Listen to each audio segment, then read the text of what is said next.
The following programs were originally aired live, long before the advent of high fidelity, and they were recorded using a variety of means, from direct recording onto early audio tape and glass records, to simply placing the microphone of a wire recorder in front of the speakers of a radio playing the program.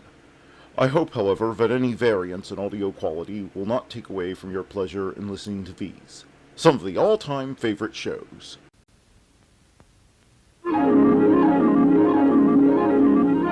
The following program is brought to you in living color on NBC.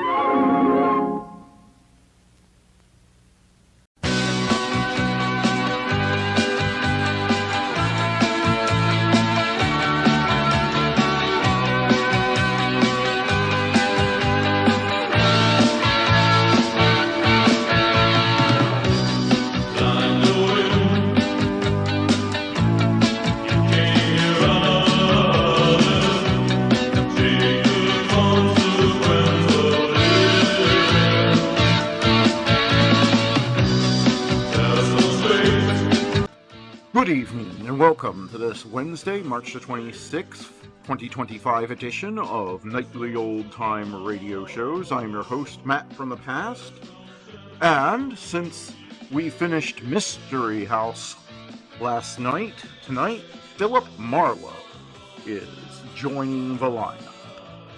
But before we get to that, let's get on with this day in history. In 1027 AD, Pope John XIX crowns Conrad II, Holy Roman Emperor, founder of the Salian dynasty. Good night. Catholic Church had only been around for about 500 years, and they were already up to Pope John XIX. Rather popular name.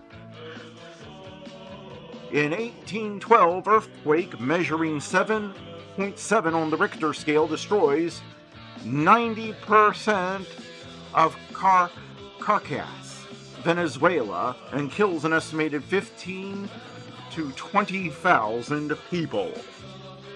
In 1871, municipal elections bring revolutionaries to power in Paris, who form the short-lived Paris Commune government.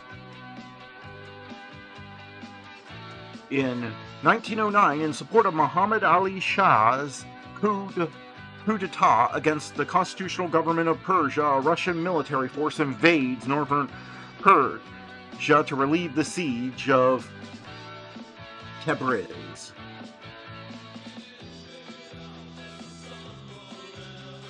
In 1942, first Eichmann transport to Auschwitz and Birkenau concentration camps.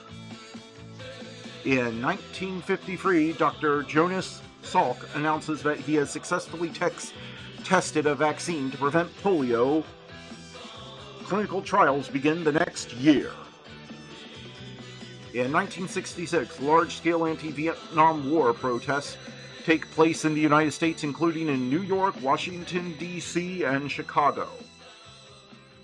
In 1971, Bangladesh, under Shahi Midbar Rama, declares its independence from Pakistan. In 1953, Yagestu, Japanese film directed by Kenji Mizuki, starring Mazuki Mori, Machinko Kayu, and Kinyo Tanaka, is released. In 1982, Paul McCartney and Stevie Wonder released the single Ebony and Ivory in the UK. In 1972, LA Lakers break NBA win record by winning 69, of 82 games, 69-13. Record will stand for 24 years.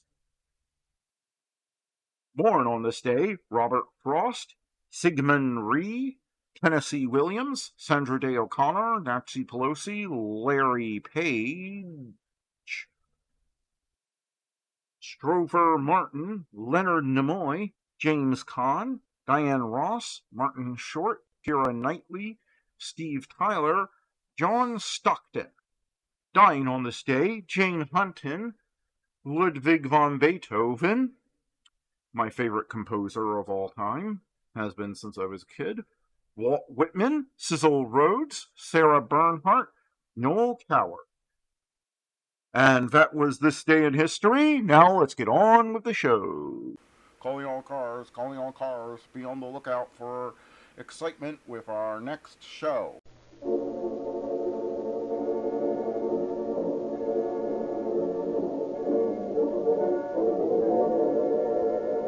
Calling all cars, a copyrighted program transcribed and dedicated to the prevention of crime. Calling all cars, attention all cars, broadcast 168. Investigator reported robbery at service station, corner of 3rd and King Street. Get out there right away. That is all. Gordon.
Is often stranger than fiction.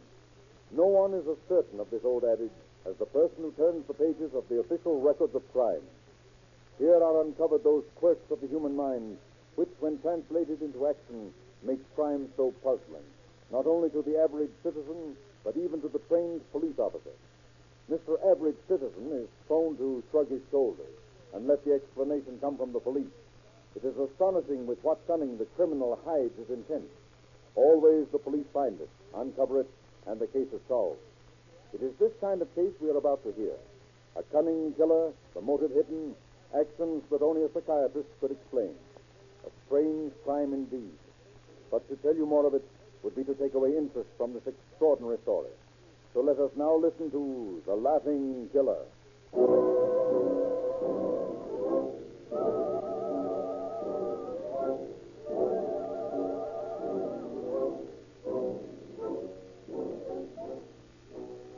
Late afternoon, March 7th, 1936. Inside the San Mateo Police Headquarters, there is little to relieve the monotony of the day. Broken only by the deep hum of some casual fly, silence occupies the room. Suddenly, the phone on the robbery detail's desk begins ringing, rings until answered. San Mateo Police, robbery detail. This is Judge Hill. I've just been held up. Where? Over at the gas station. You know, over here on 3rd and P. Yeah? 3 mugs of guns walked in and took 13 bucks out of the cash register. How long ago was that? Just a few minutes ago. Okay, we'll send someone over. You can tell them all about it. Yeah, they'll be right over. All right, boys. Get on over then. Okay, if you just give us a description of these men and fill out this report, we'll see what we can do for you. Sure. They're all dressed about the same way. all had overcoats. You said something about guns, too, didn't you? Yeah, they all had guns. Notice what kind of gun? Why, no. No, I didn't. What color were their overcoats? Color? Yeah. Well, let me see. I think they were gray. Yes, they were gray. Did you identify them? The men, I mean, if you saw them again. Well, I don't know. Didn't wear masks, did they? No, that is... I don't think so. You don't think so? No, I'm sure they didn't. I couldn't see them very well. Why not? Well, they had their coat collars sewn up, high over their faces. Did they wear hats? Yeah. Both of them? Yeah. How about the other? The other? Yeah, you said there were three. Did the third wear a hat? Yes. No, he didn't wear a hat. What did he look like? I can't seem to remember very well. He was sort of dark. You don't seem very sure of all this, young fella. First you say there were three of them, and then you say both wore hats. You can't give us a description. You're sure you were held up? Yeah, I was. And what did the men look like? Well, wait a minute. Let me think a bit. Blonde, dark-haired, red-headed, what? They were all sort of dark hair. All three of them? Yeah, I'm sure of that. How could you tell that? You said they had hats on and wore their coat collars turned up. Oh, Come well... on, young fella. Give us a straight story on this. Well, you mean you don't believe me that I was robbed, I mean? Hardly. But I'm on the level. And this isn't getting anywhere. Oh, all right. As a matter of fact, I wasn't robbed. That's just what I figured. Now, what's the idea? I needed some dough, so I framed this. I only took 13 bucks. You mean you hoped we'd believe that story of yours and spend a lot of time looking for three birds who didn't even exist while you spent the money? Is that it? Well, I didn't care whether you fellas ever looked for them or not. Just so long as I got the 13 bucks. Where do you live? Oh, I acquired a house in Woodside. I live there. What do you mean, acquired? I got it in a trade deal, swapping things around. Where'd you get it from? A woman, Mrs. Ada Friend. She traded it to me for an automobile and some lots up on Skyline Boulevard. Got a deed to it? A deed? Yeah, a certificate of ownership. No, I haven't. I think we'd better take this fellow into the station, Ed. The more he talks, the less I believe. Here, too. Come on, Sells. You're going to take a little ride with us. Oh, listen, can't you boys just sort of forget all this and let me go? I won't pull anything like it again. Not a chance. You've already pulled enough. Matter of fact, I wouldn't be surprised to see the judge give you 30 days for this trick. Come on, put on your hat.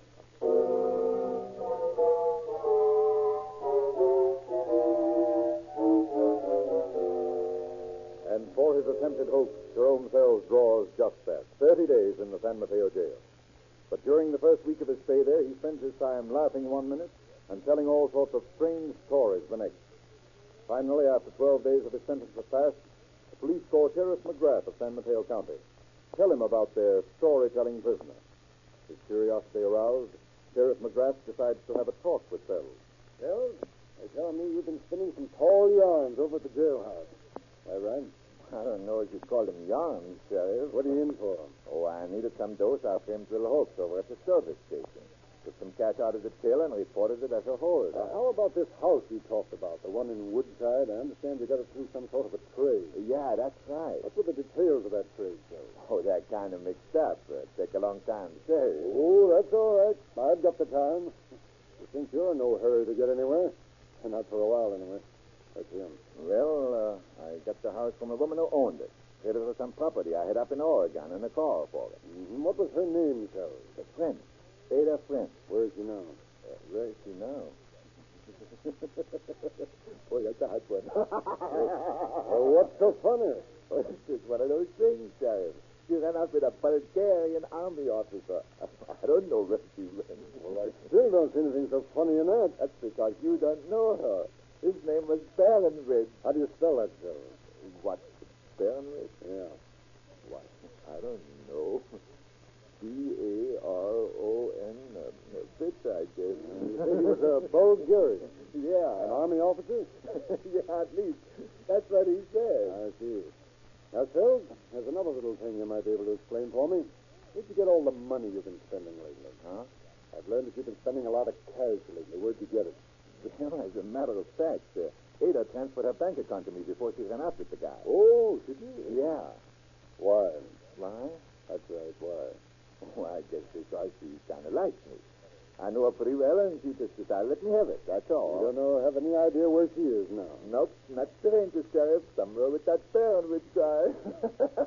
Well, you're pretty happy about all this, aren't you, sir? Well, not exactly happy. I get a kick out of the old lady running up with a Bulgarian army officer and leaving all her dough to me. Why wouldn't I? Well, of course. Why wouldn't you? She's screwy enough to do that. I got a right to have a laugh out of it, haven't I? Why, sure. You can laugh all you want. There's only one thing. I'm afraid you'll have to do your laughing over in our jail for a while. Just until I find out a little more about your elderly lady friend, Mrs. Frank. You don't mind, do you? Me? Mine? No, go right ahead.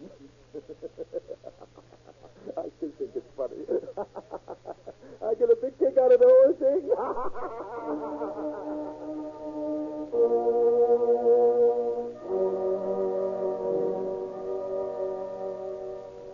So the mirth-stricken youth is placed in the county jail.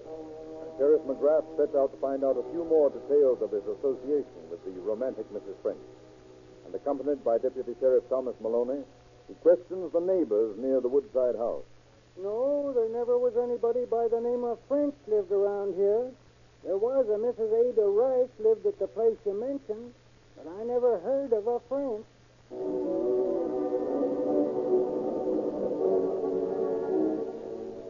Sure, I knew Ada Rice. Knew her pretty well, too. I never could figure out where she went to. That young fellow that lives here now said she'd run off and got married. But that was nearly a year ago. I've often thought about her. She was a mighty fine woman, believe me.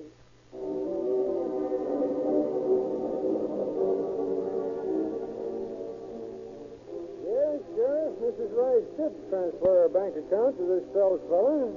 No, she didn't come in herself, just did it by signature. Surely, if you want a copy of the transfer, you're more than welcome to it. I never did exactly understand the relationship between young Sells and Mrs. Rice, but it wasn't any of my business, so I didn't pay any attention to it.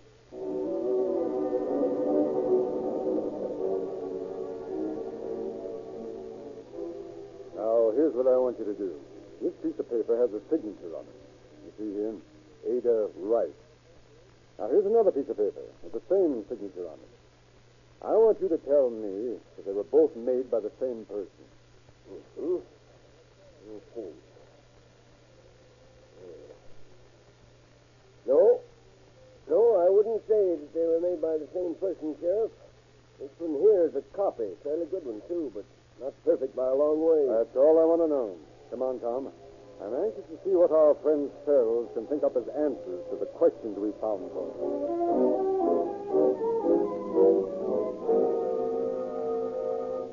Hello, Sheriff.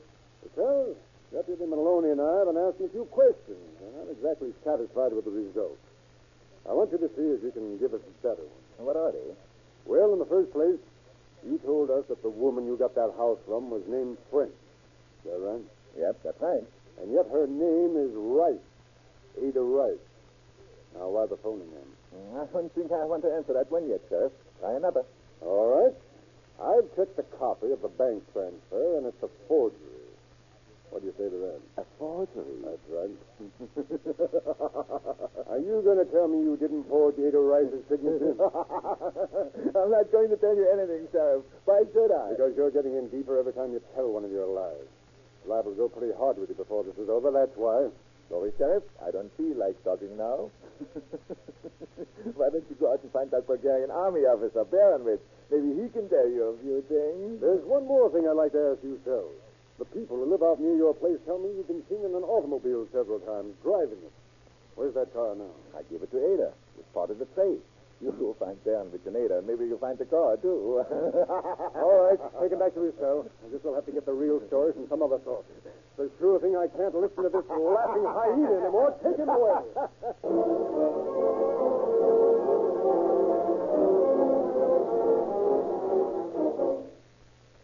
Back at the Woodside house, McGrath gets a description of the missing car, has a bulletin sent out to all points to be on the lookout for it, then proceeds to delve into the laughing Jerry Sells' past. 2 days later, a report comes in from Burlingame that the car has been located in a garage there. An immediate check with officials of that city brings to light the fact that it is the same car which several months back had been reported stolen from a Burlingame residence, that the owner had collected insurance on it at that time. And with this added twist to the already puzzling case, McGrath once again faces his prisoner. Once again asks questions. You're in for deep right now, Toad. As soon as you decide to talk, the better it's going to be for you. Now, what about this stolen car business? Well, what about it? Where'd you get it? I didn't. What do you mean by that? You didn't what? I didn't have a stolen car. I told you what happened to mine. Yeah, that and a lot of other things, too. But every time I check on your stories, they turn out to be lies. Oh, come on. Why don't you settle down? Get your feet in the ground. Tell me the straight on all this mess. No.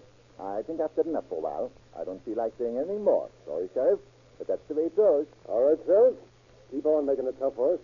But you know you're being silly, don't you?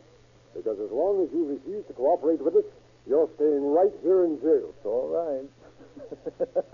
You find my friend Baronwich, and then I'll tell you a lot of things. A lot of things you never even thought of. Oh, take him back to jail. I'm getting tired of that laughing.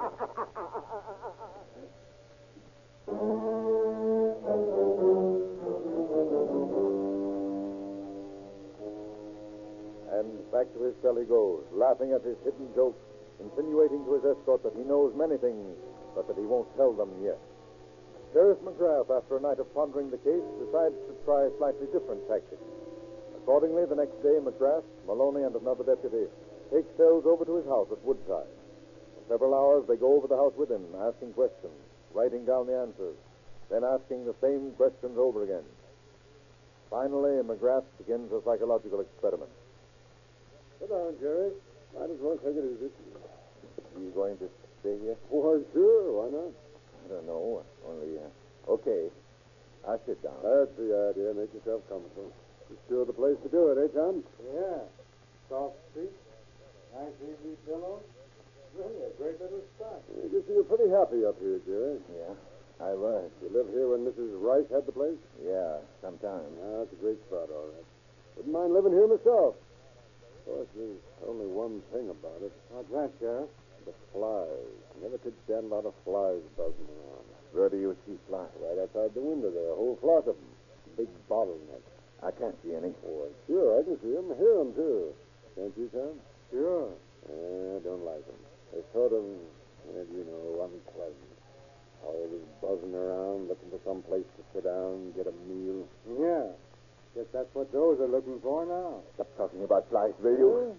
Oh, what's the matter with you, Jerry? You look kind of pale. Look at him, Tom. As white as a sheet, isn't it? Yeah. Must be upset about something. That it, Sal? No. There's nothing the matter with me. Only, will you lay off that talk about flies? You're making a lot of fuss over a form of bottleneck flies, Jerry. How come they upset you so? Remind you of something? Yeah. Cut it out. Why don't you tell us about it, Jerry? We'd like to hear it, wouldn't we, Tom? Sure. What's so important about a bunch of flies buzzing around, Sal? Please, I can't stand it any longer. Flies never hurt anyone's tails. Not badly, I mean. They just buzz around looking for food, just the same as you or I. Only they're flies. We're not. All right, Sheriff. I'll tell you.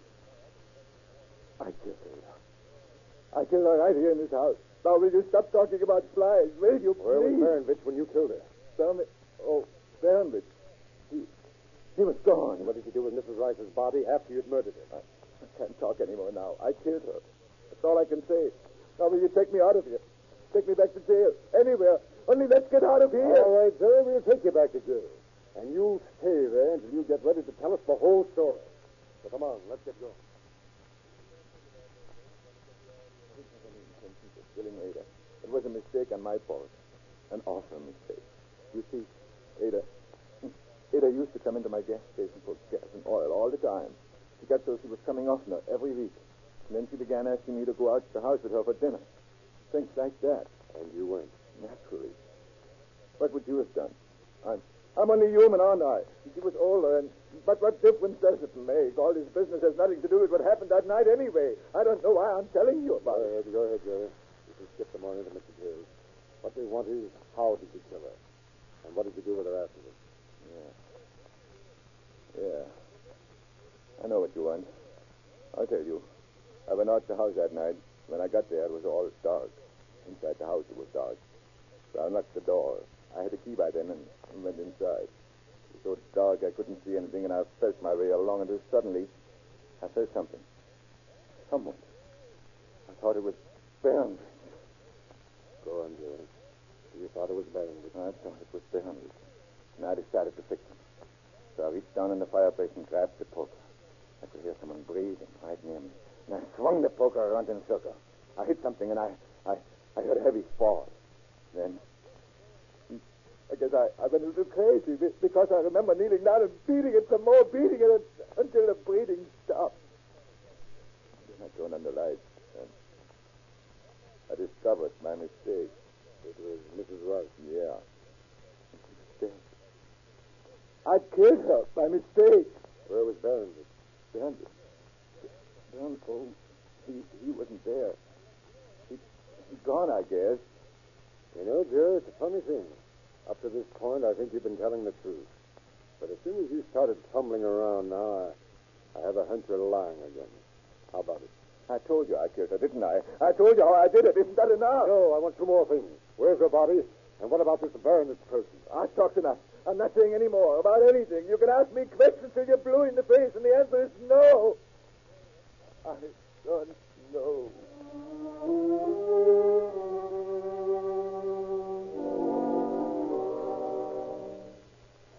So once again, one moment laughing, one moment serious, Jerome Sells decides to close up, refuses to make any more statements to clarify the ones he has already made.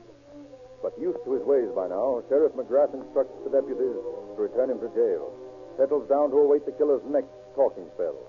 And 2 days later, his patience is rewarded when Sells asks to see him, sends word he is ready to talk. And in McGrath's office, a little later... Hello, Jerry. Sit down. Thanks. So you've decided to tell me the story. That right? Sure. I'll tell you, Sheriff. In fact, I'll do more than that. I'll show you how to get out to where she is. That's fine, Jerry, fine. I thought you'd see the light before long. Well, you know me, Sheriff. I've got to be in the mood before I'll talk. There's a stubborn streak in me somewhere, I guess, that makes me as mean as that devil sometimes. I know that only too well by now. I guess you do. Anyway, you'll find her out the Boulder Creek Road, about 11 miles northeast of Saratoga. You're sure she's there? I ought to be. Just before you picked me up, I took her right out there and made sure. Come on. Let's go get her. I need the air.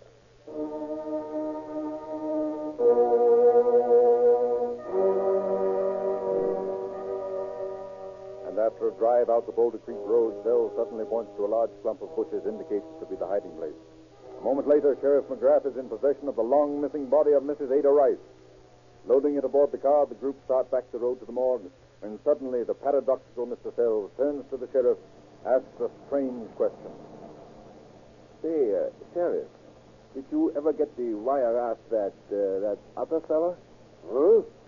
What other fella? Oh, I forgot. I haven't told you about that, have I? Well, I guess not, Jerry. Well, I might as well. There's no reason why I shouldn't. I got that Baron Rich guy after all. You mean you killed him, too? Sure, why not? You see, he was in the house the night I killed Ada, and he knew I'd done it. So a little while afterwards, he started calling me up and asking for money. Said he'd turn me in if I didn't raise some cash for him. But I told him to keep out of my way or I'd get him, too, and he stopped calling. You said you killed him. I did. Came back to the house one night, and when I walked in the door, there he was, sitting in a chair with a .38 in his hand. Before I could do anything, he jammed it in at me, and I struggled with him. Pretty soon I got it. I hit him over the head a few times, and he fell down. Are you sure you're telling me the truth, Jerry? Sure, I'm giving you the straight goods, Sheriff. All right, go ahead. What'd you do then? Got some heavy baling wire and wrapped him up in it. Then I found some hunks of lead, and I tied them on. Finally, I drove him out to the bridge and dumped him off.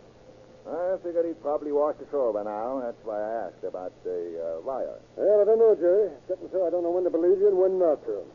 However, I've got an idea.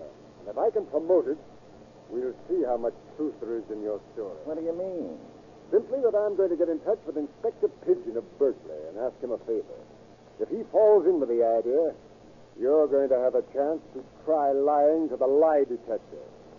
I'm anxious to see how it comes out. Step on it, Maloney.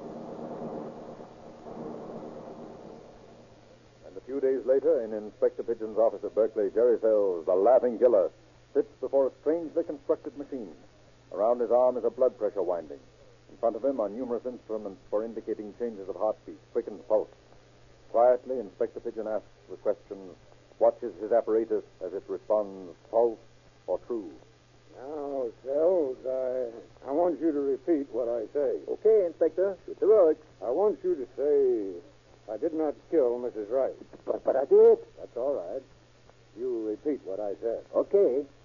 I did not kill Mrs. Rice. Now, I'm going to ask you to notice that instrument hand in front of you, Sheriff. It has registered an uneven line during Sells' last statement. That indicates an increased heartbeat. Or, to our way of figuring, a lie. Now, Sells, will you tell us what you did to Baron Rich? Sure. I killed him. Hit him with a gun and tied him up with baling wire. You notice the line, Sheriff? I do. It's wiggling all over the place. Naturally, the lie detector cannot be used as direct evidence. Its testimony is not acceptable in a court. But as far as we can go, the detector is telling us that this man is lying. Thanks a lot, Inspector Pigeon. Now, if you'll get Sells out from under that machine, I'll take him back to San Mateo. He's probably lonesome for his jail cell by now. How about it, Jerry?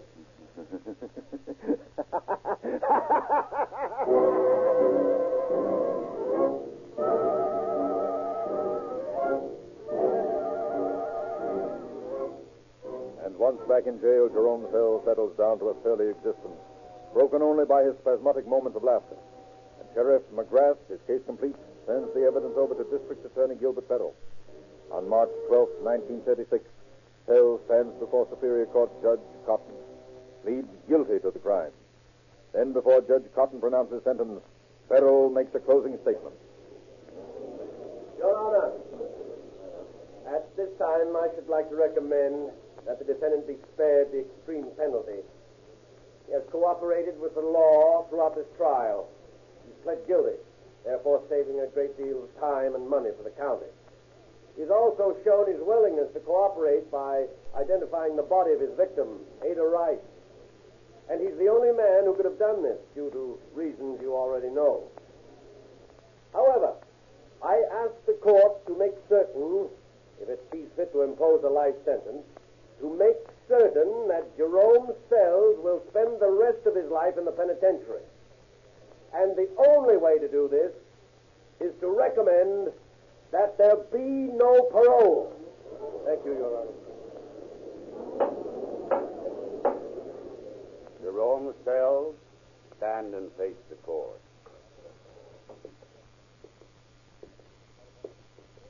Are you ready at this time to have sentence passed on you? I guess so, Your Honor. Then I sentence you to spend the rest of your natural life in San Quentin Penitentiary.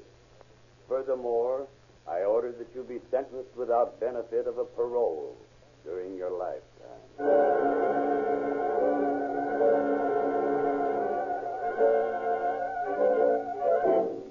And just 2 months later, from his cell in San Quentin, Jerome Sells turns the final page in his macabre story, brings to a close all conjecture about his second victim.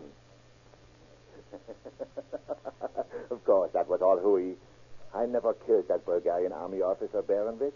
As a matter of fact, there never was any Baron Rich. I just made him up on the spur of the moment. And did I get a lot of laughs out of that? Why, you guys never knew who you were.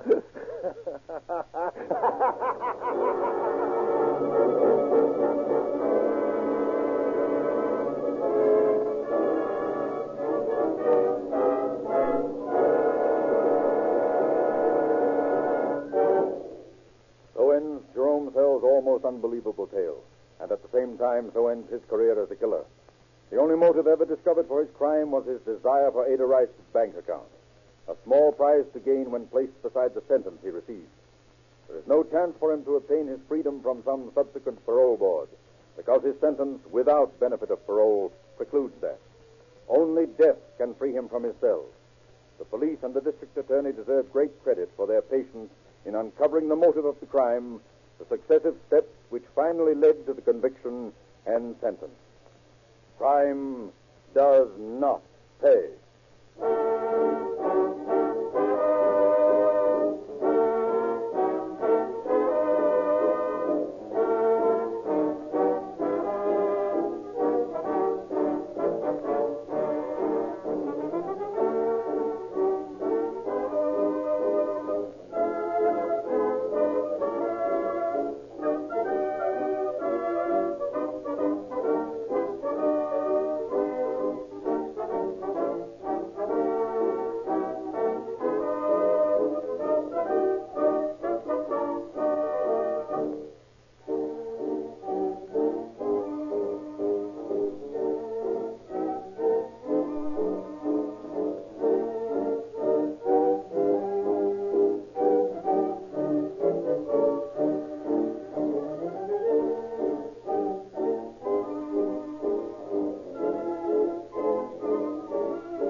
Without warning, Riker falls victim to an unknown hysteria. Who are you?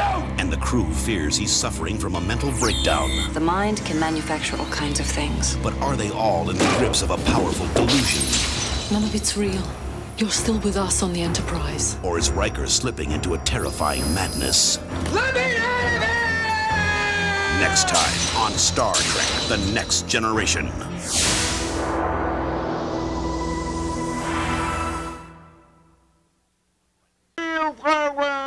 From the sound of music, and Bing Crosby is up next. You got to accentuate the positive. Well, here we go. First one this year, I guess. Just a moment, Mr. Crosby. I'd like a word with you before you begin. You would, huh? Yes, sir. My card, sir. Let's see, what's this? I'm Vice President of the Columbia Broadcasting System. My name is Hubble Ackerman, Jr. Oh, sit down. Sit down, Junior. I got some Chesterfields to sell here. I'll be busy for a minute. I don't want Well, before you begin, I'd like a word with you regarding network policy. That's a good idea, network policy. Very good idea. In fact, with Hope coming here tonight, the network ought to take out the biggest policy it can get. Get a double indemnity deal if they can. That's just the point, Mr. Crosby. What do you mean?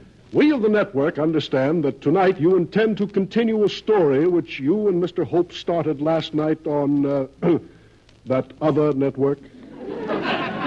That's right. We started last night on NBC. Oh, Mr. Crosby, I do wish you'd try to be more of a company man.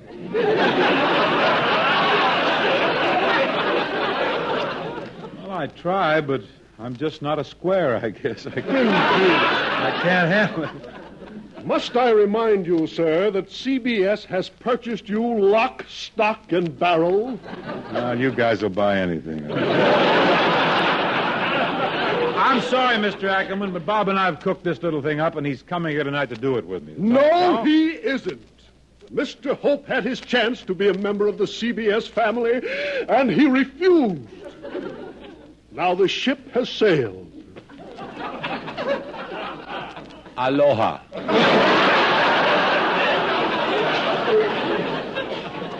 Mr. Crosby, I don't like to flaunt my authority, but this much I can tell you. If you do this broadcast tonight, it'll be over my dead body. Oh. Well.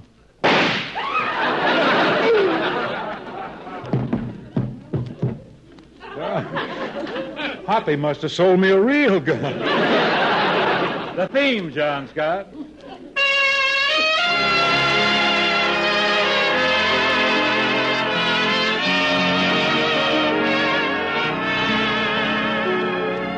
Someone waits for me.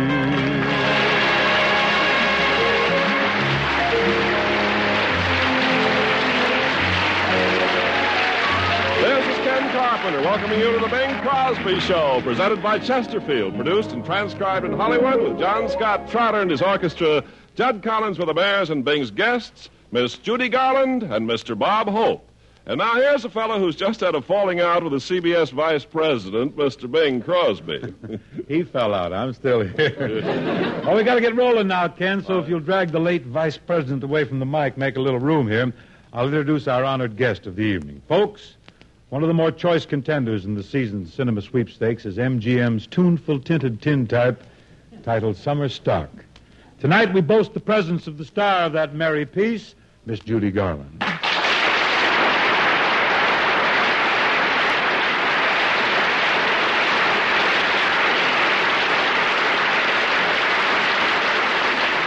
Oh, thank you, Bing. Thank you. Gee, that was a long introduction. What a build-up. Well, I'm not going to give Hope any, so I thought I'd give you a double helping. But enough of this here chit-chat, What Crosby. chit-chat is this? I'm Captain Judy Garland of the FBI. Oh, you're going to pinch me for shooting that vice president, huh? I'm taking you to the calaboose. Now, just a minute. You can't arrest me. I plead to unwritten law. And what's that? I don't know. It ain't been written yet. Unconcerted. But Captain Judy, it seems a shame to make you come here for nothing. As long as you're here, why don't we sing something? Well, swell. Let's sing Sam's song. Okay, what part do you want? I'll take Gary's part, but I'll lay back. I won't push her like he did. Push me, huh? Gotta play that record when I get home. You see what he did? John Scott, we're ready, boy.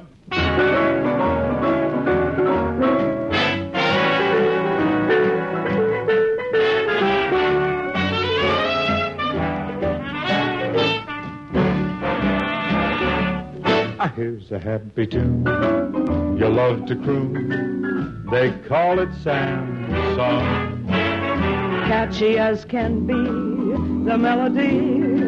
They call it Sam's song. Nothing on your mind, and then you find you're humming Sam's song. Why, it makes you grin, gets under your skin, as only a song can do. People that you meet out on the street are whistling Sam's song. Everyone you see will soon agree, it's such a grand song. So forget your troubles and wear a smile. You'll find you'll never go wrong if you learn to croon this happy tune. They call it Sam's song. How we develop this classic American theme just a little further. It's a happy tune that'll bring you a smile all the while when you croon it. You're reeling in style, and the title is Sam's song. Catchy as can be, with a slight little beat in the melody, sweet keeps you tapping your feet, and the title is Sam's song. Nothing on your mind but the news of the day and the bills you must pay. Keep your hair turning gray, but you're still humming Sam's song. Keep pitching it. Why, it makes you grin, gets under your skin, as only a song can do. People that you meet. Hello, Joe, what you know, and remind me to motel and business is slow, but I'm whistling Sam's song. Everyone you see has a story to tell or a gimmick to sell, but agree that it's swell and it's really a grand song. So forget your trouble and wear a smile. You'll find you'll never go wrong if you learn to croon like a lark in the park who is making this mark serenade in the dark with the chorus of Sam's song. If you learn to croon a happy tune, they call it Sam's song.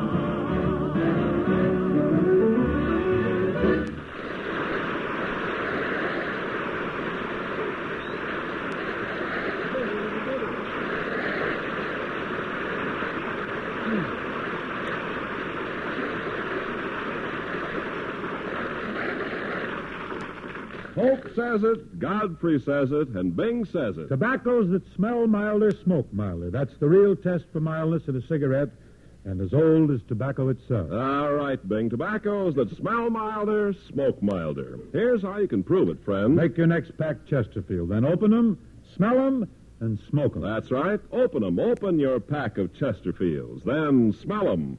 Smell that milder Chesterfield aroma. An aroma no other cigarette has. Compare it with the cigarette you've been smoking.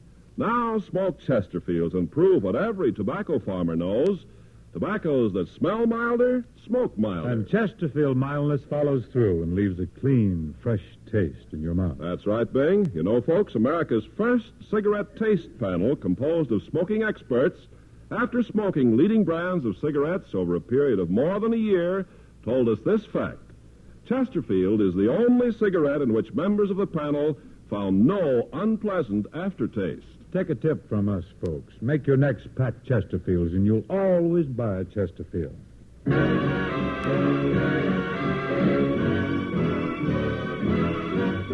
Here's Get Happy, a great rhythmic song done in great style by Miss Garland. Forget your troubles, come on, get happy. You better chase all your cares away.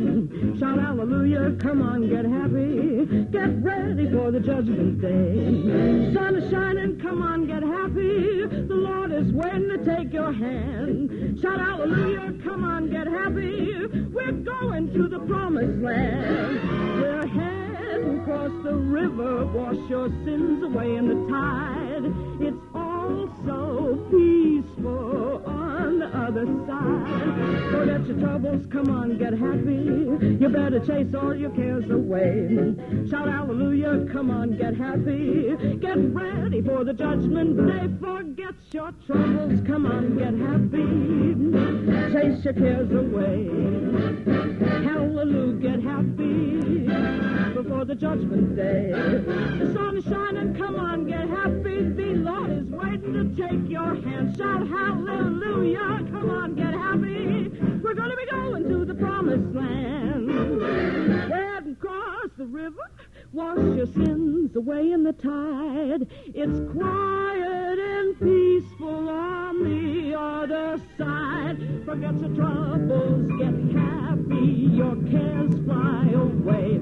Shout hallelujah, get happy, get ready for your judgment day. Come on, get happy, chase your cares away. Shout hallelujah, come on, get happy, get ready for the judgment day. Sun is shining, come on, get happy. Lord is waiting to take your hand.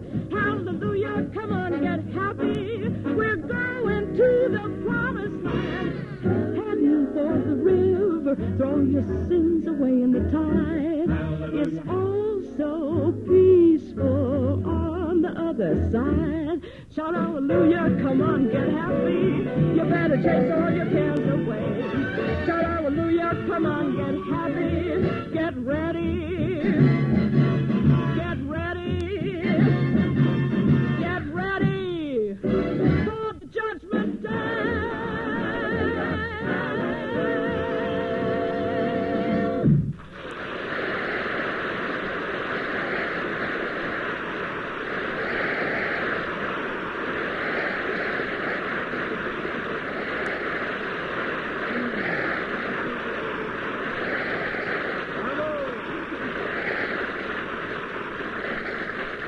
Bravo, Judy. Wonderful. I tell you, gal, when you sing, you give everybody in this American country something to shoot at.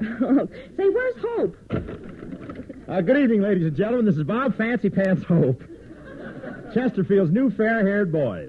Now they got three of us. I'm fair-haired, Godfrey's red hair, and then there's Crosby. Don't forget Perry Como. He's in there pitching for us in television.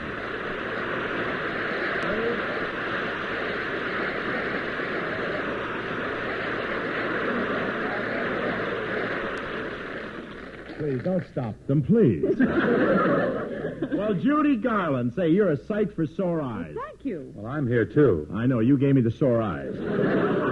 You're the one that's on television. You've given everybody erratic orbs. Don't be bitter, old-timer. You'll get into that new medium yet. I suppose so. They're working on the widescreen. You'll make it. I imagine they'll get to me. Eventually they'll start scraping the top of the barrel. Yes. It's about time you had your barrel scraped. Say, Bob, incidentally, now that you're with Chesterfield and you're a guest here, suggestion, please. Yeah.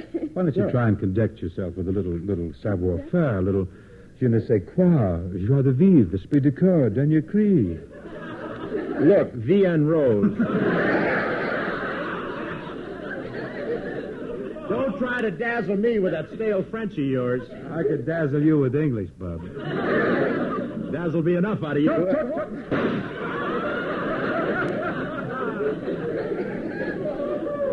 Say, listen, you vice president killer, why'd you take a shot at me?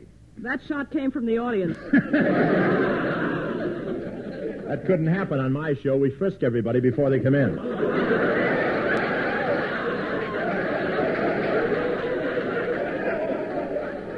If I come to your show next week, I'm going to wear a diving bell. Don't worry about Flabby, Judy. He's harmless. He has to wear a used feed bag so he can feel his oats. Now, I don't know.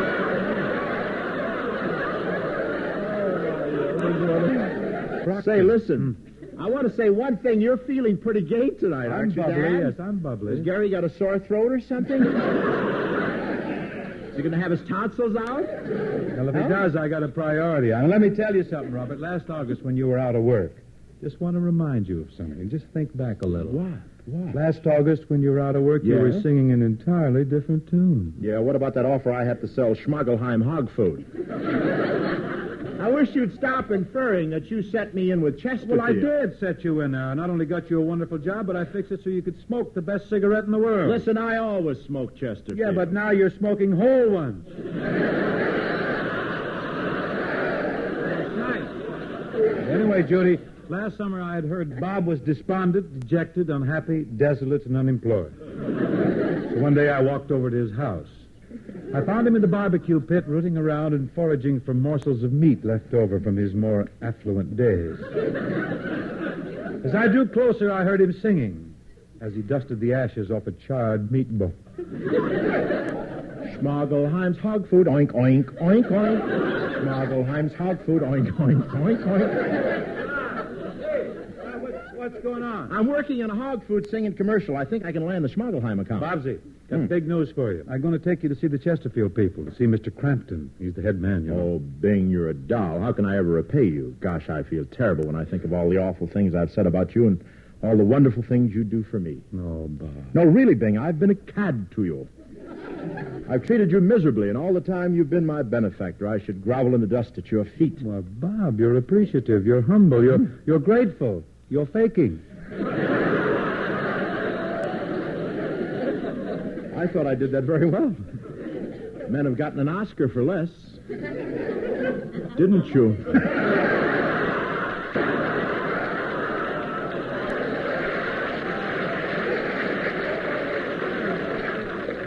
You won't get an Oscar till they award him for vagrancy. Now, come on, will you? And be on your best behavior. Really watch it, will you, kid? Because the Chesterfield people, they never heard of you. Never heard of you, so you got everything in your favor.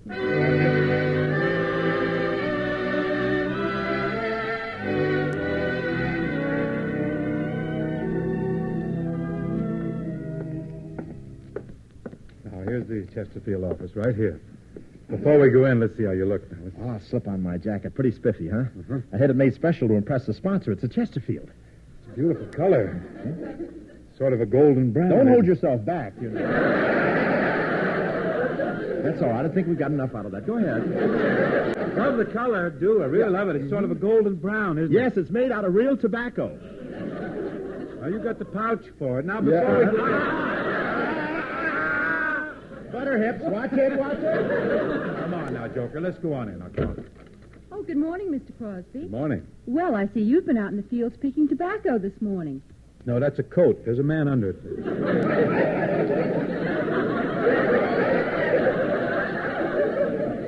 Go right in, Mr. Crosby. Mr. Crampton's expecting you. Good morning, Mr. Crampton. Well, good morning, Bing. Oh, I see you've been out in the field this morning picking tobacco. No, Mr. Crampton, that's a coat. Bob, part the leaves, will you? Stick your head out, say hello to Mr. Crampton.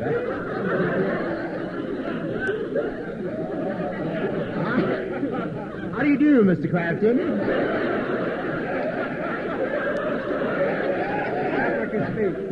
How are you, Crappy? Tobaccos that smell milder, smoke milder. Well, bless my soul.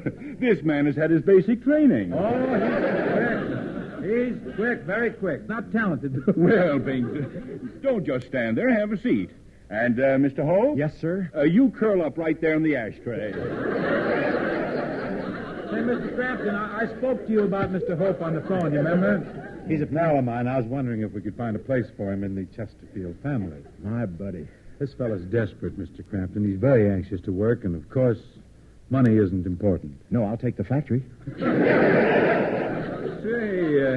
that's rather amusing. Not very amusing, just rather. I suppose we could use another program, but, Bing, do you really believe this man has the figure and the personality to get through his advanced training? Advanced training? What's that? Oh, Bob, you see, all of us fellows who work for Chesterfield, we have to go out and meet the public. Each of us is assigned to a certain territory. Well, I like to get out and meet the people, and I can hustle plenty of Chesterfields. Where do I operate? My secretary will give you your cigarette tray and your black nylons. Have your hair done and report for work at Ciro's tonight.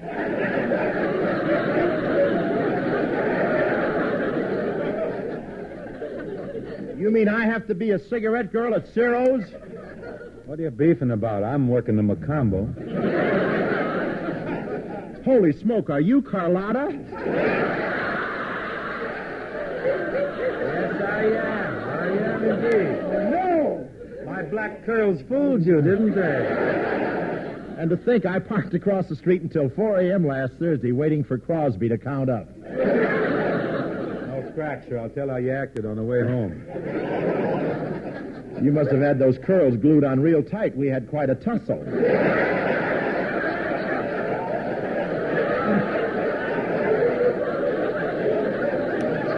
That was rough. Plenty rough. I did enjoy slapping your face. Yes, you and did. incidentally, I'll thank you to return my garter.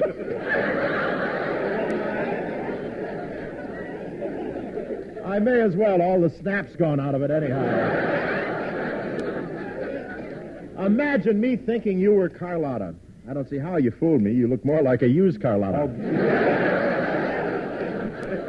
Madman Muntz is writing on this show now.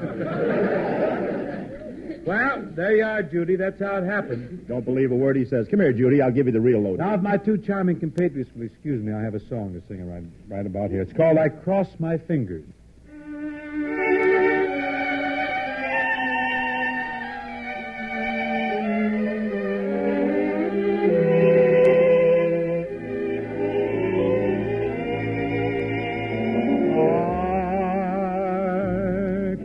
My fingers every time that you kiss me goodnight.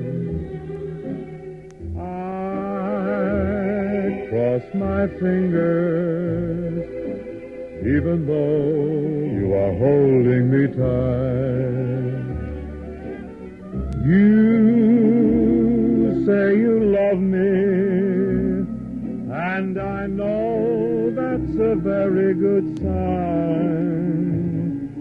Still, I'll cross my fingers till you're mine, all mine.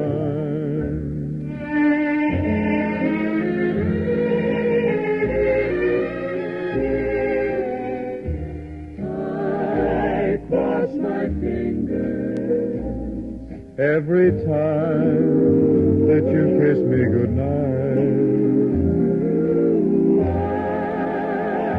cross my fingers even though you are holding me tight. You say you love me, and I know that's a very good sign. Still, I'll cross my fingers till you're mine, all mine.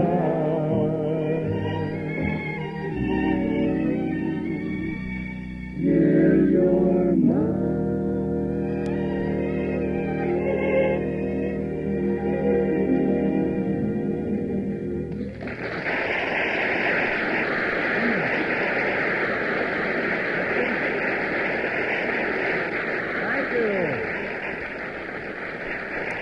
Well, come on, Bob. Bob. Yep. Now step up here to the mic, Robert. We're going to tell everyone how to be his own cigarette expert. Well, that's been kicked around. What's this? What's been kicked Well, around? all summer long on the radio, I heard people say, be your own beverage expert, be your own bedsheet expert, be your own meatball expert, be your own expert.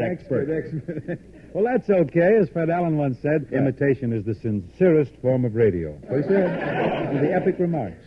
But remember, we were first with the expert idea. Right you are. Be your own cigarette expert. Take your own pack of Chesterfields, then open them, smell them, and smoke them. Yes, open your pack of Chesterfields and smell them. What you smell is a milder tobacco aroma you'll find only in Chesterfields.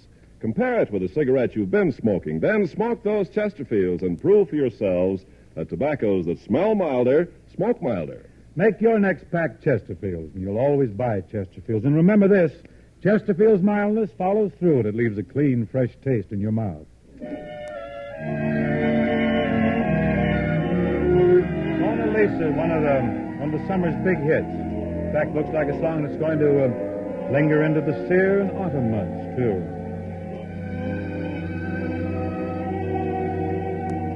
Mona Mona Lisa, Mona Lisa, men have named you. You're so like the lady with the mystic smile.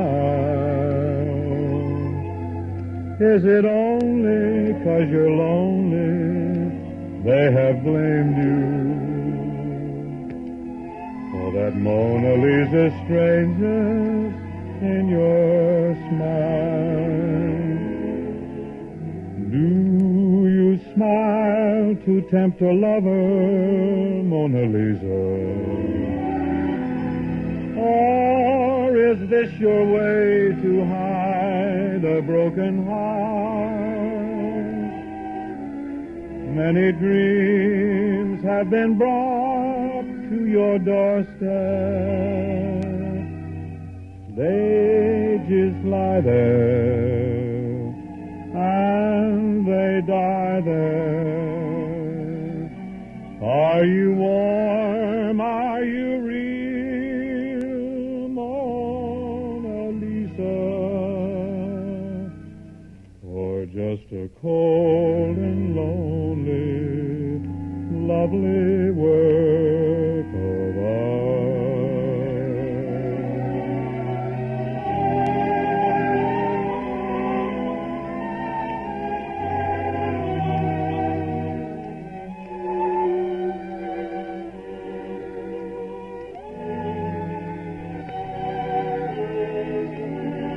Are you warm? Are you real, Mona Lisa? Or just a cold and lonely, lovely work of art?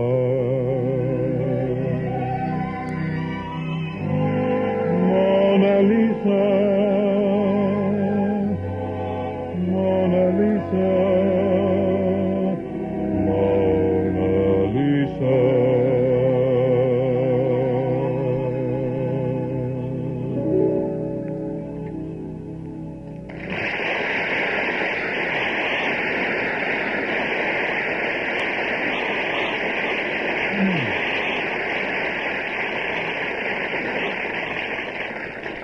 Say, you sang that quite well, Moaning Lisa. Say, Judy, what are you doing after the show? Well, I thought I might go and see the new Clark Gable Barbara Stanwyck picture. Oh, the new Metro-Goldwyn-Mayer picture, the one called To Please the Lady. Isn't that the one about the Indianapolis auto races? Say, that gives me an idea, Bing. Why don't you and I make an auto race picture? I can drive, and I'm sure I can get Paramount to put the wheels on you. You have to put wheels on me to get me near the joint. Me, too. There's a big line. Save that for... Me, too. 20 years in show business. Me, too. Studied with did it beautifully, did you? Ed Bard, night. Wait a minute now. All right. Bing, who's your guest next week? Next week, Judy, our guest will be Miss Judy Garland and Mr. Bob Hope. Hey, how do you get the same guest 2 weeks in a row? Well, I don't know about Judy, but I got you in a one sentence. Come on, Judy, let's go. Wait, back. You kids can't leave until we've all said goodnight to Irene. Oh, that's right. Everybody's saying goodnight to Irene these days. Here we go. Now get to bed, Irene. Irene, good night. Irene, good night. Good night, Irene. Good night, Irene. We'll see you in our dreams. Sometimes she sleeps in pajamas. Sometimes she sleeps in a gown. But when they both in the laundry, Irene is the talk of the town. Irene, good night. Irene, good night. Good night, Irene. Good night, Irene. We'll see you in our dreams. We got a hot foot? Who got a hot foot? Irene never goes up to dreamland till she combs every hair in her hair. She puts it all up neat in curlers Then she hangs it on the post of the bed. Irene, good night. Irene, good night. Anyone for meatballs? Good night, Irene. Good night, Irene. We'll see you in a dream. A burglar broke in Irene's bedroom. The dear girl was sleeping in peace. Then Irene, she fought like a tiger till the burglar called the police.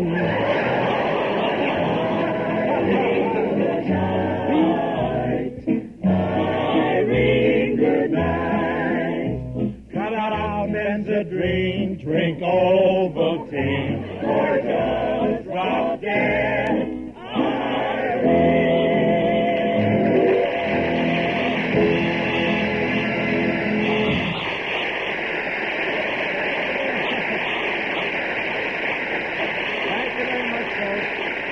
Thank you to Chesterfield. The best cigarette for you to smoke.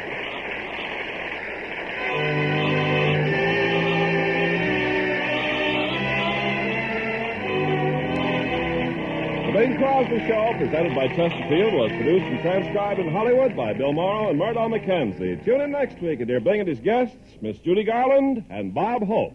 Remember, friends, October is Community Chest Month, so give generously. Give enough for all Red Feather services.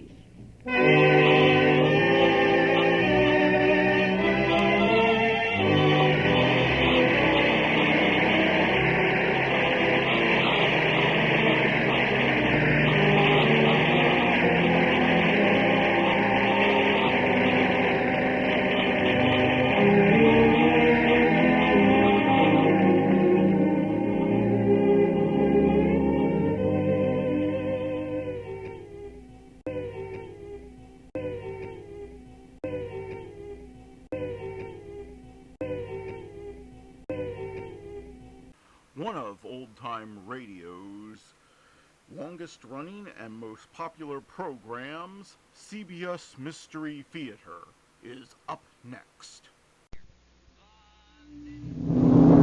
This is KRLD, Dallas, with more audience than any other Dallas radio station, as reported by the American Research Bureau. CBS News. Former President Nixon was subpoenaed today to testify as a defense witness in the Watergate cover-up trial. I'm Jim Kilpatrick, reporting on the CBS Radio Network. The subpoena was issued at the request of attorneys for former Chief Domestic Advisor John Ehrlichman. Ehrlichman's attorney told CBS News, as far as he is concerned, Mr. Nixon now has the same status as any other citizen, and predicted that the former president would probably be under examination and cross-examination for some time. Ehrlichman is one of the 6 defendants accused of trying to cover up the original investigation of the break-in at the Democratic National Headquarters called Watergate. Republican members of the House Judiciary Committee have prepared their draft report on impeachment. The Republicans contend there was no persuasive impeachment evidence against the former president until his own disclosure last week. The minority report differs from the majority version, saying only that Richard Nixon joined in an ongoing conspiracy to obstruct justice. The majority report says Nixon directed the Watergate cover-up from the beginning. The question now is what to do with the report. Democrats favor some type of full House action, giving the information more status than just a routine committee report. Representative Charles Rangel of New York. The president, through his resignation, has somehow left some small vacuum in the record that we are prepared to leave for history. To that extent, I think it's very important to realize that a vehicle must be found for our report to be accepted as the factual situation in which the president left the office, as opposed to his statement that he was only guilty of bad judgment and erosion of his political base. Democratic Congressman Charles Rangel, a member of the House Judiciary Committee. More CBS News after this. Hards Mountain announces the no-flea guarantee. We're so sure our flea-killing collar kills any flea on your dog or cat, we'll give you an unconditional money-back guarantee. If not satisfied, write Harts, Harrison, New Jersey. The Harts flea-killing collar, the collar with a no-flea guarantee. Get the Harts flea-killing collar immediately. We guarantee you'll never see an itchy flea. Hey, Janet, this laundry hamper's turning ripe. Where's the Lysol spray? Mom, my bed sheets are all hot and sticky. Where's the Lysol spray? Where's the Lysol spray disinfectant? Someone's always using it. Whenever the laundry hamper gets emptied, it gets sprayed to kill germs that can turn into an odor problem in hot weather. And hot, sticky sheets? We spray them to keep them fresh between changes. And to kill mold and mildew on things in the bathroom. Bob, where is the Lysol spray? People need what Lysol spray does. Richard Nixon's presidential tape recordings and documents will remain at the White House pending further talks with the Watergate special prosecutor. Yesterday, Nixon's former Watergate attorneys, J. Fred Buzzard and James St. Clair, ruled that the Nixon materials not yet subpoenaed or made public were his own property, presumably to handle as he wished. That apparently is now not the case. Today, in what White House officials described as a related development, President Ford asked for the resignation of White House attorney J. Fred Buzzard. Buzzard will be replaced by Mr. Ford's former law partner, Philip Buchan. The American Civil Liberties Union has challenged as discriminatory the Social Security regulations that deny most widowers the right to collect their wives' benefits. Surviving wives can collect when their husbands die, but that is not the situation in reverse cases. The ACLU says this is discrimination against men and has filed suit to have the regulations changed. Acting with unusual speed, both the Senate and the House moved closer today toward creating the Cost of Living Task Force, which President Ford requested. Committees in both houses have approved a bill creating the agency, although the name differs in each house. Many congressmen approved the measure with some skepticism, saying it would really do nothing to combat inflation. More after this. Before you invest in a color TV, listen to what these experts say about solid state versus tube type sets. Terry Evans, TV chief engineer, San Diego. Color quality on a 100% solid state set will remain stable for much longer than it would on a tube set. John Silva, KTLA TV. I would buy a solid-state television set over a tube set anytime. In a nationwide survey, 95% of the TV chief engineers polled said they'd prefer to buy solid state for their next color TV. And it's no accident that more than twice as many of these experts own RCA as any other color TV. Lynn Rogers, WXIA TV. If I was going to recommend a TV to a friend, I would recommend the RCA XL100. For color, for reliability, consider the new RCAs. Every one is an RCA XL100. 100% solid state. Don't settle for less. The Senate has approved without dissent a $20 billion energy research and development program. The 10-year plan is supposed to make the United States self-sufficient in energy for all of its energy needs. The American Petroleum Institute says even before the end of summer, the United States has accumulated an inventory of winter oil products, hundreds of millions of gallons more than last year. And despite the vacation driving season, stocks of gasoline are up by more than 800 million gallons. I'm Jim Kilpatrick, CBS News. Get ready for action at Margee's in the fastest jeans that ever made tracks for back to school. All kinds of teen and junior jeans, stopwatch priced at Margee's for just $5, $6, and $7. Freewheeling values to $16. So hurry, the race starts at 9:30 a.m. Friday and Saturday for the greatest winners in jeans for teens and juniors. Just $5, $6, and $7. Values to $16 at all neighborhood Margee's.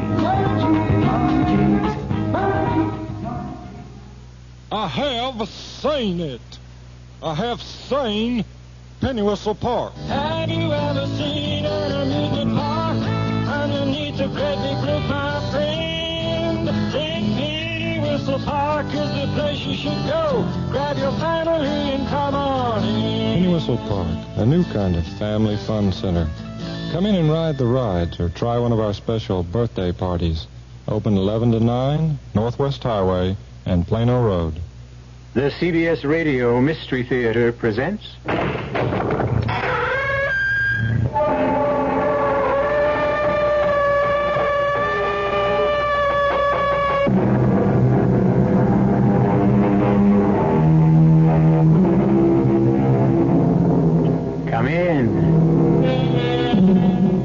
Welcome. I'm E.G. Marshall. Welcome to our house. It's a haunted house, we admit. Haunted by strange creatures, hidden terrors, the cries of spirits, and the moans of unravaged victims. But it's a pleasant place to visit, even if you wouldn't want to live here. We're going to introduce you to a most unusual heroine. Not the sort of woman you might expect to encounter in a story of crime and violence. No, Mr. Wormer, this one is not a cop. She's been acting like a cop, but that's not what she is. Please. Oh, please let me go. I didn't mean any harm. Oh, no, sugar. You're no cop at all. What you are is a nun.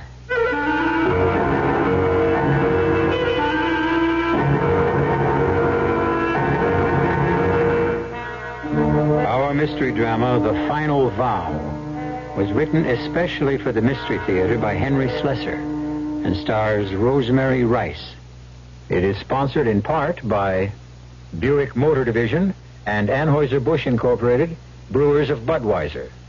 I'll be back shortly with Act One. Excuse me, sir. Yeah? I would like to ask a deceptively simple question. Okay. I say deceptive because few people seem to know the answer. Oh, go ahead. Are you ready? Yeah, ready as rain. Okay. No, wait. I think that should be right as rain. Oh, well, No, you wait. Make that ready as I'll ever be, okay?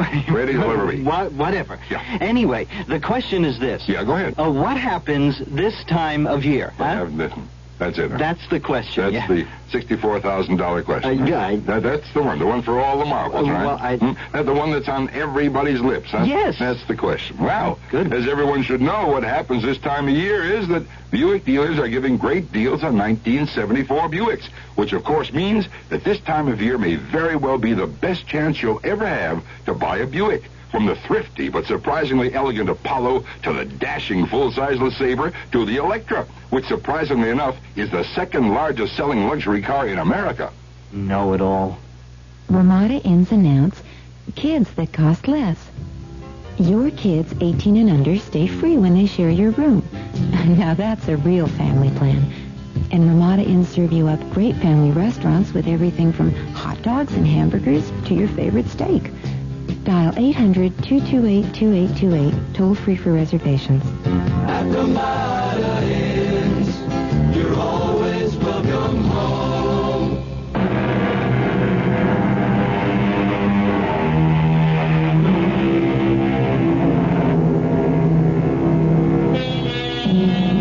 Pater, et Filius, et Spiritus Sancte. Amen. Pater noster, qui es in coeles, sanctificetur nomen tuum, adveniat regnum tuum, fiat voluntas tua sicut. You're hearing a familiar sound at the Holy Name Convent. The sound of the Holy Sisters at their devotions. But if you had been allowed to enter the chapel and seen the faces half hidden among the folds of their wimples, you may have seen something more than sacred concentration, because one of their number is missing. Sister Pamela? Sister, are you in there? Yes, I'm here. Come in. Oh, Sister Pamela, you've been crying. No, I'm all right. I'm just not feeling very well. I asked Reverend's mother if I could be excused this morning. Oh, you can't fool me. I can see rivers on your cheeks, sister. Now, you've done nothing but cry for weeks. Sorry, Sister Jim. I tried so hard to hide. Why can't you be happy, dear? Don't you know it's spring? Can't you feel God's love for the world when you see a day like this? It's my fault, Sister Jim. I can only blame myself. Oh, nonsense. There's no one to blame. You're young, child. Now, tears are a pleasure when you're young. Here, let me wash your face. Sister, you're not thinking about what we spoke of the other day. I haven't been thinking of anything. I'm trying not to think. And have you prayed? Oh, I've prayed. I've prayed for humility, for obedience. But there wasn't any answer in my heart. Only silence. Do you suppose that might... Hush, child. But if I'm wrong, sister, if I truly belonged here, wouldn't I know? Wouldn't I feel it inside? Our Lord called you when you were a little girl. Almost from the day you were born. Oh, maybe it only seems that because I was raised at the holy name, because of an accident of time and place. How can I really know, sister? We mustn't talk about it now. I have much more interesting things to talk to you about. What do you mean? I didn't come here to wash your pretty little face. I came here to tell you some good news. We're going on a trip. A trip? Now, won't that be nice? Why, it's just what you need, I think. A nice little journey somewhere. And Reverend Mother wants to talk to you about it. That's what I came to tell you. She wants to see me now? Yes, child. Right now.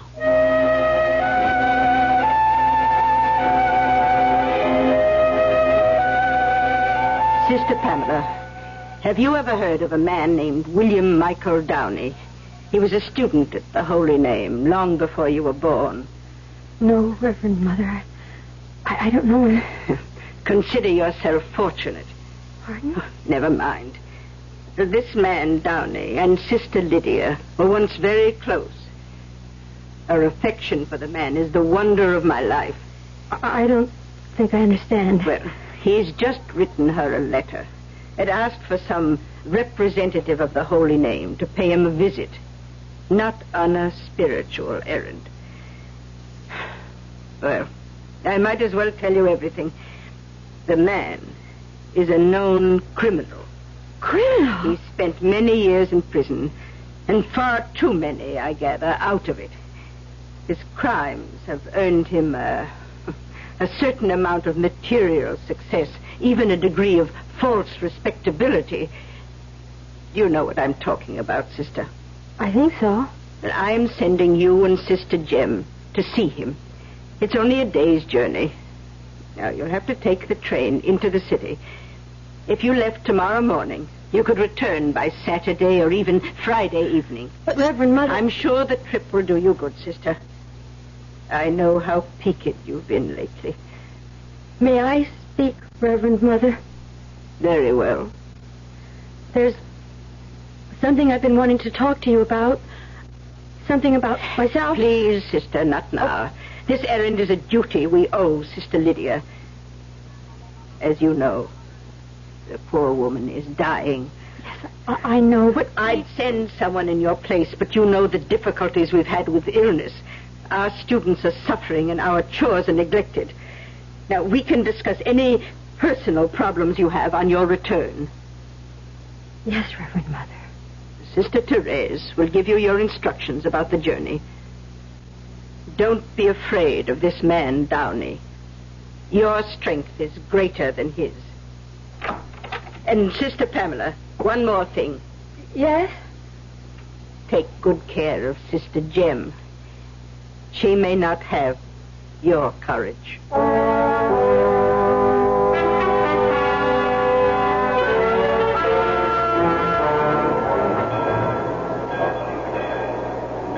It must be 10 years since I've been at a railway station. It makes me dizzy. I think the exit is this way. Well, now, don't walk so fast, Chuck. Did Sister Therese say it was very far to Mr. Downey's house? Oh, not very far. She said we could reach it by bus or taxi. Well, let's take a taxi, dear. I really am exhausted. Oh, poor Sister Jem. This is a long trip for you. Well, I don't mind. For Sister Lydia's sake. I'm glad Mr. Downey wrote her, aren't you? I don't know. I've yet to hear anything good about Mr. Downey. Why, there's something good in everyone, child.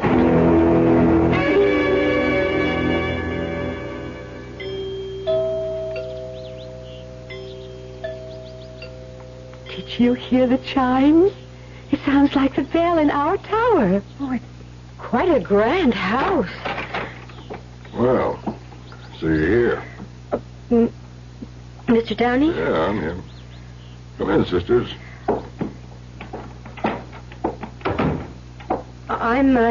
I'm Sister Pamela, and this is Sister Jim from the Holy Name. Yeah, I know. I know where you're from, sisters.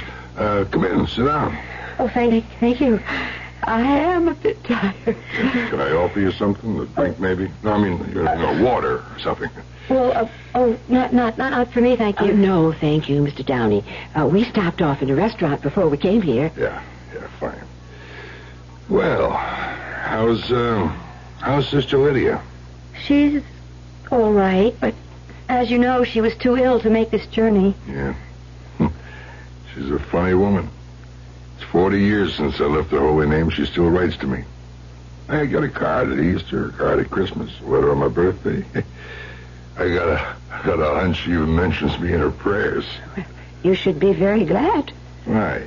You think your prayers have helped me? I do, yes. Have all your prayers been successful, sister? Your home is lovely. You must be a great admirer of religious art. You haven't answered my question, sister. Prayers aren't business deals, Mr. Downey. And you can't judge them as successes or failures. It sounds like your prayers haven't been working out so good. But then you're new at the game, aren't you? I mean, you look very young, sister. How long have you been at the Holy Name? I was a student there before taking my vows. I see. It was a lot easier to join the order, wasn't it? Instead of going out and facing the cold, cruel world. I'd rather not talk about me, Mr. Downey. Look, I've been through it all myself, you know. In all my years, I never found a better hideout than the Holy Name. Yeah. The world's a noisy, messy place full of problems. Why ask for trouble if you can avoid it? Please, Mr. Downey. Okay, sister. Look, I'll get down to business. Just what is your business, Mr. Downey? Well, as you can see, sister, it's art. Religious art. What? Yeah. And I got a present for Sister Lydia. Here it is. Oh, Mr. Downey. It's St. Francis.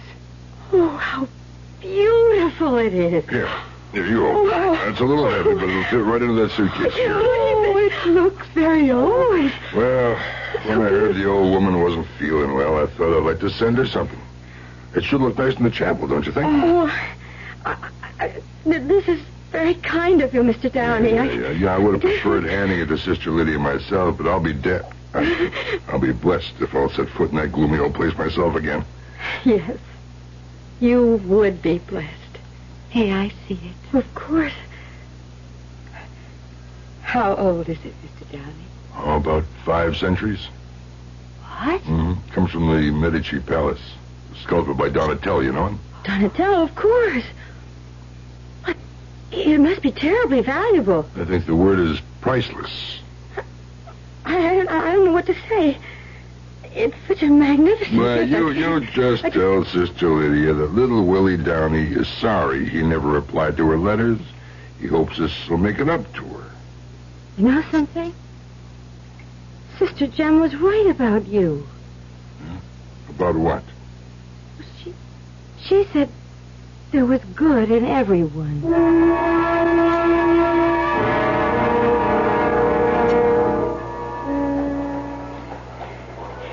Let me carry the suitcase for a while, dear. It's so awfully heavy. No. It's all right. Now, are you sure about the train time?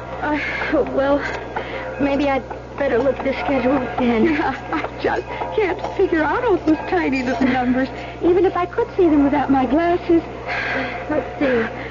Sister Therese said there would be a train at 7:45. Oh, dear. Well, that's almost an hour from now.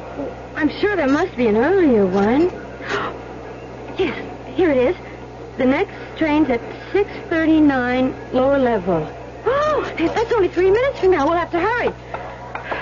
Oh, dear. I hope we make it. All we can do is try. Can I help you, sister? What? Hey, let me help you with that suitcase. It looks pretty heavy. No, I think I can manage. Well, come to think of it. Yes, thank you. Okay. Would you? You going to the lower level? Yes. The Barnwell train, 40. It leaves very soon, I'm afraid. Don't worry. We'll make it. Come along, Jim. Oh, thank heaven for that young man. Oh, I wish you wouldn't walk so fast. Oh, maybe this is a mistake. Sister, maybe we'd better wait till there's 7:45. Please, it's just a little ways longer, Sister Jem. Can you see him? No. The crowds are so thick. They're so thick.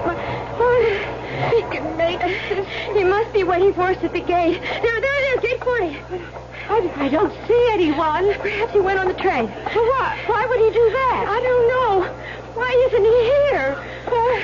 Charles, look. They're closing the gate. We've missed the train. Where's the young man? Why isn't he here? Oh, Sister Jem, he's not here. Where could he be? I don't know. You don't possibly think he... No. It can't be. He was just being polite. He wanted to help. Oh, child, why did you trust him? Why? He's got to be here, Sister Jem. He's just got to be here with the statue.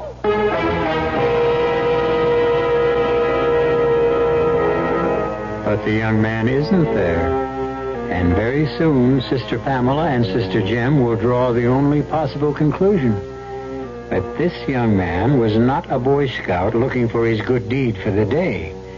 That he was the kind of young man who hangs around places like railroad terminals, looking for the good deal of the day. And it looks like he's managed to get one of the best deals of his life. We'll learn more when I return shortly with Act 2.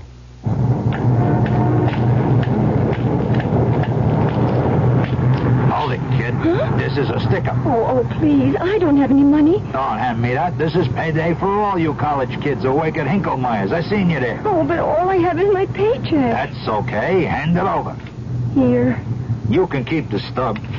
Hey, wait a minute. How come they held out federal income tax? Well, everyone has to pay income tax. What's the matter with you, kid? Don't you know nothing? You do not have to pay no federal income tax unless you earn more than $2,050. Oh, but they still have to withhold tax from my pay. Look, kid, all you have to do is give your boss an IRS form, W-4E, instead of the usual W-4. And he is then not required to withhold any federal income tax from your pay. And you will not have to file no tax return to get it back. Really? Hey, I didn't know that. Thanks. That's okay. I figure you could use the money. This message presented on behalf of the Internal Revenue Service. You can paint your home in the same muted earth tone colors our colonial ancestors used to paint theirs. Hi, Frank Lieber here to tell you about True Value Hardware Store's True Test Supreme Latex House Paint. It comes in 24 Jamestown colors, like salmon gold, Chelsea blue, and Samoset gray. The colonials used dyes from roots and barks and mixed them with buttermilk of all things to achieve those colors.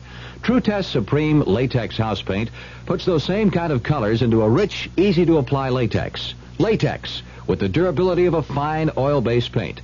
It covers most surfaces in one coat. It resists stains, mildew, blistering, and smog. And it dries quickly, in just 30 minutes. Painting tools clean up in soap and water.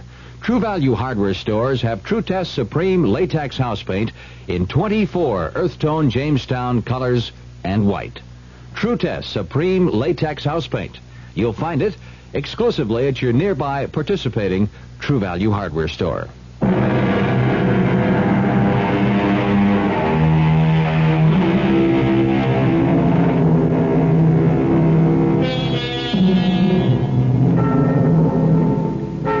Even the bells of the Holy Name Convent have a sad and hollow sound today as Sister Pamela sits with head bowed before the Reverend Mother and listens to a different kind of litany from her lips. Are you a child, an infant?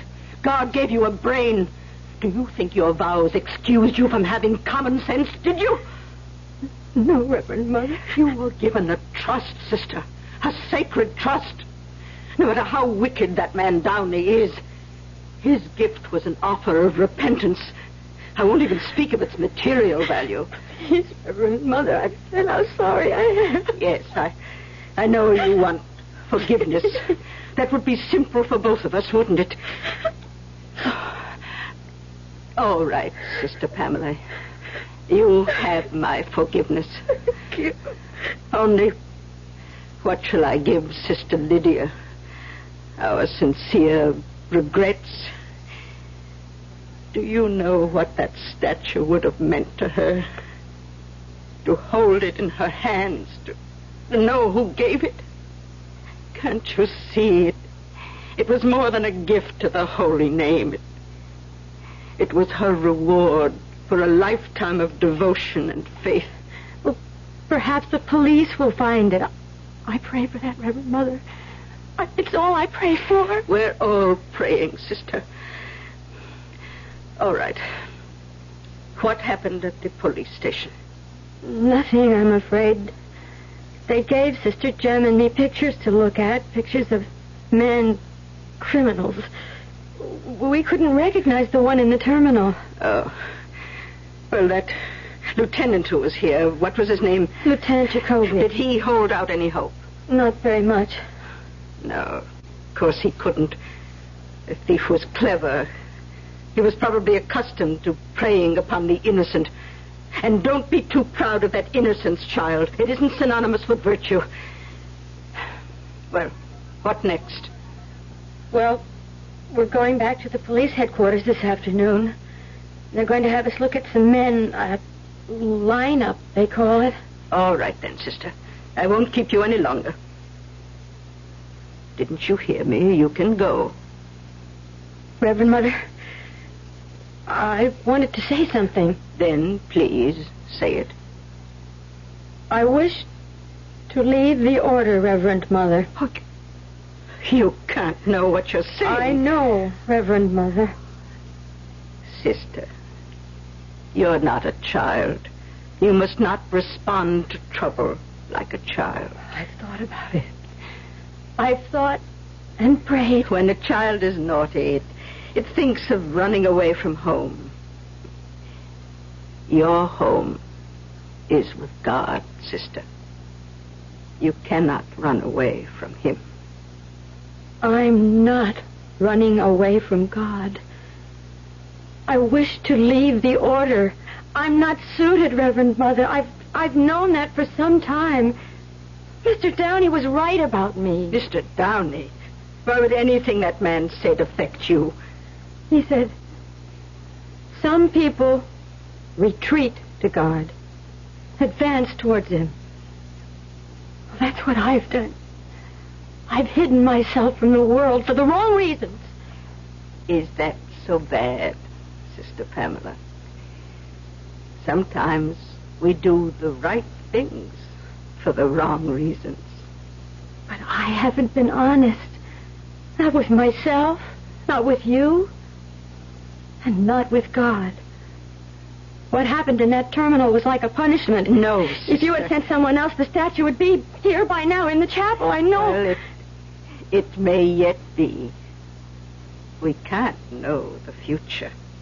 I have to leave. There's no other way. I must.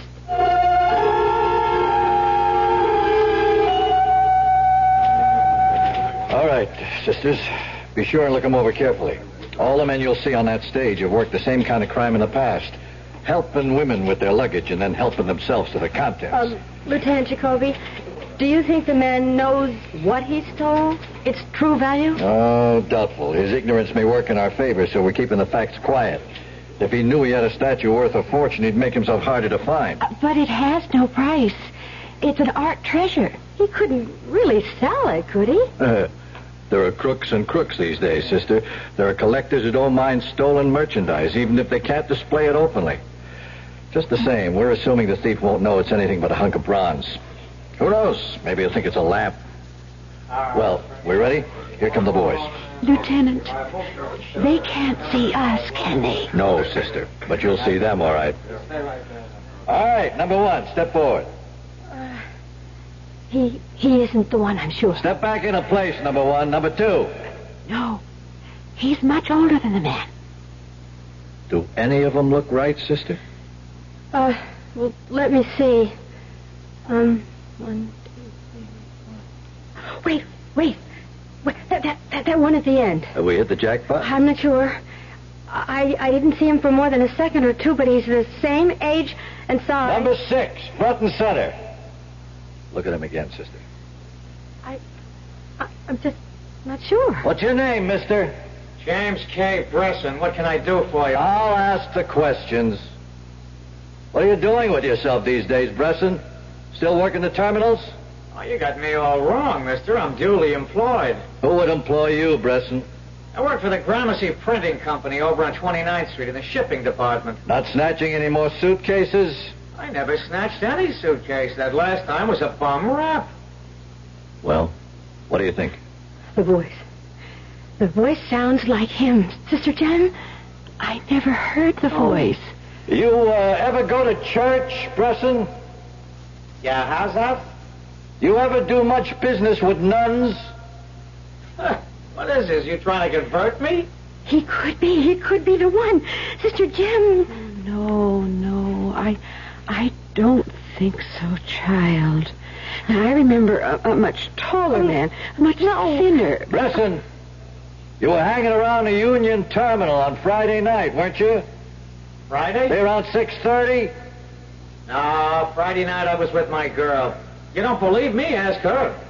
I was at her apartment, 5 o'clock to midnight. What's the name of your girl? Her name's Bess Mackin. She lives at 200 Rice Avenue. I never left her for a minute. You see, child, he couldn't be the one. Don't let an alibi fool you. I'm sure he's not the one, Sister Pamela. Now, let's not make things worse by accusing an innocent man. No. I don't want to make things worse. Well, sister? No. I guess I'm not sure after all, Lieutenant. I'm not sure about anything.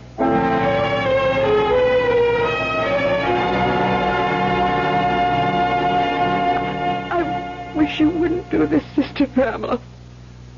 I just know it's a mistake. I can't help it, Sister Jem. I have to go. I can't even recognize you, child. I've forgotten how you look in ordinary clothes. Yes. They are ordinary, Sister Jen. And maybe I am, too. Have you said goodbye to everyone? Yes. I've just seen Sister Lydia.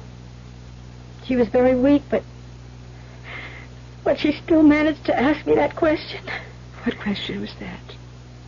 About the statue of St. Francis. She asked if it had been recovered yet. Oh, dear. Then you know that they haven't told her it was stolen. Only that it was misplaced. Yes. She still thinks they'll find it. She still believes that she'll see it before she dies.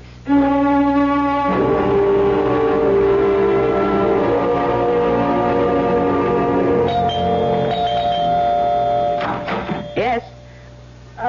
Mrs. Gunderson? Yes? I was told you had a room to rent. Well, maybe I do, maybe I don't. You all alone? Yes, ma'am. My name is Pamela Wiley. Well, I don't know. People have to be real careful these days. It was Father McKinney at St. Mary's who recommended your place. Oh, well, why didn't you say so? I've got a nice room on the second floor. $14 a week, and it includes breakfast and supper. You go out to work? I will be. Whereabouts? I work at a company nearby. Uh-huh. You work there long? Well, I haven't started yet. I just went for a job interview this morning, and I start work on Monday. Ah.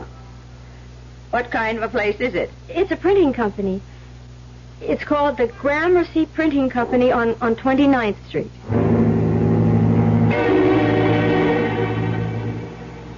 Hey, who's got the Fisher invoices? Come on, I need all them packing slips.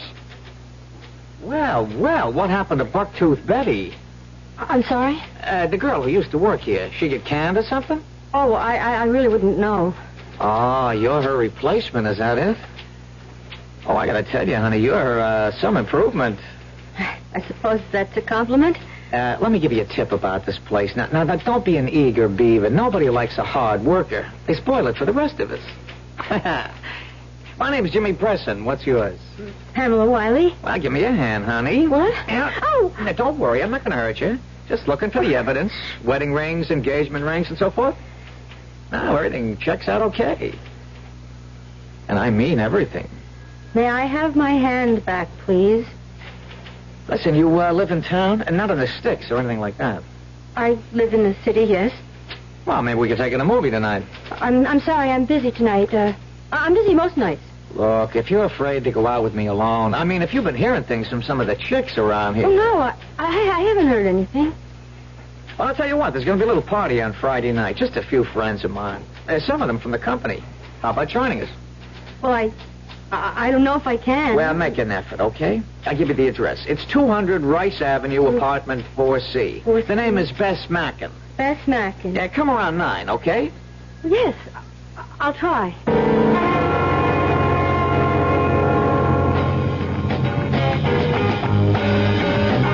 Hey, honey, I'm sure glad you could make it. You're just what this party needs, baby. A new face, and a real pretty one, too. I don't know if I can stay very long. Oh, sure you can, honey. You can stay close to old Jimmy. I want to find out if it's true what they call you at the office. Oh? What do they call me? The Saint. Now, didn't you know? Saint Pamela.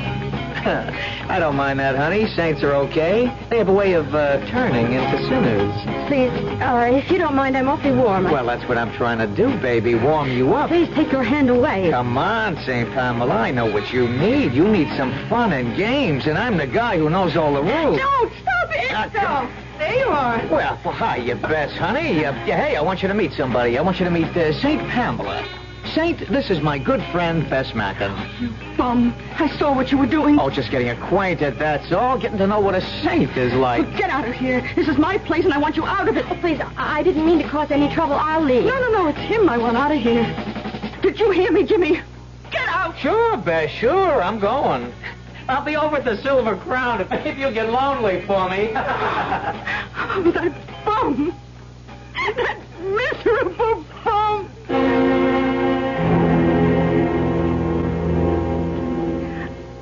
I don't know why all the men I meet are bums.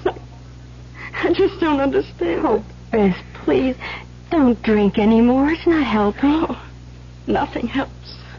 Nothing. You know what life is, honey? I'll tell you what it is. It's like one of those wrap boxes under the Christmas tree in the department store.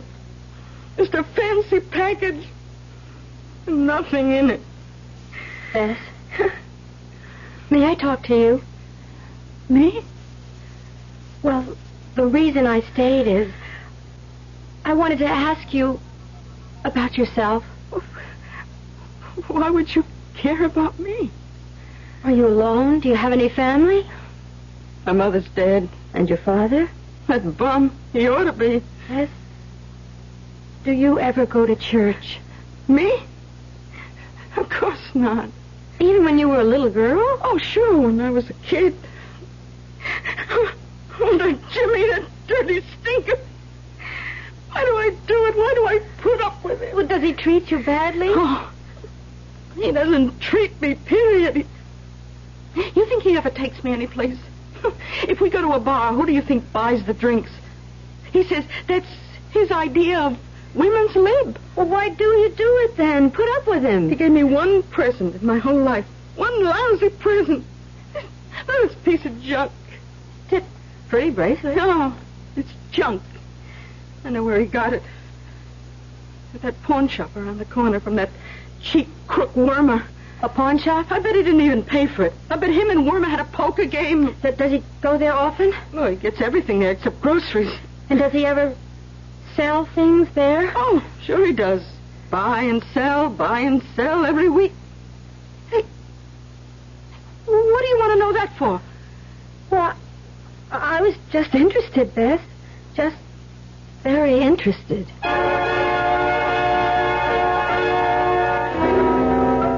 Well, Pamela Wiley, formerly Sister Pamela, seems to be on a crusade of her own.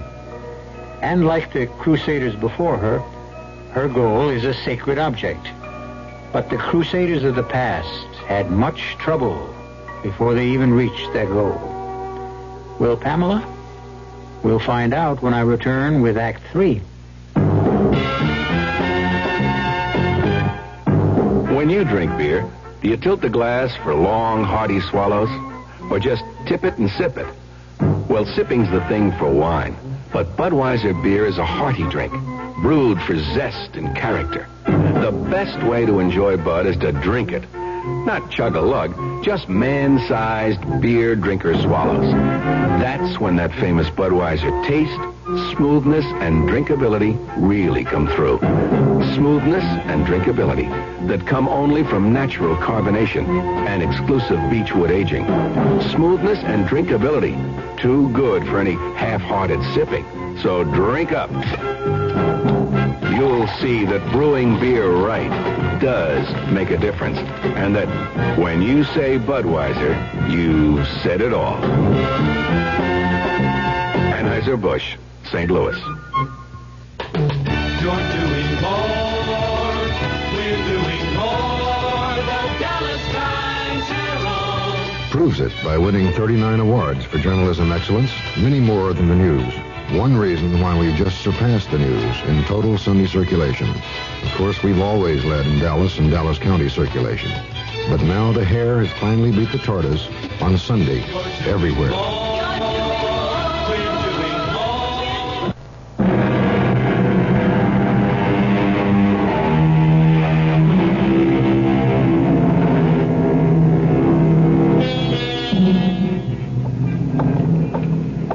Pamela Wiley is taking one of the longest walks of her life. It's only a few blocks long, but her destination is the doorway of Wormer's Pawn Shop just around the corner from 200 Rice Avenue. She pauses at the window, so covered in dust and grime that she cannot even see her reflection in the glass. It's just as well, because if she did, she would have seen the reflection of a very tense and frightened young lady. Wanna buy? What? You here to huck something or buy something, miss? Oh, buy. Only reason I ask, it's a little early. I don't like to make appraisals this early, you know. I'm still half asleep. Oh, yes, I understand. Of course, I don't know if you have what I want. I'm looking for something ornamental for my apartment. Well, like what? I don't really know. Perhaps an interesting lamp or something. Sorry, I don't carry lamps. Oh, well, some interesting... Oh, an antique, maybe. Well, that's the antique store you want, lady. This is a pawn shop. Well, do you have any religious objects? I got rosaries, jewelry, some pictures. You tell me what you want. I'll look for it. I'm not really sure. Maybe some sculpture would be nice. Sculpture? You mean like a statue? Yes. Oh, yes, that would be perfect. Do you have any religious statues, small ones? I'll go check in the back. You wait here. Sorry I had to keep you waiting. I think I got a nice statue of St. Francis. St. Francis? Yeah, the one with the birds. Come to think of it, it should be right over here. Yeah. Here it is. Oh. This the kind of thing you mean? Oh, yes.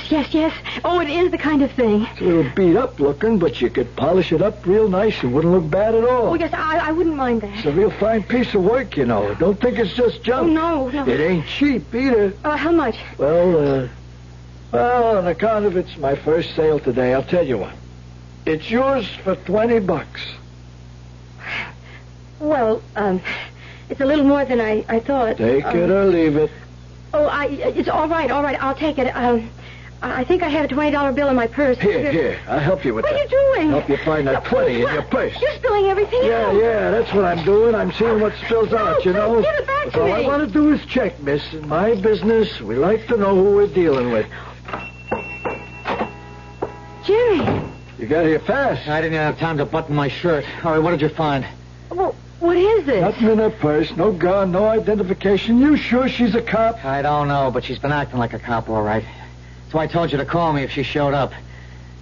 All right, what about it, honey? You want to tell Jimmy all about it? Please, I just came in to buy something. You were pumping Bess after the party. She told me about it last night when she came to the Silver Crown. But I'm not with the police, I swear it. And why all the questions, huh? Why all the nosing around? Ow, you're hurting me. Take it easy. I don't want no trouble in here. She's something. She's got to be. Bess told her I do business in your place, and now she shows up here the next morning. Don't that sound fishy to you? Well, it's funny. Come on, baby Jim. Jimmy, don't. I was just the statue. Oh, I just wanted the statue. The what? I guess she needs this thing. What's the statue got to do with... Wait a minute. Wait. You're right, Wormer. She's not a cop. Yeah, she's been acting like a cop, but that's not what she is. Please. Oh, please let me go. I didn't mean any harm. Please let me go. No, Please. Sugar, you're not a cop at all. What you are is a nun. Are you nuts? It was in her suitcase. I snatched it from her at Union Station. Only what's she doing here? Listen, I'm not a nun anymore. I left the order over a month ago. I had to find the statue, don't you see? It was a gift to the convent, and it meant so much to the... I told you it was bad luck robbing a nun. Shut up. I didn't come here to get you into trouble. I didn't want anything but the statue. I swear it. I swear it. You went to a lot of trouble, too, didn't you? You took that job at Gramercy just to get next to me. Yes, that's true. Can you beat that? You ever hear anything like that, Wormer? Let me see that statue. Here. It's valuable, Jimmy, but only to the church, only for its meaning, that's all. Valuable?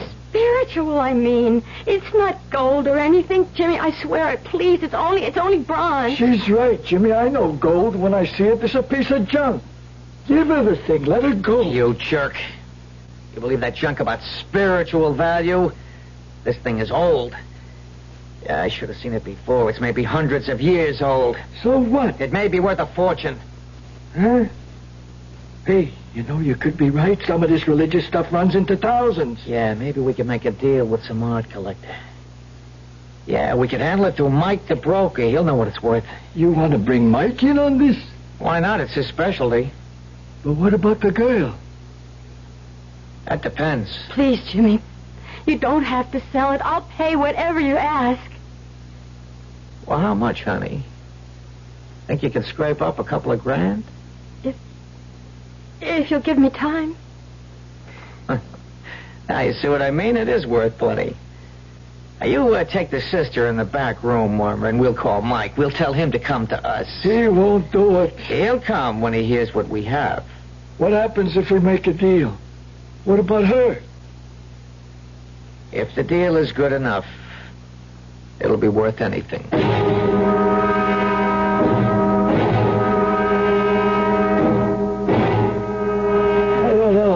It's been 2 hours. He ain't here yet. He'll be here. Stop worrying. How can I help it? Listen, Jimmy, that gag you got on the nun, you think it's okay? She can breathe. Can you breathe, sugar? Just meditate, honey. You know how to do that, don't you? There he is. I told you he'd be here. Hey, Mike, we're in the back room. Well. It's a pretty picture. Who's the girl? She's a nun, Mike. No kidding. A nun? In those clothes? With a gag over her mouth? She started making too much noise. We had to keep her quiet. Listen, Mike, I got something that's going to knock your eyes out. Listen, my name isn't Mike Bresson.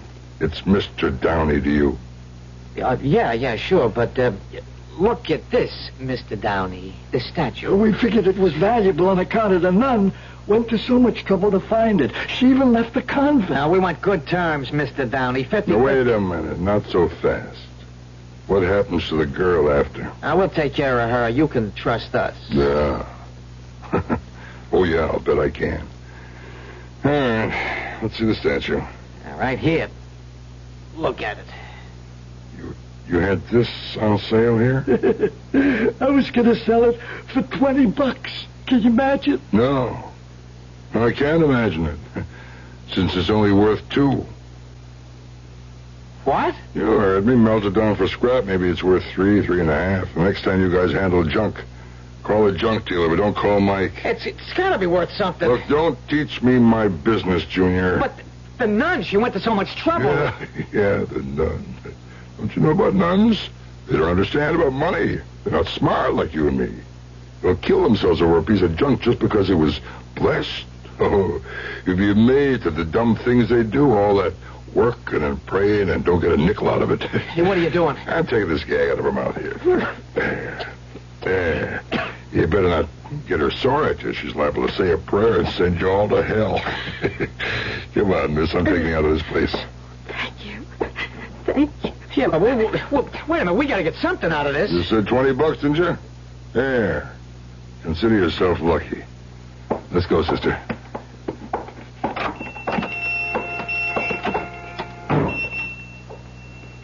Oh, Mr. Downey, I don't know what to say. I don't know how to thank you. Just take the statue where it belongs, and say hello to God for me.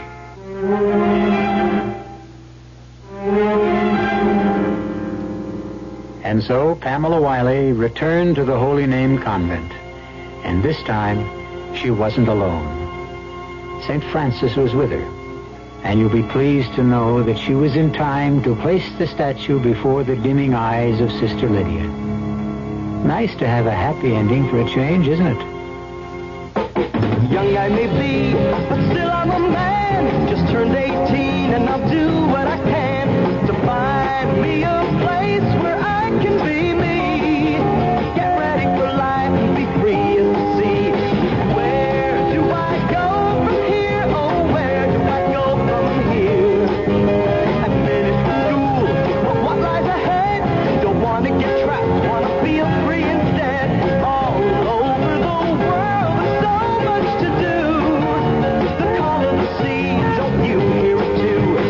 Where do I go from here? Oh, where do I go from here? What about the new Navy? You'll get your chance at success, learn an exciting job, and see the world. Call toll-free 800-841-8000. That's 800-841-8000. Or see your Navy recruiter. Be someone special in the new Navy. I know where I'm going from here.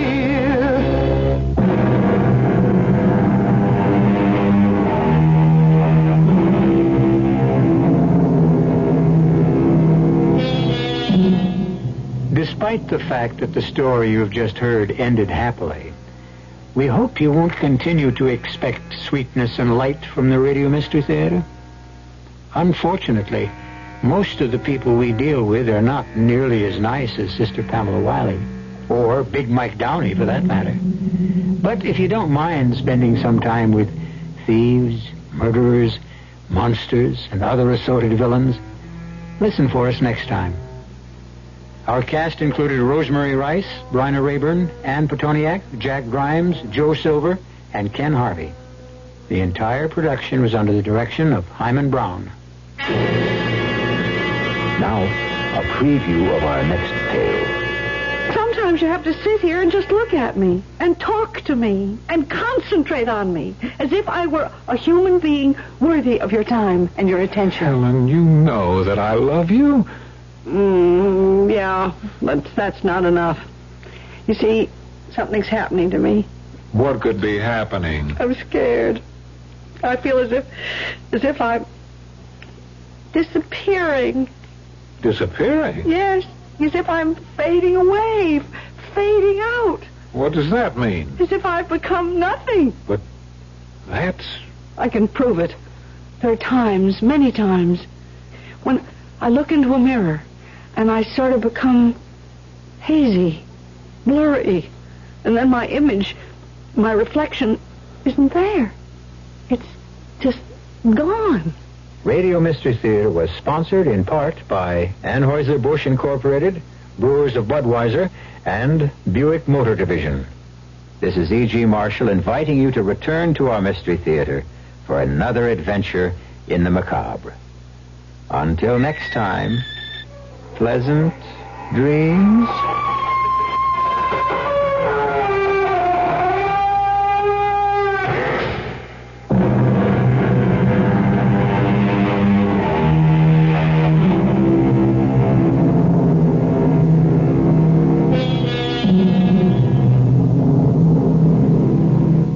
It's indoor golf time all this week at Northtown Mall. It's a great way to beat the heat and sharpen up your putting or driving game on Northtown's air-conditioned malls. Play a round of miniature golf on the tricky 9-hole course, or drive a bucket of balls on Northtown's indoor driving range. And there's even a practice putting green. So go play miniature golf at Northtown. Only 25 cents per round, and the hours of play are from 11 a.m. to 9 p.m. every day this week at Northtown Mall, LBJ Freeway at Webb Chapel Road. You're listening to KRLD Dallas, 1080 on the dial. Up next in our prolific parade of programming, it is Eddie Cantor. Bristol Myers, makers of Sal Hepatica for the smile of health and True Shea BB Forehand Lotion, present the Eddie Cantor Show.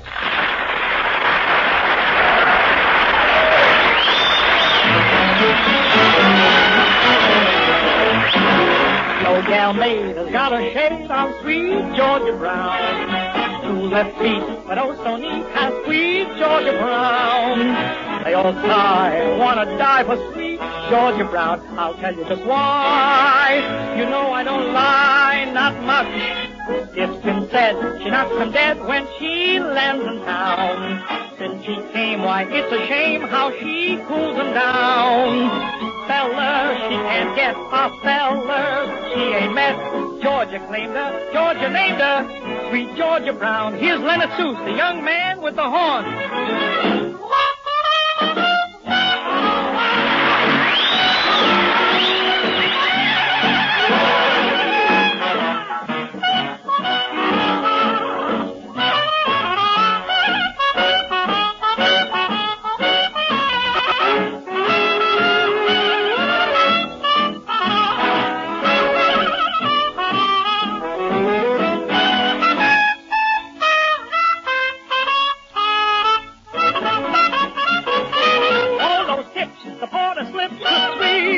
Brown. My clothes at fashion shows with $1 down. Oh boy, tip your hat. Oh joy, she's the cat. Who's that sister? Ain't her sister. Sweet, sweet, sweet Georgia Brown.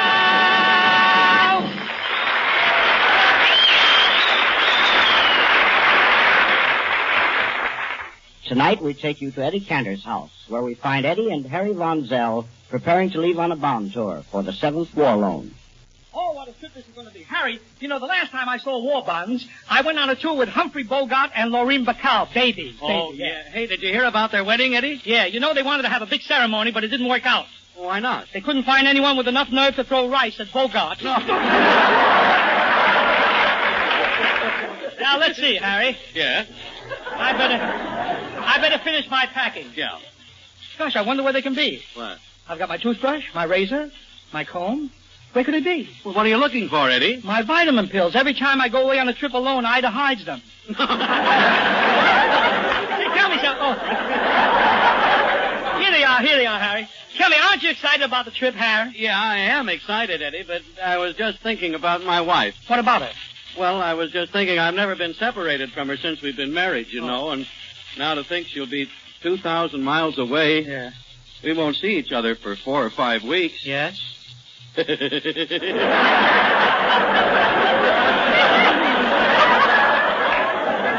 Harry Von Zell, you ought to be ashamed of yourself to be glad your wife isn't going with you. You have no idea how much I'd like to take Ida with me if I thought for a minute there would be space for her on that train. Well, why don't you call up the railroad? It's silly even to bother. I know 10 guys that called up to see if they had space so their wives could accompany them. It was terrible. Why, what happened? They had space. Oh, but we'll have fun on this trip, Harry. Haven't you ever been away from your wife at all? At all? Ever? Well, I was invited to a smoker once, but I didn't go. Why not? I don't smoke. Harry, I like to go out of town without Ida once in a while, but I do it. Believe me, I do it for Ida's sake. Oh? After all, if I was never away from Ida, how would I know within myself if I could be trusted? Yeah? Sure, certainly. You're not a good husband just because you've never been tempted to go out with a girl. A man is good if he meets a girl and nothing comes of it. Then his wife knows he's good. Well, the girl can't think he's so good. You smoker, not go at you. You don't get the point yes, at all. I do get the point. Look, Eddie, what? Do you know any girls in St. Louis? Do I know any girls in St. Louis? Yeah. Ida? Do I know any girls in St. Louis? Harry, a few of the Ziegfeld girls I used to work with are living in St. Louis now. There's a Gladys, a Dolores, a Chiquita. Oh, a lot of them, especially that Gladys. I could tell... hello, Ida. What's this about Gladys? Gladys? Oh, I was just talking to Harry about the trip. I'm glad he's able to go. I was just talking to Harry about the trip. I'm glad he's able to go. And what did I hear about Dolores? Well, I was just telling Harry that in St. Louis they have different laws than out here. There, Dolores, the bars close at 1 instead of at midnight. And perhaps you can explain Chiquita. Chiquita. That's a tough one. Yes, I know, Eddie. You were probably telling Harry that the mayor of St. Louis will give you Chiquita the city. No! That's right, Ida. Ida, you took the words right out of my mouth. Well, they sound corny enough to have been in your mouth. Ida, that corn is my daily bread. Now... Eddie, I don't like your making this trip without me. Why? After all, I'm not going to leave you alone with all those girls. Ida, that's not fair. When I go on a trip, look at all the girls I leave you alone with. And Ida, if you're thinking about my running after those girls I was with in the Ziegfeld Follies, remember, they're at least 50 years old now. Yes, that's what worries me. Now you can catch them. See that, Harry? See how she acts? Tell me, how did your wife act? I had no trouble with my wife. No? You told her, huh? I went home and told her I'm going on a bond tour to Salt Lake City, Denver, Pueblo, St. Louis, and I'm going alone. What did she say, Harry? She almost cried. Really? Yeah. Lump came up in her throat, and she just stood there for a minute. And what happened? A lump came up on my head. Oh, Harry, God. I wish the mad Russian would get here with those tickets. Huh? Well, Leonard Susan, Nora Martin. Hello, here they Mr. are. Hello, Harry. Hello, kid. Well, Leonard, are you all packed and ready to go? Oh, no. I haven't had time to pack. I've been too busy kissing Nora goodbye. Yeah, Leonard, Nora's going too. And you're standing here kissing her goodbye? You must be crazy. Crazy like a fox, more crazy like a wolf. Nora, I see that you and Leonard are getting along all right now. Oh, fine. Yeah? Last night he took me to see that picture with Spencer Tracy and Katharine Hepburn. You mean without love? Oh, no. We had seats together. I'll kill him. Say, Harry, look who's coming up the walk. Freddie Martell, our new singer. Oh, yeah, the kid who was just discharged from the Navy. Yeah. Hello, Freddie. Hello, Mr. Cantor.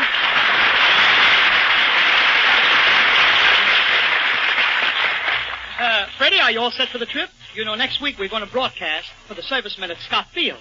Gosh, Mr. Cantor, it might be embarrassing with them still in the service and me working for you. Embarrassing? Why? They may hi-hat me just because they're making more money than me. Freddie, I'd behave if I were you. You don't need 85 points to be released from this program. Look, suppose you and Nora just rehearse the new song you're going to do on the bond drive, huh? Okay, Mr. Cantor. Yeah, that's right. Hold it a minute, Freddie. Just wait a minute. Hello? Hello? How do you do?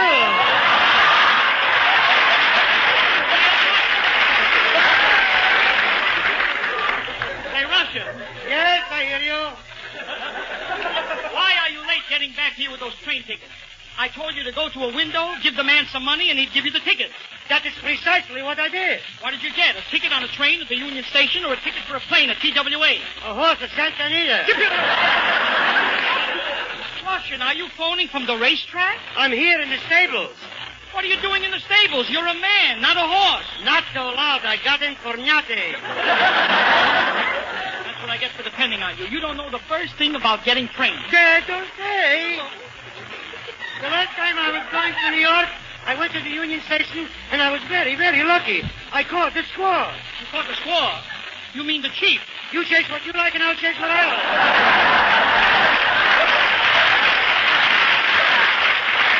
What did you say? Russian, this whole conversation is aggravating me. I don't know why the telephone company allows an idiot to use the telephone. Maybe the operator knows you. Please be serious. You told me if I sent you for my railroad tickets, you'd get me first-class attention, first-class service, and first-class accommodation. Now what have you got to say? I'm a first-class liar. Russian, did you go to the Union Station and tell the passenger agent I take anything, drawing room, compartment, or even an upper or a lower berth? Yes, but when I asked him for a lower, I couldn't understand the word he was saying. Why not? He was talking through his upper. Russian, I don't know know why I put this in your hands? A man that knows nothing about travel. Cantor, my own father blazed the first trail across this country in a covered wagon. What a man was my daddy. He talked like me, and he was built like me. Did he look like you? Or do you think he traveled in a covered wagon?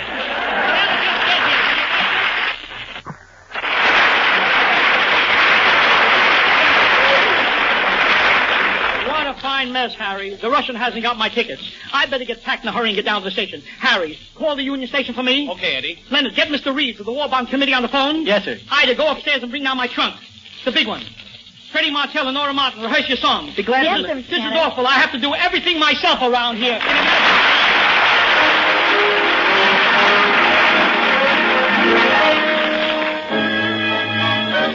The more I see you, the more I want you.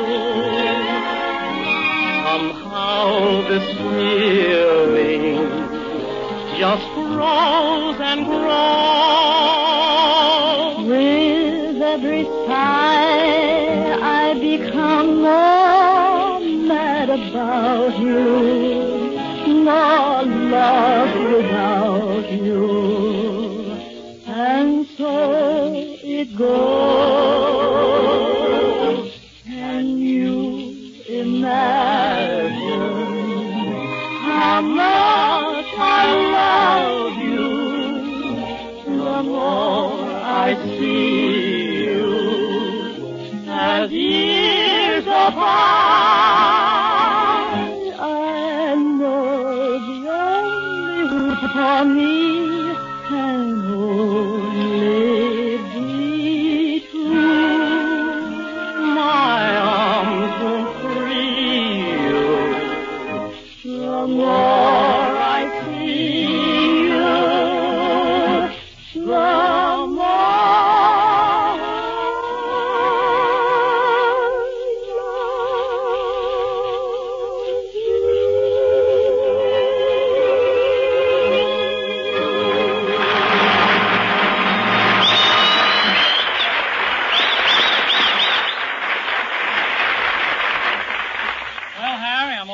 Good, Eddie. Help me shut the suitcase, will you, kids? Well, you'll never close it with all that stuff Don't in it. Look, Harry, when I say 3, you just sit on it. Oh. 1, 2, 3. Harry, you sat on my grip and broke it, you big fat head. Fat head? Never mind.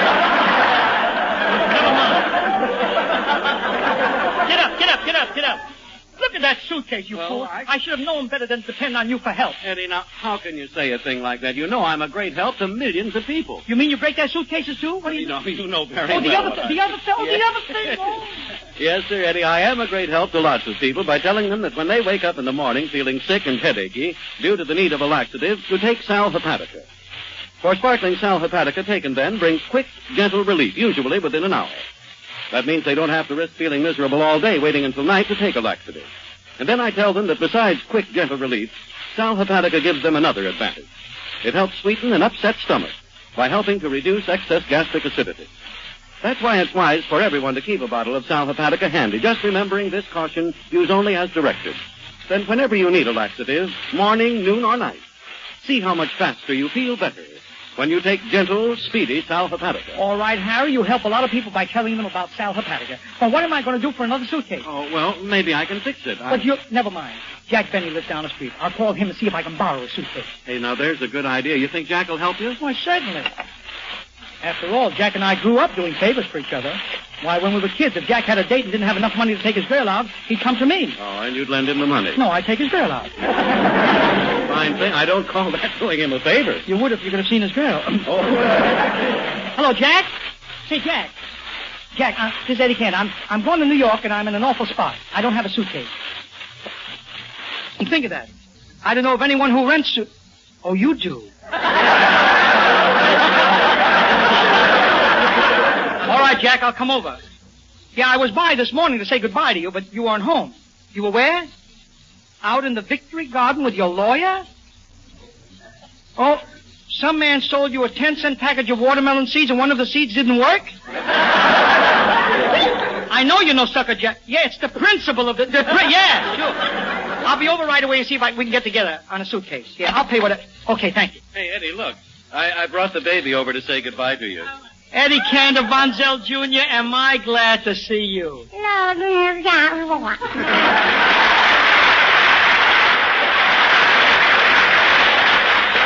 Oh, Eddie, it's a shame we can't have the baby with us. I'd feel proud traveling father and son. You know how it is. Who knows how it is? No, Shut no, up. Do you wish you were going with us, little fella? Huh? Goo.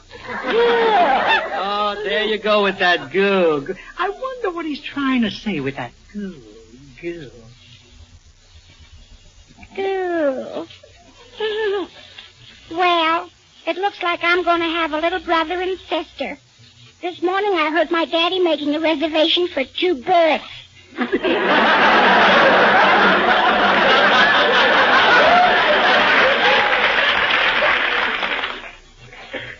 Gee, my daddy's a kid himself.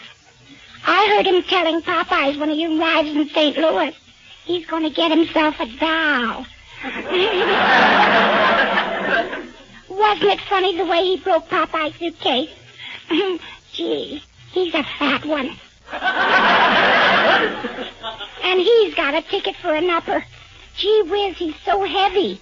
The last time Daddy got into an upper, it immediately became a lower. I wish Daddy was as smart as Popeyes.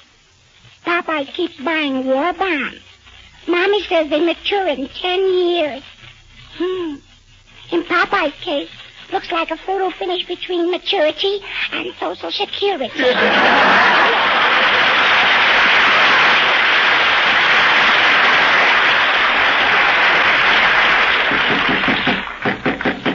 That's funny. When I called Jack Benny, he told me to come right over and loan me a grip. I guess nobody's home. Hello, Mr. Cantor.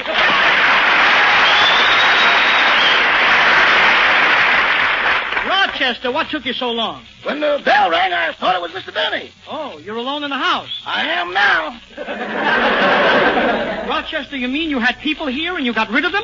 I had a couple of friends over to celebrate VE Day. But Rochester, VE Day was 2 weeks ago. My, how time flies. Rochester, I spoke to Mr. Benny on the phone, and he told me I could come over and borrow a suitcase. Where are your suitcase? Where are they? In the basement, right this way, Mr. Cantor. Now, it's dark down here. You better follow me. Follow you? I can't see a thing. That's me. Here's the light switch. What's that in the corner? That's Mr. Benny's violin. Innocent looking, ain't it? Where are the suitcases? Oh, they're over here. Gosh, look at them. A lot of them. They've all got different initials. What's this? R.C. Oh, Ronald Coleman. Mr. Benny borrowed that one last year. C.G. Who's that? Cary Grant. Oh, this one must be Jack. J.B. Oh, that's Joan Bennett. Here's one with the initials L.S.M.F.T. That can't mean anything. Oh, what you said. Mr. Cantor, what you said. I said L.S.M.F.T. That's nothing. You should wash your mouth out with soap. L.S.M.F.T. is nothing? Man in this house, that's the alphabet.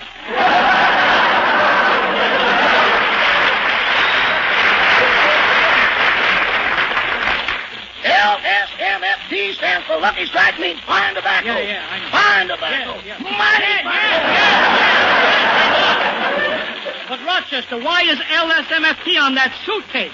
Mr. Cantor, when it comes to LSMFT, mine not to question why, mine but to do or die. Fine tobacco, mighty fine. Anyway, I'd like to borrow that suitcase over there. All right, Mr. Cantor, that'll be $11. Wait a minute. Mr. Benny said the charge was only $1. There's a $10 dusting charge. $10 to dust it off? Why does it cost so much? Well, when the dust gets in my mouth, it makes my throat dry. And when my throat's dry, I get thirsty. And when I get thirsty, Yes? There's a $10 dusting charge. All right, Rochester, fix the bag up and bring it over to my house, will you?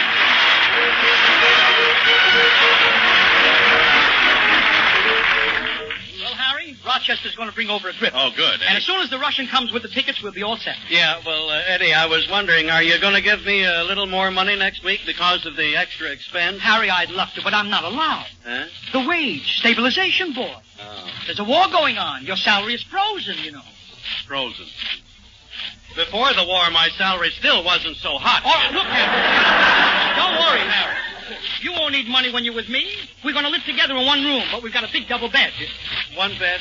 No, it's no good. Why not? Well, sometimes I snore a little. You do, huh? Well, if I snore, all you have to do is nudge me gently. No, Harry. Last time we lived together in San Francisco, I nudged you while you were snoring, and never again. What happened? You kissed me. No. Hey, Harry. Wait, no. That's the Russian now. I'll bet he's got the ticket. Cantor, what are the odds? So you're at the racetrack? No, I'm not. Don't lie to me. I just heard the crowd yell. They're off. Cantor, have you ever been to a burlesque theater? So that's where you are. How about the ticket? Wonderful, wonderful. Second row, center. No, the Russian, you don't. Russian, you wasted an entire day and you still haven't got my train ticket. Cantor, I tried. But first I had to be fingerprinted. They don't fingerprint you when you try to get train tickets. They do when you try to get them the way I did. Oh, stop, Russian. I don't think you've even tried to get tickets. Cantor, my friend, I went to the president of the railroad, and he said he had no tickets. So then I grabbed his young, beautiful secretary, and I asked her. Russian, if the president had no tickets, what good was grabbing his young, beautiful secretary? Silly one. Fine, I'll get the tickets myself. Of all the things... Harry. Harry, what's the matter, Harry? Look at the telegram I just got. What does it say? It says... Harry, you can't say that. Let me read it. The Treasury Department of the United States has assigned you, Harry Von Zell, to remain in Los Angeles to participate in the 7th War Loan Drive on the West Coast. Harry, this is a great honor. I know. What are you crying about? Well, I do want to sell war bonds, but I wanted to go to St. Louis and meet all the girls. Then I go out with one who gradually gets the door, and finally, after the first few days, I know her well enough to whisper something soft and tender in her ear. What would you whisper in her ear, Harry? Trouchet, the beforehand lotion. Harry, do you mean you take a girl out and wine and dine her just so you could whisper Trouchet in her ear? You think I'm a fool? Of course not. I'd also tell her Trouchet is the new idea in hand lotion. A fragrant, creamy lotion designed to help keep hands soft and lovely. Yeah? I tell her to use Trouchet, the beforehand lotion, before she does the dishes or tubs her undies. For Trouchet is so effective that it will help guard her hands even in hot, soapy water. Oh, Harry, you've got such a one-track mind. Can't you get your mind off a girl's hands? Okay. I got my mind now on her legs. What? Yeah? Sure. Because Trouchet is also great for keeping legs soft and smooth, particularly in the summer when the skin has a tendency to become dry. That's why every girl should begin today to use Trouchet. Oh, I give up.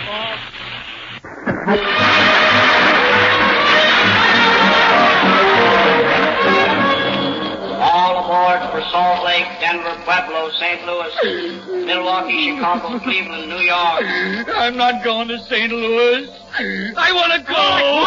Quiet, Harry. Now, when Rochester brought that grip over to my house, he told me to meet him here at the station, and he'd do something about getting us tickets. Hey, there's Rochester over there. Well, I'll be darned. He's wearing a red cap.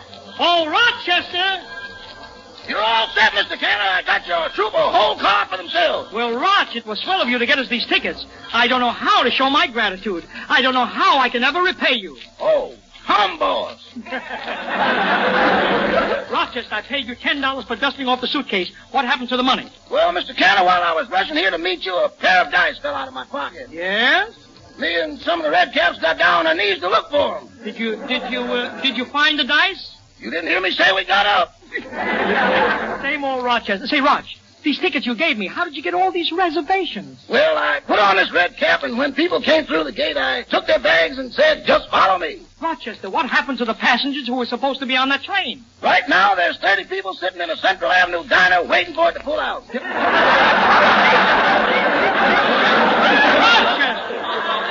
Rochester, you put those people on a diner? Don't they know they're not on a train? On Central Avenue, they think they're going through a tunnel. Well, so long, Rochester. I'm off to Salt Lake, Denver, Pueblo, St. Louis, Milwaukee, Chicago, Cleveland, and New York. Goodbye, Mr. Cantor. Don't forget to give my regards to Mr. Benny. And Mr. Cantor, don't you forget. Yes? LSMFT, Lucky Strike Me, fine tobacco. I know. Mighty fine Yes, tobacco. I know. Fine I know. Yes, you told me. Yes, I know.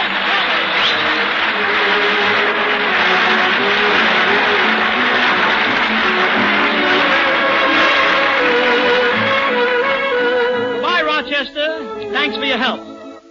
Be sure and listen in next week, ladies and gentlemen, when we broadcast from Scott Field, Belleville, Illinois. And remember this, too, that across the greatest stretch of water ever traveled by ships and men, the American merchant marine is transporting the goods of war to our fighting men on the fighting end of the Pacific. The bonds you buy the bullets they carry. And the faster those bullets go over there, the quicker our men will be back over here. Show them all there's a bond between us. Buy one tomorrow. Each Wednesday with you, as friend to friend, I'm sorry it's true. I'm telling you just how I feel. I hope you feel that way too. Say, friends, don't forget the two products that make our Wednesdays together possible. Sal Hepatica for the smile of health, and True Shea, the beforehand lotion. Sal Hepatica, True Shea. This is Harry Von Zell now saying goodnight for Eddie and the gang.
My Favorite Husband is up next on nightly old-time radio shows. Please enjoy it. It's time for My Favorite Husband, starring Lucille Ball.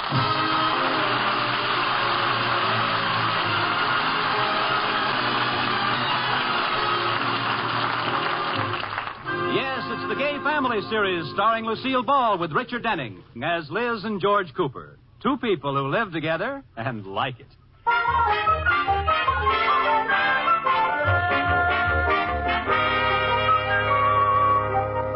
As we look in on the Coopers tonight, we find them in the living room. George's annual vacation comes up soon, and they're discussing the last-minute details of the trip they have planned. George, I have a surprise for you. I'm all packed. Packed already? Our vacation doesn't start for 2 days. I'm being sensible this year. No last-minute packing. Well, I hope you don't try to Stop. I know what you're going to say. We're only going to be gone a week, so you don't have to take everything you own. Well, I just packed the bare essentials. Good. I managed to squeeze everything into 5 suitcases. 5 suitcases for 2 people? No, for 1 people. I haven't packed your stuff yet. Oh, great. Oh, I just can't wait for you to see my new bathing suit, George. You didn't buy one of those scanty ones, did you? One of those strapless suits? No. Well, that's a relief. Mine is more of a suitless strap.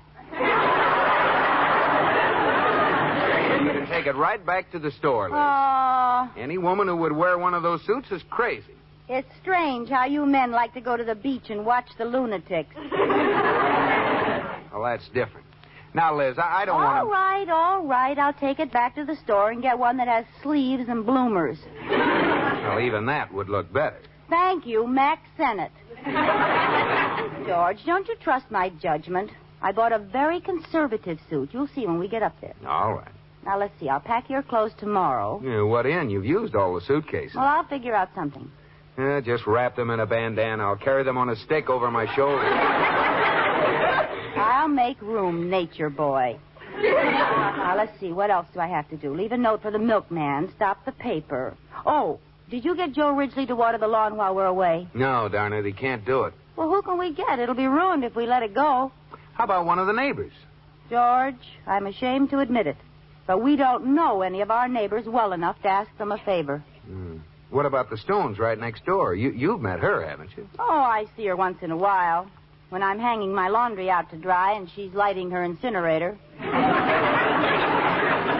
Well, maybe it's a good idea not to get mixed up with the neighbors. Would only lead to trouble. Oh, I don't think we get into trouble being friends with Frank and Mary Stone. Frank and Mary, how do you know their first names?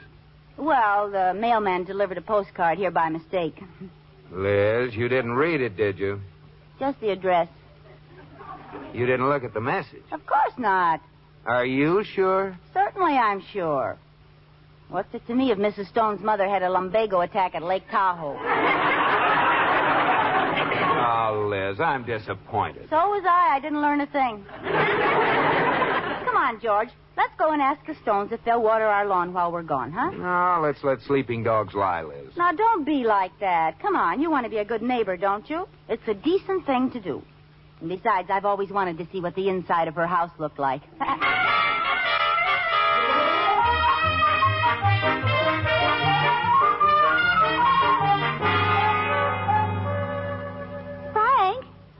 Out the window? I'm watching the Coopers, Mary. They're acting so odd. What are they doing? Well, they've been standing in front of our house for 5 minutes. She keeps pulling him toward the front door, and he keeps pulling back. That's funny. Yeah, they're awfully old to be playing tug-of-war. Uh-oh, she must have won. They're coming up the walk. You didn't do anything silly like asking them over, did you? Now, Frank, they're coming over, so let's be nice to them. We should have made friends a long time ago. Mary, getting friendly with neighbors only leads... They're on the porch. Trapped. Now, hush. I'll let them in. Hello, Mrs. Stone. I hope you don't mind our dropping in like this. Oh, look, Frank. It's the Coopers. Well. Oh, a nice surprise. Come in. You know, we've meant to come and see you ever since the first week you moved in, but something always came up. We understand. We have been shamefully long in welcoming you to the neighborhood. How long have you lived here now? 7 years. Well, it's high time we got acquainted. Living next door all that time, we don't know a thing about you, do we, George? Well, George, just don't stand there. Say something. Huh? Oh, how's your mother's lumbago?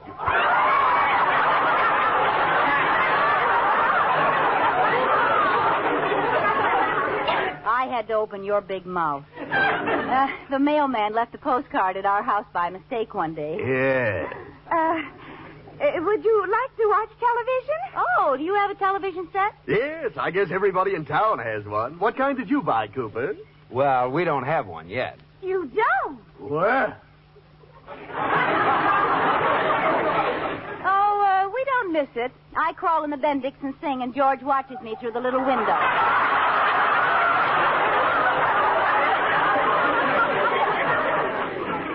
I'd like to see your set, Stone. I've been thinking of buying one. Oh, well, it's right in the next room. Come on. My, your television screen is a big one. What program is that on now? I haven't turned it on yet. You're looking out the window. Now, wait till this set warms up. You'll really see something. Ah, there you are. Is that a picture? I was just going to ask you. Now, wait till I adjust it. There. Isn't that the clearest picture you ever saw? Well, I can't tell. Why don't those two guys get out of the way? They're wrestling. Oh. Say, this isn't bad. Just like being at ringside. Oh, who wants to watch wrestling? Yes, put something else on, Frank. Okay, I'll try Channel 8. Hey, there's another wrestling match. Oh, goody. Now, let's take a look at Channel 12. Oh, dear, they're wrestling on that station, too. Don't they have any programs that women like? Well, I'll try Channel 13. Oh, there's a show you girls should like. Well, this is more like it. Lady wrestlers. They have programs besides wrestling, Mrs. Cooper. Oh? Yeah, sometimes they have boxing and baseball. Goody dipped in pickle juice. No, the picture's distorted. There's something wrong. It's never done this before. You better turn it off, Frank. Okay. Well, I'll have him come look at it tomorrow. Oh, it probably just needs a little adjustment. Why don't we look at it now? George, get that I can fix it look out of your eye.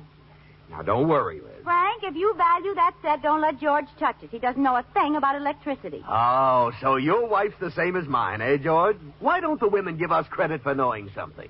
Yeah, I don't know why you talk like that, Liz. I fixed our toaster, didn't I? The one that was popping the toast up too hard? Yes, you fixed it. It doesn't pop the toast up anymore. It leaves the toast on the table and jumps away from it. Oh, come on, George. Let's take a look at this thing. Frank, let a repairman do it. Yeah, honey, why should I pay a repairman to ruin this set when I can do it for nothing? Come on, George boy. Okay, Frank, old man. Merry old girl, call the power company and tell them to stand by for a blackout. Quiet, Liz. How'll we start, Frank? Well, let's get into the back of the set and see where the trouble is. Okay. Here's the screwdriver. You're good. You unscrew that screw where it says caution, extremely high voltages. I'll unscrew this one where it says the back of this set should be removed by a qualified television repairman only. And so we say aloha to the television set. There we are. The back's off. Let's see. Just as I thought. What? Lots of wires in there. Dad, what deduction? Now, Frank, you stand in back of the set, and I'll watch the screen and tell you what to adjust. Okay. Now, I'll just turn the set on so we can see what results we're getting. Mary, are you sure Frank's insurance is paid up? I wish you wouldn't do that, Frank. Yes, dear. How are we doing, George? Jiggle that wire on the left. How's that?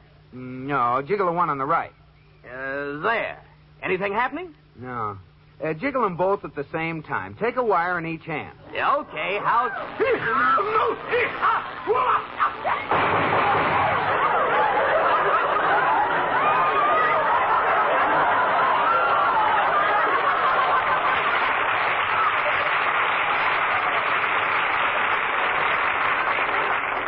And so we say aloha to Frank Stone. He's gone. There's nothing there but his glasses. Frank, where are you?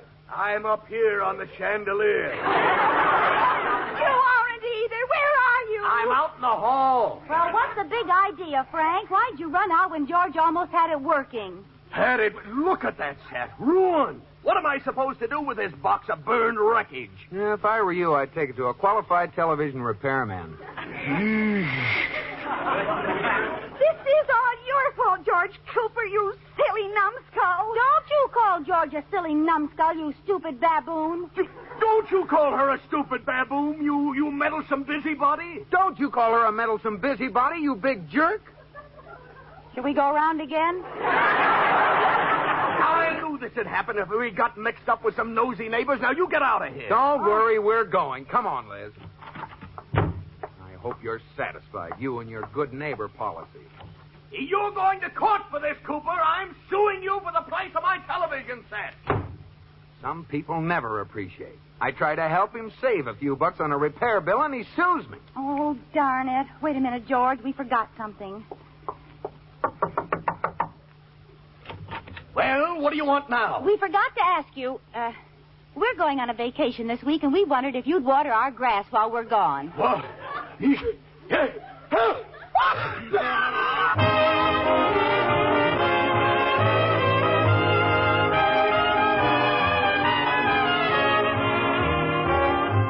It's the next morning, and Liz is worried over Mr. Stone's threat to sue George for ruining his television set. They're talking it over at breakfast. Oh, I'm worried, George. We've never been sued before. Well, let it be a lesson to you not to get mixed up with the neighbors. And don't worry, that big bag of wind isn't going to sue us. Well, that's not what Mrs. Stone told Katie. What do you mean? That big bag of wind is suing us for $500. $300 for the television set and $100 apiece for each eyebrow he lost. Each eyebrow? Yeah, didn't you notice? They were singed off. Well, but I saw him in the backyard this morning. He had his eyebrows. They're falsies. Well, don't worry. He won't really sue. Mrs. Cooper. Yes, Katie? I don't want to bother you, but there's a strange man in our front yard. Look out the window. Oh, George, it's a process server. Now, there you go, jumping to conclusions. What reason have you got for thinking he's a process server? I don't know. Maybe it's because he's up in a tree looking at us through binoculars. Where? Yeah, he is a process server. Sure. If he serves that summons today, we'll have to go to court next week. And there goes our vacation. Oh, no. We can't let this happen. Oh, dear, he's coming to the front door. Oh. Tell him we're not home, Katie. Well, that seems like cheating. Look, we'll face the music when we get back from our vacation. I'd rather go to court on the bank's time. Yeah, all right. All right, Katie, go ahead. Oh, what'll I say? Tell him we've left. We're spending a fortnight in the Catskills. Come on, George, let's hide. Yes. Hiya, sister. Yes? I'd like to see Mr. and Mrs. George Cooper. They're not here. Don't give me that, sister. I tell you, they left this morning for a catnap in the Fortskills. Huh? A nightcap in the Footskills. You're a fast waker, sister. Boss leaves this morning. Already you're at the brandy. I never touch a drop. Do I, Mrs. Cooper? Of course not. Aha! Shut the door, Katie. Oh, I'm sorry, George. You two really use your heads. Now, we'll never get rid of the guy. There he is again. Oh, don't open the door, Katie. Who is it? It's only me, the Western Union boy. That's the same guy. He didn't even disguise his voice. What do you want? I got a telegram from Mr. and Mrs. George Catskill.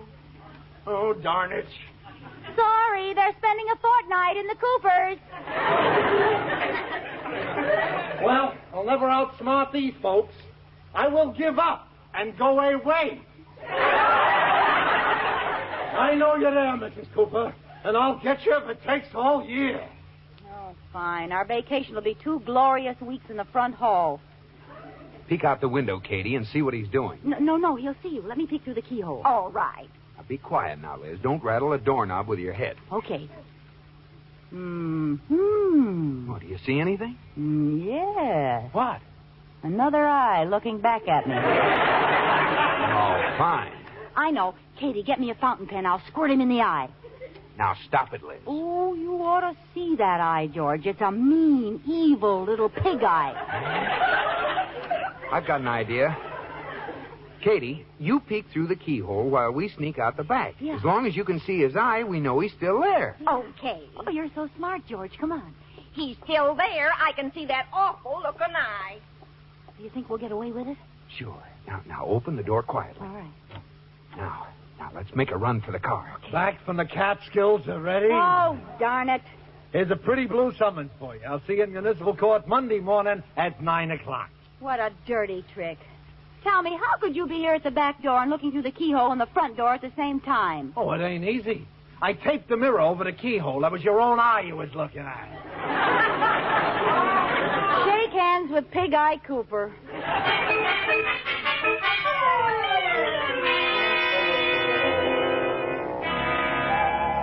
Oh, George, you're just being silly. Why don't you get a lawyer? What do I need a lawyer for? I can handle my own defense. George, you and I both know you did ruin Frank Stone's television set. Oh, fine. My prize witness is turning state's evidence. No, I'm not. I'll say anything you want me to say. I only want the truth. I want you to tell the court what happened in your own words. Here. What's this? Well, I've written it out for you to memorize. Oh, well, let's see what my own words look like. Ladies and gentlemen of the jury, on the night of June 16th, 1949, at approximately 7:35 p.m., my husband George and I paid what we thought would be a friendly call on our neighbors. Oh, wait a minute, George. What's this next thing? Flutter eyelids at jury. Oh, I wrote in some directions for you. Oh, yeah. Oh, yes. Here I sob quietly, and let's see, further down, I sneer at Frank Stone. Yeah. Now, remember, those directions are as important as the testimony. Uh-huh. I want you to memorize them just as carefully. Oh, I will, George, and I'll put on my long eyelashes. They have a wonderful flutter. It kicks up a breeze.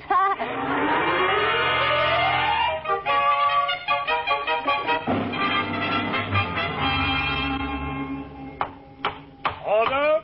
Order in the court. You have everything straight, Liz? Oh, don't worry, George. I memorized the whole thing. The court will now hear the case of Stone versus Cooper. Who's the attorney for the plaintiff? I'm acting as my own attorney, Your Honor. Copycat. Please. You say you're acting as your own attorney? Did you notice the judge's voice? I think he's taken an instant dislike to Frank Stone. Mm-hmm. Well, all right. Are you ready, Frank? All set, Harry. He doesn't hold a grudge long, does he? Just my luck. They're friends. Yeah. Proceed. Call your witnesses. Thank you. I'd like to call my only witness, me. Is Frank Stone present? Yes, sir. Take the stand. Thank you. Where do you live? Oh, come, man. Where do you live? You're confusing the witness. You'd better sit down and rest your case a minute, Frank. Counsel for the defense, are you ready? I'm acting as my own attorney, Your Honor, and as my witness, I'd like to call Mrs. George Cooper. Take the stand, Mrs. Cooper. Thank you, Your Honor. You swear to tell the truth, the whole truth, and nothing but the truth, so help you? Well, do you? Do I what? Didn't you hear me? Yes, I heard you. What did I say? You said blah, blah, blah, blah, blah, blah, blah. And I don't know whether I did or not. Silence. Young lady, I said, do you swear to tell the truth, the whole truth, and nothing but the truth, so help you? Well, why did you say it so fast? I don't know. That's the way they do it in the movies. Now, do you? I do. Proceed. Now, Mrs. Cooper, tell us what happened in your own words. Well, on the night of June 16th, 1949, at approximately 7:35 p.m., my husband George and I... Oh, it was in the evening then? Yes. Proceed. Where was I? You were saying that your husband George... Oh, yeah. My husband George and I, on the night of June 16th, 1949, at approximately 7:35 p.m., my husband George and I paid a friendly call on our neighbors, the Stones. We had been in their house only a few minutes when Mr. Stone suggested we watch television, flutter eyelids at jury, and a few minutes later... Wait a minute. What's this about flutter eyelids at jury? Nothing, Your Honor. She's a little nervous. What's the matter with you? Well, I can't help it. That's the way I memorized it. Oh. When you've got your signals straight, we can continue. Where was I? Mr. Stone suggested you watch television, flutter eyelids at jury. Oh, yes. Mr. Stone suggested we watch television. Watch television. On the night of June 16th, 1949... Start from where you left off. What comes next, George? Mr. Stone begged George... I object. He knows her story better than she does. You keep quiet. Mr. Stone begged George to help him with the set, and George said, "Please do not force me to do this, as I am not a qualified television repairman." In spite of this, Mr. Stone insisted pull skirt up over both knees and wink knowing that I object. You leave her alone. Young lady, I will give you one more chance to give your story. Just tell us what happened. Yes, Your Honor. On the night of June 16th... You already told us that! George, he's confusing me. Kindly address your remarks to the bench. Well, it was like this, bench.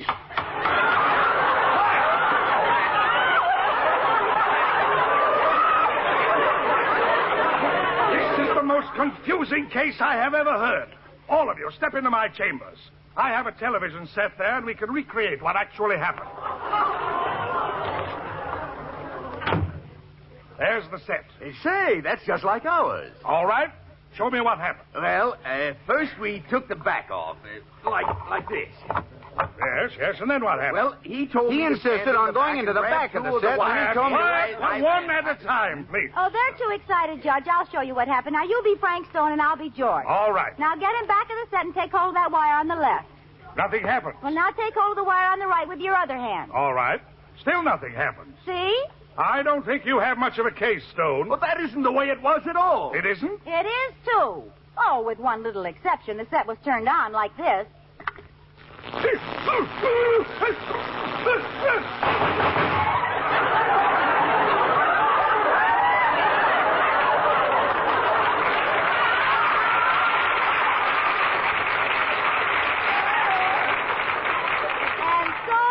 say aloha to the judge's eyebrows and reluctantly set sail for the city jail.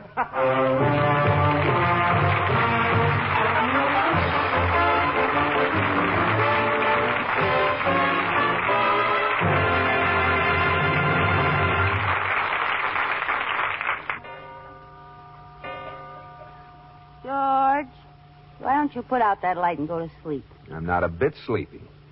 It's late. I can't help it. I'm not a bit sleepy. If you yawned, that would mean you were sleepy, wouldn't it? I guess so. I bet I can make you yawn. I'll bet you can't. I'll bet I can. Doesn't affect me.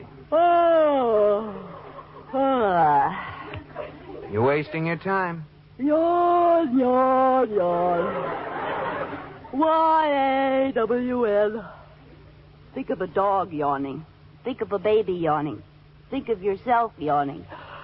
Yawn, yawn. It isn't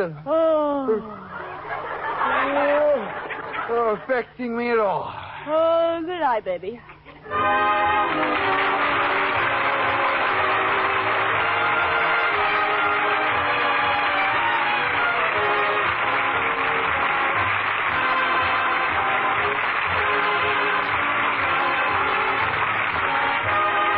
My Favorite Husband has been presented through the worldwide facilities of the United States Armed Forces Radio and Television Service.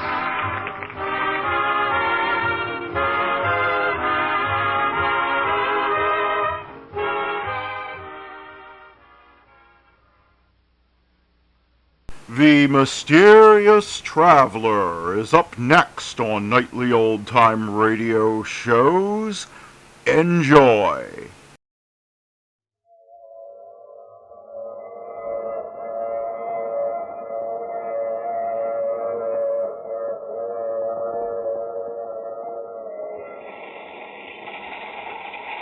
The Mutual Broadcasting System presents The Mysterious Traveler.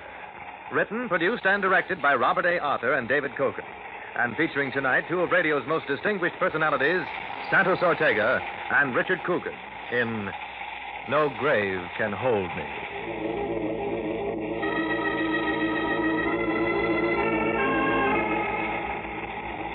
This is The Mysterious Traveler, inviting you to join me on another journey into the realm of the strange and the terrifying.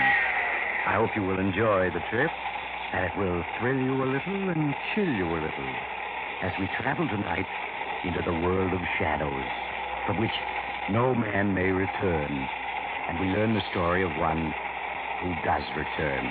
It's a story I call No Grave Can Hold Me.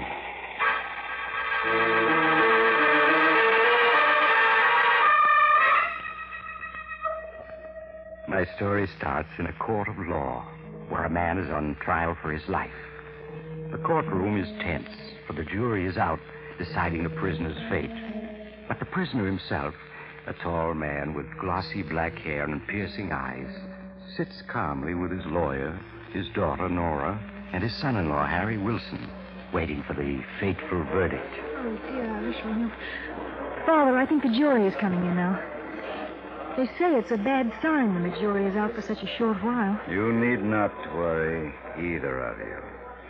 I shall be free. I certainly hope so, Randolph, but... Well, you know, you did admit you killed Clemens. Because he insulted me. He called me a mountebank, a charlatan, a trickster. He called the great Randolph a faker. So he died. There they come. Oh, Father, I'm frightened. They're taking your places in the jury box now. They look awfully grim. I repeat, have no fear for me. Foreman of the jury, has the jury reached a verdict? It has, Your Honor. What is the verdict? We find the defendant guilty as charged of murder in the first degree. Oh, no, They found you guilty. The fools. They, too, think that I'm an impostor, a trickster. They shall learn different. If I die, so shall they. The prisoner will rise.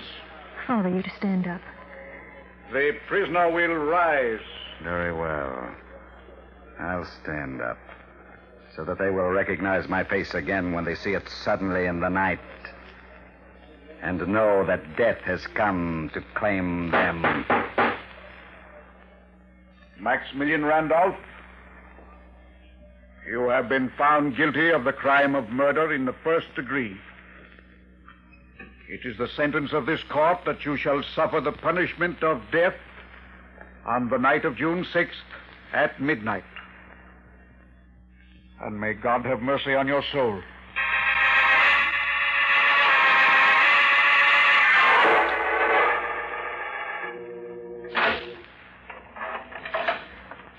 Visitor for you, Mr. Randolph. Thank you, Guard Miller. You can see him for only 5 minutes, Mr. Wilson. Yes, all right, Guard. Hello, Randolph. Good evening, Harry. I see that my guard Miller managed to get you in to see me. Yes, he did. Time is so short that... Well... I know. It is almost midnight. And at midnight, I die. But Guard Miller has become a good friend. I knew he'd arrange it. Nora and I saw the governor this afternoon. He refused to do a thing. It does not matter. What is death but a new garment for the soul to wear? Nora's waiting outside. You said you didn't want to see her tonight. That is as I wished. You were my assistant. We were very close, you and I. And now there is a last promise you must make to me. Anything, Randolph. When you receive my body, the empty husk of the great Randolph, bury it in a vault with a bronze door which faces east. A vault facing east? Yes, of course. The door must be locked with a padlock of bronze. But it must be possible to open it from the inside. But without Randolph. using a key. Randolph, you... The coffin must be locked shut as well. But I must be able to open it from the inside. Randolph, sure you're not serious. I never joke. All this and one thing more. Promise. All right, I promise. When I am buried, beneath my head must rest a notebook bearing the names and addresses of the 12 jurymen who found me guilty, of the prosecuting attorney, and of the judge. But why, Randolph? So that I may know where to seek my vengeance upon them. The vengeance I have sworn, which must be executed before my soul can sleep. Oh, Randolph, that's madness. You disbelieve. So do they. But in my studies, I have learned many things. And one of them is how to reach back from behind the dark curtain of death. I think the time is up, sir. Thank you, Miller. Goodbye, Harry. Just tell me one more thing. Is the full moon shining tonight? Yes. It's a full moon tonight. Good. And each time hereafter that it shines, one of my enemies will join me in death.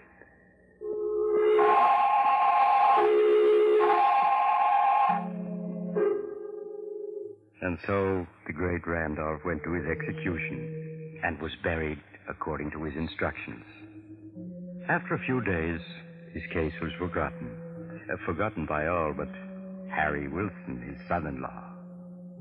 Well, as the first month passed and the full moon again shone in the windows of his apartment, a strange restlessness possessed Harry.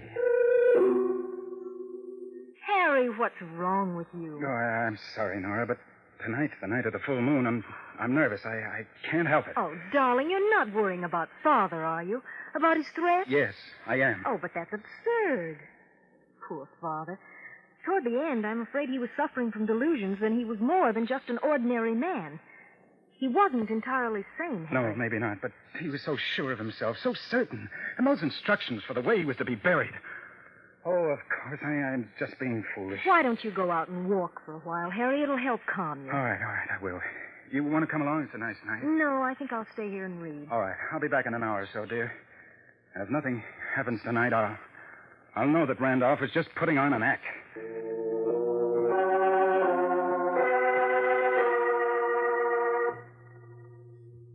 But a little later, another man was also walking in the moonlight of a beautiful July evening. This one was short and stout. He was strolling homeward from a small poker party with his friends when in the dark shadows cast by the trees along the edge of the park, a tall figure stepped directly into his path. Just a moment, Adam. Who are you? What do you want? Just to talk to you. I don't want to talk to you. Get out of my Not way. so fast, my friend. Look. A gun. Say, what is this, a hold-up? No, Adam. It is not a hold-up. Then why are you threatening me with that gun? Why have you got that scarf covering your face? Because my face has changed in the months since I was executed and buried. It's rather frightening now. What are you saying? Who are you, anyway? You're beginning to recognize my voice, aren't you? You know who I am. You just don't want to admit it to yourself. The great Randolph. Whom you, as foreman of the jury, caused to be executed. Oh, no, it's not possible. No one could come back from the dead. No ordinary man. But the great Randolph has come back. No, I don't believe it. This is a trick of some kind. And is this a trick, Adam? Is it? Is it? But, Is it?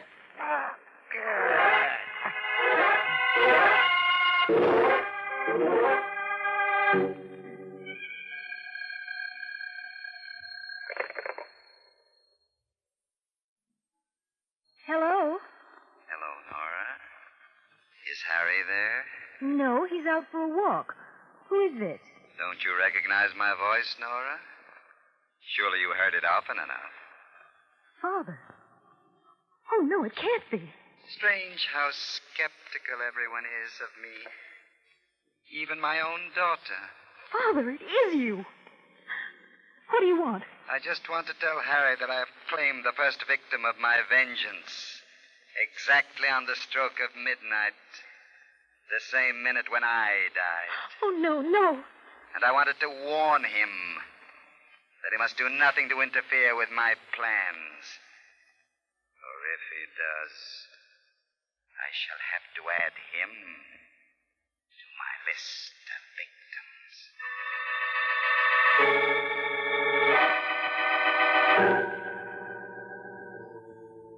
No, Nora, he telephoned here. You wanted to speak to me? Yes, Harry, just a little after 12.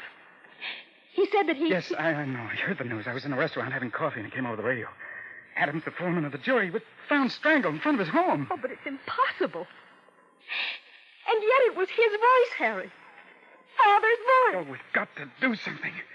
Nora, I've got to warn the others on that list. The other jurors, Baldwin, the district attorney, and Judge Dexter. Yes, but he said if you tried to interfere... I know, but that doesn't matter.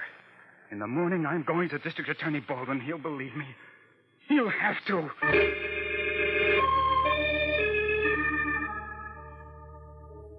Oh, but Mr. Baldwin, you've got to listen to me. You've got to warn the others. You've got to give them protection. Or they'll die, just as Adams did.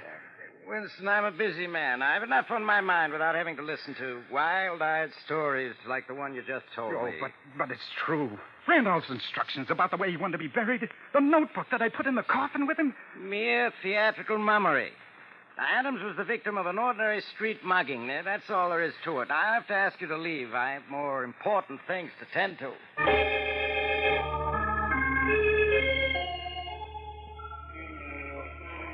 Mr. Lord, you're a sensible man. You edit the biggest newspaper in this city. If you'll only print what I've told you, the authorities will have to take some action. Wilson, my job is to print news for our readers, not ghost stories. If I ran your story, I'd be fired tomorrow. Then you don't believe me. Tell you what I will do. I'll make a story for the Sunday supplement out of it. Oh, that won't do any good. If it's in the Sunday supplement, people will just smile at it. When they see it there, they'll know it's just a story. And I'm afraid there's no use in talking any further, Wilson. All right, I'll go to other papers. One of them will have to believe me. I don't advise it. You run a shop, don't you, selling tricks and magic apparatus? Yes, that's right. Why? Just this. Newspapers don't believe in giving free publicity, and that's obviously what you're after. Goodbye, Mr. Wilson.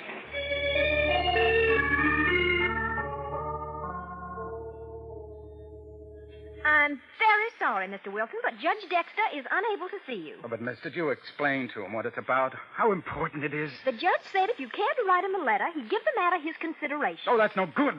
I got to talk to him. I'm sorry. He's leaving today for his vacation, and he won't be back for a month. Perhaps he'll be able to see you then, but he simply can't see you now.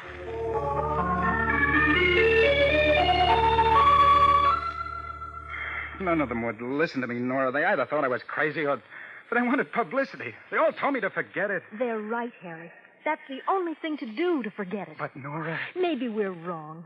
Maybe Adam's death last night was just a coincidence. I'm sure Father had nothing to do with it. Oh, no. He telephoned you. You heard his voice? Well, I'm not sure now that I did. Maybe it was a dream, Harry. Maybe I just imagined it. So forget the whole thing. Please, Harry, for my sake, forget it.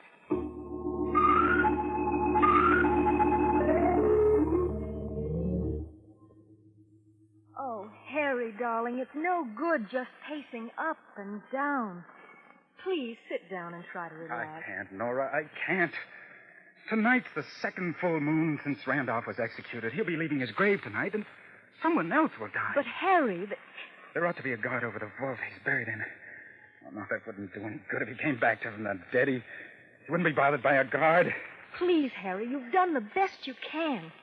And if it is true and you go on like this, well, you'll be in danger, too. I don't care.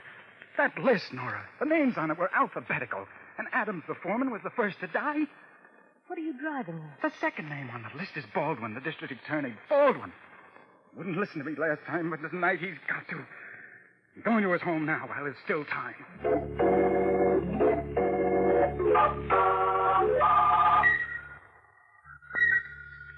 Mr. Baldwin, you are in danger tonight. I'm sure of it.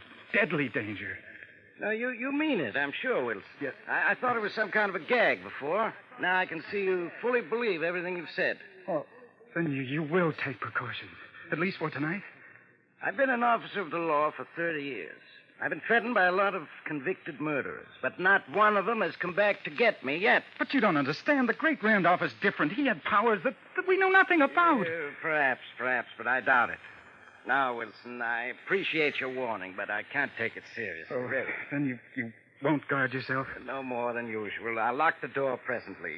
I'm sure that'll keep out any ghosts who may come this way. Mr. Baldwin, please, it's almost midnight. At least let me stay with you for another hour. I'm sorry, but I'm about ready to turn in. I expect to sleep well, too. Now, you go on home, do the same. Because nobody's going to be harmed tonight by the great Randolph spook. I guarantee it. Oh, no, please, I wish you'd let me stay. I couldn't think of it. Now, you can find your way out yourself, can't you? I'm sure. Yes, of course. All right, Mr. Baldwin, I won't bother you any longer. Good night. Good night, Wilson. Well, he's gone. I'm afraid the poor fellow needs to see a psychiatrist. Randolph's ghost. I only hope I never have anything worse to be afraid of than... Who's there? Who came in just now? Wilson, is that you again? No, my friend. It is not Wilson. Who are you? What the devil's the meaning of this? You don't recognize me, then? How can I in that cloak with the collar pulled up over your face? That is to spare the world a sight that should remain forever hidden within the darkness of a coffin. But my voice... Surely you recognize that. What are you talking about? Now, get out at once or I'll call for the police. It would tax their powers to arrest me. They have no authority in the world to which I belong. No, it can't be. I see you have recognized me. You should have taken Wilson's warning, Baldwin, because I'm here. The great Randolph. At your service. Oh, it's impossible. That's been said of so many things, hasn't it? But I think I can convince you. No, stay away. Help! That won't do you any good. By the time anyone comes, you will have joined me in the world of death. Oh!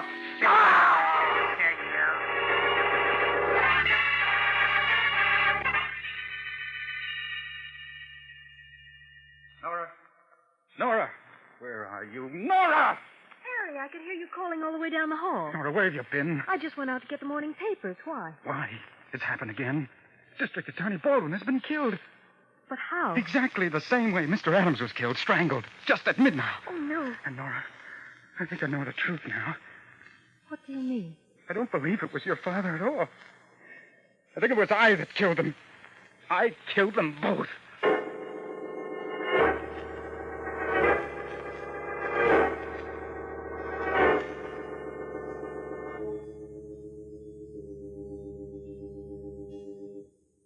No, you've got to do it. There's a full moon tonight. You've got to lock me in this apartment. Oh, but Harry, you couldn't possibly have killed those two men. I could.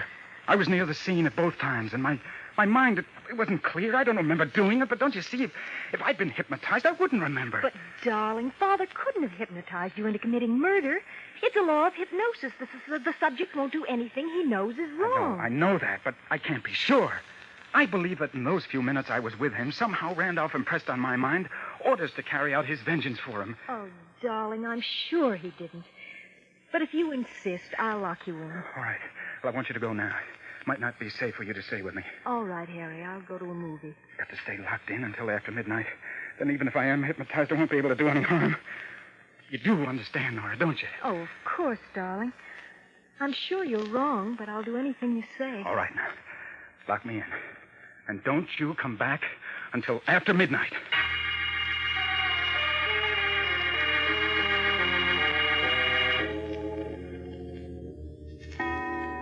Seven. 8. 9. 10. 11. Another hour and then I'll know. Or will I? Maybe I'll try to get out and I won't remember it. Or... Telephone. Yes. Hello. Hello, Harry. Randolph. Yes, my boy. I'm glad at least you don't say, no, it's impossible. No. Where are you, Randolph? That doesn't matter. I just wanted to warn you. And don't try to interfere with my plans. But, Randolph, I thought... Hello. Hello. He hung up. That proves that I'm not the one. Then in that case...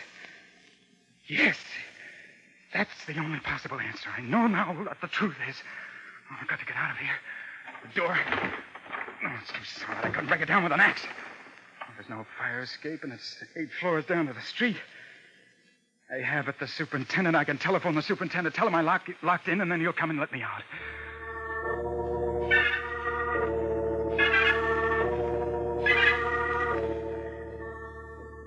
Judge Dexter. First, Adams died, then Baldwin. Their names were the first two on the great Randolph's list. Your name is third. And so you think that tonight I'm scheduled to die, huh? Yes, I'm sure of it. And you say you warned Baldwin last month just before he was murdered? I did.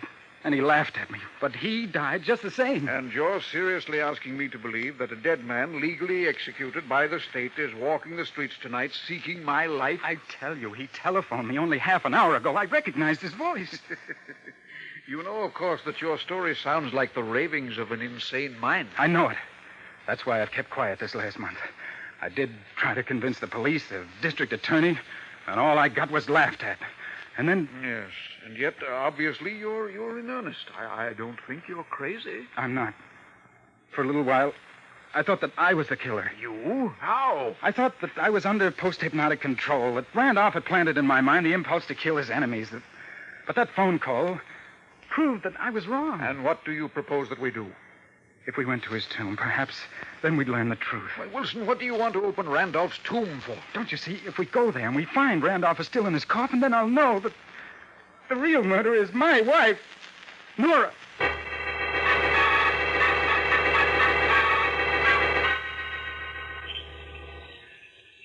I have the key right here. I'll have the padlock off in a minute. Well, then hurry. The moon is bright. I'd hate to have anyone see us. Yes, all right. A very strange story, a man in my position prowling around a cemetery at midnight. Oh, but we had to come, Judge. We had to make sure. Well, There. Unlocked it. We can open the vault door now.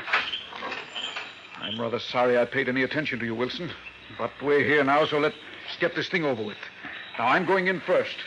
But don't forget, I'm armed. Oh, don't worry about me. There, I've shut the door.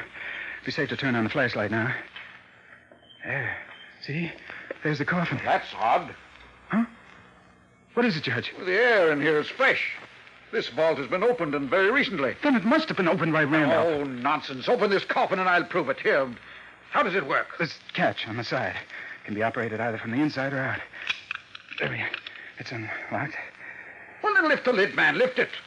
What? All right, I'll do it. No. There. There you are. Now, see?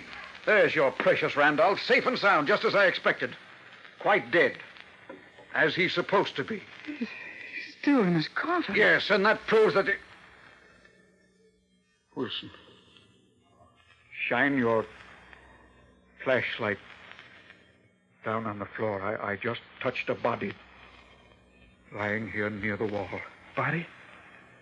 Oh, it's Nora. She's dead. I don't think so. Here, give me that light. Judge. What happened? Why did you turn out the flashlight? Something knocked it out of my hands. I can't find it. Because I have it, Harry. That's why you can't find it. Randolph. Wilson, what are you saying? It's Randolph. He's not dead. Oh, but I am, Harry. But don't let that disturb you. I want to thank you for bringing the judge here to me. Wilson, where are you? You're trying to play a trick on me? No, I swear. He's quite innocent, Judge Dexter. And as for Nora, she merely came to make sure I was where I'm supposed to be. Just as you did. When I spoke to her, she fainted. Wilson, get the door open. We've got to have some light in here. It's no use, Dexter. I can see in the dark like a cat, and you can't. No. I have you now. No, Judge. Let go. You're going to die, Dexter. Executed as you ordered me. Executed. Randolph, let me go. Yes. I warn you, Randolph. I've got a gun. I'm going to shoot. You're too late. You're... Judge, are you all right? Yes. Yes, I am. Now, see if you can find the flashlight. Right. I think I've taken care of Mr. Randolph, if it was Randolph. I think I have it. Yes, here it is. Judge, Randolph's body, it's still in the coffin. I rather thought it would be. Harry? Harry, is that you? Oh, Nora, you're not hurt? No, just my head. I came here to see if Father... We understand, Mrs. Wilson, and then someone hit you. Yes, from behind. There was someone here in the vault. I just got a glimpse of him, and then he hit me. But who was it? That's what we're just about to find out. Now, let me have the flashlight, Wilson. Yes, of course. I think he fell over here. Now, yes, here he is. But who is he? He was impersonating Father, but who is he? Here he's lying on his face. We better turn him over. Carefully now. He's still breathing. And that's it. Oh, there. It's Miller, the guard from the penitentiary, the one Randolph said he made a friend of. Yes, the one who was guarding him just before he was executed. So that's it. It was Miller. Miller, can you hear me? What happened? I'm afraid he's dying. Before Father was executed, he must have hypnotized this man and ordered him to carry out his fantastic scheme of vengeance. Oh, it was a trick, but a very cunning trick. By means of hypnosis, Randolph used this man as a tool, even though Randolph himself was dead. He must have recognized that Miller was unusually susceptible. I think we'll find that Miller was a psychotic to begin with. Otherwise, Randolph's hypnosis would never have worked. For no normal person can be influenced the way Miller was under any circumstances. Isn't there anything we can do for him? No. No, he's gone. And with him, the great Randolph has died, too. For good.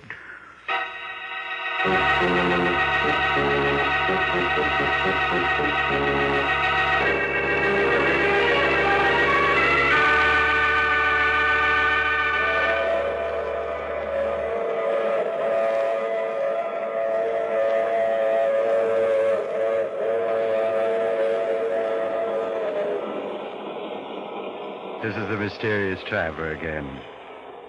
So the great Randolph is dead for good, is he? I wonder. After all, Miller wasn't the only guard Randolph had a chance to talk to. Oh, but he couldn't have hypnotized any of the others. I wouldn't give it another thought if I were you. Unless, of course, You were on the jury that convicted Randolph. In that case... Oh, you have to get off here. I'm sorry. I'm sure we'll meet again. I take this same train every week at this same time.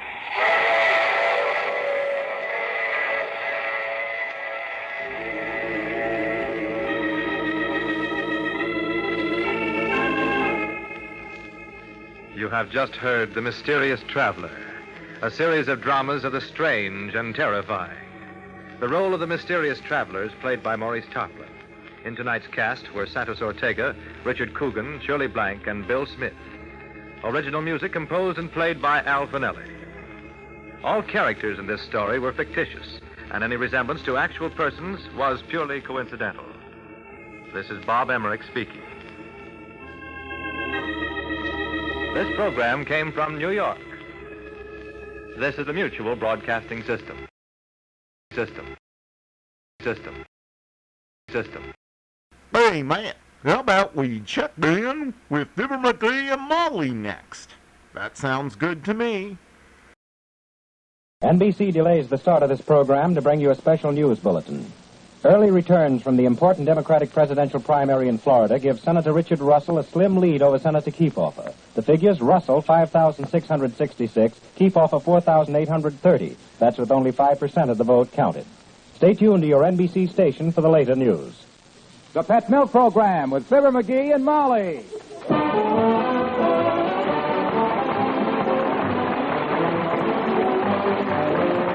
The first evaporated milk, Pet Milk, presents Fibber, Magee, and Molly with Bill Thompson, Arthur Q. Bryan, Gil Stratton Jr., Gloria McMillan, and me, Harlow Wilcox. The show is written by Phil Leslie and Keith Fowler and directed by Max Hutto, with music by the King's Men and Billy Mills Orchestra.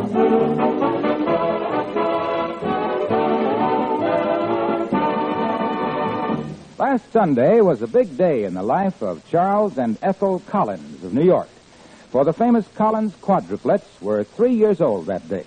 And what a happy birthday.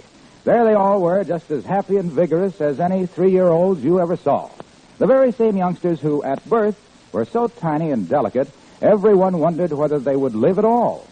It would do your heart good to see the difference those 3 years have made, to see how the Collins babies have grown and thrived on their feedings of pet evaporated milk.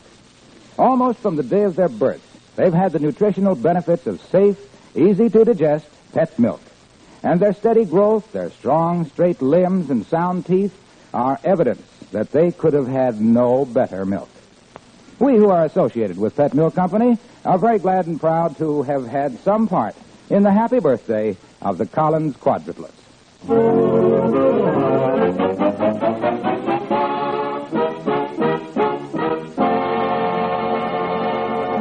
Today is a perfect day for a picnic out at Dugan's Lake. The white clouds are drifting, the green trees are rustling, the blue waters are gleaming, and the black ants are waiting for Fibber, Magee, and Molly.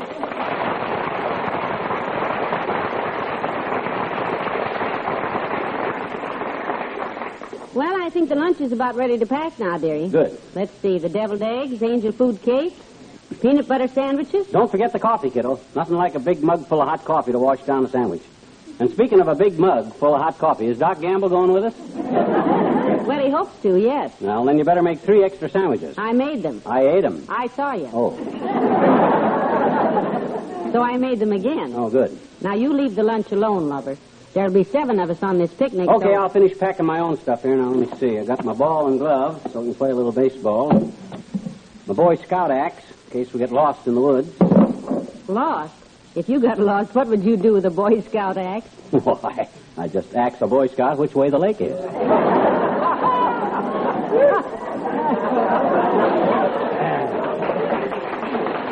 Gee whiz. Don't you get it, Molly? Scout axe, axe a scout? Ain't funny, Magee. Okay, I'll leave it alone. I got a few books here in case I get tired exercising. Books? Mm-hmm. What are you taking, the care and feeding of Charlie horses? Because when you play ball, I'm just taking a few old favorites. I'm taking the Rover Boys in Alcatraz. Tom Swift and his radium pants buttons. The Bobbsey twins meet Frankenstein. And a book I started reading when I was a kid and never finished. Always wondered how it came out. What's the name of it? Goldilocks. Well, she escaped from the 3 bears. Oh, Dad rat it, now you spoiled it for me. Well, I got plenty without it. I'm taking my pitch pipe, too, so we can get together and harmonize. Oh, that'll be nice. That'll be mighty nice. Yes, I remember one of our last picnics when we all sat beside the lake and sang the old song. Yeah, all but your Uncle Dennis. While we sang Coming Through the Rye, he was going through the bourbon.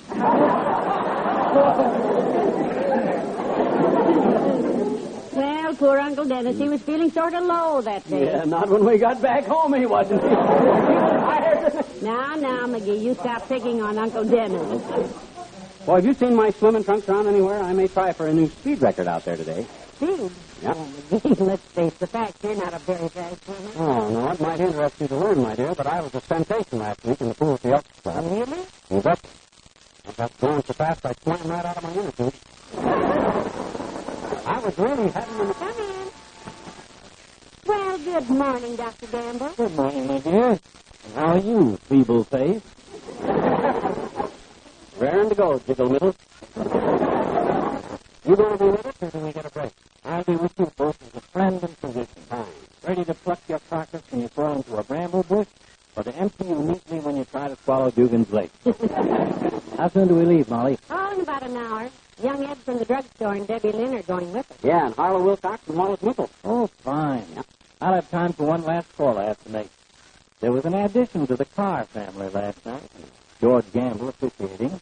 And I promised to drop by this morning. My gosh. Mrs. Carr have another one? Yep. There's now a train of 15 little cars. And I feel sure this wasn't the caboose.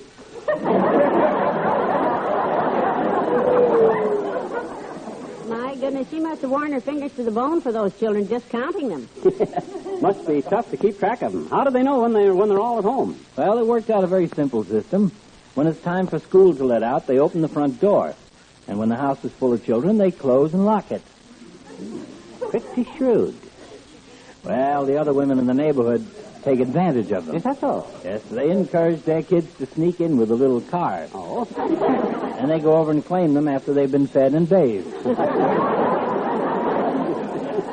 Well, does Mr. Carr still act the proud father? Well, he's getting used to it. Yeah, I imagine. At first, he handed out cigars every time a child was born. Mm-hmm. Now he just keeps a barrel of tobacco on the front porch, and his friends come by and roll their own. Well, Doctor, what is the new baby, a boy or girl? Oh, it's a husky 9-pound boy.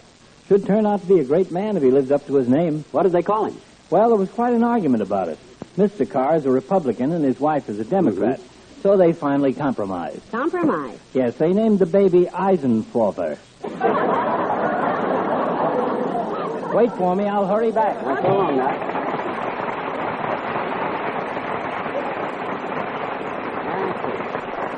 Well, in the meantime, I gotta find my swimming trunks. I've looked everywhere for those trunks.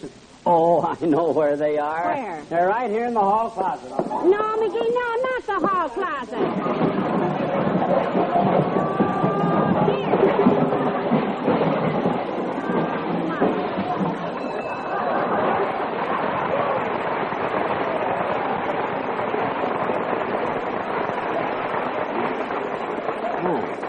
Got to straighten out that closet one of these days. Down, boy. Down.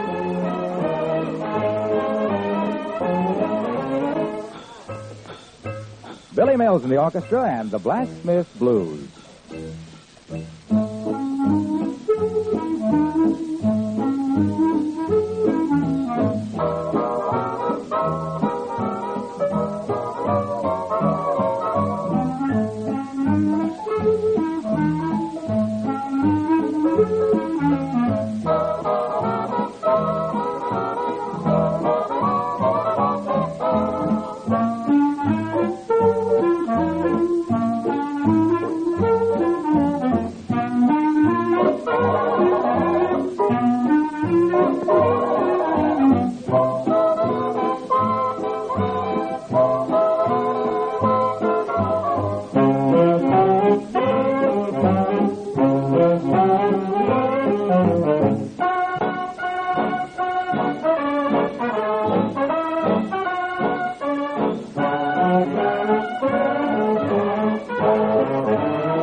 Gee, I wish we could get going. What's holding everybody up? Now, don't be impatient, dearie. We told them what time to be here, and it's only 1:15. Seems more like 1:30.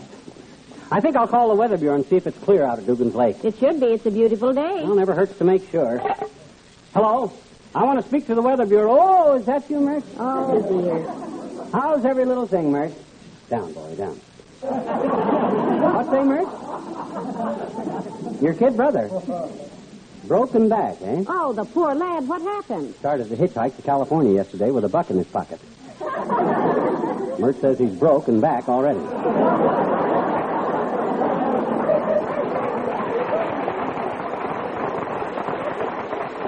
Well, thank you, Myrtle. Goodbye. Line busy as usual? Yep. What this town needs is thicker telephone wires so there'd be room for 2 calls at a time. If I had my way, I'd get the telephone. Uh-oh, here's somebody. Come in. Oh, hello, Mr. Wimple. Oh, hi, Wimp. Hello, folks. I'm raring to go. Which way's the picnic? Well, we leave as soon as the others get here, Mr. Wimple. You're by yourself, are you? Yes. I just came from the railroad station, Mrs. Magee. I just put her on the train to her mother's. Her? You mean? Yes. Sweetie face, my big old wife. Will you miss her, Mr. Wimple? Will I miss her?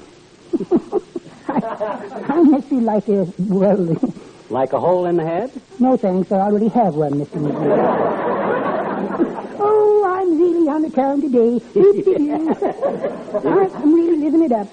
Well, we should have a nice afternoon, Mr. Wimple. What have you got under your arm there? You didn't bring your lunch because... No, this is my bird book, Mrs. Magee. Oh. I want to spend the afternoon out there catching up on my bird watching. I'd love to see a purple bunting out there today. A purple bunting? Yes.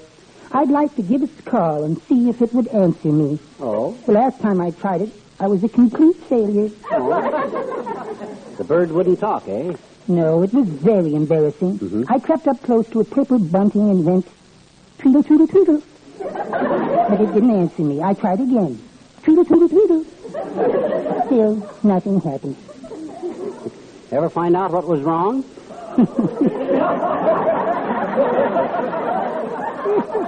Yes, it was so silly, really. The call of the purple bunting is actually twiddle, tweedle, tweedle. I tweedled when I should have twiddled.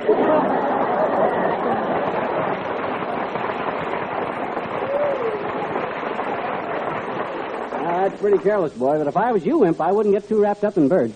Don't forget the story of what happened to a couple of early Americans in the Plymouth Rock days. They even started a proverb. I don't believe I know the story. Okay, I'll tell it to you. It was around Thanksgiving, see? And this fellow and his wife were outside their log cabin. She was stuffing a big turkey, had both arms in it up to her elbows. And he was picking cranberries off a bush. Then up came a bad Indian with a tomahawk, ready to scalp him. My, what suspense. Well, the wife could do nothing to protect herself on account of she had both hands stuck in the turkey, you see. But the fellow reached around under the cranberry bush, found a rock, slung it at the Indian, and knocked him cold. And that started a proverb? Yep. A hand in the bush is worth 2 in the bird.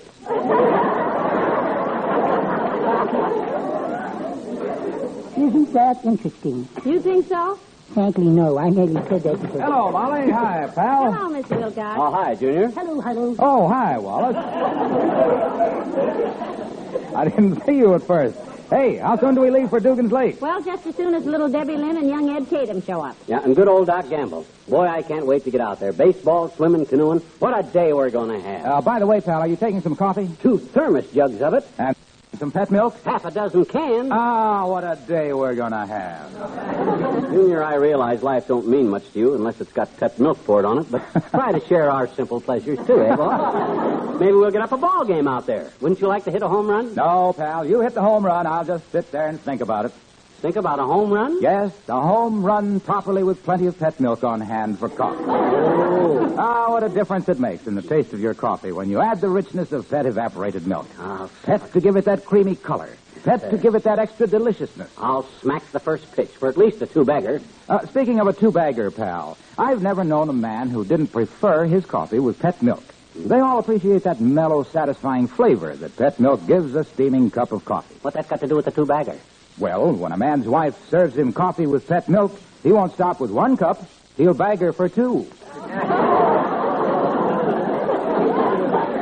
Wilcox, you're out of the game. So am I, Harlow. I'm going into the woods with my bird book. Nature study, eh, Wallace? Yes. Well, when you go into the woods, I'll fix you a container of coffee with pet milk to take along. Oh, you're very thoughtful. And I'll fix another container of coffee without pet. Coffee without pet? What's that for? That's for the bird.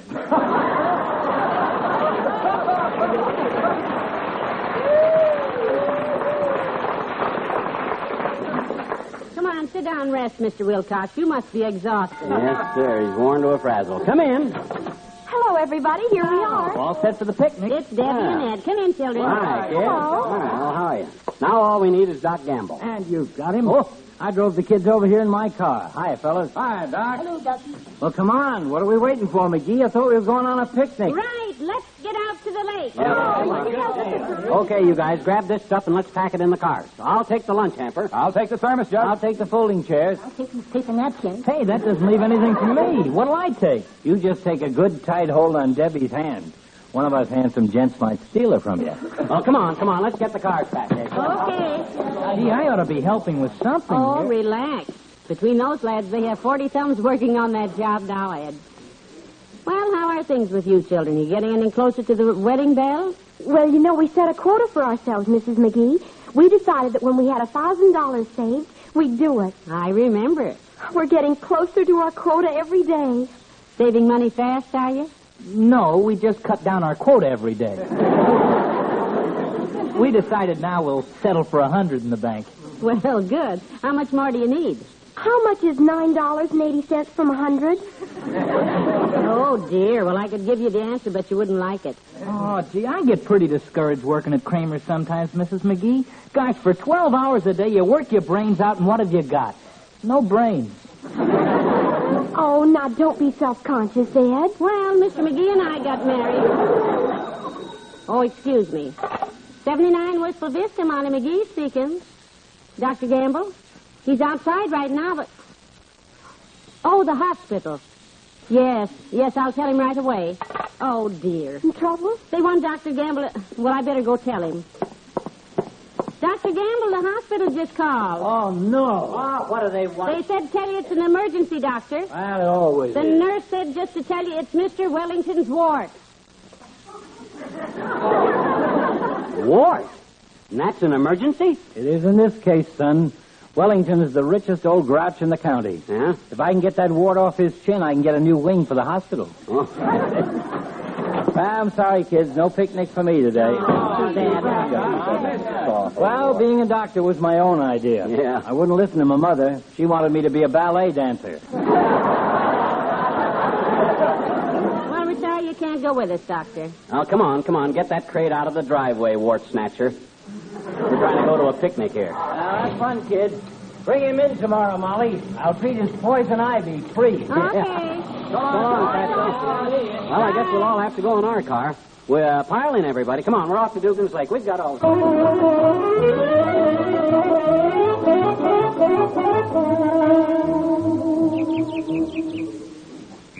Oh, just look at that lake, Debbie. Isn't it beautiful? Terrific. Yeah, this is the spot, kid. Boy, what a day. Oh, boy. I'm going right over there and climb that big tree with the acorns on it. That elm tree. That's oak, Wimp. It's oak with me, too. Ain't funny, McGee. I didn't say it. I said it, Mrs. McGee. I really caught him that time, and boy, I'm... Well, come on. Let's get out the water and everybody grab a canoe. Well, shouldn't we unpack the car first? Oh, there's plenty of time for that. Ah, just taste that air. That is what, Harlow? Oh, that's cute, Mr. Wimple. Oh, yes, isn't he a card? Oh, I've got a million of them. Don't encourage him, Debbie. Come on. Here, Molly, how's this canoe for us? Looks good because... Hey, look at those 4 kids out there in the canoe. Don't they look like... Why, I believe it is, McGee. Who? I don't know. Oh. Well, give them a yell. Yoo-hoo! Yo, I hear you calling. Yo, we've been waiting just for you. Oh, hello, my baby. Hello, my honey. Hello, my ragtime gal. for you. Harry will play the old ukulele, and as we glide along, we'll sing an old sweet song. Remember moonlight and roses, and all of those moments we knew. Moonlight and roses bring memories of you. There's a little spark of love still burning and yearning deep in my heart for you. There's a longing there for your returning. I want you, I do. So come to my heart again. Come, set that love aflame.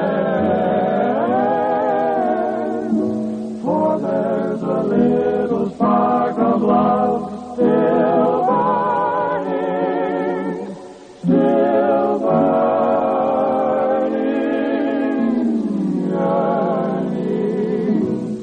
for you.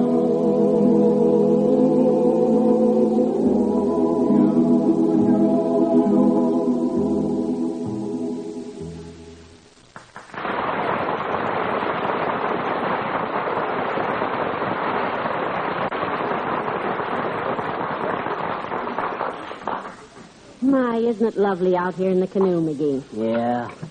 Swell day for a picnic, too. Sure wish old Doc could have come. Yes.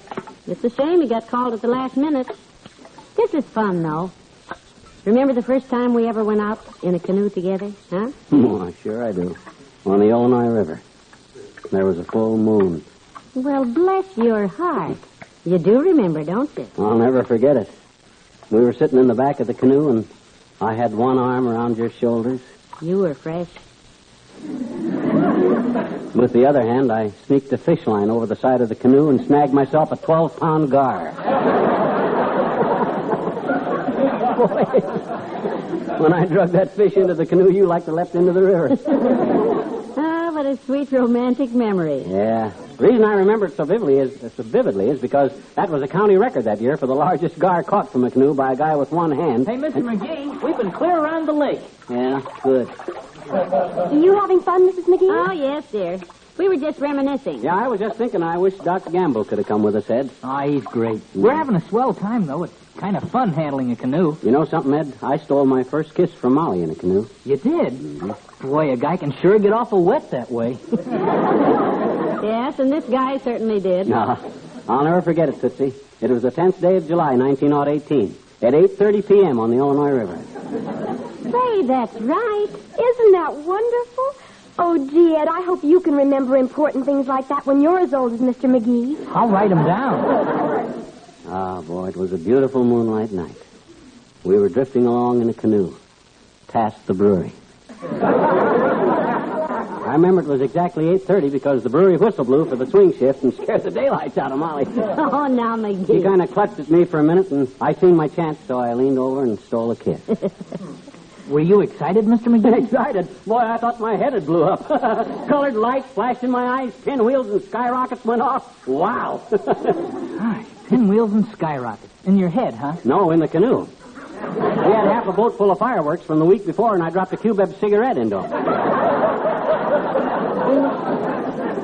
Gee, it sounds like a fiery romance, all right. Well, he'd always thought of himself as being hotter than a firecracker, and he proved it.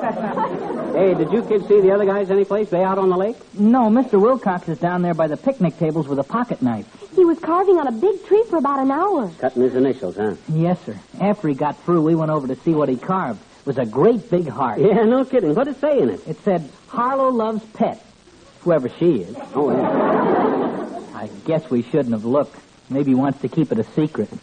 If that's a secret, we're all dead. Yeah, well, don't worry about that, boy. It's fairly common knowledge. Well, hand me the paddle, Debbie. I'll breeze us around the lake again, hon. All right, Ed. We'll see you up at the picnic tables, huh? Okay. No kid. hurry, dear. Aren't they cute, Magee? Look at them. Yeah. I sure wish old Doc was here. Ah, this is just wonderful, dearie. We should do this more often. Picnics are so much fun. Yeah, there's only one thing missing. This picnic would be just perfect if good old Doc was here. Well, personally, I don't miss him that much, dearie. Dr. Gamble is very nice, but I don't need him out here. Now, the lake is just like glass, isn't it? Yeah. I'd like to just stay out here forever, you know that? Yeah. Wish old Doc was here, though. You know something? You know what I wish, sweetheart? What? I wish we could go all the way back to that first kiss on the Illinois River and live it all over again the same way. Well, that's a nice thing to say, Molly. I'd like that, too. Good. And you know what else I wish? What, dearie? I wish good old Doc was here. Oh, Doc, Doc, Doc. Is that all you can think about, good old Doc? What do you want Dr. Gamble here for? Because I packed the lunch in his car.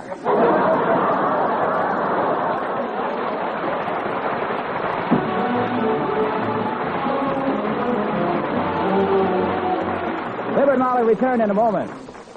This seems to be the week for celebrating some very special birthdays. Last Sunday was the third birthday of the Collins quadruplets of New York. And this coming Friday, the Casper quadruplets of Passaic, New Jersey, will be 16. To look at them now, it's hard to believe that these sturdy, robust teenagers were so tiny and delicate at birth. No one was sure that all four could possibly survive. But a wise doctor knew that pet evaporated milk has what it takes to help even the most delicate babies grow strong and sturdy. And the Casper children were given pet milk just a few days after birth. And during the 16 years since then, they have continued to thrive on this favored form of milk. If you have a baby, ask your doctor about his formula for using pet evaporated milk. And give your child the nutritional benefits of safe, easy-to-digest pet milk through all his growing years.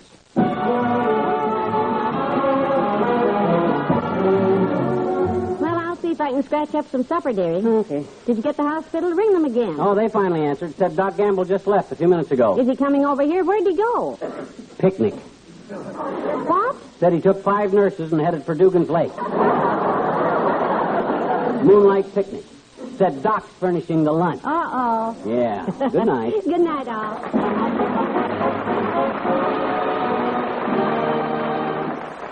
The first evaporated milk, pet milk, brings you Fibber, Magee, and Molly each week at this time. Be with us again next Tuesday night, won't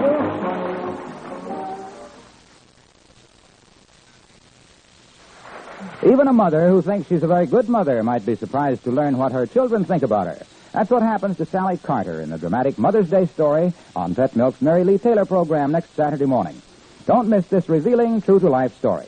And don't miss Mary Lee Taylor's recipe of the week for corned beef and cabbage. One of those easy one-dish dinners that husbands from coast to coast say is tops. Remember, Pet Milk's double feature Mary Lee Taylor program comes to you next Saturday morning over NBC.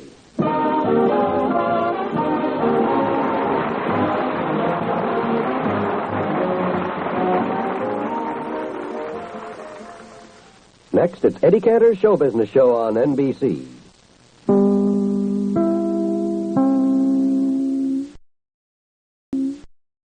Enter the world of detective noir with Philip Marlowe up next.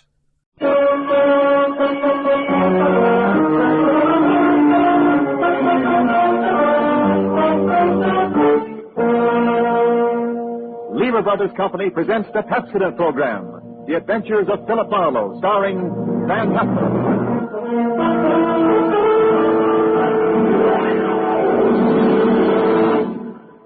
Pepsodent presents Philip Marlowe, Hollywood's famous private detective created by Raymond Chandler.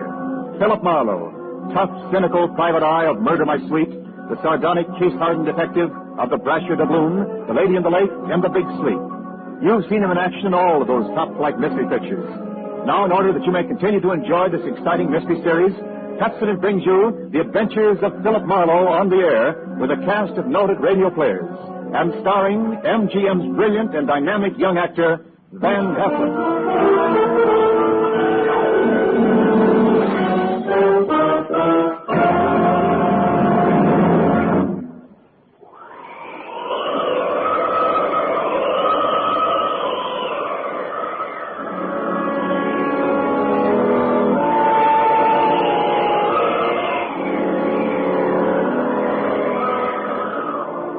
There was a rough desert wind blowing into Los Angeles that evening.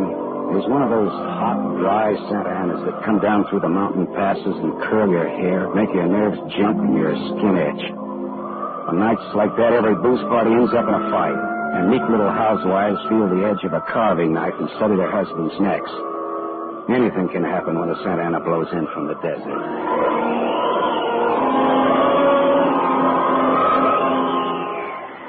I closed up my office early. I got tired of reading Philip Marlowe, private investigator, backwards on the ground glass of my office door. So I opened the door and closed it from the outside and locked it and went out to get a beer before I went up to my apartment.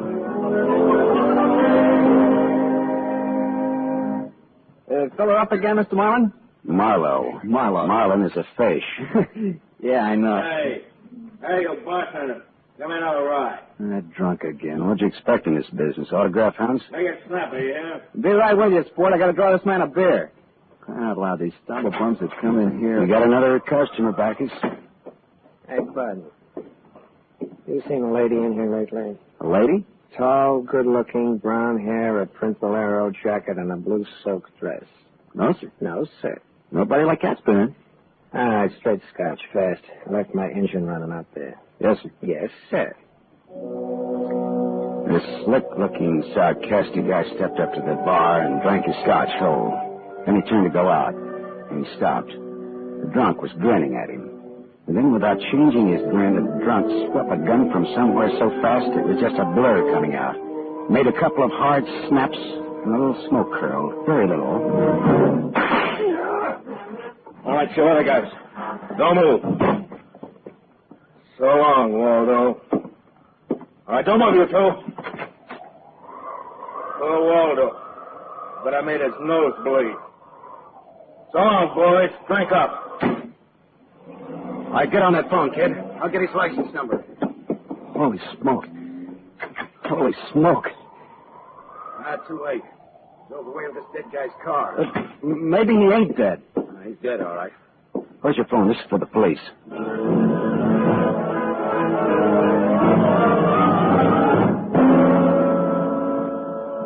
The prowl car boys were there in about 5 minutes. Waldo was out of business, all right. And nothing in his pockets told who he was, but he had about $700 on him. I told the cops what I knew, including about Waldo's tall, brown-haired, pretty girl in the bolero jacket. It was about 9 o'clock when I stepped out of the elevator in my apartment house and almost walked right into a tall, brown-haired, pretty girl in a bolero jacket, waiting for the elevator on my floor. Oh, excuse me. Just a minute, lady. I said, excuse me, I'm in a hurry. Else you'll be good enough Look, to you step better out. not go outside in those clothes. Just what do you mean by telling me This what? isn't a make. You're in trouble. Trouble? Yeah, the cops are looking for you in those clothes. But I haven't done anything that's... I'm in room 41 across the hall now. I never collected an etching in my life. All right, I'll go with you. I'll go. I got to my room and rustled up some scotch and soda and brought the girl her glass. She had a small automatic in her hand. It jumped up at me, and her eyes were full of panic. I put down both glasses on the table slowly so that I wouldn't be misunderstood. Look, sister, maybe this wind has got you crazy, too. Don't move. Careful, don't move. A man just got shot in a bar down the street. Before he got it, he'd been asking about a tall, pretty girl with a bolero jacket, like yours. What did he look like, this man? Tall, 5'11", slim, dark brown eyes with a lot of glitter, dark suit, white handkerchief in the breast pocket. And he must have seen you earlier tonight to know how you were dressed. Am I getting anywhere? He used to be my chauffeur. You had an appointment with him, didn't you? Why? Listen, he asked for you, didn't he? Yes, I had an appointment with him. He'd stolen something from me when he left 3 days ago. I was going to buy it back from him. Why didn't you tell the police? I couldn't tell them. It was valuable, wasn't it? Valuable enough for Waldo to steal? $15,000. Oh, it's peanuts. But it wasn't the value. It meant something to me. The man I loved gave it to me, and now he's dead. He was a flyer shot down over chimney. I'll go back and tell my husband that. He probably hired you. He did? Well, how much is he paying me? And where is this husband of yours? He's at a meeting. This late at night? He's a very important man. He's a hydroelectric engineer. I'll let you know that my husband is one of... Skip it. I'll take him out to lunch sometime and have him tell me himself. And about Waldo, whatever he had on you is dead stock now, like Waldo himself. He's dead. Waldo's dead? Yes, sister, he's dead. Dead. Lady, he is dead. Oh. Now scream and I'll give you 2 black eyes. I'm going to scream. Who would that be? There's a dressing room behind that door. Hide there. Now, don't argue with me. Do it. All right.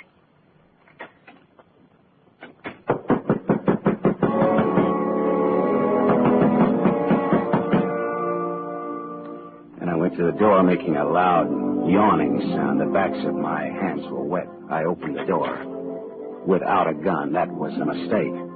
I certainly knew the gun I was looking into. A .22 target automatic that had already killed one man that night. And I knew the bald head and the flat, shiny eyes and the face like a poisonous lizard. Baldy put the muzzle of his gun lightly against my throat. I backed into the room, and Baldy kicked the door shut. You alone? Look for yourself. I'm asking, not looking. I'm alone. You and that dumb bartender saw me dust off Waldo. What did Waldo do to you? Who's asking? Just making conversation. He stood on me on a bank job we did together. Got me 4 years in Michigan pen. How is he? Dead? I'm still good, drunk or sober. Tell me why I came here, pal. You heard the barkeeper and me talking. I told him my name, where I lived. That's how, pal. I said why. Skip the hangman would ask you to guess why he's there. Oh, you're pretty tough at that, ain't you? But you're slamming off, pal. All right, but you could get that gun out of my neck and try somewhere else. Oh, yeah, sure. Is this better? This suits you all right? So it is my neck. Save when, pal? It's your party. I leaned against the gun. The door at the dressing room showed a crack of darkness. The crack widened. I began to shake a little. The girl came quietly into the room, but there was white all around her iris. She was scared. She had her gun in her hand, but I was sorry for her. Dead sorry. She'd try to make the door scream either way. It'd be curtains for both of us. You scared, mister? You worried about any little thing? I couldn't talk. The girl floated in the air somewhere behind Baldy, and her horrified face was drifting toward us. My mouth was as cold and dry as yesterday's toast. Well, kid, how's it feel? You ready yet? Go on, say the word. Well, don't take all night about it if you're going to do something about it. Why not, pal? I like this. Well, suppose I yell. Go ahead, yell. Go ahead. Hey, look! Oh? Thanks, sister. Thanks. That buys me. Everything I have is yours now and forever. You flatter me no endly. I only punched him. All right, now get out of here while I call the cops down on this killer. Good night. Hey, wait. Leave that Blair jacket here. Mark you for the cops. Oh, yes, here. Okay. See you again? What? Oh, I don't know. No, I guess not. After all, who am I to be the rival of a dead flyer? I'll see if the police get Jesse James here. Good night, lady.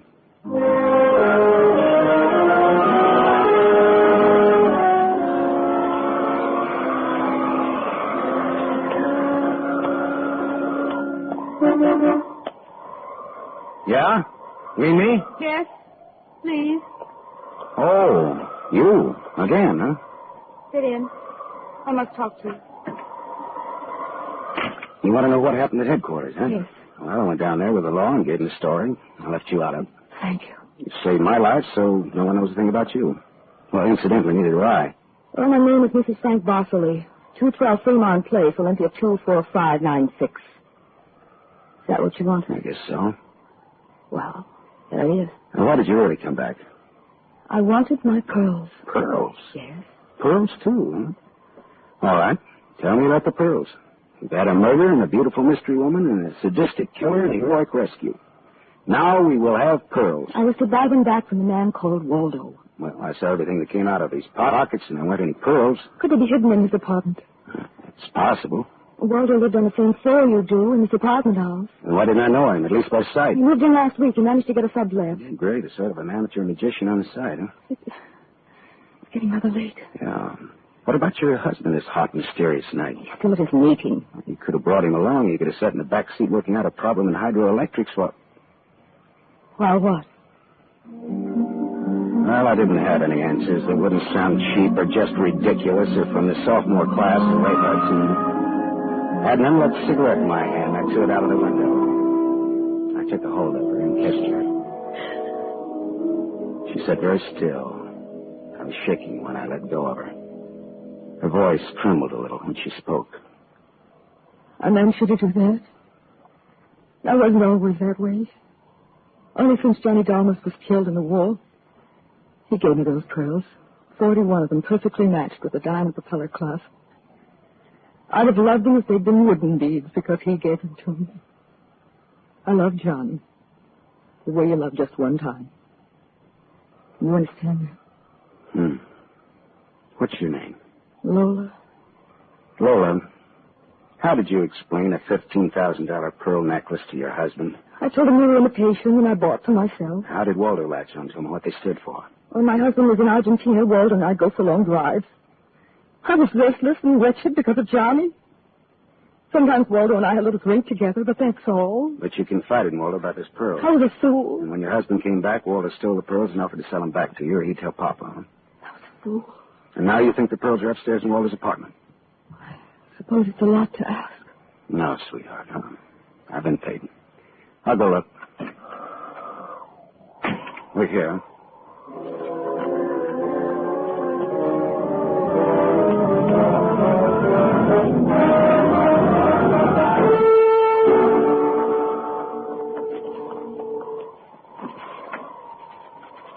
Has it gone long, Lola? No. No? No. No pearls? No pearls. Oh. There was a man in Waldo's room. Man? Who? You know a man named Leon Bostanos? Not by name. I don't know. Mexican, South American, about 45, small, iron gray hair, very neat, fawn-colored suit, wine-colored tie. No, I don't think I know such a man. Is he the one in Waldo's room? Yeah. What do you have to say? Very little. In fact, nothing. He's dead.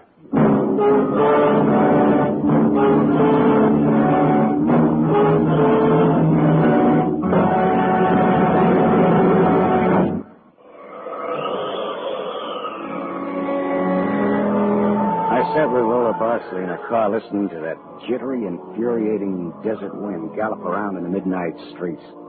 I just told her about the Latin-looking man I'd found in Waldo's room in a very dead condition. I held her hands until they stopped trembling. Then I gave her the few remaining details. He had a gun in a shoulder holster, but someone had strangled him before he could use it. Someone? Waldo? Maybe. You see that convertible coupe two cars has? Been there for hours. He was there this right parked here to wait for you. Leon, the man in Waldo's room, came in that car, but according to the key containers he carried, that isn't his car. Whose car is it? Does it matter? Well, it belongs to a lady according to the tag on the keys. A lady? Well, anyway, a woman, if you're going to split hairs. Eugenie Kolchenko. In West Los Angeles? Never heard of her. Uh-huh. All right, well, you go home now, huh? What are you going to do? Drive that flossy convertible around, wave at my friends, impress people. You run along now. Me, I've got another date.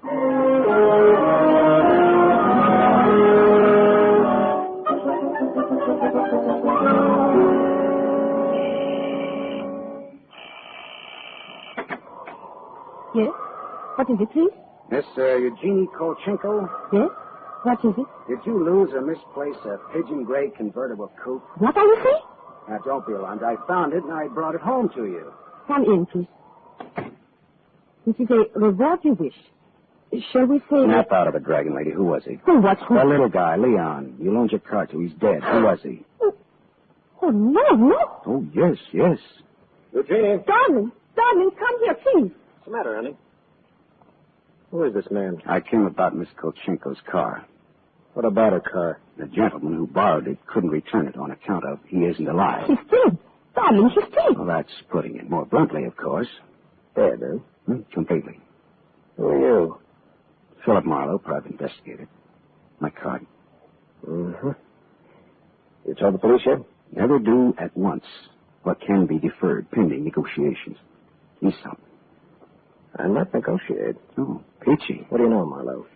A man named Waldo was shot in a bar tonight. I happened to have the inside as to who he was, and when I visited his apartment tonight, I found this Leo Balsanos dead. He wouldn't have had $500 in 20s on him, would he? No, but this Waldo had over $700 on him when he was killed at that cocktail bar, mostly in 20s. Hmm. Is there a basis there for negotiations yet? Very well, Marlowe. I'm a married man. There are certain unpaid bills for some stuff Miss Kolchenko here had charged to my account. But you told me I might charge to your account. All right, so I wasn't very bright. That might be the understatement of the decade, but go on. I had the unpaid bills safely in my briefcase. Somehow this Waldo had a chance to steal the briefcase. I hired Leon and gave him $500 to buy back those bills from Waldo. Instead, Waldo took Leon's dough and was forced to kill Leon in the process. Then he went out to keep another date and accidentally walked into an old pal hostile enough to blow him down. And someone still has those bills. And I'm in for remorse. The man who shot Waldo got away in Waldo's car with your briefcase in it. Yeah, it could be. The cops caught him. Oh. And the police have the briefcase. Maybe. But the police are interested in solving crime, not in tossing mud for the benefit of sensation eaters. Look, I've got a friend or two at headquarters. Let me see what I can do. It's worth $500 to me. Well, then that's what it'll cost you. Well, good luck. And, thank you, Mr. Marlowe. Philip Marlowe, remember? My name is Frank Barcelay. Barcelay? Oh. What does that mean? The big hydroelectric engineer? Yeah. How did you know? My voices tell me. Who? Darling, this man is manifestly insane. It's the heat, Miss Kolchink. It's the Santa and it's the desert wind. May I use your telephone?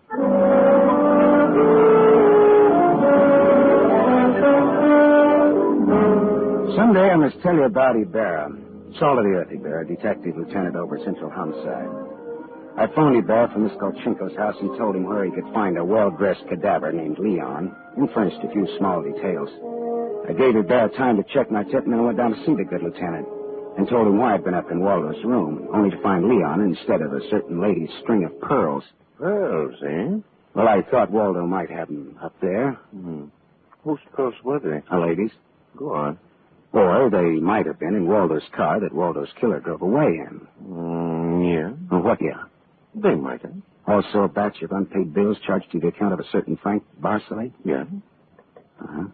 Well, now, the police aren't interested in domestic scandal. They want to prevent or to solve crime, right? So? So I've got $500 for the police fund if those pearls and those bills are returned to their rightful owners. Oh, quit your kid. No, it's a valuable necklace. Yeah? There's your necklace. That's it. 41 pearls, perfectly matched diamond propeller clasp. That's it. That's the one. Take it away, Marlowe. On the level? Just tell me straight what it's all about, all that. Sure. Well, this Waldo was blackmailing a wife with the pearls, and her husband with the bills, by the name of Barcelay. Well, Barcelay sent Leon to get the bills from Waldo. Instead, Waldo killed Leon, then stepped out and happened to get shot by that guy at the bar. Now, if Barcelay's name stays out of the paper, I get $500, and that goes to the police fund. We'll keep him out. Well, now, I'm not in this case for money. I just want to get back the bills and the pearls. And as you say, Marlowe, the police aren't in business to sling mud. Well, you can deliver the pearls to the lady yourself if you like. No, Marlowe. You better take them to her. You see, except for the diamond propeller clasp on them, they're phony. Phony? But... All but the clasp, Marlowe. All but the clasp.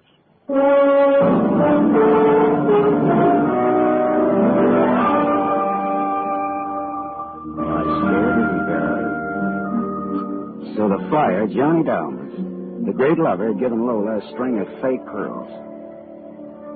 Well, I didn't know how to tell her, but I called her up and told her to meet me at the Beachcombers at 2. I was going to slip her the bad news slowly. I'm glad you asked me to meet you here, Mr. Marlowe. See, I had to have someone to talk to. Go ahead. Talk. I'm listening. Now, Mr. Marlowe, now more than ever, I must have those pearls. Why? Money trouble? Oh, no. It's just that everything's gone wrong. And this morning my husband told me we're to separate. Oh, I'm sorry, Lola. But if I had Johnny's pearls, it would be a link with the past and with Johnny. And all he meant to me. It's how a woman feels, Mr. Marlowe. I wouldn't blame you for not understanding. Maybe I do, though. So please, Mr. Marlowe, please, we'll try to find my pearls. Lola, look, Even if it isn't all of them. Any part of them. Any single smallest one of them. It'll be Johnny's. Look, will you meet me here again around 4 o'clock? I'll be here. Okay, I'll see what I can do.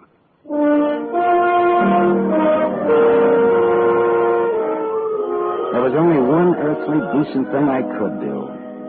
I took Lola's glass pearls to a jeweler, and I had him take off the diamond clasp and put it on one of those strings of so-called simulated pearls that they sell you for $3, tax included. Then I went back to keep my 4 o'clock date with Lola at the Beachcombers. Well, Mr. Marlowe, anything new? Yes, the police found some pearls in Waldo's car. They found my pearls? No, not exactly. Not exactly. Well, Waldo was getting set to jip you, Lola. He had the diamond clasp of your necklace attached to a string of cheap imitations, and then he sold the real pearls. Oh, how... Oh. These are the imitations here. Yes. But it is my clasp. The glass is real. Is that all right? Yes, it's the glass that Johnny Dalmas gave me. Of course it's all right. Oh, that's swell. Thank you so much, Mr. Marlowe. Forget it. I won't. Not ever. But is this goodbye? Yeah, I think so. You'll never get over Johnny Dalmas, Lola. If anybody ever bothers you again, though, well, let me know. Name's Philip Marlowe.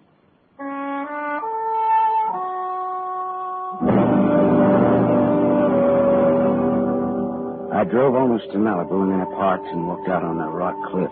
Then I reached in my pocket and dug out the string of Bohemian glass pearls that Lieutenant Ibarra found in Waldo's car. I cut the knot at one end and slipped the pearls off one by one. One by one, I flipped them into the water.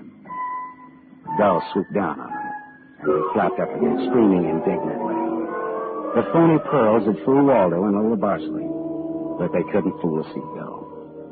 I said to myself, to the memory of Johnny Dalmas, just another four-flusher. I listened a while to the wheeling seagulls. All at once I realized that the wind had died. The Santa Ana had blown itself out. The red wind was done. It was over.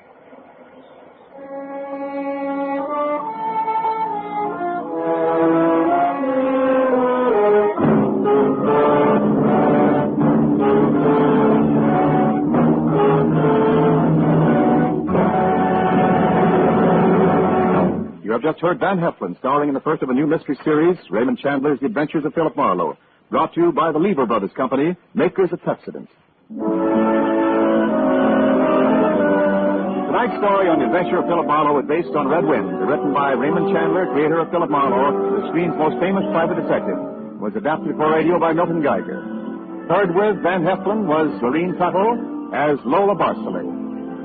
And this is Wendell Niles inviting you to listen again next week at this same time to another exciting story on The Adventures of Philip Marlowe, starring Van Heflin with a distinguished cast.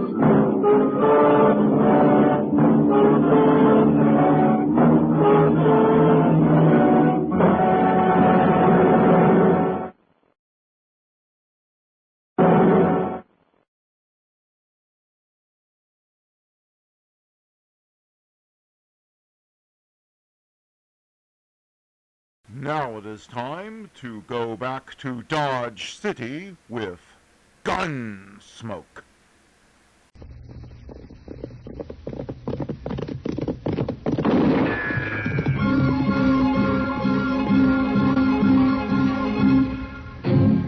Around Dodge City and in the territory on West, there's just one way to handle the killers and the spoilers, and that's with a U.S. Marshal and the smell of Gunsmoke.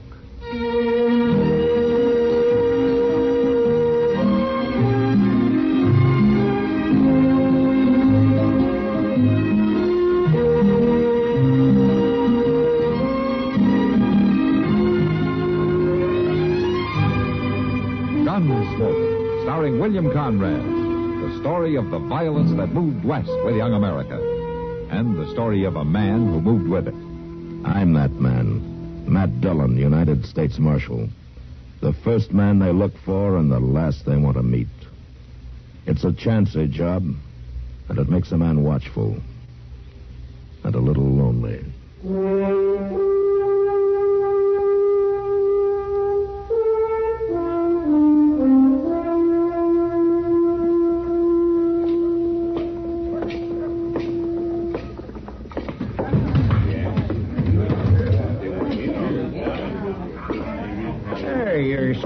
Dodge, Marshal. Oh, I've been gone a week, Sam. You got any rye left? Kitty over there has got the last bottle, Marshal, but I'll have some tomorrow when the Santa Fe gets in. Good. Meanwhile, I'll see if I can talk Kitty out of a drink. Sure.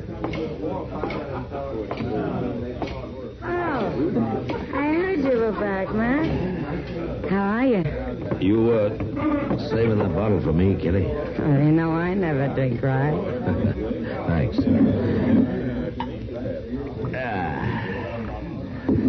Well, here's to you. Thank you.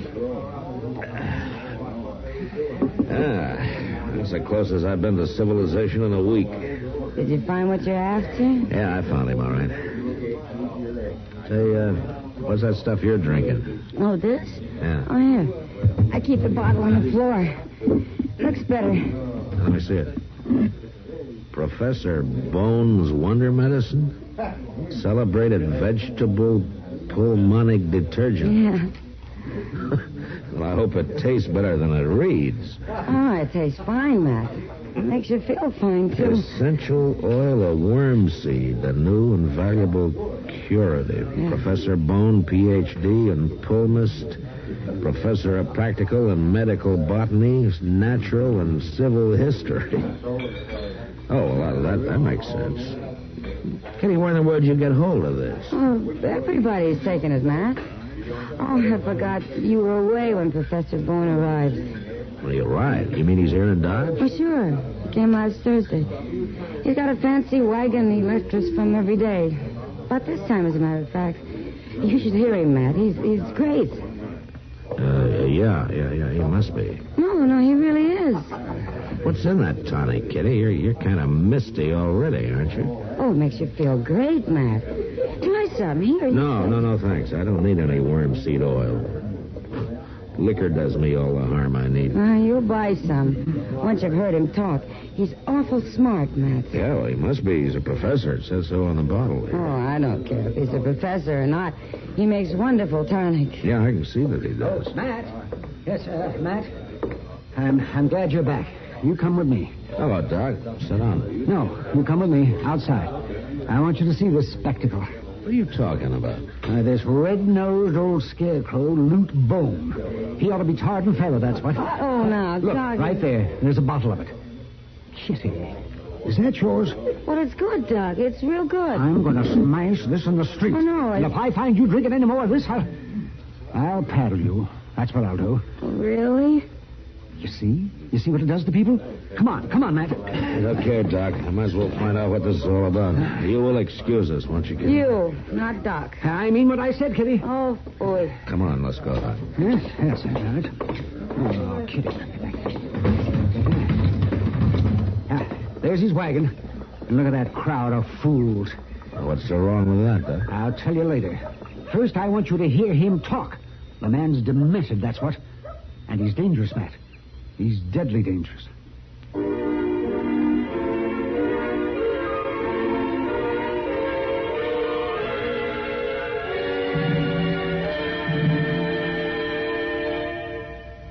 You there, boy. Sit up now. Look spry. Step lively. This is your great-grandpa. And then some. My name?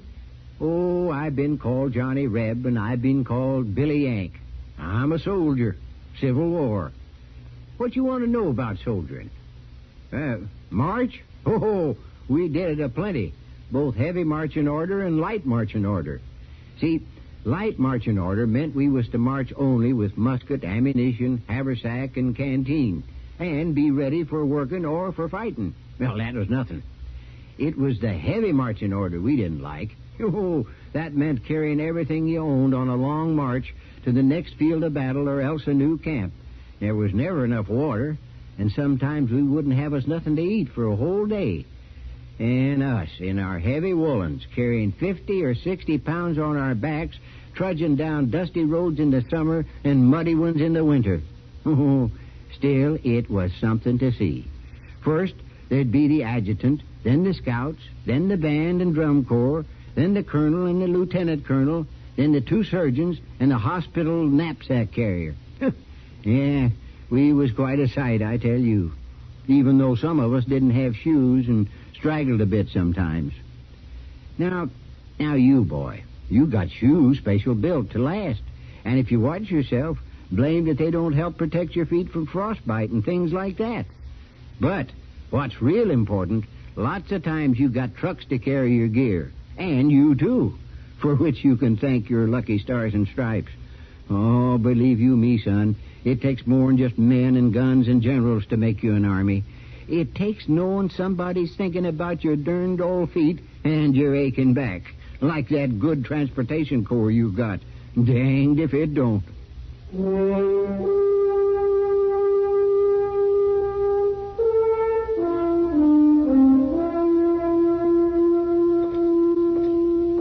Yeah, there he is, Matt. See? Yes. Right down there where the crowd is. He's standing in the back of his wagon. You see? He's finished entertaining them now. We're just in time for the serious part. So come on, hurry along now. Come on. For this famous elixir, while serving as personal surgeon to the King of Santo del Rio. Oh, that liar. Just take it easy, Doc. Let's Wonder listen. Medicine has cured more than 3,000 cases of ague, 2,500 of chronic inflammatory rheumatism, 2,000 of green sickness, 1,000 of mercurial diseases, 1,500 of liver affections, and 6,000 of general debility. He ought to be hung. It purifies, cleanses, and strengthens the fountain springs of life, and infuses new vigor throughout the entire body.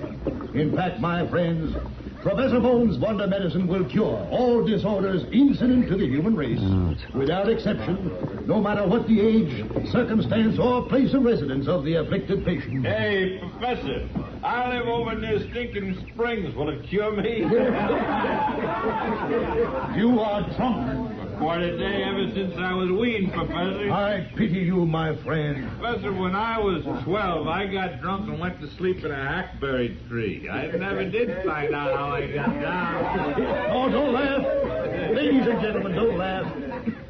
Pity the poor man, the poor wretch. Whiskey has him crushed in its foul trap.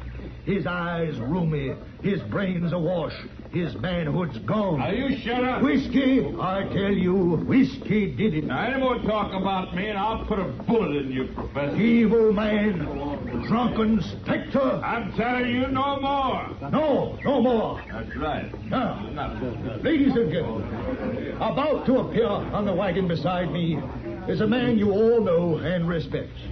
One of your finest and most worthy citizens. A man whose very presence contributes mightily to the progress of your fair town.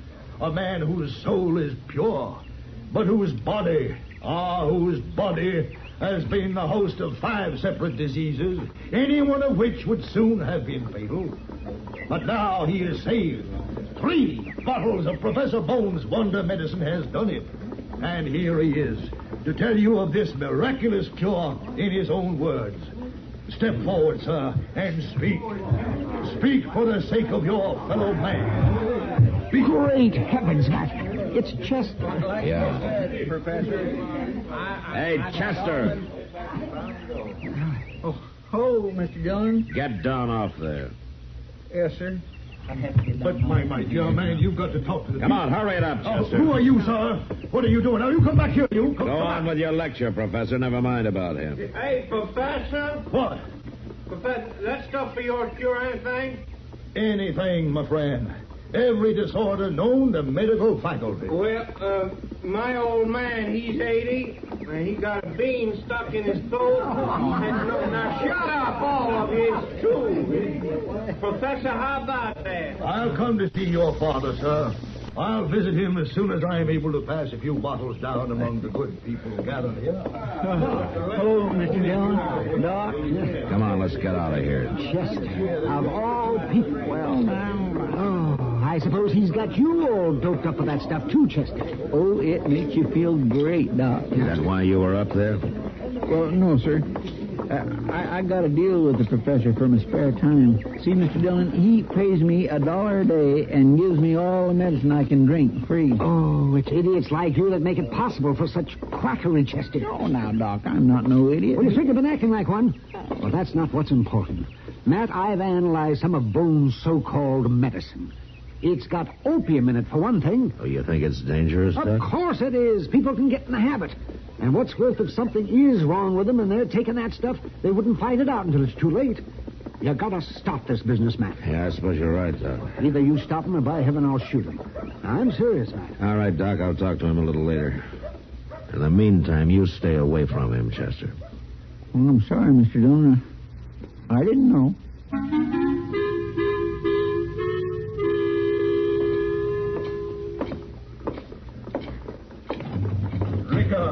Liquor, gentlemen, inflames the blood, causes dropsy and gout. Unhappy wives, empty larders, naked children, lost cows, leaky roofs, bloody noses, broken shins, flat purses, and bad reputation. Oh, That's enough of that, Professor. Now get out of here before I break a bottle of good whiskey over your head. You're a destroyer of men. Agent of the devil. Shut up. Nobody's going to preach against liquor in this place.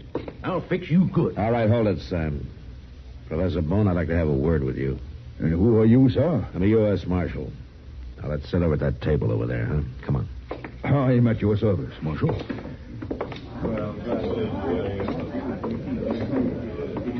And to what do I owe this honor, sir? Well, it isn't exactly an honor, Professor. I want you to stop putting opium in that stuff that you're selling. Oh, come now, Marshal. Surely you don't believe... Doc Adams has analyzed it, Professor, and either you make it harmless or I'm going to run you out of Dodge. Yes, sir. I believe you would. Now, you're free to sell it, and you're free to do all the talking you want, but that's all. I'm a lonely old man, Marshal, and I'm tired of wandering. I'll do what you say. Good. And I hope you don't get yourself into trouble with that preaching about liquor. I've been fighting against drink ever since I was a youth. What about opium? Isn't that just as bad? Oh, there's not enough of my medicine to do any harm, Marshal. Maybe. But why are you so strong about whiskey? Well, Marshal, when I was a child of 12, my grandfather got drunk and threw a pet owl onto a horse that was standing nearby. What? He did. And it frightened the horse into kicking an orphan boy. Broke the rim of his belly. That boy died, Marshal. Oh, I see. Professor Bone? Ah, Mr. Reeves. Welcome, sir. And how is your good father? Marshal, I'm glad you're here. Now, what's the trouble? Well, this here professor's the trouble, I'll tell you. My old man, he had a bean stuck in his throat, and the professor, he told me give him a steam bath and then throw cold water on him. And I was doing it. Well, what for? So as he'd catch a cold and cough and bring up the bean? No, of all. But it didn't work, Mr. Reeves? It killed him. My old man is dead. Dead? Good heavens. And I'm going to kill you for it, Professor. No, you won't, Reeves. Well, no man can die of a mere cold, Mr. Reeves. Something must have gone wrong. Oh, something went wrong, all right. Come on, we'll get Doc and go see what this is all about. And you get the idea of shooting anybody out of your head, Reeves. Maybe I will.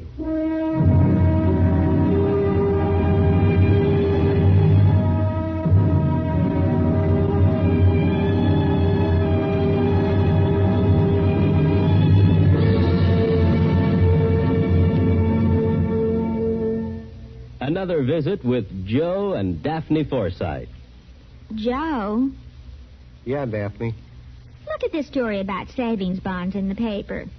Yeah? What about it? Do you think that's the best way to tell people about savings bonds? Why not? Look, see, it says here that savings bonds are a guaranteed investment.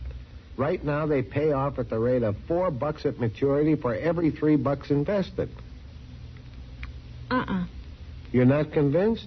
Mm-mm. Why not? No salesmanship. No salesmanship? What more do you need to know? Why, right now, more than 8 million Americans are buying saving bonds regularly through the payroll savings plan. So? So what? That's what I say. So what? Now, look, Daphne, if millions of Americans are convinced that saving bonds are their best investment, not only financially, but for the future of their country, what the heck is bothering you? Well, I think they could sell a lot more with salesmanship. You know, slogans and jingles. Listen, if you're spending more and saving less, try a savings bond. Oh, boy. Or maybe savings bond pay good, like an investment should. Daphne. You get a lot to like in a savings bond. Interest, earnings guaranteed. Wow. Well, did I sell you? Yeah, but I forgot what it was you were selling. Savings bond. I'll take 100. Oh, Joe.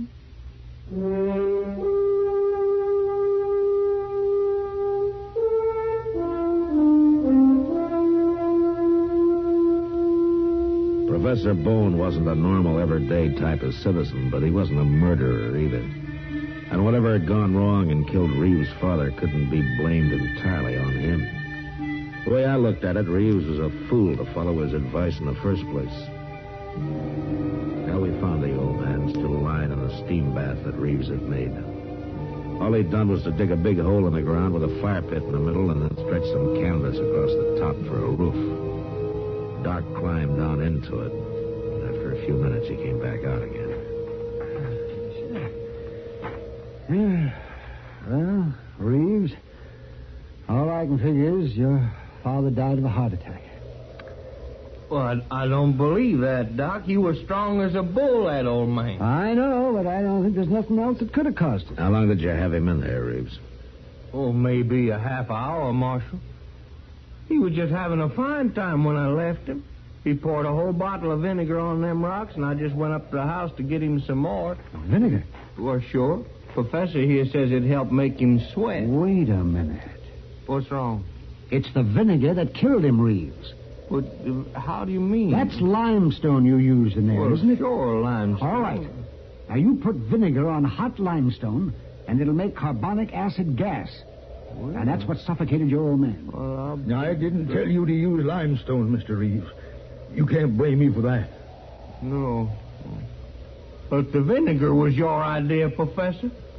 I still say you murdered him. Now, wait a minute, Reeves. You're not being sensible. This thing was an accident, that's all. I am not a murderer.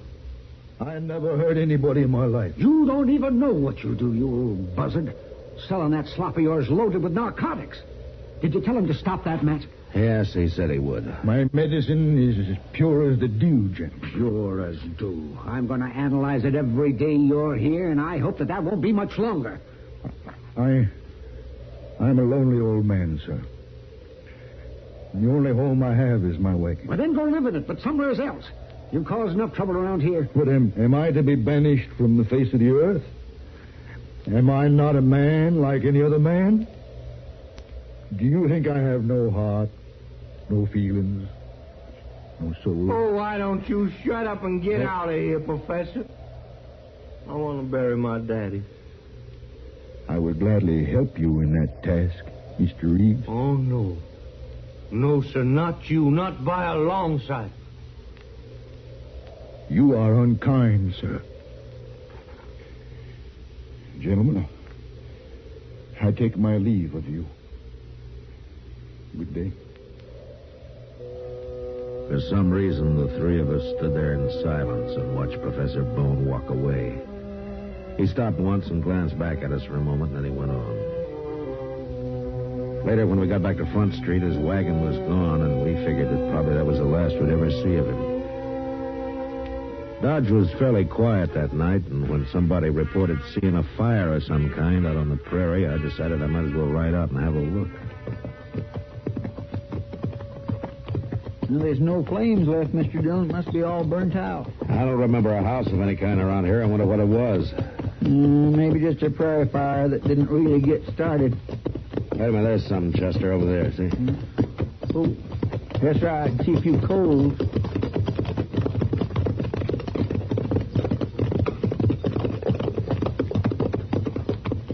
Like a wagon, Mr. Dillon. All burnt up. It's Professor Bone's wagon, Chester. By golly, you're right. And that's his horse, too. Professor? Professor Bone? Come on, let's take a look. Where in the world do you reckon he could be, Mr. Dillon? I don't know, Chester. Here, look out now. I'm going to try to move something.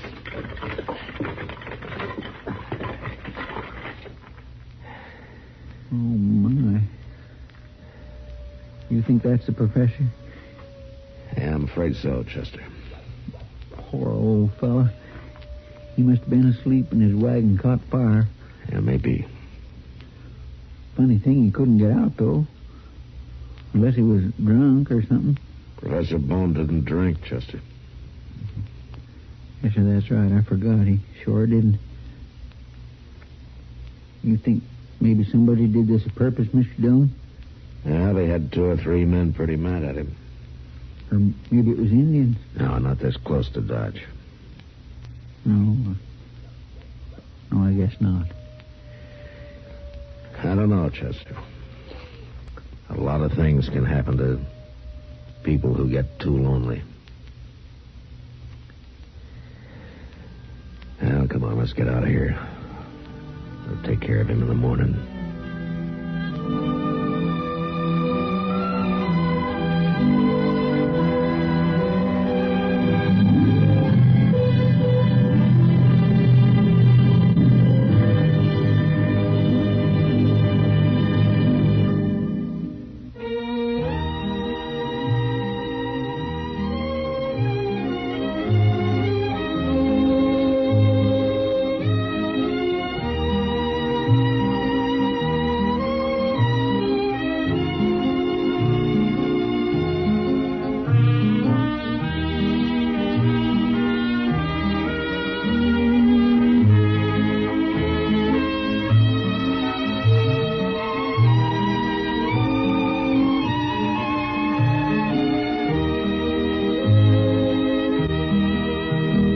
Gunsmoke. Produced and directed by Norman Macdonald, stars William Conrad as Matt Dillon, U.S. Marshal. The music was composed and conducted by Rex Corey.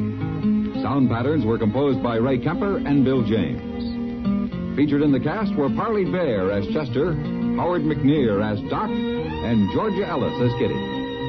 George Walsh speaking. Join us again next week for another story of the western frontier of America in the 1870s on Gunsmoke. This is the United States Armed Forces Radio and Television Service.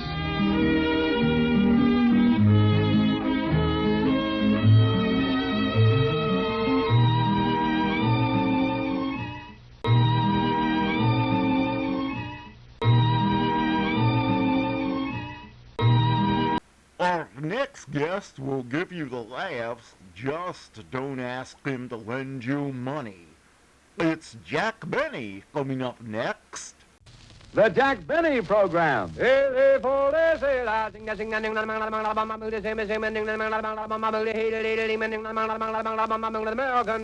Quality of product is essential to continuing success. In a cigarette, it's the tobacco that counts. And Lucky Strike means fine tobacco. LSMFT, LSMFT, LSMFT. Right you are. Yes, sir. Lucky Strike means fine tobacco, and fine tobacco means more real, deep-down smoking enjoyment for you. At 49 American. Lucky Strike means fine tobacco. At the tobacco auctions they attend, independent tobacco experts, auctioneers, buyers, and warehousemen can see the makers of Lucky Strike consistently select and buy that fine, that light, that naturally mild tobacco. This fine Lucky Strike tobacco means more real deep-down smoking enjoyment for you. So smoke that smoke of fine tobacco, Lucky Strike. So round, so firm, so fully packed, so free and easy on the draw.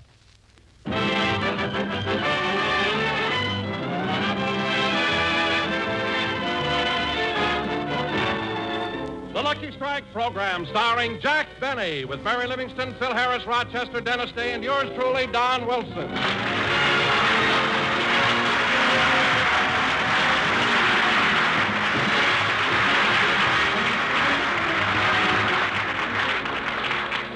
Ladies and gentlemen, to those of you who haven't been warned, at the close of his radio season, Jack Benny is contemplating a concert tour.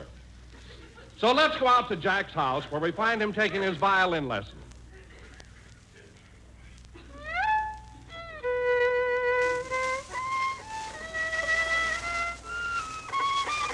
No, Mr. Benny. You better try the exercises once more. All right, Professor LeBlanc. Hello, come in. 1 and 2 and 3 and 4 and... Do not make it too legato. Grip your bow and play staccato. Softly like a birdie chirping, you sound like a horse that's burping. That's enough, Mr. Benny. Now, try intermezzo again. Yes, sir.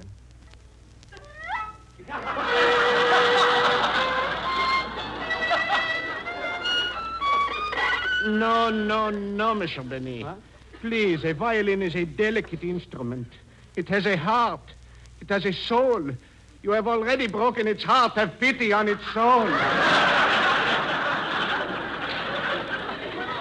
I see. You see. Please, Professor, control yourself. Would you like a glass of water? Yes. Put a little cyanide in it. Not till we finish the lesson. All right. Take the exercises once more. Yes, sir. Play it softly, play it tender. Where can I go to surrender? Make the notes a smoother mixture. This is worse than your last picture. My forehead is getting woozy. Onesie, twosie, I hate yousie. All right, Mr. Benny, all right. Now try intermezzo once more. Yes, sir.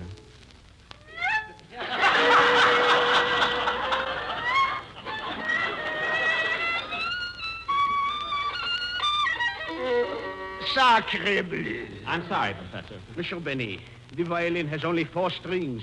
Your left hand has only 5 fingers. How can just the 9 of you make so many mistakes? I'll try it again. Please, and this time, just follow these simple instructions. Relax, be calm, and slide the bow delicately over the strings. Is that all? That's all. Now, commence. 1, 2. You see, it sounds better already. They're fixing the street. I'll try it again. No. Let's call it a day. The lesson she is done. Tut, Professor. Look at the clock. The lesson still has 14 seconds to go. 14 seconds. That's right. And then you will give me back my pants.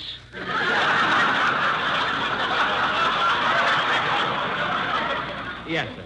Very well. Commence.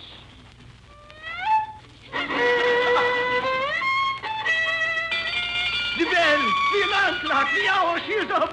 The lesson, she is finished. I am liberated, free. Allons, de la patrie.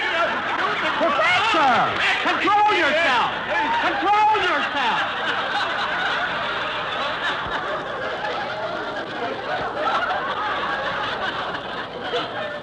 Stop kissing me! My goodness, these Frenchmen are so emotional. Oh, forgive me, Monsieur Benet. I forgot my setting. Well, Professor, the lesson is over. You may go now. But, Monsieur, you have forgotten something. You haven't paid me. Oh, yes. Oh, by the way, Professor, would you like some lunch? No, I want the money this time. Well, I'll have to get it for you. Excuse me a minute, will you, please?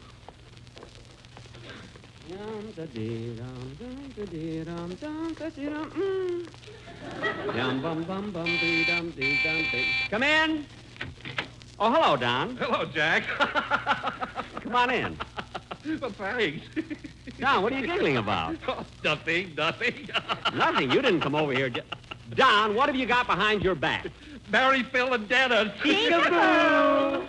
Hello, Jack. Hiya, Jackson. Hello, Mr. Benny. Oh, for heaven's sake, I know Don is big, but how the 3 of you can hide behind him is beyond me. I beg your pardon, but would you mind waiting on me first? What? I saw this line, so I got in it. Look, miss. I'll have size 9, 1 pound, or where it won't show. Size 9, 1 pound, or where it won't show? Yeah.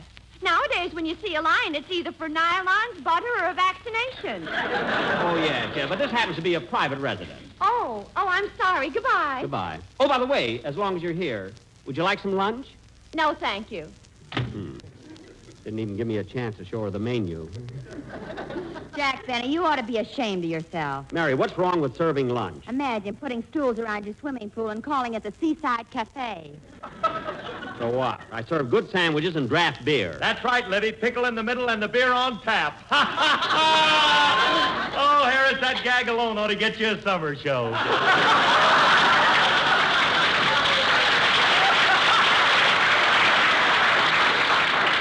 Phil, that kind of stuff won't keep in the summer. You kids can laugh if you want to, but I have the best beer in town. Oh, Mr. Benny. Yes, Dennis? I'm going to deliver your keg of beer tomorrow. You are? Why? My mother sprained her back. Oh, that's a shame. How did it happen? Well, yesterday, when my mother was at work, my father waxed the floor in the kitchen. It was sure slick. Oh, you mean when your mother stepped in, her feet went out from under? I think so. We got our footprints on the ceiling.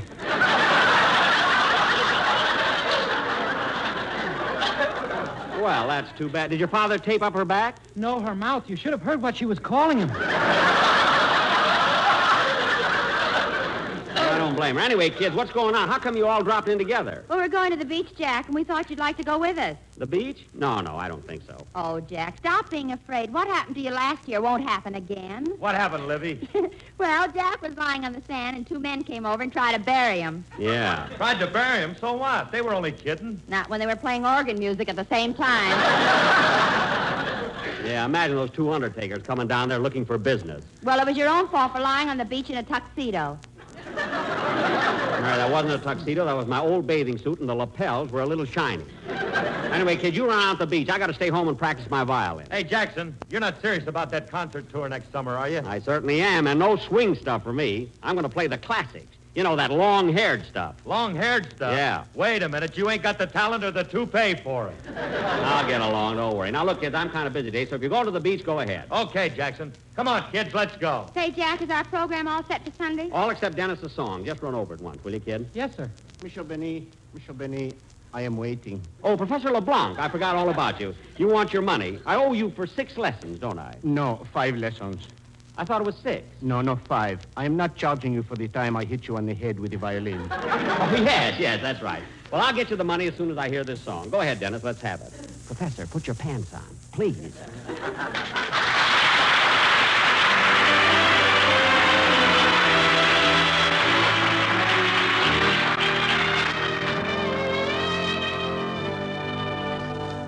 I shall be loving you through all eternity. But if you don't believe me, wait and see. My heart will still be true when stars on high have flickered out little candle in the sky. And when the evergreen has withered on the bough, I still will feel the same as I do now. These little words I know can never show how true I'll be. But if you don't believe me, just you wait and see.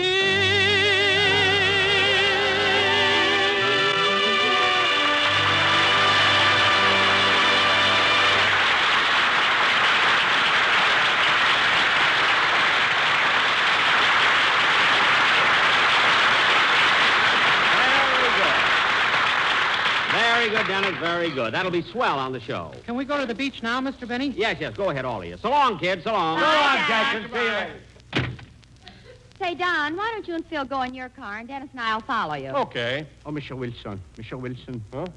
Oh, Professor LeBlanc. You're not going to the beach with us, are you? No. But before you leave, will you please go back in the house and remind Monsieur Benny to pay me for his violin lessons? Oh, well, it's probably just slipped his mind. I'll go in and speak to him. You just wait here. Thank you. Oh, while you're waiting, here, have a cigarette. Thank you. You'll enjoy that, Professor. It's a lucky strike. And you know, luckies are made of the finer, the lighter, the naturally milder tobacco. Please, Monsieur Wilson, go inside and speak to Monsieur Benny. You know, Professor, the more you smoke luckies, the more you're convinced that those letters LSMFT really stand for Lucky Strike means fine tobacco. All I want is my money.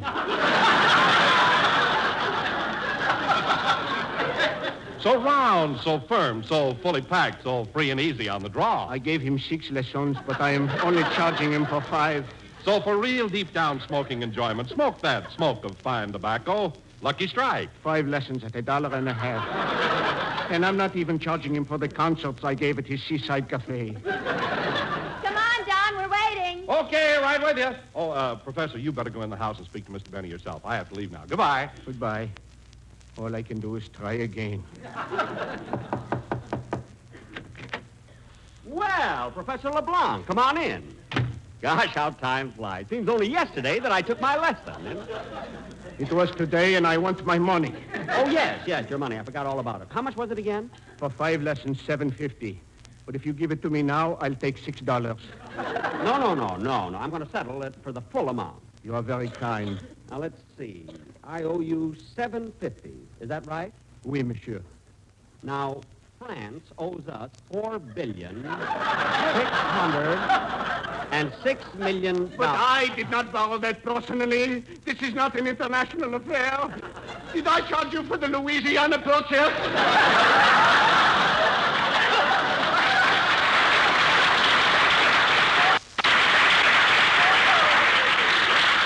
What? All I want is to be paid for the violin lessons. You know. I know. Just sit here, Professor. I'll go get the money. Good.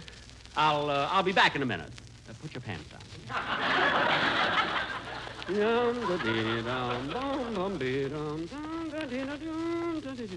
Yeah, Professor's a nice fellow.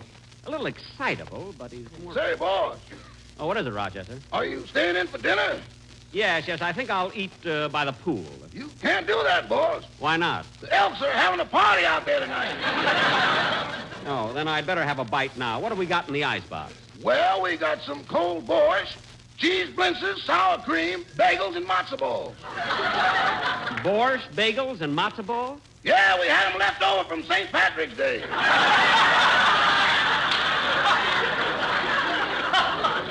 Good. Make up a big batch of hot biscuits with lots of butter. Well, we're all out of butter, boss. We are. We'll go over next door to the Ronald Coleman's and borrow some. But, boss, every time we're short of something, you send me to the Coleman's. Oh, we haven't borrowed so many things from the Coleman's. We haven't. When the time comes to return them, it'll be easier to switch houses.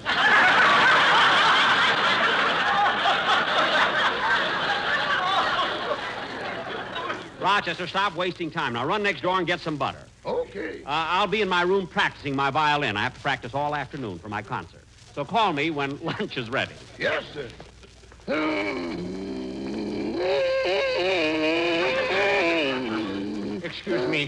Excuse me, Monsieur Rochester. Well, Professor LeBlanc. Yes, Rochester, will you please do me a favor? Sure. What is it? Will you please tell Monsieur Benny I am waiting for my money? How long you been waiting? Since 12 o'clock. You're a beginner. I've been waiting since 1937.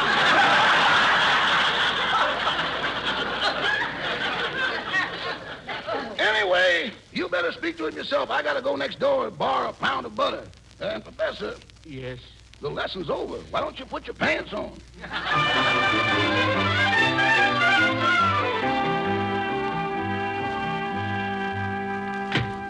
Oh, Benita. Yes, Ronnie.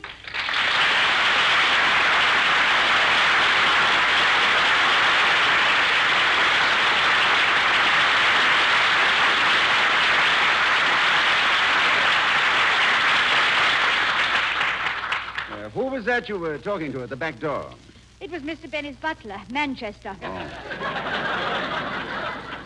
Oh, well, what did Benny want this time? No, don't tell me. Let me guess. Was it the garden hose, a cup of sugar, or my tuxedo? It wasn't your tuxedo. Good. The last time he brought it back, the pockets were full of sand.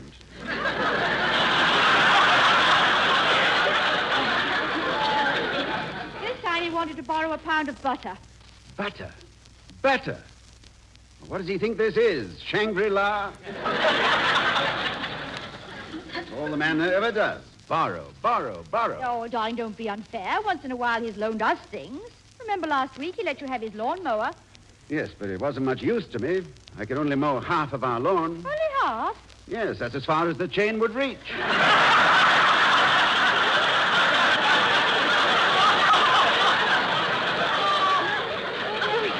Don't sound so grumpy, darling.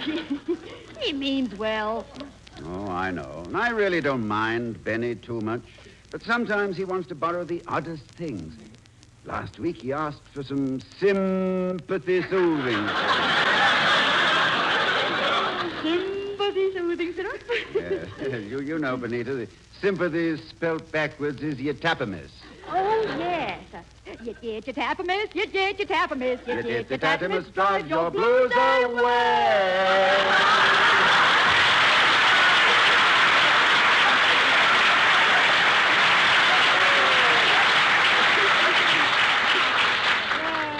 Ronnie, I mean, Mr. Benny's a pleasant enough chap. With all his borrowing, I sometimes wish we weren't next-door neighbors. Yes, it is annoying, but living next door to him has its compensations. Compensations? What do you mean? Well, he does serve the biggest glass of beer in town for a nickel. I know, but that big electric sign flickering on and off, it keeps me awake at night. Yes, and what a corny sign. Benny's Seaside Cafe. Come in and drool by the pool.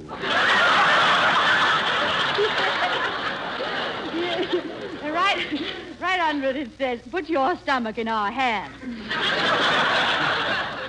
Oh, my goodness. Look what time it is. And I haven't started to work on that scene from If I Were King. You know, I'm doing it next week for that benefit performance. Well, I won't disturb you, darling. You stay here in the library and rehearse, and I'll go into the other room. All right. Now, let's see. Yes, I'd better start with this introductory poem.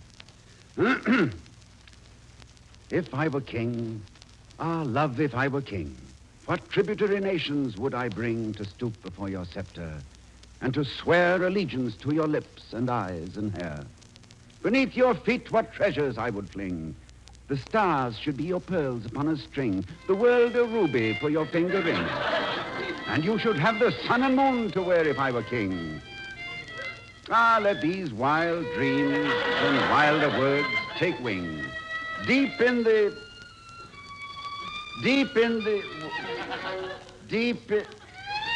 Oh, Benita! Yes, Ronnie? Would you please put the cat out? Ronnie, I let her out about an hour ago. Well, then, for heaven's sake, let her in! She's in some kind of trouble. Now, let's see. Oh, yes. Let these wild dreams and wilder words take wing. Deep in the woods, I hear a shepherd sing. Oh, Ronnie, I looked out the front door and the back, and I couldn't hear the cat anywhere. Well, come in here and you will. Now, did you hear that? Oh, Ronnie, that was Mr. Benny playing his violin next door. Oh. Well, I should have known. Our cat hasn't sounded like that since she had a strep throat.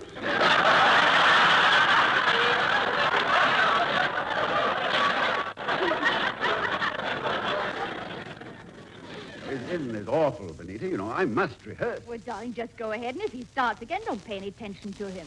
Well, I'll try. Yes, I'd better look over the love scene. Let's see. Here it is. Catherine is seated in the royal drawing room. I enter left, walk up stage, take her hand and speak. Darling, I love you. Love you because you are the loveliest woman alive. All my life I have read tales of love and tried to find their secret in the bright eyes about me. Tried and failed. But when I saw you, the old heaven and the old earth seemed to shrivel away. And I knew what love might mean. For your love, I would face torture. For your love, I would defy death. For your love, I'd greet the gallows. For your love, I'd eat marshmallows. No!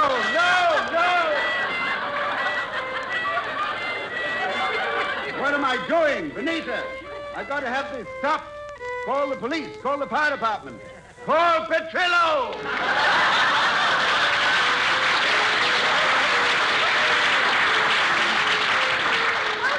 I know, but he'll start again. And with that same old da-da-da-da-da-da-da-da-da-da-da-da-da-da. I tell you, darling, I can't stand it any longer. Ronnie, calm down. Something's got to be done. It can't go on. It can't go on. Ronnie, there's the phone. I tell you, if this doesn't stop, Ronnie, the telephone.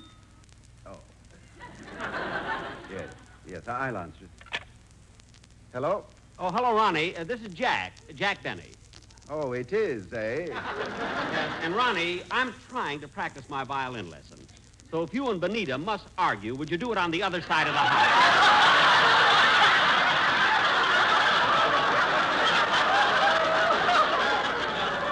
Argue? It's nothing to be ashamed of. I mean, it happens in the best of families. Oh, Jack, you've got the wrong impression. Benita and I weren't arguing at all. Now, Ronnie, you don't have to stand on ceremony with me. Even Rochester and I have our little tiffs, but we always patch it up, and I'm sure you will, too. I mean, it's not hard if you'll just make... How do you like that? He hung up on me. Imagine him being that mad at Benita. Oh, well, there's a job to be done, and I'm going to do it.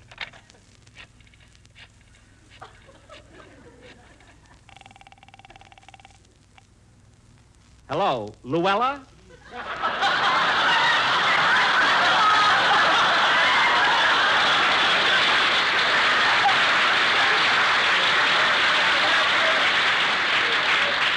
Have I got a scoop for you? This time it's the Colemans. Uh-huh. Like cats and dogs. No, I don't know how it started, but he feels awful. He cried to me over the phone. That's right. You're welcome, Luella. What? No, don't mention my name. I don't want anybody else to know I'm a heel. Goodbye.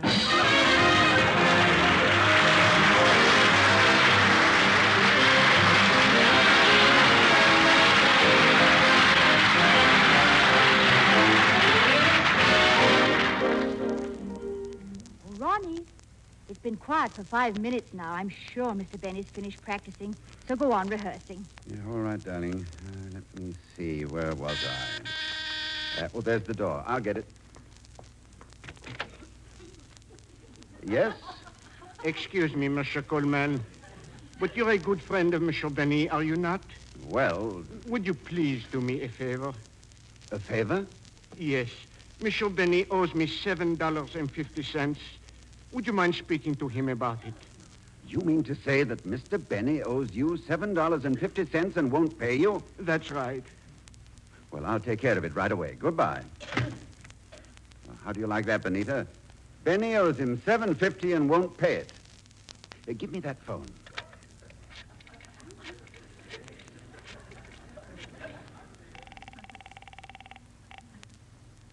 Hello, Luella?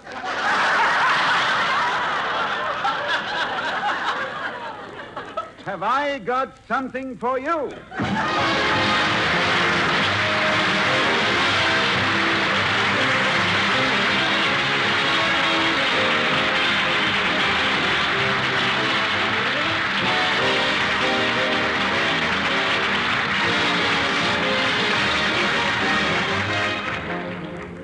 Ladies and gentlemen, you've seen a lot in the papers about a subject of universal interest, automobile driving.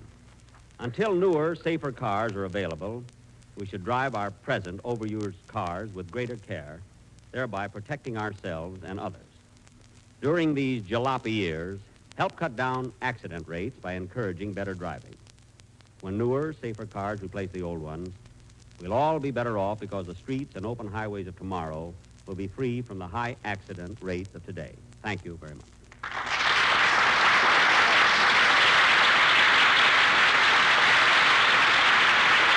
Jack will be back in just a moment, but first, here is my good friend, L.A. Speed Riggs. In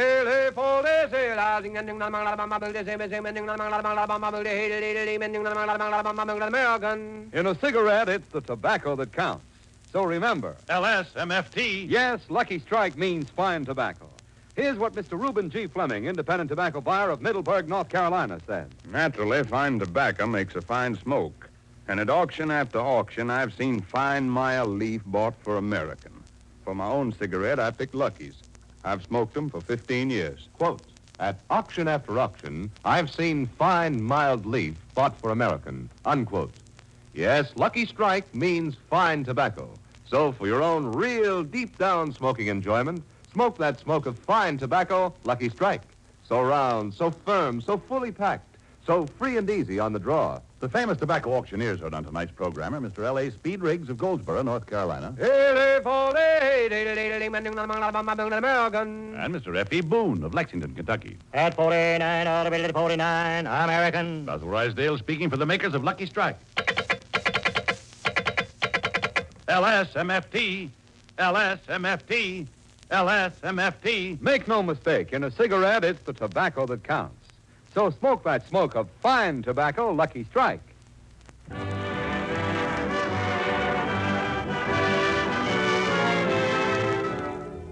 Ladies and gentlemen, as you all know, in the near future, the United States government is making an atomic bomb test off Bikini Atoll in the Pacific.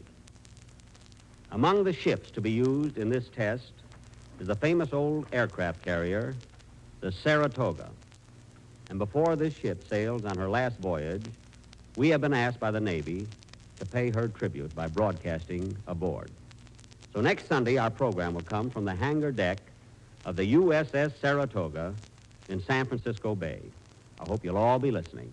Good night, folks.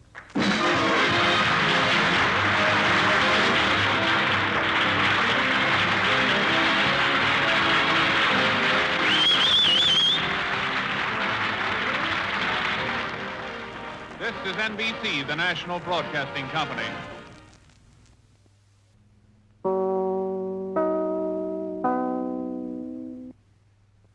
One of the all-time great directors, Cecil B. DeMille, hosts Lux Radio Theater. Up next. Lux presents Hollywood.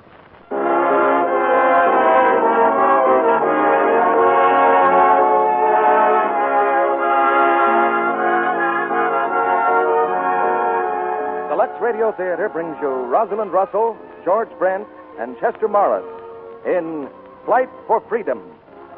Ladies and gentlemen, your producer, Mr. Cecil B. DeMille.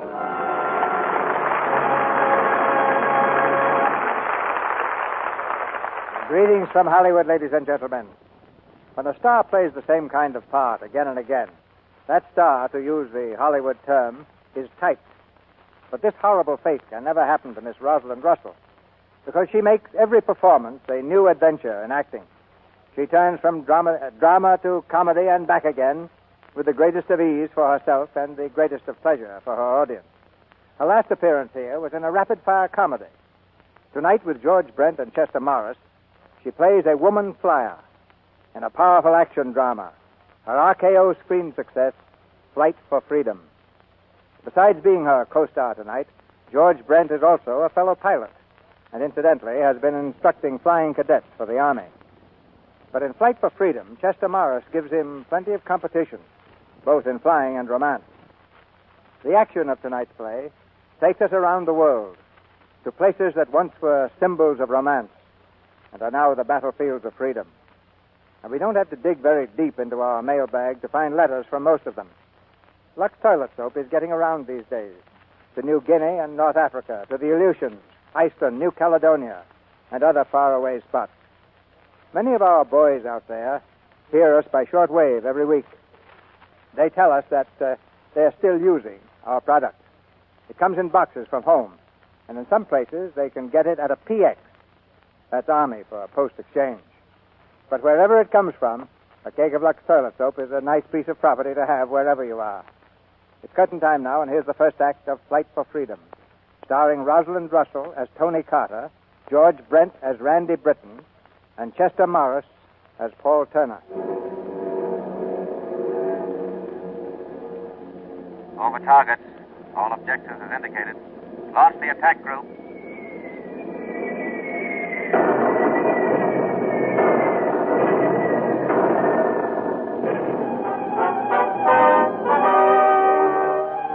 Somewhere in the far Pacific, a squadron of American dive bombers roars in over its objective.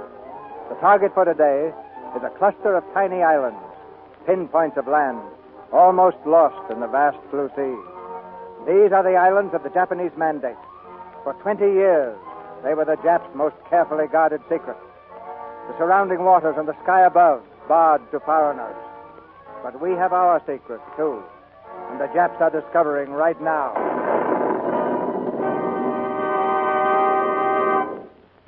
as our planes know where they're going and what they'll find. And the success of our attacks depends, strangely enough, on the career of a pretty girl. It began back in 1932, when she was making her first solo flight. As she came in over the runway, another flyer was preparing to take off. The girl's ship wavered uncertainly, and then swerved toward the second plane.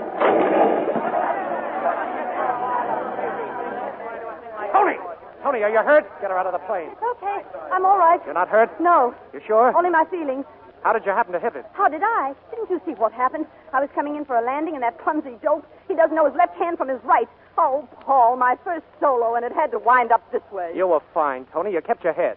Most of my students would have crashed good. I'm proud of you. Miss Carter. Yes? I'm from the Department of Commerce. I'm afraid I'll have to ground you for 60 days. But you can't do that. He ran into me. Of course he did. Did you see it happen, Paul? Did you? No, but I know... Then what makes you say it's her fault? Why, she's one of my best students. Look, what would you say when a girl on her first solo flight collides with Randy Britton? Hey, hold it. Somebody mentioned me? Oh, hiya, Paul. Hello, Randy. Was it one of your dodos that clipped me? Yeah, first solo. But this guy's handing out 60 days on principle. First solo, huh? Same thing happened to me on my first solo. Look, Commerce, did you see the accident? No, but I know Well, I'll tell you. It wasn't the dodo's fault. I was taken off against traffic. You mean you were on a left? Well, yeah, I was in a hurry. Well, okay. Thanks, Randy. Oh, forget it. Where's the kid? Sorry to give you such a scare, kid. Thank you very much. Hey, you're a girl. Does that surprise you? There are lots of us around. Oh, yeah, but not in pants. What? Paul, I thought you made it a rule never to teach women. Only when they're good. Well, is this one supposed to be good? Well, at least I know my left hand from my right. Now, look, honey, I didn't mean to start anything, but if I'd known you were a girl, I'd have let him ground you. Oh, now, you're just kidding, aren't you? I know your type, even to the pants. You probably call every man you know by his last name. Well, if you don't like your last name, there are others I can think of that would fit you better. Tony, take it easy. I ought to ground you both just to keep the peace. Well, what about him? He admitted it was his fault. Tony, come on. Now, you don't want to make trouble for Randy. I didn't until I met him.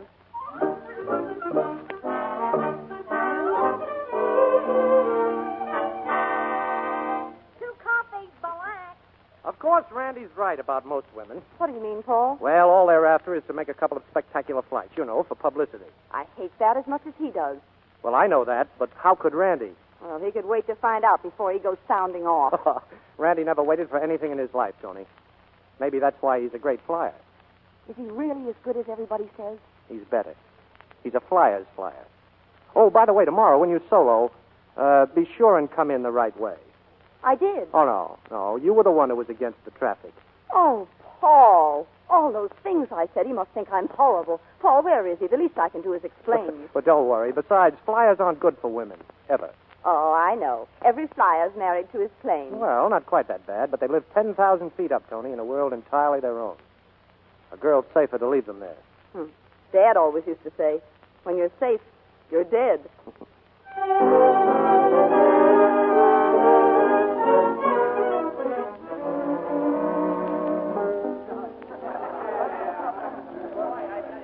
Excuse me, lady. No ladies back here. The front room, please. I beg your pardon? This room, no ladies. Well, isn't this where the flyers hang out? That's right. Well, I'm a flyer. May I have a table, please? Look, it's like a club. See? It's just for men. Well, Johnny always lets me eat back here. Who? Johnny. Or don't you know who you're working for? Madame, I am Johnny. Oh, how nice. I'll just take this table. Lady, if you wasn't a lady, I'd chop you out. Maybe I should. Well, maybe you should take that up with Randy Britton. Huh? You a friend of Randy Britton? Well, yes, Did he say to meet him here? Well, Why didn't you say so? Huh? If Randy says okay, okay. How are you, boys? Hello, Randy. Hey, Randy, over here. Hi, Johnny. Your lady friend, she's waiting. My lady friend? I'll be back with the menu. You know? Yeah, sure. Hello. Hello. Well, if it isn't, who is it? The dodo. Oh, sure. Say, you better be careful. You look almost like a girl. Did you tell Johnny you were expecting to meet me here? Well, here you are. I had to apologize somehow. I mean, the accident being all my fault. Who told you that? Paul, and you knew it, too. You should have said so in the first place. Oh, if I had, he'd have lost a student. How about a martini? Oh, thank you. I'd like one. Oh, Johnny, martinis. Two martinis, di qualità, di qualità. Say, tell me something. Why do you object so to women flyers? Oh, now, look, honey, let's not go into that. But really, I'd like to know. All right.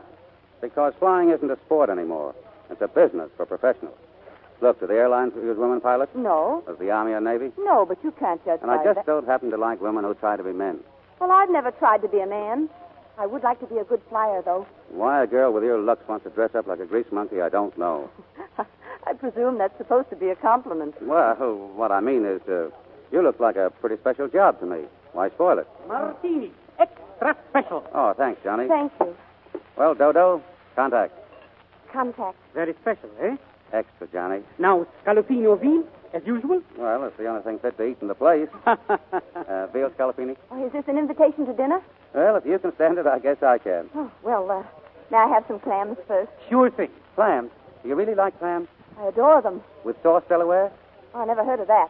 You never heard of sauce Delaware? Uh-uh. Well, lady, you haven't begun to live. I got ketchup. Johnny, get a cab. Well, can't a girl have some clams if she wants them? That's just what we're going to do. The best clams in the world with sauce Delaware. But where? In Delaware.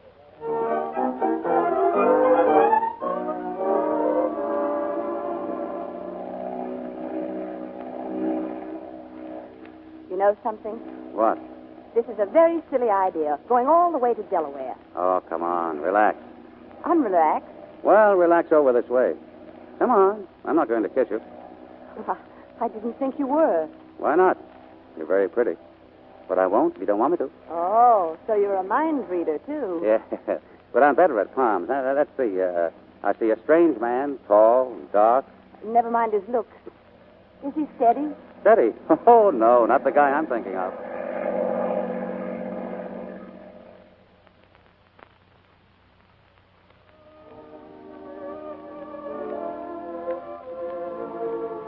Well, how about it?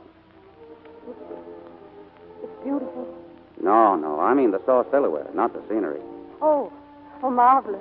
Hey, are you crying? What's the matter? Just my special reaction to beauty and to South Delaware. Imagine being able to spend a whole week here. Well, hadn't we better start back home? I don't have to be back until my wings fix. How long will that take? A week. Yes, but I... Oh, All right, I'm sorry. Didn't mean to hand you a shock. I'm not shocked. It's just, well, I'm not organized to play at this. For me, it's got to be real. All wool or nothing. Well, how do you know it isn't all wool? If you don't know me, I'd probably bore you sick. Well, people never know each other until they've seen some of the world and tried some of the things in it together. Does it have to be all in one gulp? Well, Well, look, suppose we stay on your terms. Go places and have fun together. Of course, maybe you don't like me. Maybe what's going on inside of me is just a one-way current. How about it? I'm going to solo in the morning again. Paul will be waiting for me at the field. Oh, that's right. I forgot. The lady pilot. Waiter, check. Oh, now you're mad. I suppose I would be, too, in your place. The coffee here isn't very good anyway. Oh, sorry. Look, after the best clams in the world, we ought to have the best coffee in the world, don't you think? Hmm? Well, where do you get it? Oh, Virginia Beach. Well, hadn't we better get started? Yeah.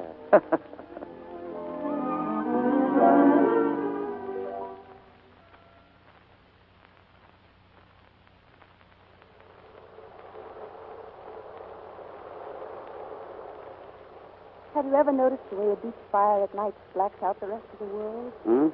What? Sleepy? Just satisfied to have the rest of the world be you. You know, they say a good flyer is married to his plane. Well, in that case, my plane may have cause for divorce. They say good flyers live in a world of their own, 10,000 feet up. Who says? They? I didn't know there were any other people besides us. You're a flyer. You mean to say you don't know what's in my mind? Uh-uh. Shall I tell you? You. You couldn't say that again, could you? Loses force with repetition. What would you say if I gave up flying? Why should you? Oh, to become a lady. Well, that's a good idea. What would you do? Well, what does a lady usually do? It might be fun to fix up a house. Interior decorating? Yeah, something like that. Yeah. And if I get bored, it might be fun to train young flyers. Oh, sort of a school? Yeah, something like that. Good idea. Oh, darling. Hey, tide's coming up. Got my foot. Oh, I hate to leave. So do I. We'll come back tomorrow night. Or will we? I guess we will.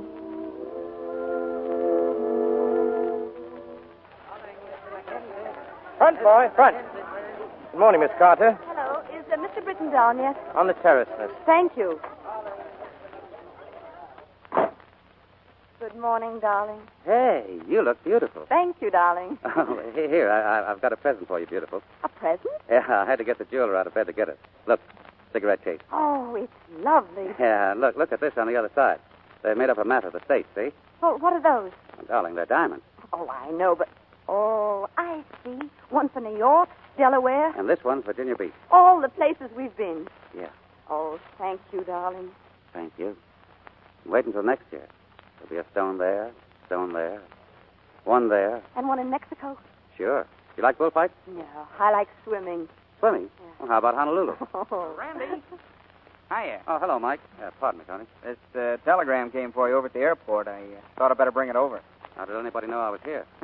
How does Ringling know where the lions are? Thanks, Mike. Okay. What is it, Randy? Well, the wing's fixed.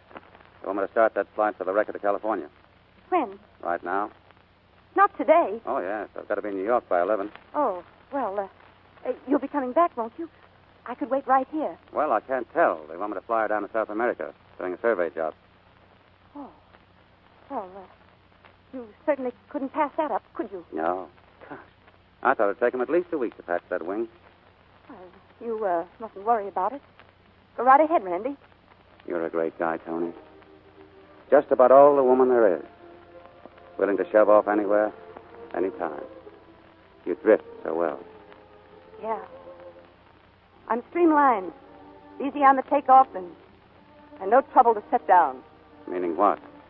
Well, meaning you got to come down out of the clouds sometime. Yeah. Well, guess we'd better shove off. You go along, will you? I think I'll take the train if you don't mind. What's the idea of that? Well... Hey, not again. You're not crying. Oh, always when people go away. Last month, my laundryman went back to China.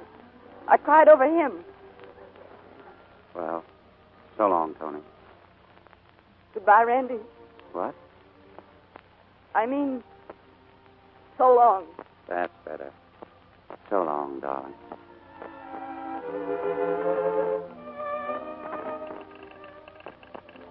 Cablegram from Randy Britton, Rio de Janeiro, Tony Carter, Municipal Airport, New York. Message. Have you ever tried soft gaucho? Signed, Randy.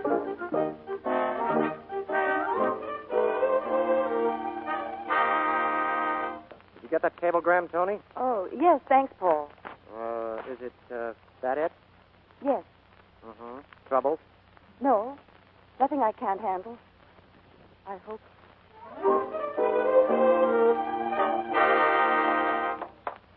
Hand me that small wrench, Mac. Right.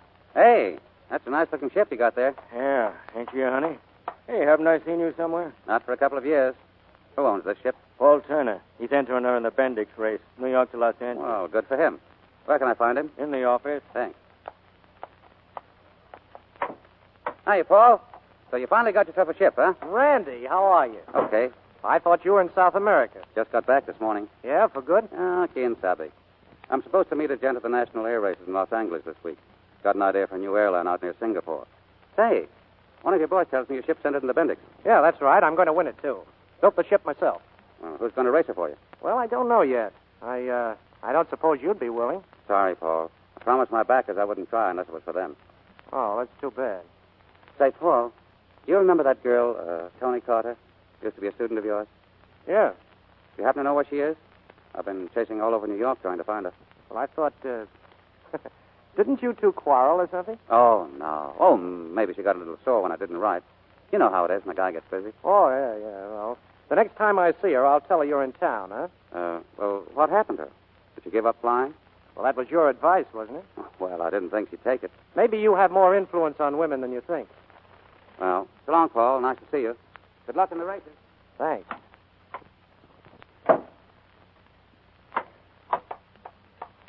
Where's Tony? Have you seen her? He's under the plane, finishing the paint job. Oh, Tony! Tony. Hi, Paul. Just finishing that last coat. You want to help? Oh, I've got some news that may interest you.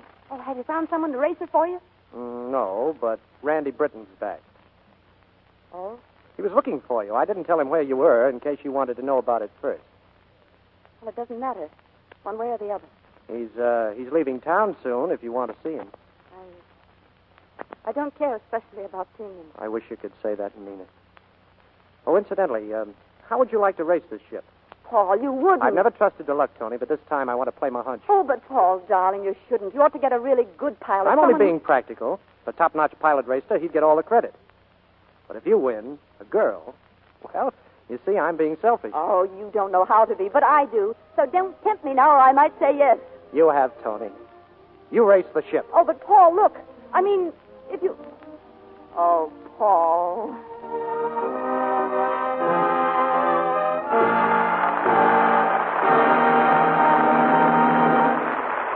In a few moments, Rosalind Russell, George Brent, and Chester Morris will be heard in the second act of Flight for Freedom. But right now, Mr. DeMille will bring us a message of the highest importance. A message from the United States government. Ladies and gentlemen, I'm going to state a need, a crucial need now facing this nation. Meeting this need is up to the women of America. The courageous heroine of tonight's play, Flight for Freedom, was a pioneer in a field new to women. And today, in our fight for freedom, many women are pioneering in other new fields. There are gallant women in the Army, Navy, Marine Corps, and the Coast Guard. Women fly warplanes from factories to military bases. Women are building planes and are building guns and tanks and ships. But tonight, I want to tell you about these and thousands of other women who are doing jobs not quite so spectacular, but vitally necessary to winning the war. Perhaps you've ridden in a bus or streetcar in the last few days that was operated by a woman. If so, you personally owe that woman a salute for doing a war-useful job. Women are running elevators, they're cooking and serving in restaurants, and they're doing dozens of other jobs. The next time you see one of these women at work, figure out, if you can, how that work would have been done if that woman wasn't there. And by the way, did your laundry come back on time this week? If it did, you can thank the women laundry workers for that. If it hasn't shown up yet, the odds are your laundry can't find enough women workers. Now, here's the problem which our government has asked me to take up with you. It's a very human problem. Many women do not feel they are in a war job unless they're actually working in a war plant. Of course, these war plant jobs are very, very important. But the jobs that keep the home front running are just as important. Unless necessary services like transportation, food distribution, and laundries are continued, war production workers cannot give their best to their jobs. Some will not even be able to reach the factories. The lives of millions more will be disrupted, and the greatest production drive in history will suffer. This is a personal appeal to all the women listening now to think about this opportunity for them to serve in war-useful jobs and not in war production jobs alone. Any war-useful job is a patriotic job. It may be that your community has a critical need for women workers right now, or perhaps that need hasn't arrived yet. Watch your newspapers and listen to your local radio stations for an appeal for help from the United States Employment Service. Be ready to go to work when the call comes in your community. Remember, this war has never promised anything but blood and sweat and tears. If Americans sweat a little harder now, they can save some future blood and tears. That's the problem. The answer is up to you. We pause now for station identification. This is the Columbia Broadcasting System.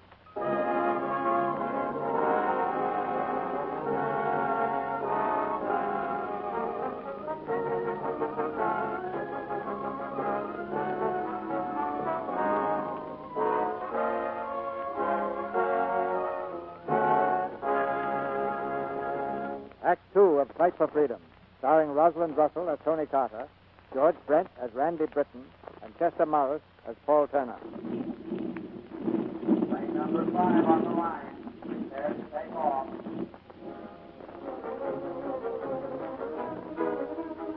From Newark Airport, blazing with floodlights, the racing planes take off, one by one into the night. In the cockpit of her tiny ship, Tony Carter handles the controls nervously. Scared, Tony? Petrified. Look, you're carrying 180 gallons. Cut it to 150 and refuel it with you. No, I'm going straight through, Joe. Plane number 5, ready to take off. Are you ready, Miss Carter? Yeah, wait a second. Now look, Tony. Forget it, will you, Joe? Okay. Got the weather report? Yeah. Headwinds all the way up to 18,000 feet.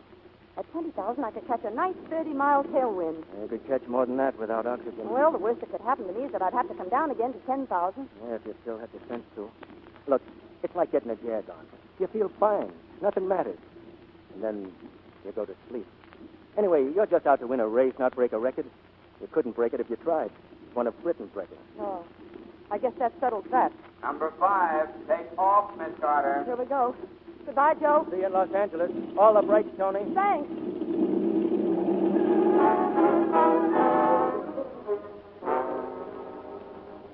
Here in DX, Wichita, Kansas, all the contestants of the Bendix race are fighting adverse conditions. Reports indicate nothing but headwinds up to an altitude of 19,000 feet.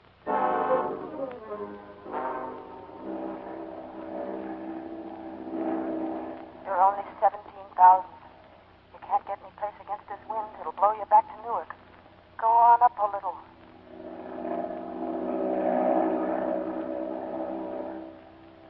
18. Thought it was supposed to be tough to breathe up here. Don't feel a thing, except that wind. Go on up. If you're okay here, you'll be all right up a little.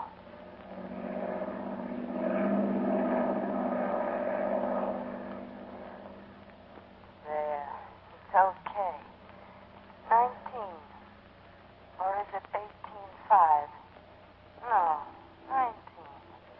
Needle skipping back and forth. Ought to stand still. Look, it's like getting a jag on. You feel fine, and then you go to sleep. Feel fine. You feel fine, and then you go to sleep. The worst that could happen to me. The worst that could happen. You feel fine. You feel fine, and then sleep, and then sleep, and then...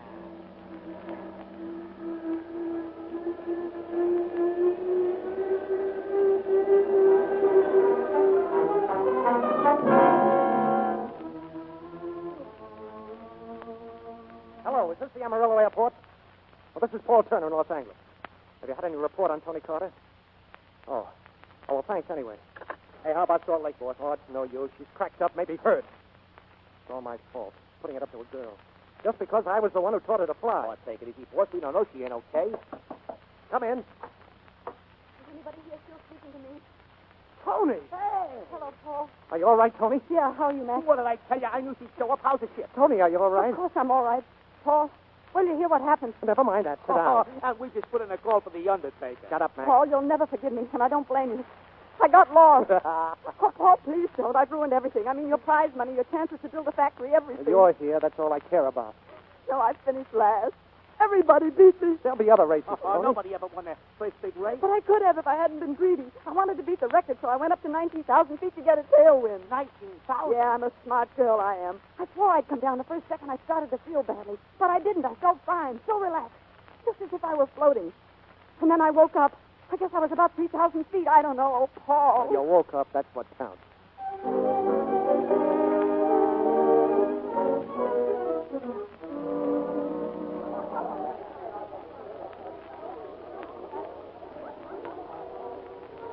I didn't think I'd feel like dancing again ever. Oh, you've been swell about it, Paul. Oh, sure. What are you looking at? A man over there. You want to meet him? Not particularly. It's Randy Britton. Not particularly. Well, I'm afraid you're going to. Hello. Mind if I cut in? Hello, Randy. I'll see you at the table, Tony. Hello. Hello. I've been away, you know. Yes, I know. I've been away for 2 years. 2 years. That's a long time. I guess you've forgotten how I felt about the 2 years ago. It's worse now. I hear you're going out to Singapore. I don't have to leave for a couple of days. That's just fine. Let's go and sit down with Paul. What's the matter? I'm tired.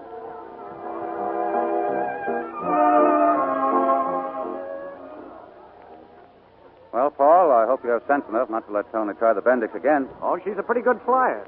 Being a good flyer isn't enough. What happened, Tony? Get off your course?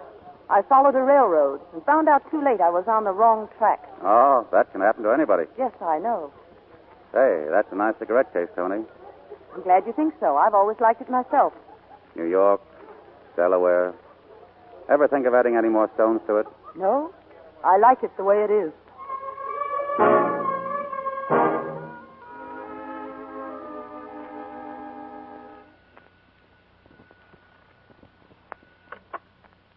Hello? Tony, this is Randy. Were you asleep? Yes. Well, did you know I'd call? Listen, Tony, have you ever tasted the crab at Fisherman's Wharf in San Francisco? We could make it tonight. Sorry, I'm not in the mood. Look, Tony, you're not sore at me, are you? Why should I be? Well, that's why I'm asking. I don't know. Look, honey, it's hard to talk on the phone. I'm down at the bar. Meet me in half an hour, huh? Goodbye, Randy. Half an hour. I'll be waiting.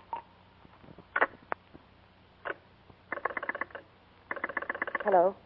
Hello? Yes? Look, I want to get a number. I don't know I'll what... call it for you if you wish. Thank you. I want to get Mines Field. The airport.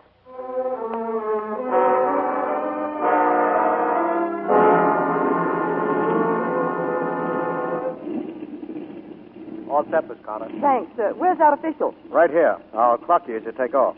Is that all there is to it? Not quite. You've got a lot of flying to do. 12 hours from here to New York is a record hard to beat. But if I do, it'll be official? Of course. As long as the seal on that barograph is intact. Okay. Thanks.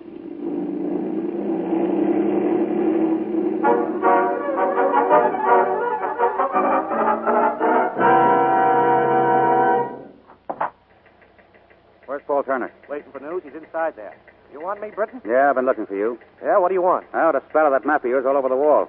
You think I knew she was going to take off? No, it sure you know it. You and that trick plane of yours. That's all you care about. You're quite a flyer, Britton. But you couldn't think your way from here to that spittoon. I know what the odds are against You're it. dead right you do. And if she crashes, it'll be because you only had 2 hours sleep in the last 48. And still you let her try it. You think you're the only person in the world who cares what happens to Tony Carter? Never mind the hymns. It's how it pays off. I'm leaving for Singapore tonight, but if she cracks up, don't think I won't be around with the collection plate. And if she's hurt, if anything happens to her... Shut up a minute, will you? I don't blame you for feeling like that, but you see, she isn't going to crack up. She's practically in New York by now. What? A little over an hour ago, she was reported only 350 miles out of Mitchell Field. 350? That's the last word we had. Hey, Turner! Here it is! Is she in New York? Mitchell Field, 1:06 p.m. An hour and 10 minutes ahead of my record. Hey, she's made me look like a dope.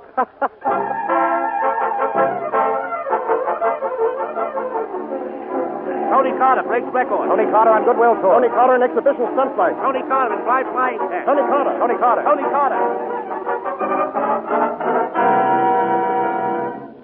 Sit down, Miss Carter. Sit down. I got the table already. Thanks, Johnny. What a flight. Lines from Chicago to New York. Look, I got your name up on a nameplate. Right there from now on is where you hang your hat in this place. Oh, I should have worn one tonight. Mike Martinis. There's great names on those nameplates. Only the best. Look, I put you right next to Randy Britton. How's that, eh? Randy Britton. Oh, that's fine, Johnny. Sure.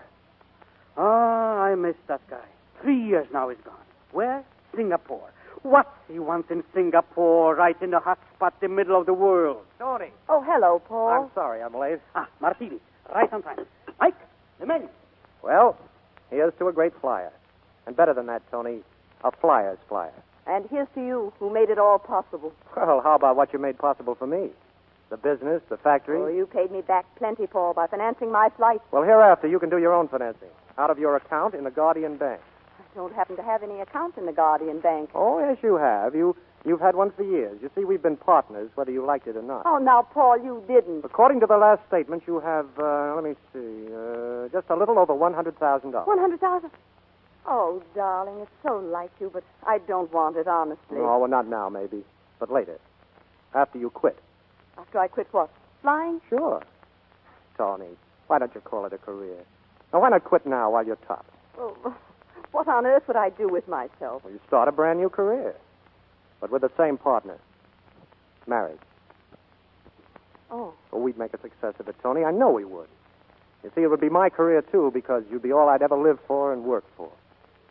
Well, will you? Paul, All right. All right, don't say it. But I must say it. Because it's yes. Tony. Do you... I mean, Tony... Hey, let's get out of here. All right, where to? Well, let's go anywhere where we can be alone. I'll find Johnny and get the bill. Johnny. Delaware, Virginia Beach. Ever think of adding any stones to it? What's that? Go on. All right, never mind. Come on, Tony. I tried to pay the bill, and Johnny wanted to kill me. Paul, before we're married, there's one more thing I have to do. Sure, darling. What? I can't explain it. Maybe I don't even know myself. But I have to fly around the world. Right around the middle of the world. Alone.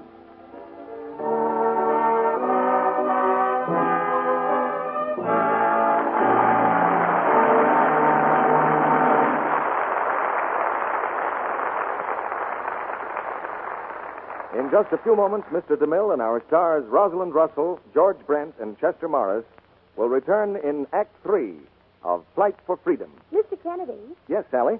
no matter how often you tell us how good Lux toilet soap is, I bet you never proved it the way I did the other day. How was that, Sally?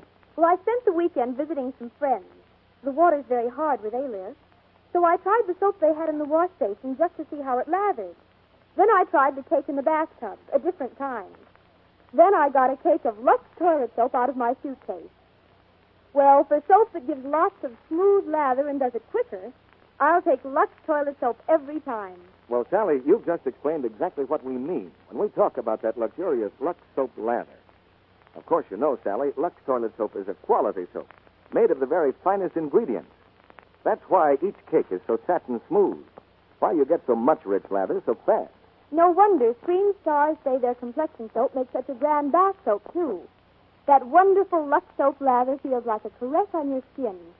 Leaves it really fresh and sweet in no time. Because the Lux soap lather is active, Sally, and does a thorough job. And now, here's a suggestion to all you ladies who haven't tried Lux toilet soap. Make Sally's little test for yourself. Compare Lux soap's lather with that of other soaps you've used. Even in hard water, see if you don't find it the creamiest, smoothest lather you've ever used. You'll enjoy the delightful perfume of this fine toilet soap, too. A fragrance like many delicate flowers. A luxurious bath soap, but thrifty, too, because Lux toilet soap is hard milled to last and last. Try Hollywood beauty soap, Lux toilet soap. It's patriotic, you know, not to waste soap. So use only what you need. Always keep your cake of Lux toilet soap in a soap dish that's dry. Now, our producer, Mr. DeMille. After the play, we'll have a little hang-out talk with our stars. But now here's the third act of Flight for Freedom, starring Rosalind Russell, George Brent, and Chester Morris.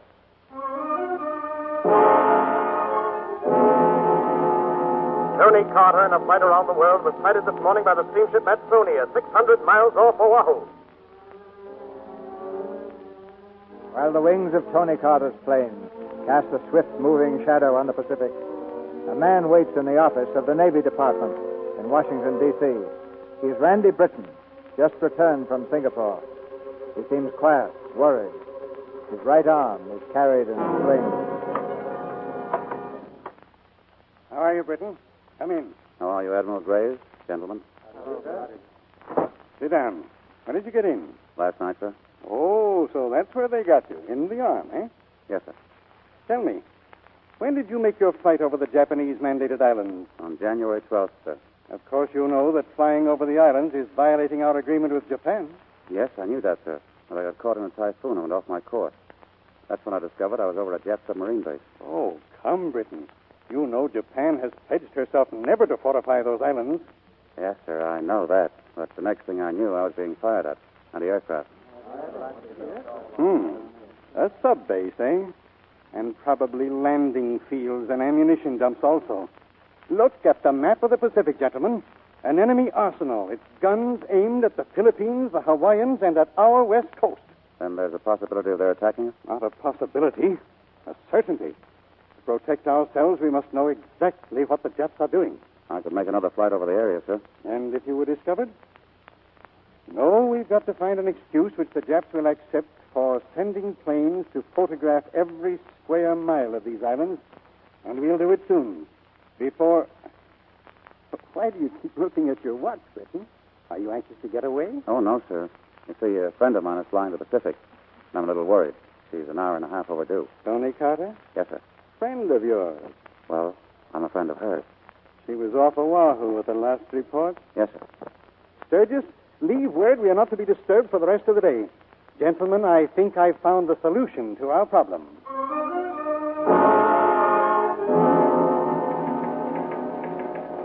Navy Department, Washington, D.C., to Tony Carter, Pearl Harbor. Secret message. Navy Department requires your services for mission of utmost importance. Imperative you discontinue your world flight on some pretext and report Washington immediately. I'm afraid we've caused you a lot of trouble, Miss Carter. Not at all, Admiral. There's no trick to cracking up a plane on the takeoff. Miss Carter, you realize that everything that happens at this meeting must be kept absolutely secret. Yes, of course. Miss Carter, we want you to do a job for us. A big job. So big that I have no hesitation in saying that the safety of our country may very well depend on its successful outcome. Are you sure you want me? Yes. But if you volunteer, you do so knowing that the risks and dangers are very great. I should like to know what it is. We know that for years the Japanese have been fortifying the mandated islands. We must know the exact detail and scope of these preparations. And that, Miss Carter, is where you come in. How? Our plan is that you resume your solo flight. Then, somewhere between New Guinea and the Hawaiian Islands, you'll get yourself in trouble. Yes? You'll radio a distress call that will be flashed across every front page in the world. What happens? Do I come down? Yes. Actually, you will land on a little speck called Gull Island. To wait there until the Navy comes to take you off. But as far as the world knows, you are lost. There will be a widespread search for you. During that search, the Navy will photograph every square mile of those islands. Now, do you understand? Perfectly. There's just one thing that bothers me, Admiral. You see, I'll have to take off from New Guinea and aim for Gull Island, which I'd say is about 2,000 miles away. It'll take some expert navigation to hit that pinpoint. We've considered that. The Navy will furnish you with a navigator who'll be waiting for you at New Guinea. I see. When do you want me to leave?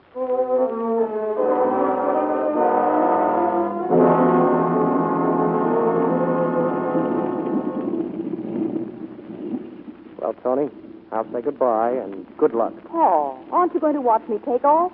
Well, if you don't mind, darling, no. Oh, Paul, you're not worried about this flight, are you? No, you'll make it. I'm sure of that. I wish I felt as sure as, well, about you. Me? Ever since you've come back from Hawaii, I've had the feeling that you've been shying away from me, as if there was something you were afraid to tell me Oh, about. now, darling, you've just been imagining things. You sure you haven't changed your mind? The day I get back, we'll be married. Okay, sweet. Paul, in case something does happen to me on this flight... Oh, you'll make it all right. Yes, of course. But suppose I do have trouble and I have to come down. I mean, suppose you don't hear from me for some time. No matter what happens, I want you to know that I'm coming back. Sure you are. You're coming back. To me. So long, Paul. Happy landing.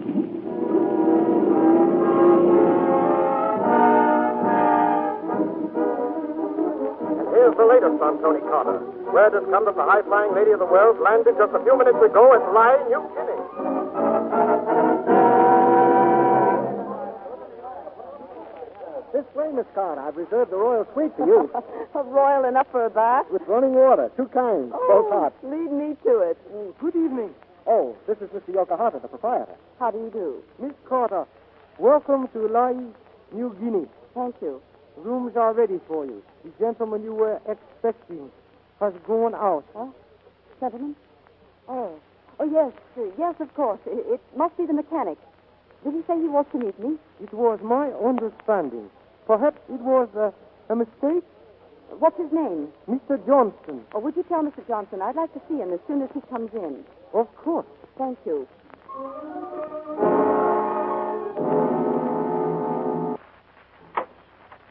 Hello. How are you, Miss Carter? What? Randy. Don't be surprised. At least not out loud. Close the door and come on out on the porch. What's all this about? What are you doing here? Oh, excuse me. I forgot to introduce myself. My name is Johnson. Harry Johnson, navigator. And you? Why not? I put in for the job. I figured you and I ought to make quite a team. You don't seem very happy to see me. Shall we talk business? Okay. What What time do we take off? 6 in the morning. Better make it 5. It'll still be dark. I'll be hiding in the plains. I guess you know as well as I do how important it is for the famous Tony Carter to get lost. Alone. Yes? And furthermore, Miss Carter, I might add that you strike me as being even better looking than you were, let's see. Was it 3 years ago when you stood me up at that bar in Los Angeles? Yep, a lot better looking than I thought. And believe me, I've been doing a lot of thinking lately. You know that feeling when you get up to 20,000 feet? Way up where the air is thin? Well, I've got it now. Tony, we can't go on like this. Just seeing each other every couple of years. Tony, you've got to marry me. Marry you? Yes, with a ring, license, preacher, and everything. I was going to ask you that night in Los Angeles, but you didn't give me a chance. You were going to ask me then? There was only you, Tony. Oh, Randy. Will you marry me? It may be months before they come for us. Let's get married right now, before we take off. What's the matter? Oh, Randy, why didn't you let me know before? Before? When? Before it was too late. What do you mean, too late? Another guy? Paul. Oh, when did this happen?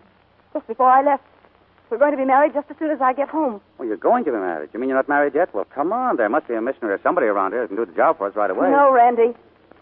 Well, I suppose you're trying to tell me you don't love me. I know better. You are sure of me, aren't you? So sure that all you have to do is take me in your arms and I'll follow you and leave Paul behind. Well, I won't. Because I've had it happen to me. I've been walked out on and left to break inside and pick up the pieces alone. I know what it means, and I'll never do it to anyone. Never.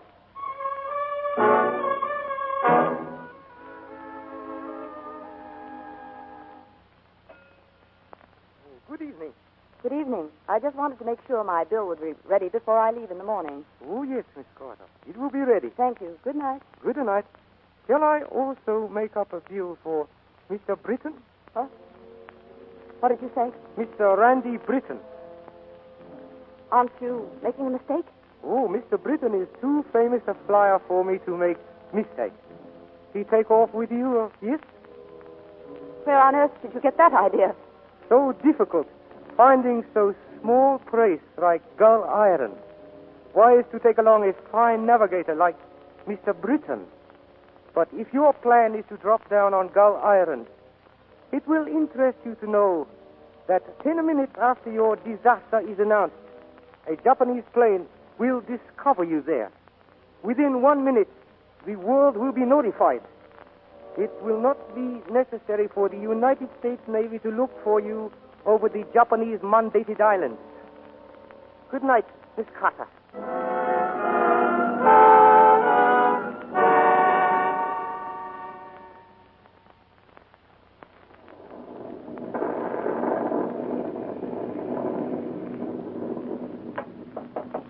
Who is it? Oh, it's you. Randy, I want to talk to you a minute. Come on in. Anything wrong? No. I was just wondering. It's terribly important, isn't it, that we do this job right? You won't know how important it is until the time comes when we tangle with the Japs in battle. What's worrying you? What would happen if we couldn't land on Gull? Why couldn't we? Through lack of visibility or... Well, suppose when we get there, we see a Jap ship down below. Oh, now, look, we've got plenty of trouble without your inventing any. What gave you that sweet idea? It might be there by accident. Or it might be that the Japs have found out our plans. They're not going to find out. Well, I mean, suppose they do, and they were waiting there to take us off. What would we do? Well, if I'd been assigned to this job alone, I'd stick on. Where? Well, keep on going till I came down. Probably for keeps. Oh. You see, the important thing in this job is not being found. It's being lost. And you'd do that if you were on this job alone? Now, look, there's not going to be anybody down there waiting for us. You're just tired. You better get some sleep. Got an alarm clock? Yes, I have. Better set it for 4:30 and stop worrying. My orders is to land you on Gull Island, and that's what I'm going to do. And when you get back home, everything will end the way you've got it planned.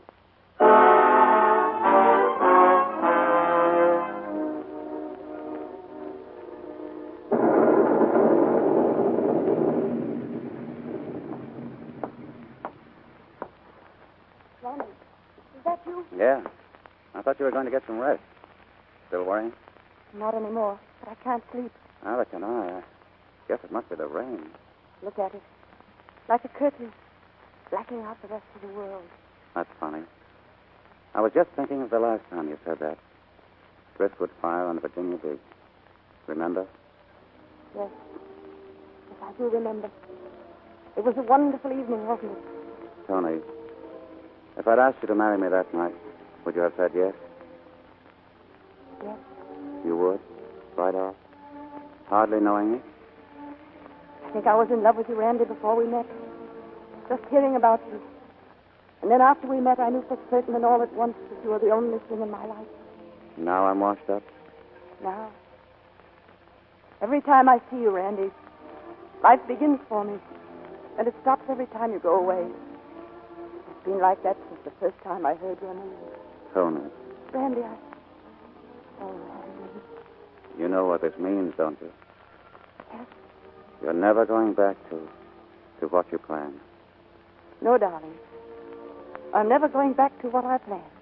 Tony, I don't get this. A little while ago... Darling, right now I feel 20,000 feet up, cut loose from the earth, with no thought of what's down below and no fears about the future. I'll never let you get away from me again. We'll be married and settle down. Yes. Of course, Settle down. I'll keep on flying. That's my job. Oh, yes, Randy, you must always keep on flying. And we'll build a house. Where do you want it? Well, now, let me see. Must I decide this minute? No matter where, it'll always be my landing field. How do you feel about families? Families? Oh, I like them large. So do I. How about 3? 3? I always planned on 5. 5? All right, 5. All boys. 1 girl. Okay, 1 girl. And I can tell you right now which one's going to be my favorite. The girl? The one girl. The only girl. From now on, Tony, it's you and me for keeps. Oh, yes, Randy. For keeps.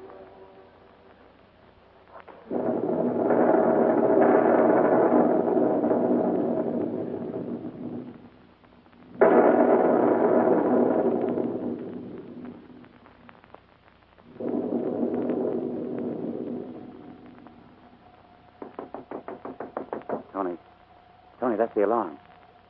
Tony, get up. Tony, are you in there? Tony! Tony, where are you? Tony! Tony!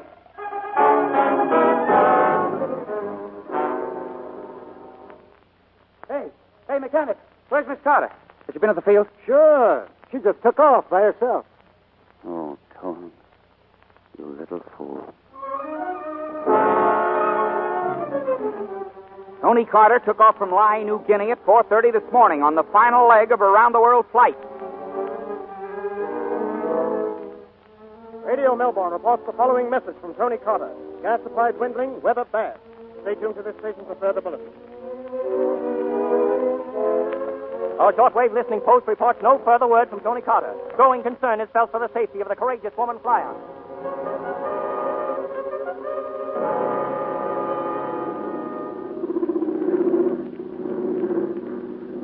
Calling Cage WBB. Calling Cage WBB.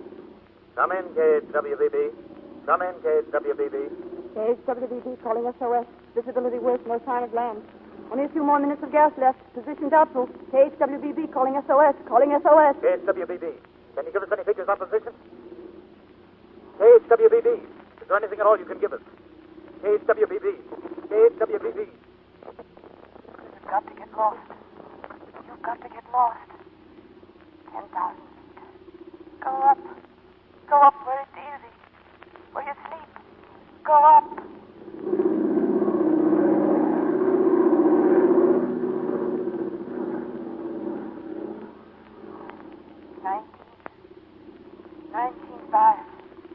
Go up. Go up. Feel fine. And then you go to sleep. And then you sleep. And then sleep. So long, Randy. So long.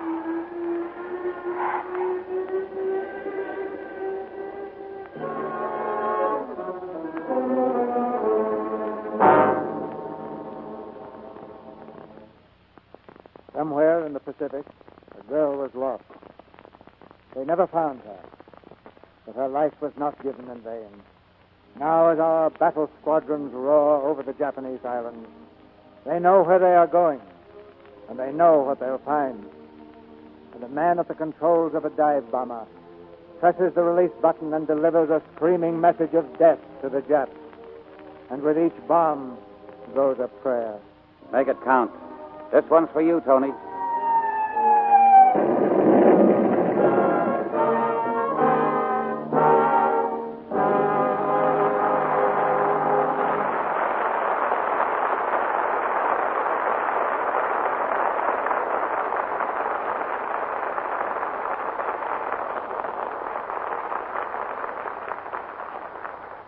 Troopers like Rosalind Russell, George Brent, and Chester Morris have taken many curtain calls before, but none they deserved more than this one.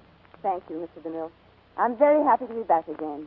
You know, it occurred to me during rehearsals that you three have something in common that always commands my admiration. Well, Rosalind was very beautiful. He said we had it in common, George. Oh. What I meant was your theatrical background. All three of you served your apprenticeship in stock companies. I like that. I went through the same mill. Well, as far as I know, it's the best school in the world for actors. What could be better? The first stock company I worked in, we played in a tent. The tent leaked. Have you ever tried playing a heavy love scene with the rain running down your back? That's the perfect time for somebody to hand you a cake of Lux soap, Roger. Well, now, I wouldn't use anything else. Lux soap has been my complexion care for years. An orchid deluxe there. I take it, Rosalind, that you recommend the stock company to develop ingenuity and ingenue? Yes. But I'd rather recommend something else these days for every girl and every woman who is able to work. I hope all of them will try to take one of the war useful jobs you told us about earlier, Mr. DeMille. Now that our government must depend upon women of America to keep the home front running smoothly, I know that they'll all come through. Well, they always have. By the way, what's on the boards for next week, C.B.? A play that scored a double hit, Chester. First on Broadway and then on the screen. It's Ladies in Retirement. And our stars will be Ida Lupino, Brian Ahern, Dame May Whitty, and Edith Barrett. This is a strange drama, entirely different from any we've ever presented. I think you'll like it, because Ida Lupino gave one of her finest performances in the Columbia picture. And next Monday night, Brian Ahern, Dame May Whitty, and Edith Barrett join her to head a cast of Hollywood's finest players. And that's a play with plenty of surprises, C.B. Good night. Good night. Good night. Good night. Good night. You all won your wings on these airlanes.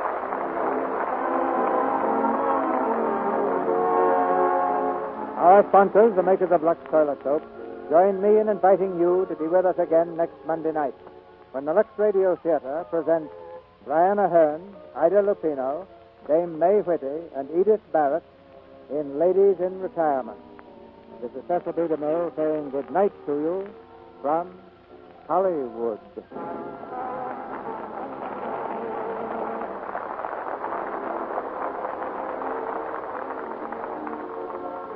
Rosalind Russell's latest picture is the Columbia production, 10% Woman. Heard in tonight's play were Merrick Windheim, Charles Calvert, Charlie Lung, Fred Mackay, Norman Field, Truda Marson, Charles Steele, Eddie Marr, Herb Vigran, Robert Harris, and Howard McNear. Our music was directed by Louis Silvers. And this is your announcer, John M. Kennedy, reminding you to tune in again next Monday night to hear Ida Lupino, Brian Ahern, Dame May Whitty, and Edith Barrett in Ladies in Retirement.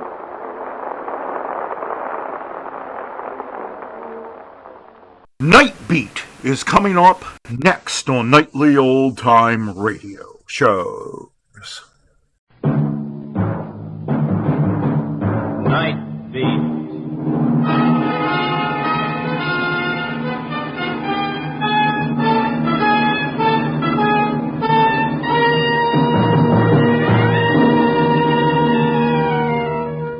Hi, this is Randy Stone. I cover the Night Beat for the Chicago Star. My stories start in many different ways. This one began with a man who was blind and ended when he saw his blindness went deeper than his eyes. Night Beat, starring Frank Lovejoy as Randy Stone.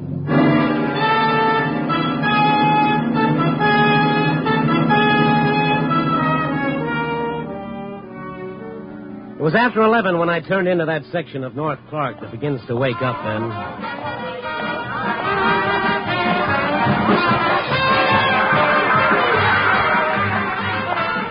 Tonight it was jumping no more than usual. It just seemed that way. I threaded my way through the visiting playboys from Keokuk and St. Louis and the whining panhandlers and the sad-eyed gals. Then I stopped for a minute to watch old Pop.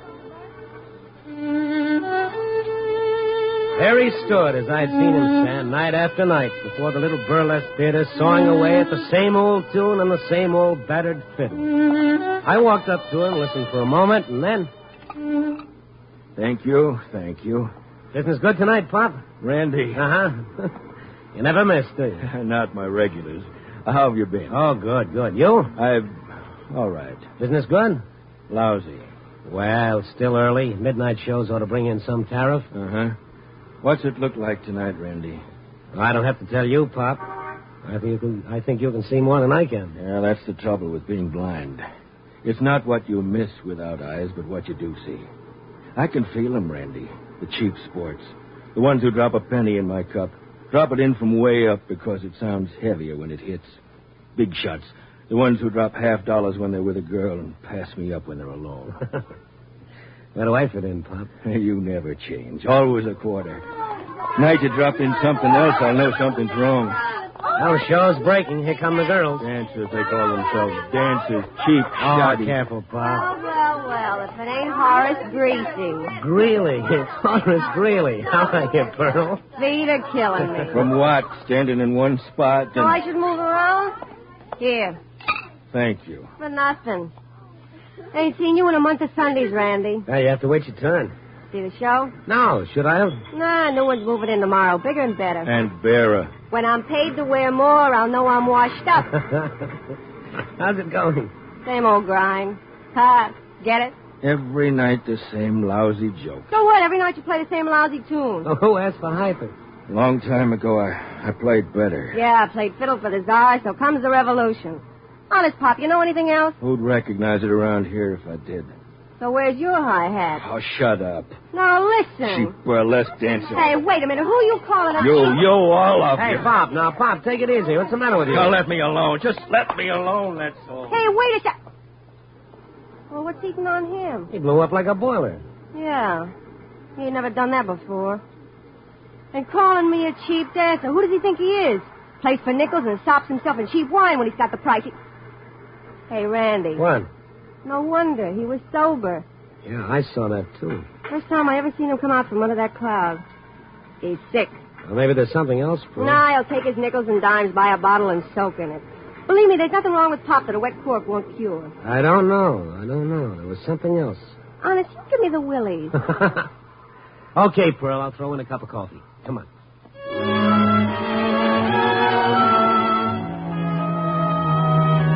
So we had coffee and we talked about Pop. No one knew where he'd come from. He just showed up one night with a battered fiddle under his arm and started playing.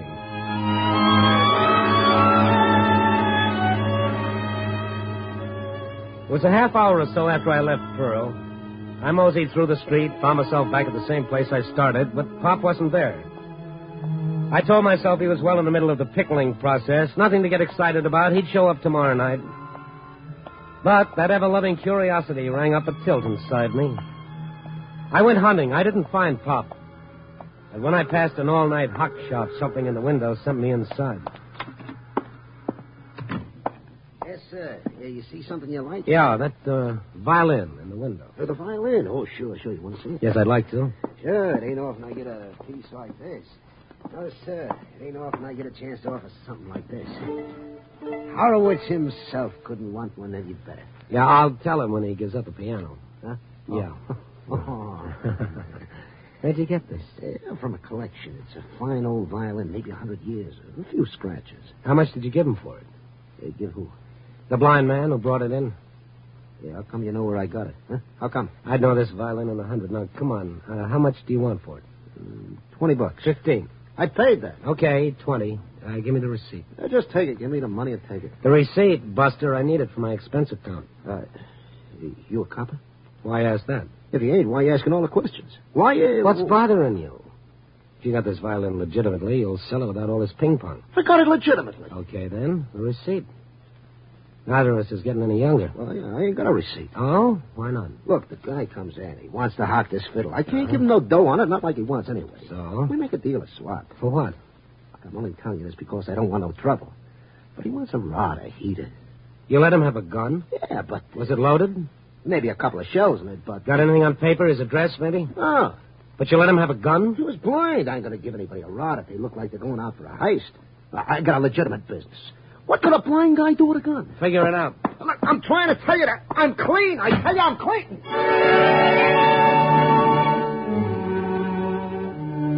I had no idea where to look for Pop, but I thought maybe one person might know. Pearl.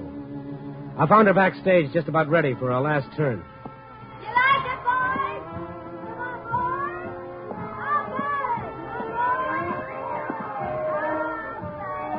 Hey, Randy, grab yourself a fan and cut in any place. Pearl, this has got to be quick. You know where Pop lives? Huh? Yeah. Hey, what's wrong? He traded his violin for a gun. What for? I'd like to know. Now, come on. You got any idea where he lives? No. But I walked a couple of blocks with him one night. He was too stiff to do it alone. Yeah? Then he turned off in some street. I didn't go no further. Feet was killing me. Which street? I never look at street signs. There was a candy store on the corner. So you know the street? I guess so. All right, then let's go. But my aunt... Forget it for now. Pop's liable to do something with that gun. Okay, I'll fix it. Don't make no difference anyhow. New show opening tomorrow. Hey, Gracie! Gracie! Yeah? Come here. Sure. Oh, pleased to meet you. You ain't. And you ain't gonna. Now, listen, you gotta go on in my place. Me? Me? You've been yammering how good you are. Now's your chance, honey. I don't know nothing. It ain't education they want out there. Here, take my balloon. Blow it up a little bigger. You need it. Oh, but I can't. All you gotta do is be careful of the guy in the first box. He's got a rubber band and some bent pins. Let's go, Randy.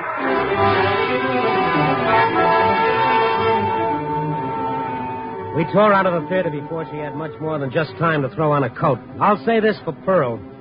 She didn't catch cold easily, but if there was a wind blowing, she'd have been a sensation.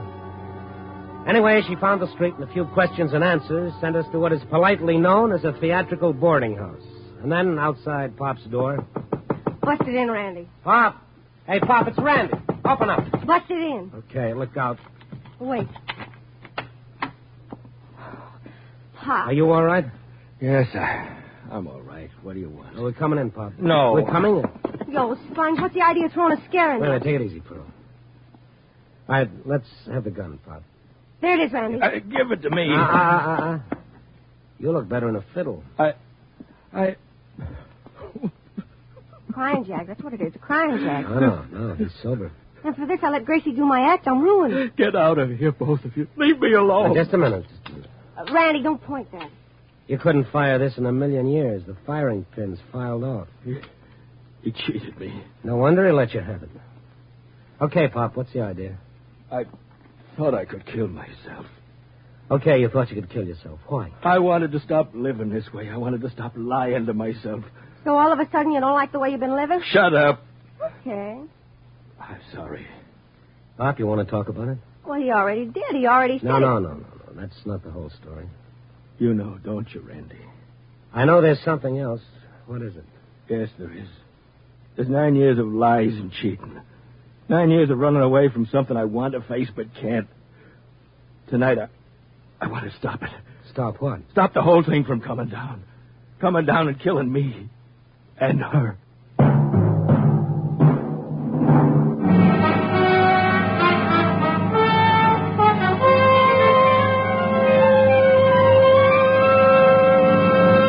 NBC is bringing you Night Beat, starring Frank Lovejoy as Randy Stone. Little-known episodes from the exciting annals of American history are presented in colorful, dramatic, factual manner on the Cavalcade of America, which returns over most of these NBC stations on Tuesday, August 29th. The stories presented on Cavalcade of America feature Hollywood and Broadway stars who portray the many men and women responsible for the building of our country. That's Cavalcade of America, returning Tuesday, August 29th.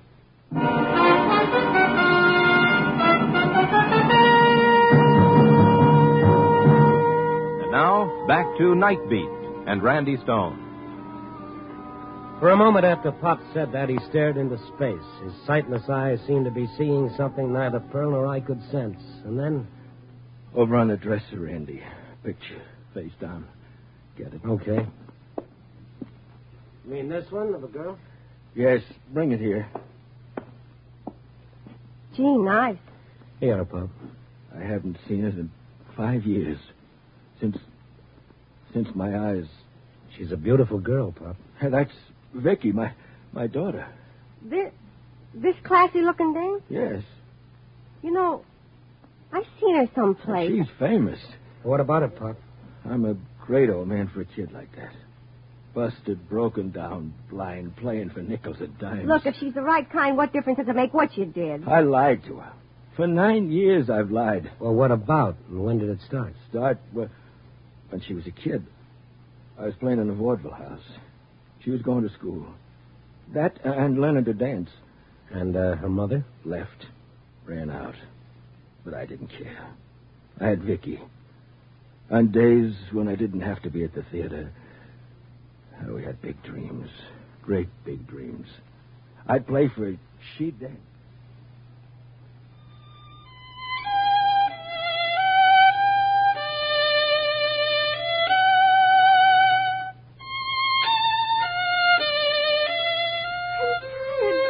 You're not allowed to get tired. Now, come on. Once more.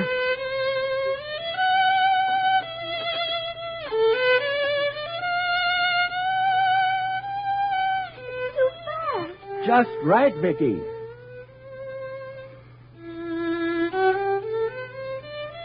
That's enough, Dad. Okay, lazy. Come here. What's the matter, honey? Nothing. Now, come on. Let's have it. I can't dance as good as the rest of the kids. Who said so?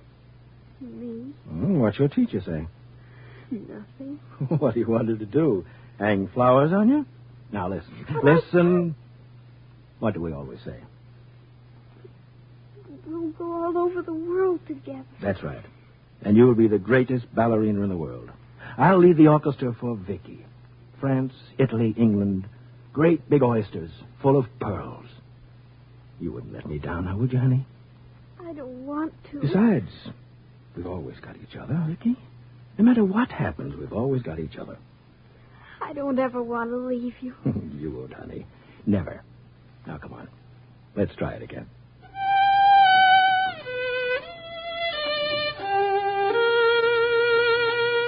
Better. Better.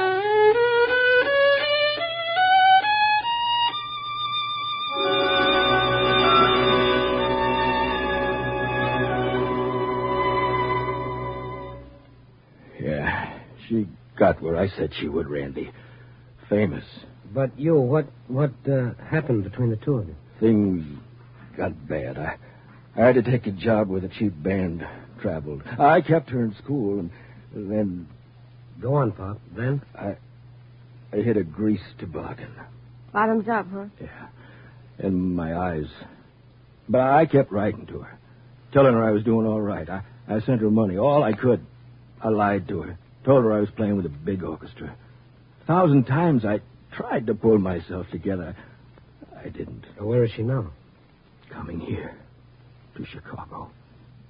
How do you know that? Randy, on the table there, a copy of the billboard. Get it? Turn to the personals. Mm-hmm. I get it every week. No matter where we were, we'd keep in touch that way. I pretended to keep moving around. I mailed in fake addresses so she wouldn't know. What's in this one, Pop? I always had somebody read the column to me, and this morning, you'll see it, Randy. Oh? Dad from Vicky. That it, Pop? Yes. Dad from Vicky. We'll be in Chicago the 8th. Please meet me Washington Boulevard and State under the clock at 10 in the morning. Please be there. But I can't. How did she know you were here? It was my last address. She just put it in, hoping. Well, look, what's so tough? Just meet her. Like I said, if she's any good at all, she won't care what you do. No, I won't. Pop, you've been running away for 9 years. You can't keep on doing it. Let her see me? No, don't you see, Randy? She's famous. She's Mivanya. Wow, she is famous. And it's still 10 to 1. She's got legs like a piano. Oh, come on, hold it, Prue. The ballet's here in Chicago, huh? Yes, I heard that their first American tour in 10 years. Randy, I want to meet her. Talk with her. Touch her face again, but I can't. Not now. Pop, you're going to meet her tomorrow. No. She'll be here for only 3 days. During that time, you'll be what she thinks you are. She doesn't have to find out anything else. I never told her I was blind. Well, is that a crime? Oh, Randy. Pop, you're going to be under the clock tomorrow morning at 10.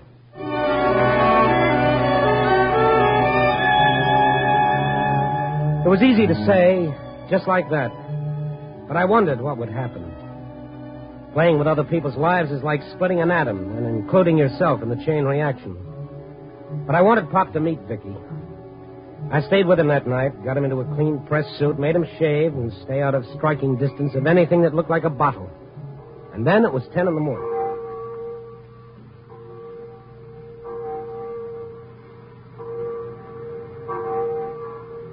That's 10, Randy. That's 10 o'clock. Yeah. Give her time, Pop. Let's go, Randy, before it's too late. Let's go.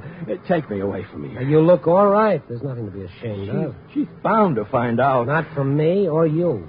She'll want to know what I've been doing, where I've been. Randy, I've told so many lies. I'll have a few more on me. Do you see her? Not yet. I hope she doesn't come. I hope she does. She will. What'll I say?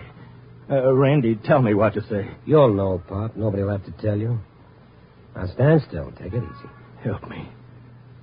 Help me tell one more lie.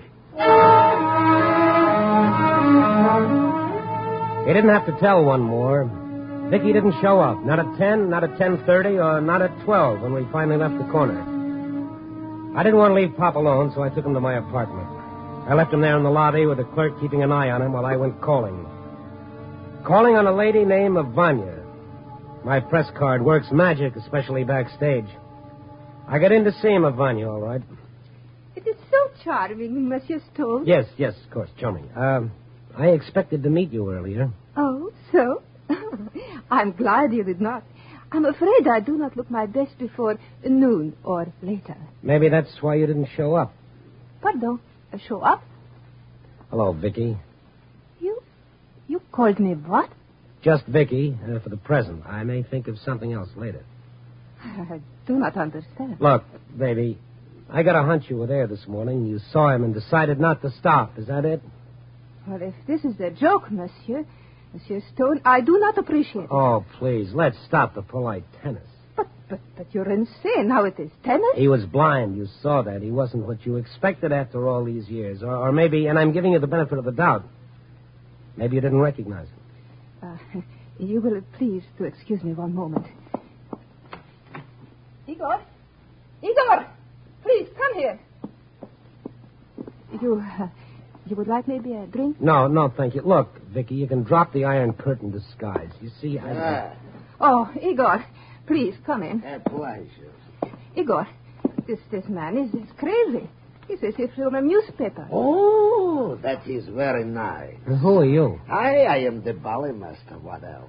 We'll leave that unanswered for the time. To get back to you, Vicky. He calls me Vicky. Huh?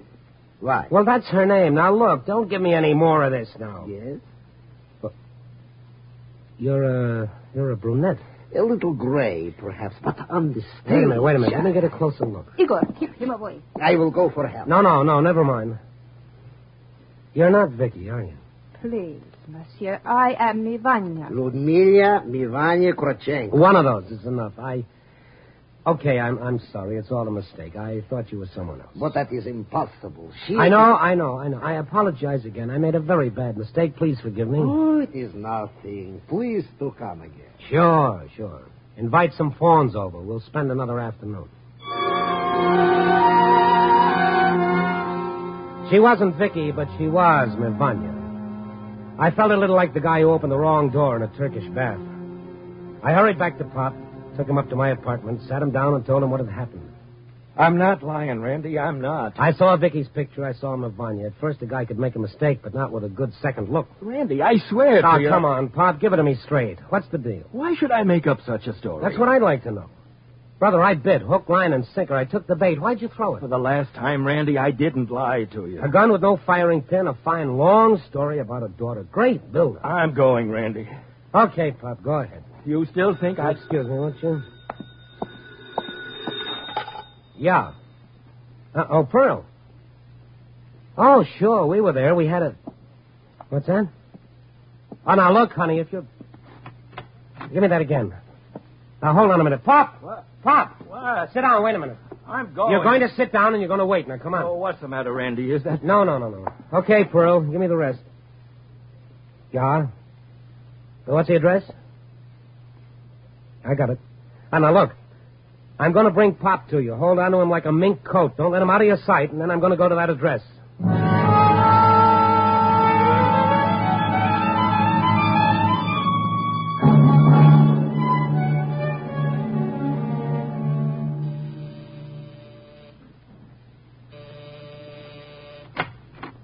Yes? How do you do? My name is Stone, Randy Stone, Chicago Star. Here's my press card, Social Security. What do you want? May I come in? What? Thank you. Hey, you've got a nerve. Yeah, today I've got to have. May I sit down? And if I say no? Well, I'll have to stand. I can say what I want standing up. All right, what do you want? I want to know why you weren't under the clock at 10 this morning. I don't know what you're talking about. Dad, from Vicky in Chicago the 8th. Please meet me. Where'd you find that out? Billboard magazine, personal column. I don't want to talk about it. Well, I do. And so does your dad. Where is he? How is he? Well, first tell me why you didn't show up this morning. Is he all right? I guess so. You guess. Don't you know? Answer me. Vicky, you are Vicky, aren't you? Yes, what about Dad? You want to see him, don't you? More than anything else in the world. I thought so. Now, how about tonight? Tonight? But... I'll fix it. You know who I am? As far as I'm concerned, you're Vicky. That's all I care about. That's all he cares about. I want to believe that. Well, you can't. Now, how about tonight? What'll I say? Vicky, you'll know what to say when you see him. I wanted to be there this morning. Now, look, don't give me the excuses or reasons. Just meet me tonight. Where? I'll pick you up. A date? Why are you doing this?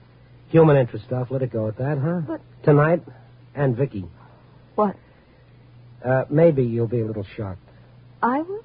Yes, maybe you will. Well, I'll see you tonight. And this time, show up.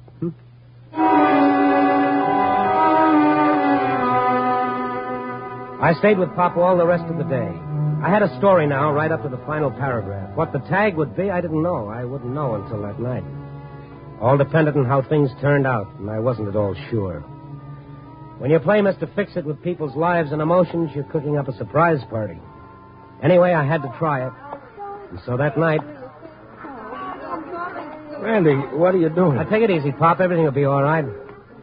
I hope. Well, why did you bring me back here? Well, this is where you always stand, isn't it? Right in front of the burlesque theater? Yes, but I can't... Pop, you've got to trust me. Do you? I guess I have to, Randy. Okay. Here, take this. What is it? You'll know what it is. What? My violin? Yeah, it was lonesome in that hock shop. It needs a chin to cuddle up to. Try yours on for size. No, I don't want it. Randy, take me away from here. Now, look, Pop. Today I stood under a clock for 2 hours. I made an idiot of myself in front of two people I never saw before in my life, and all for you. Now you're going to do something for me. Now you get ready to play that violin. Randy? Yeah, hiya, Pearl. Come here. Excuse us, Pop. Randy. I will be a second, Pop. Well?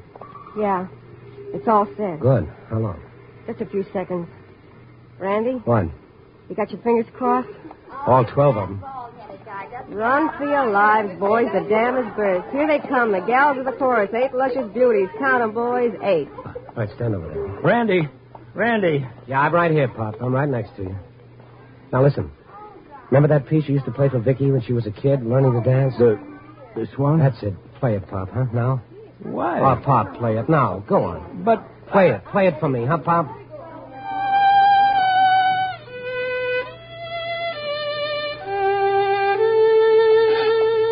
Hello there. You... Recognize the tune?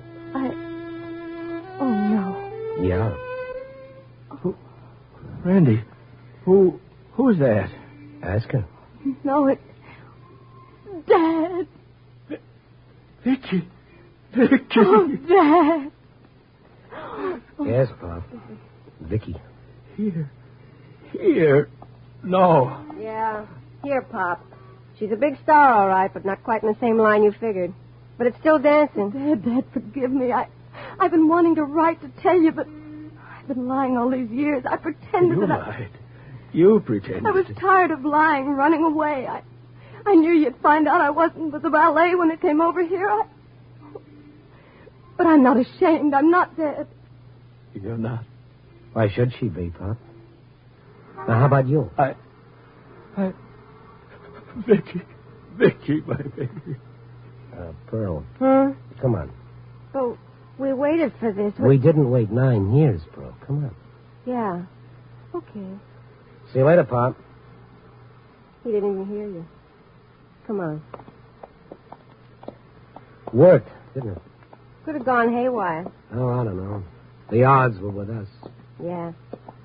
I gotta apologize to her. Hmm? What for? No muscles in those legs.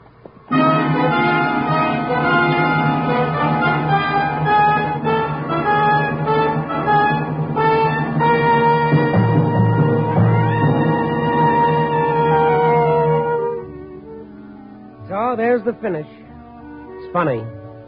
2 people lying to each other, dodging, pretending, and all it took was a couple of words to end years of fear and doubt.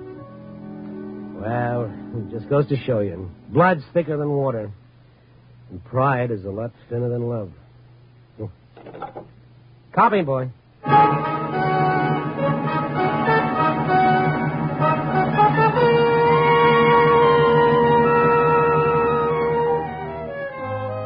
Night Beat, starring Frank Lovejoy, is produced and directed by Warren Lewis and edited by Larry Marcus.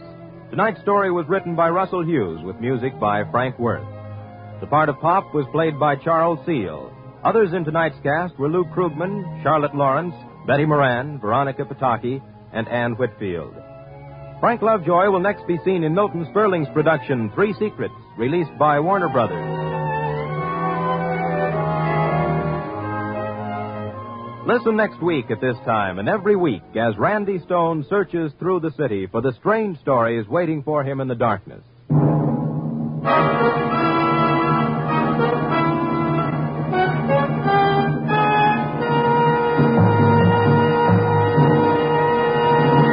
Night Beat came to you from Hollywood.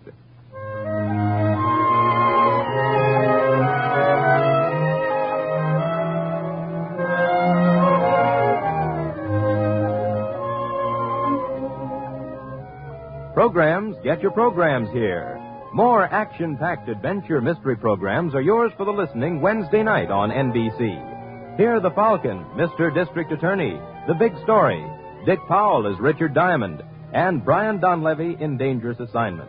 For stellar suspense-filled radio drama, tune here Wednesday for great adventure mystery shows.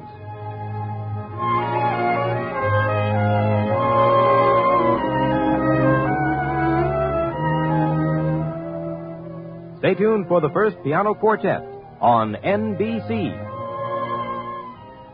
Get ready to laugh with Our Miss Brooks, which is coming up next on Nightly Old Time Radio Shows. Our Miss Brooks, who teaches English at Madison High School, enjoyed her vacation during the holidays just as much as any other teacher. But as it drew to a close, she had a peculiar reaction. Although I felt that my vacation had done me a lot of good, now that it was over, I was keyed up and enthusiastic, simply raring to go.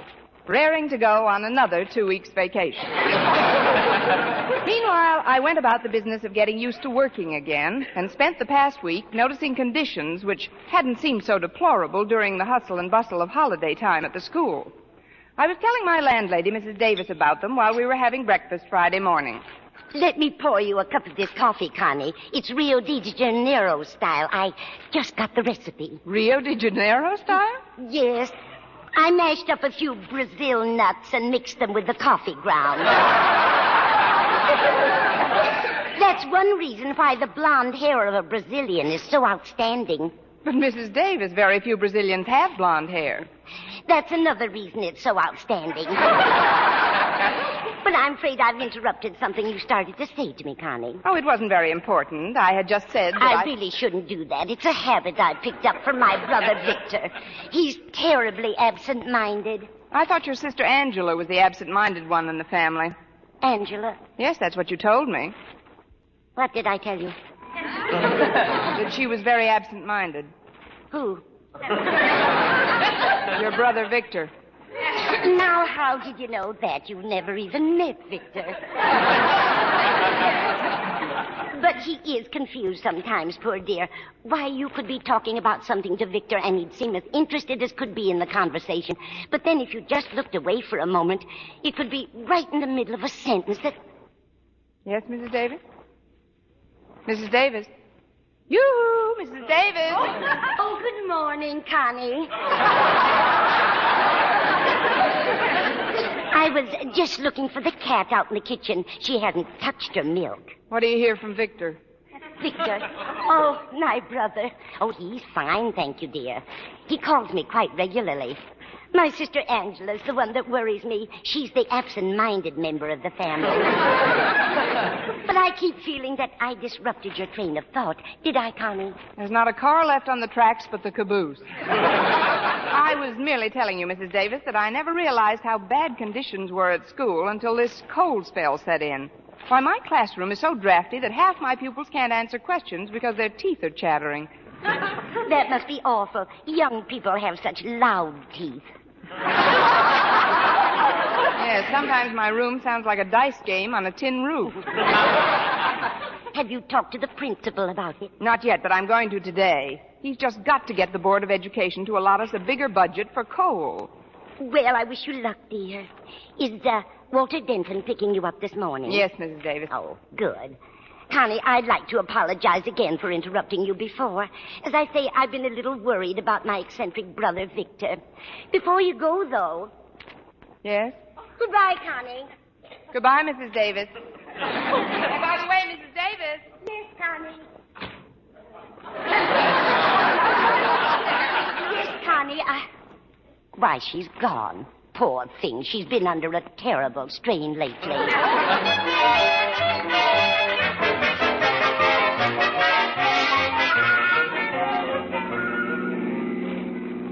I'm glad you picked me up early, Walter. I've got to stop in and see Mr. Conklin before my first class. Oh, golly, Miss Brooks, there must be some pleasanter way to start off a Friday morning for a perfectly nice English teacher. Yes, there must be. Oh, it isn't that I don't respect Mr. Conklin. It's just that, there's something about you, Miss Brooks, that, before the hallowed walls of our beloved Madison High heaves into view, I want you to know that... Just a minute, Walter. Would you mind taking that sentence again a little slower? I nearly exclaimed, before the hallowed walls of our beloved Madison High heaves into view. That's what I thought you exclaimed. Anything wrong, Miss Brooks? Well, frankly, Walter, I'd hesitate to correct that sentence without stopping at Teachers College for a refresher course. But what do you mean by heaves into view? Well, every so often you read about a ship that hove into view, don't you? Yes. Well, hove must be the past tense, mustn't it? Heave, haved, hove, isn't it? Oh, of course not, Walter. Heave, heaved, haved, heave, haved. What do you want me to know before Madison High heaves into view? That you command as much respect as Mr. Conklin, plus the admiration of the entire student body, and that your personal warmth and charm is only exceeded by your excellence in your chosen field of instruction. Ain't it the truth? I don't want to seem unduly inquisitive, Walter, but to what do I owe this verbal plaque? Nothing. It's just a natural reaction, completely spontaneous and unrehearsed. And what did you get from our sponsor when you were selected as a contestant? A pen and pencil set that's guaranteed... Oh, no, that's not fair. No, I'm being completely sincere and have no ulterior motive whatsoever. Then thank you, Walter. No, that's okay. Miss Brooks. Yes? Would you do me a favor? If I say no, you'll take back the plaque. Well, what is it? Well, it's a basketball team. As you know, I'm the new manager, so it's up to me to see Mr. Conklin about getting some things that we need immediately. And? And it's up to you to see Mr. Conklin for me because I'm rarely up to seeing Mr. Conklin. What I mean is that we've just got to get some more trunks. Where are you going? Oh, we're not going anywhere. No, we need stuff for the guys to put on while they're playing.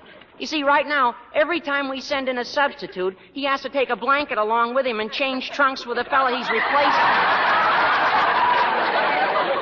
About 10 pairs should do fine.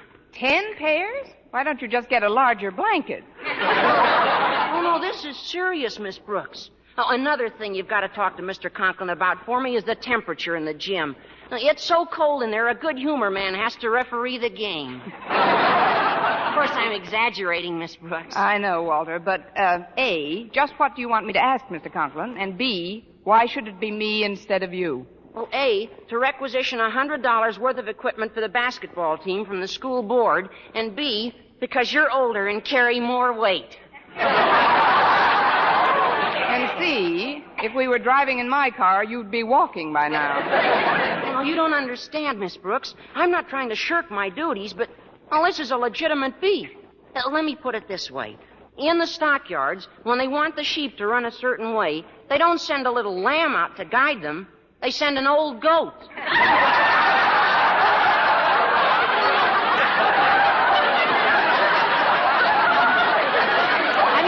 You've seen it in the newsreels, I'm sure, where the goat and the... Gosh, I hope you're not mad, Miss Brooks. Oh, forget it, Walter. Why should I be mad? Then you'll do it? You'll ask Mr. Conklin for me? I'll do my best. Now, you'd better start putting on your brakes. My brakes? Yes, the hallowed walls are hiving into view.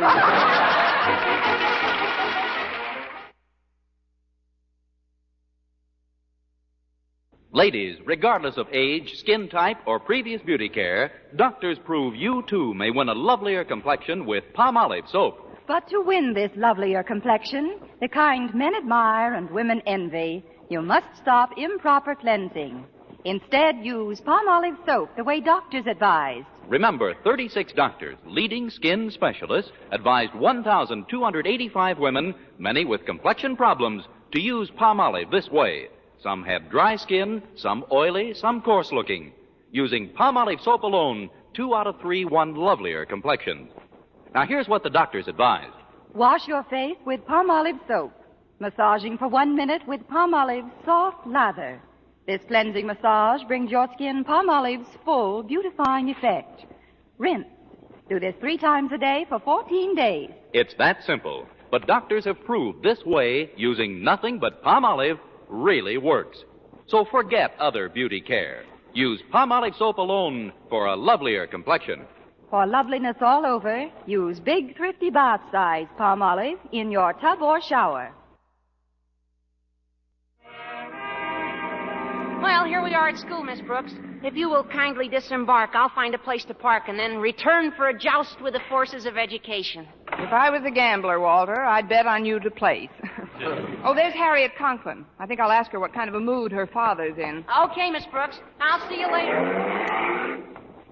Just a minute, Harriet. I'd like to talk to you. Oh, hello, Miss Brooks. I'm glad we ran into each other. Same here. Harriet, did you have breakfast with your father this morning? Well, yes, I did. How was he? His temper, I mean. Pretty good, Miss Brooks. Until Mother showed him some of the bills that had come in. Then what did he do? Nothing unusual. He just slammed down his paper, bit through his coffee cup, and left. It could have been worse. Sure, he could have bitten your mother. That's one of the reasons I'm glad we ran into each other. Miss Brooks, did I ever tell you what an unending source of inspiration you are? Oh, I must end somewhere. I mean it, Miss Brooks. You're more than just an excellent instructor of English. You're... I'm the patsy who's going to face your father with one of your problems. All this and psychic, too. How did you know I wanted you to talk to Daddy for me, Miss Brooks? Well, why should you be an exception, Harriet? What's your beef? Complaint? The domestic science room. It's like a deep freeze. That room, too? It's so cold that most of us wear gloves all during the class. Makes it very awkward, Miss Brooks. Especially when we're trying to use the sewing machine. Sounds pretty bad. Bad? It's terrible. Yesterday, Bessie Snyder sewed 5 of her fingers together. Well, what's so terrible about that? Gives you an extra ladle for the cooking class. It broke the sewing machine, and we need $200 for a new one. Oh, but Harriet... Miss Brooks, it's up to you to make conditions in this school livable. For you mean? I'd better be armed with plenty of facts before I face your father, though. I think I'll make a survey of the rest of the rooms. Starting with Mr. Boynton's biology laboratory? Now who's psychic? Yes, Harriet, I think I'll interview the shy master of the microbes. I've been in there, Miss Brooks. It's even colder than the other rooms. I hope you can do something about it. I should be able to, with the experience I've had. Well, what do you mean, Miss Brooks? I've been trying to thaw Mr. Boynton out for years.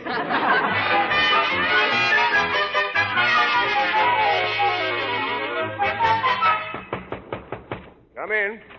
Hello, Mr. Boynton. Oh, it's you, Miss Brooks. How do you feel this morning? Cold, thanks, especially in here. Where do you hang your sides of beef, Mr. Boynton? Oh, this kind of silly at that. I was going to ask Mr. Conklin about the heating situation, but now that you're here, I wonder if you would... Naturally. You better slip this coat on. Even your voice is shivery. No, this outfit I'm wearing is fairly warm. I've got 4 sweaters on, you know. Really? Where? Let's not get racy, Mr. Boynton. Sorry, Miss Brooks. I didn't mean anything personal. You never do. Well, the situation is pretty bad. Now, take my prize frog, McDougal, for instance. He's had a sore throat for weeks, and now with this cold spell, I'm afraid he's developing sinus trouble. Oh, here's his cage right here. Hello, Mac. How do you feel? Gesundheit. Have a Kleenex, Mac. You're welcome. It's no wonder he's sick. Look at the tank he's in. No provisions for heating the water at all. Or this morning, his breakfast was frozen 2 inches from his nose. By the time he did eat, he had indigestion. That's really awful, Mr. Boynton. This equipment is pretty obsolete. What's this bowl here? Oh, these must be some new fish. What's the name of these pretty blue ones, Mr. Boynton? Goldfish. They're just cold. They could slap their fins together. Oh, look at these cute little guinea pigs. Now, they're what I call sensible animals. Look how they huddle together for warmth in their cage. You know, Mr. Boynton, you and I could keep kind of warm that way, too. Oh, no, we couldn't, Miss Brooks. We could never fit into a cage that size. Well, no, but it would be fun trying to. Look, Mr. Boynton, about what do you estimate it would cost for new equipment for this lab? Oh, a couple of $100, roughly. $150 if you smooth it out.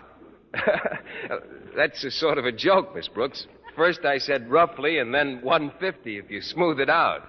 Oh. That's a Lulu. I know another one, but I wish you'd stop me if you've heard it. It's about this group of people. I've heard it. You have? The one about the group of people who are all discussing something in a very animated manner, and suddenly they stop, and this one fellow says, "Is anybody eating a lifesaver?" And somebody else says, "Why?" And the first chap says, "Because there's a hole in the conversation." Is that the one you've heard? No, I heard a different one. Tell yours. Well, it's about...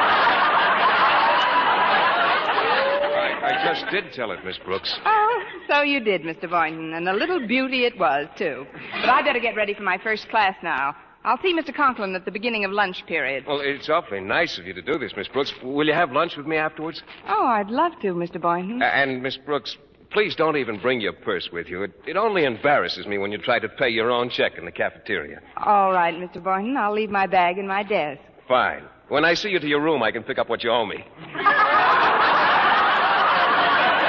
That's a good one, too. What am I laughing at? He's not kidding.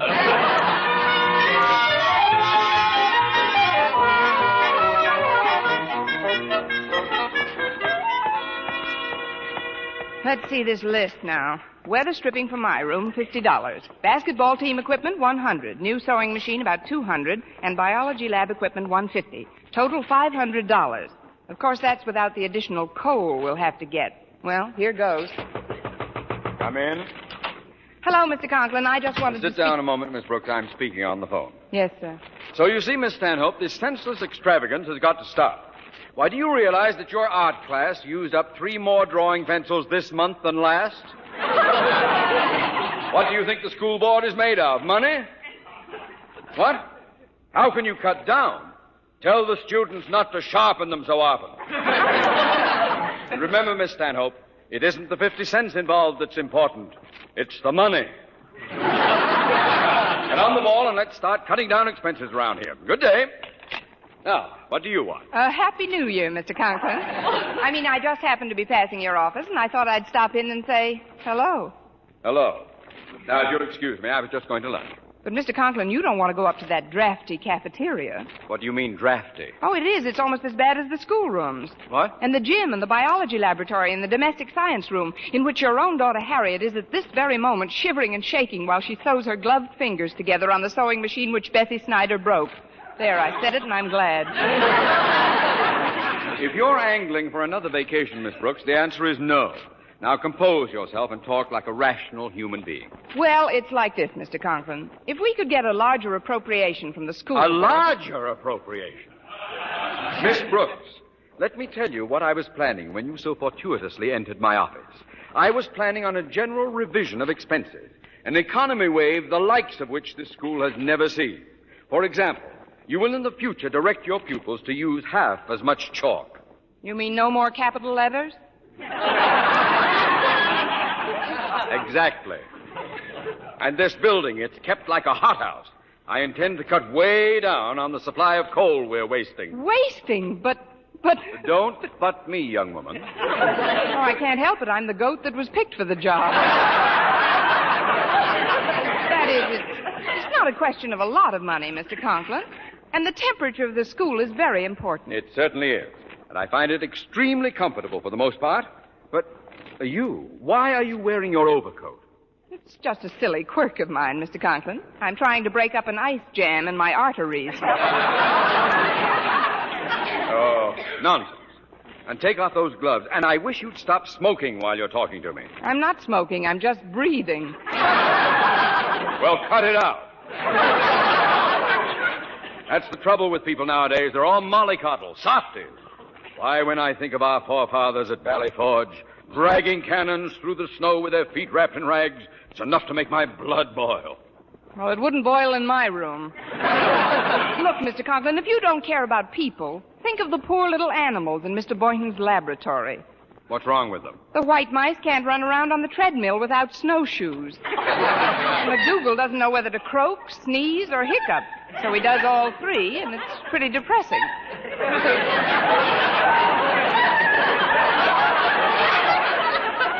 Well, then don't listen to it. And how about the basketball team? Walter Denton says that every time one of his substitutes goes into a game, he has to hide behind a trunk while they're changing blankets. And just think, $100 would remedy the entire situation. $100? Plus $200 for a new sewing machine, $50 for weather stripping my room, and $150 for warmer tanks and better equipment in the biology lab. $500 is all you have to requisition from the board, plus some added money for coal. And if you'll sharpen the sword, I'll fall on it on my way out. Miss Brooks, I'm going to try to control myself. I'm going to walk over to that window and look out of it. A moment later, I'm going to turn around, and you will have gone quietly out of the door.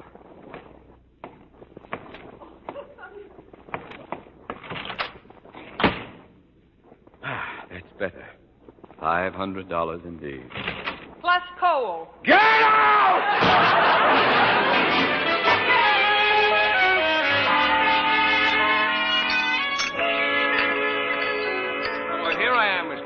The cafeteria was pretty crowded today. Young Denton here invited us to share his table. Sure, sit down, Miss Brooks. Want me to get you a tray? Thanks, Walter, but I haven't time to eat right now. I've just left Mr. Conklin's office, and he's flatly refused to requisition a penny from the school board.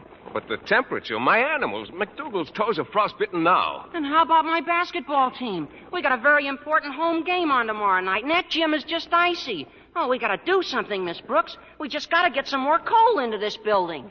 Well, maybe we could start an airlift. No, I guess not. Wait a minute. The only way to make Mr. Conklin see the necessity of improving the coal situation is to pretend we're all coming down with colds. You mean go into his office sneezing and coughing and all? Exactly. He won't dare face a school board investigation if he thinks an epidemic is starting. Besides, I happen to know he's quite a hypochondriac when it comes to contagious germs. But if we really don't have colds, it'd be lying to say we have, wouldn't it? It's a white lie for the common good, Mr. Boynton. Oh, but you know what happens to me when I tell a falsehood. I have a psychosomatic symptom that causes me to hiccup. Well, we'll have to take that chance. Think of McDougal, Mr. Boynton, and those blue goldfish swimming around depending on you to do something. I'll do it, Miss Brooks. I'll be darned if I don't. Oh, I beg your pardon. Oh, Forget it, Mr. Boynton. In a crisis like this, even I resort to profanity. Oh, fudge.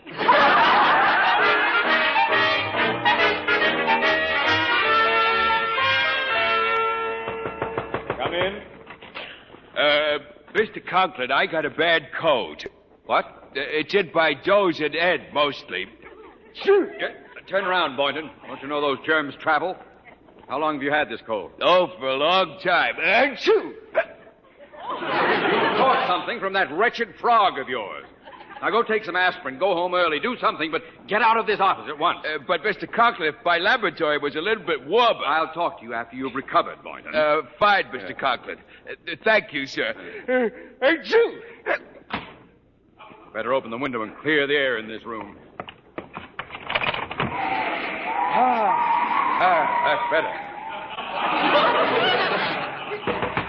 Come in. It's me, Mr. Conklin. Water deaded. What do you want, Denton? As manager of the basketball team, I'd like to request a warmer gym. A what? A warmer gym to play in. It's freezing in there. I got a cold. You too? Well, cover your face when you sneeze. We got a very important game to play tomorrow, and we need some heat badly. Heat? Well, if you've got such a bad cold, Denton, you'd better not come round to the game tomorrow. What? I'll be there, and I'll appoint another manager. But I'm not that sick, Mr. Conklin. Gosh, I feel great. I think I know what you mean, Denton. This is all a scheme to get me to ask the board for more money. And I think I know who put you up to it, too. She did not. Oh, that is... Come in, Miss Brooks. How did you know it was me, Mr. Conklin? I heard you rehearsing your sneeze. Gee, you look great, Miss Brooks. Never saw you looking better. Thank you, Walter. You couldn't possibly have a cold or anything the way you look. Know what I mean? Keep talking, Denton. I don't mind. Why, what's the matter with you, Walter? I've a terrible cold in my chest and my head. It's from my room, Mr. Conklin.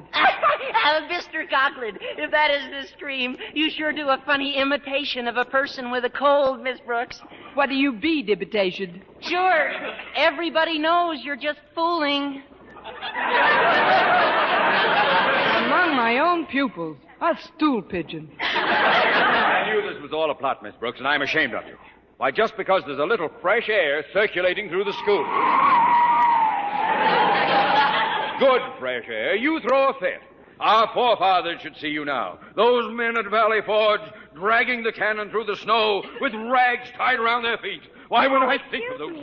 The door was open, so I just came on in, Daddy. What is it, Harriet? I talked to Mother on the phone a little while ago, and her back's bothering her a bit. She'd like the heating pad. What heating pad? The one you've got under the cushion you're sitting on. Here's the plug back here. Now, if you'll just get up a minute. There we are. I'll take it home to Mother right away. Where in the world did that thing come from? From Valley Forge, of course. The boys must have got some hot rags for their feet.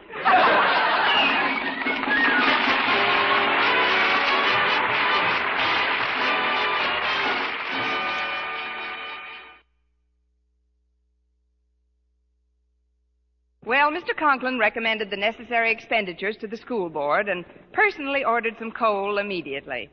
I thought it was a very sportsmanlike and unselfish gesture, and I started to tell him so when I met him in the hall. Mr. Conklin, I think it was very nice of you to tackle this problem so promptly. Thanks, Miss Brooks. But I wasn't prompt enough. I'm getting pneumonia.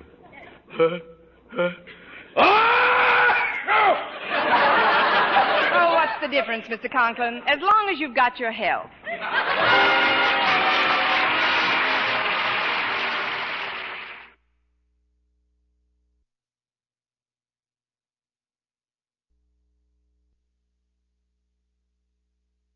One of the most acclaimed shows of all time, Orson Welles' Mercury Theater of the Air, is up next.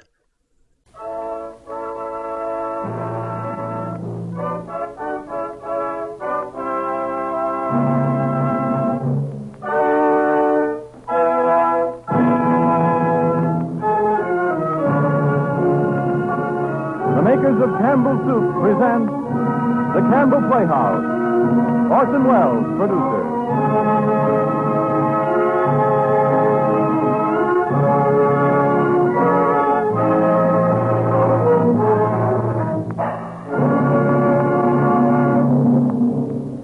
I am the Count of Monte Cristo, and the world is mine.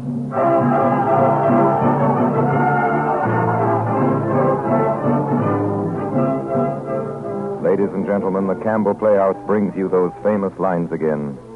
Revives tonight for you the world's favorite romance.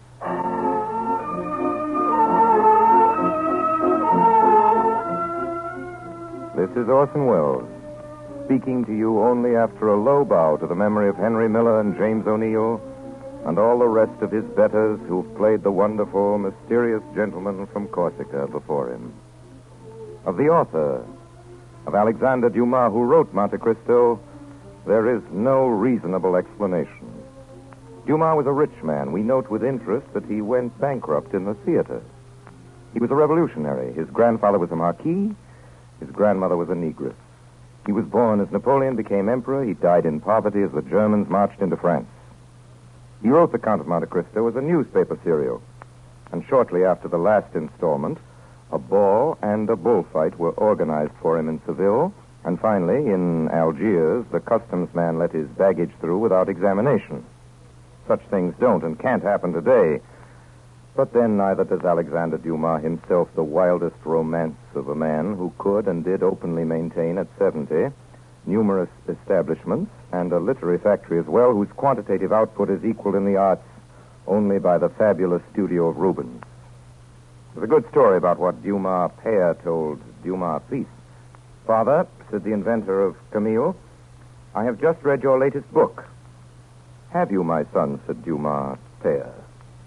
What's it about? I'm not sure I have. It's no secret and no shame either that the Chateau Monte Cristo was haunted by many ghostwriters and that its owner signed his name to more books than anyone could ever write. It is not expected of Pharaoh that he build with his own hands his own pyramids. And the mere blueprint of one Dumas plot is an airtight alibi for a whole career. Of all these plots, out of question the most gloriously complex, as perfect as Watchworks, and as big as Pittsburgh, among all others, one Dumas plot persists as the most ingenious, tall story ever perpetrated by the mind of man. God's vengeance on radio scriptwriters and your indestructible delight in spite of us. Here, then, is our humble 57 minutes' worth of The Count of Monte Cristo.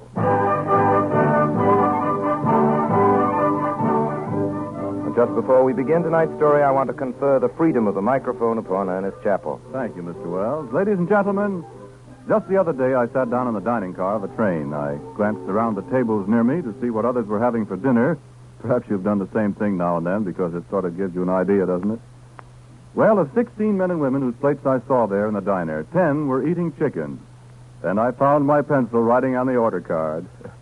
Chicken. Right then and there, I said to myself again, it must be this liking so many of us have for chicken that accounts for the great popularity of Campbell's chicken soup. Because this soup is chicken through and through from its golden surface to the very bottom of the plate. Its broth fairly glistens with chicken richness. Its fluffy rice is steeped in chicken flavor. And there are tender pieces of chicken meat in it to further tempt your spoon. That's why I promise you that just as sure as you like chicken, you like Campbell's chicken soup. If you haven't tried it, why don't you? Perhaps at dinner tomorrow night. And now...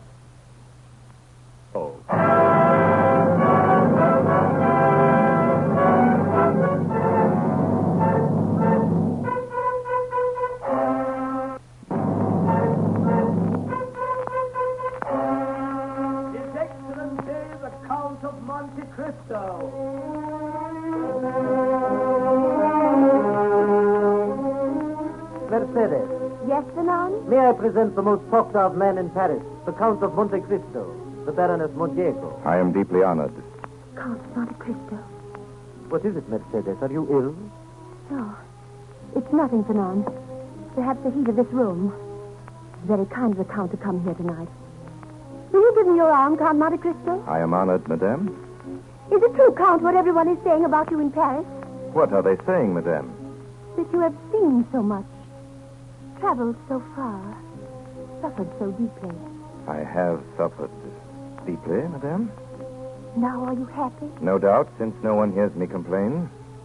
Your present happiness, has it softened your heart? My present happiness does not equal my past misery. Are you not married? I am married. No, madame. You're alone, then? I am alone. You have no sister, no father? I have nothing. How can you exist so with no one to hold you to life? Madame, a long time ago, I loved a girl. I was on the point of marrying her, madame, when we were separated. I thought she loved me well enough to wait for me and even to remain faithful to my grave. When I returned, she was married. Perhaps my heart was weaker than that of most, and I suffered more than they would have in my place. That is all, madame. And you still preserve this love in your heart? It's true we can love only once. Did you ever see her again? Never. You've forgiven her for all she made you suffer? Yes. I have forgiven her. Do you still hate those that separated you? Do you still want to punish them? They will be punished, madame. But it is not I who will punish them. It is their own past.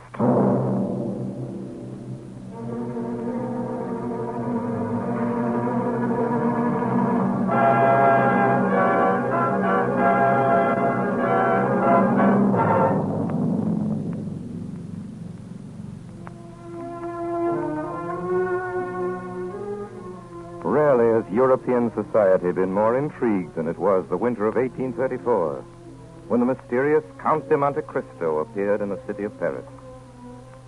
It is time now that the world should hear his story. Of the title of this man, nothing was known that winter save that he derived it from a small and uninhabited island off the coast of Corsica. The source of his fortune was equally obscure, and it seemed inexhaustible. The paintings in his house in the Champs-Élysées were valued at 7 million francs. His collection of precious stones far exceeded in value that of any of the crowned heads of Europe.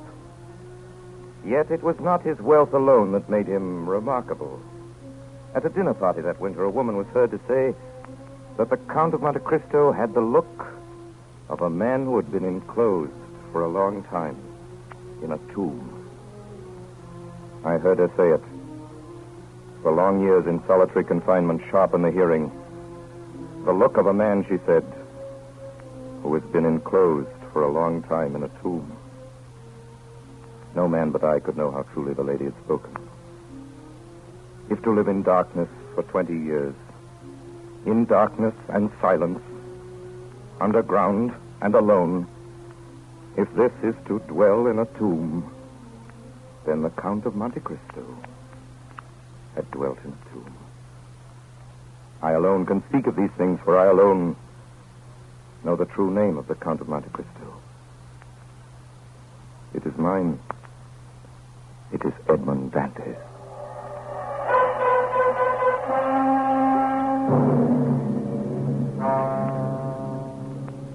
The story of Edmond Dantes begins in 1814, the year the Emperor Napoleon was a prisoner in Elba. It begins with a wedding.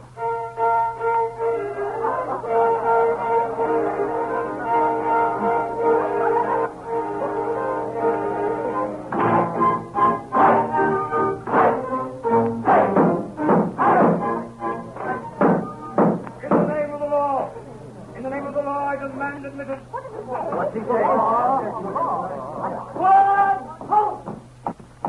Who here answers to the name of Edmond Dantes? Edmond Dantes, he's my son. What do you want of him? Edmond Dantes, in the name of the law, I arrest you. Arrest me? What have I done? I cannot inform you. You'll be duly acquainted with the reason for your arrest at your first examination. What's he done? Officer, he's done nothing wrong. He's my son. He's a good boy. Edmond Dantes, you're under arrest. Follow me. Forward, take up!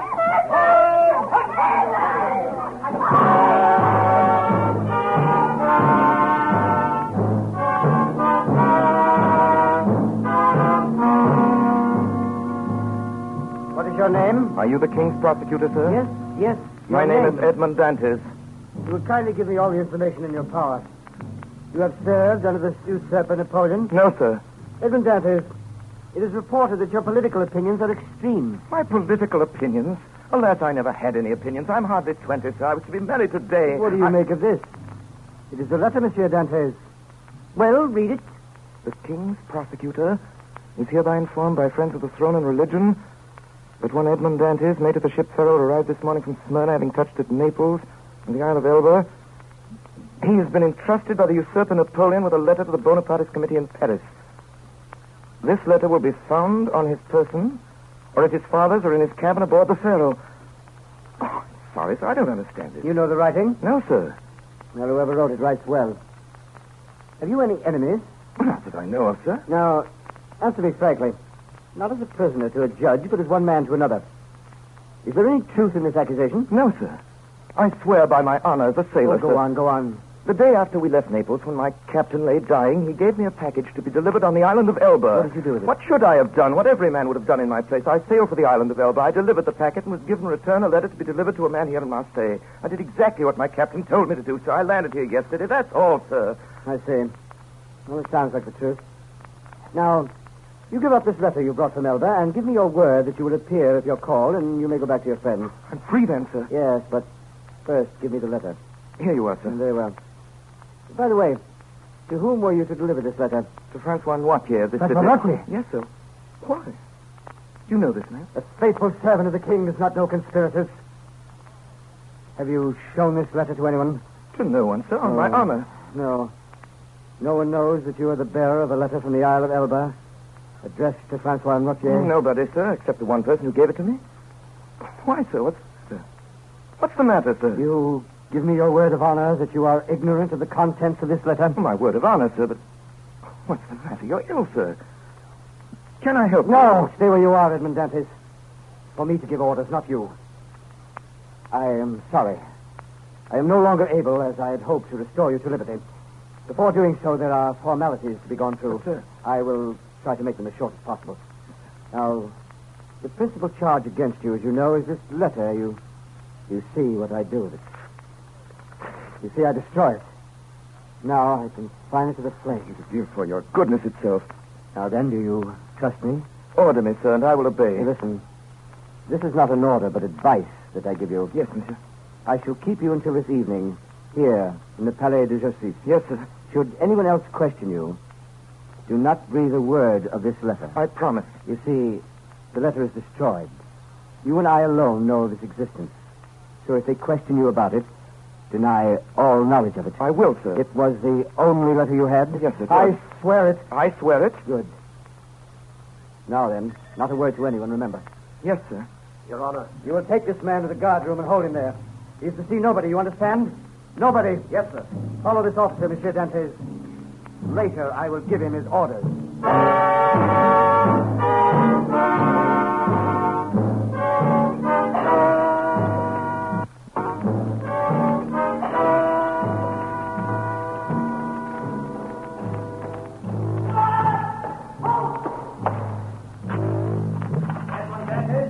Come to fetch me? Yes. By the order of the King's prosecutor? I believe so. Come with us.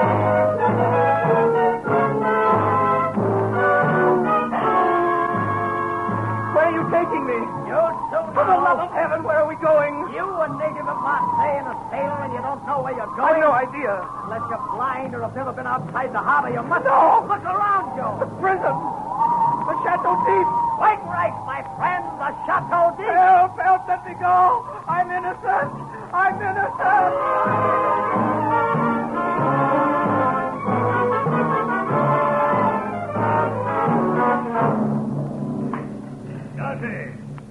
Darcy! Haven't you slept? I do not know. Are you hungry? I do not know. Want anything? I want to see the governor. The governor, do you hear me? I'm innocent. I'm innocent. I'm innocent.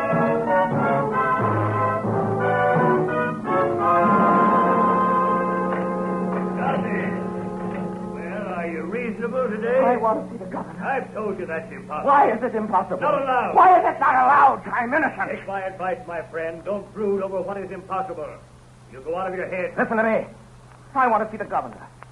If you don't let me see the governor someday, I'll hide behind the door, and when you come in, I'll dash out your brains with this stool. Put on that stool. Are you going to let me see the governor? Put on that stool. Put it down. Well, do I see the governor? Yes, you'll see the governor at once. At once. Sooner than you think. Corporal! Corporal of the guard!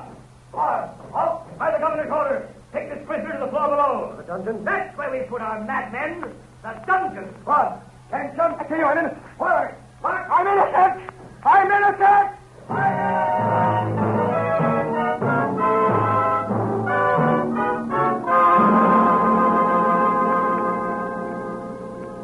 In darkness and silence, underground and alone.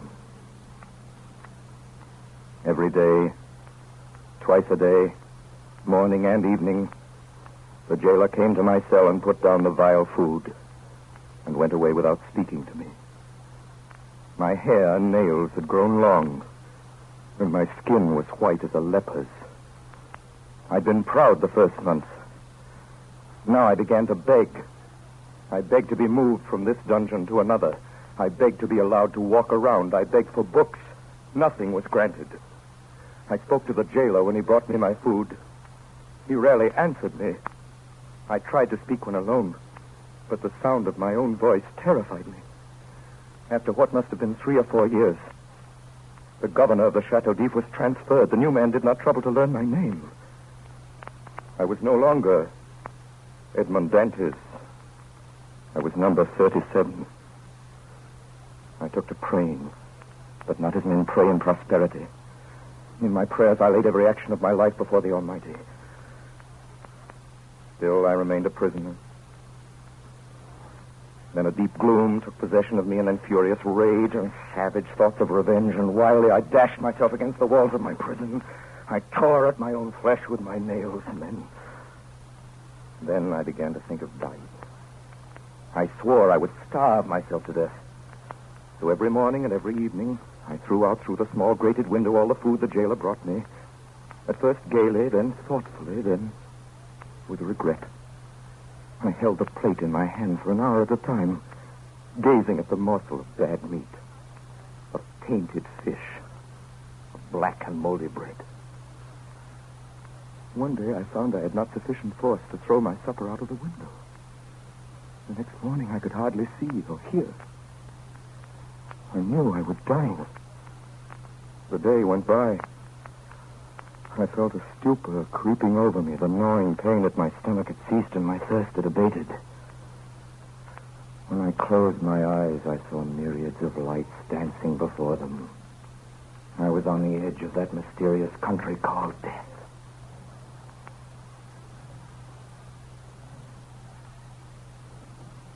Suddenly, a little after dark, I heard a hollow sound in the wall against which I was lying. I sat up and listened. It was a continuous scratching, as if made by a huge claw, some iron instrument scraping against the stones. Then all was silent. Soon it began again. Nearer and more distinct. Perhaps it was only a workman repairing a neighboring dungeon. I'd soon find out. The sound continued. With my earthenware jug, I knocked against the wall where the sound came.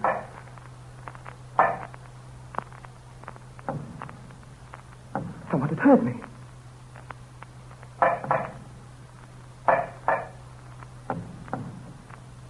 Each time I knocked, the knocks were repeated on the other side of the wall.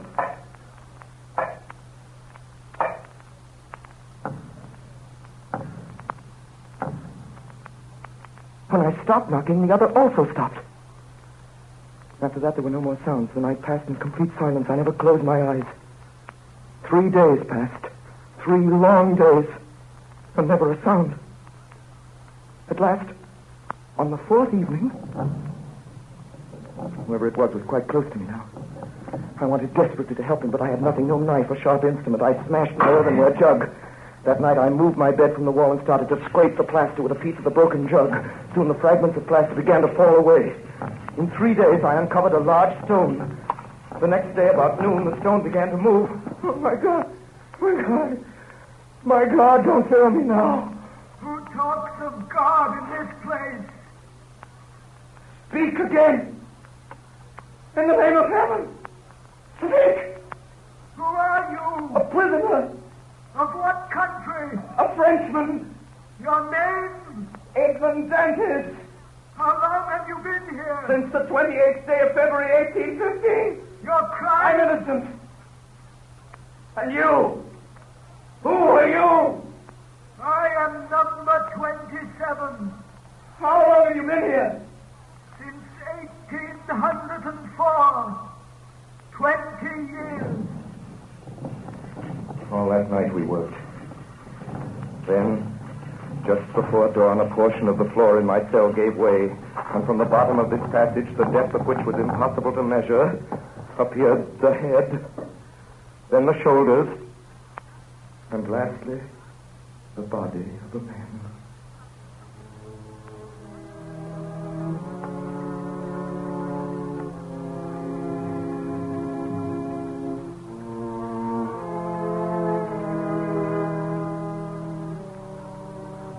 To this man, I owe all that I possess, all that I know, all that I've become. In the prison, he was known as the Mad Priest. I never learned his name. For 8 years, we saw each other every day, using the tunnel he had dug through the solid rock, concealing the mouth of the passage with stones carefully fitted in place. By the sundial he had traced on the wall of his cell, we knew the hours of the guard's visit. The rest of the day, we were together.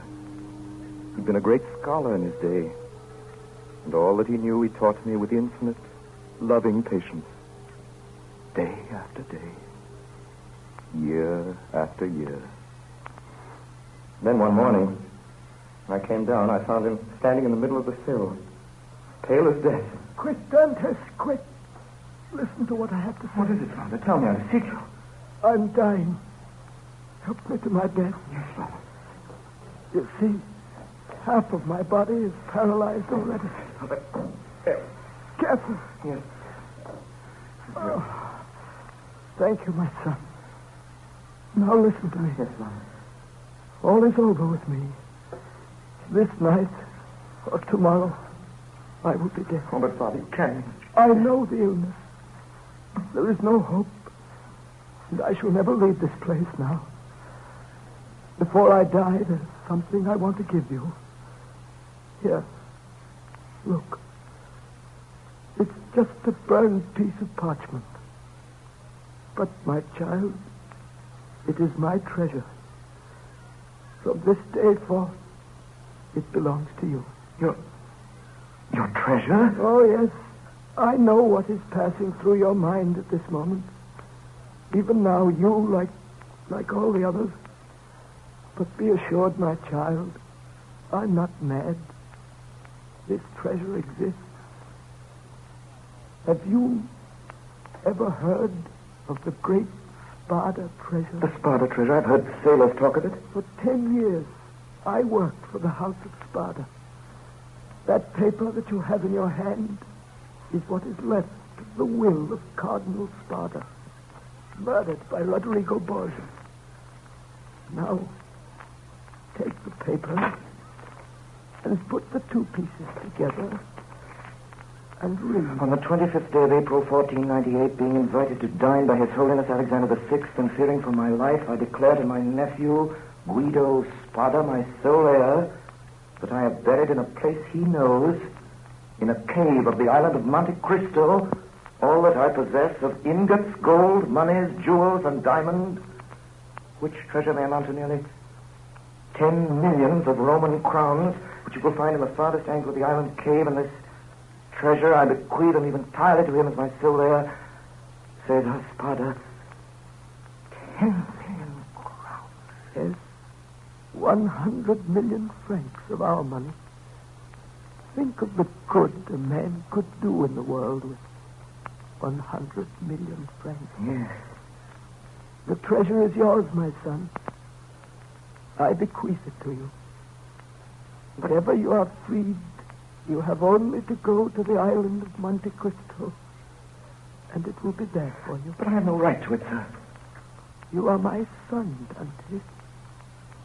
You are the child that God sent to console me in my captivity.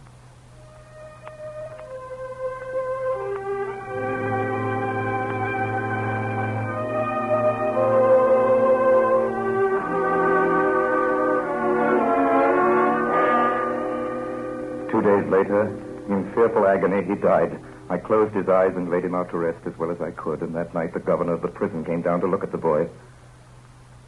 I watched him from my hiding place in the cell. Is he dead? He's dead, all right, Your Honor. Good. He was a priest. Get him the newest sack you can find. What time shall we bury him, sir? The usual time, before dawn. And report to me when it's done. Very good, sir. When the cell was empty again, I went in.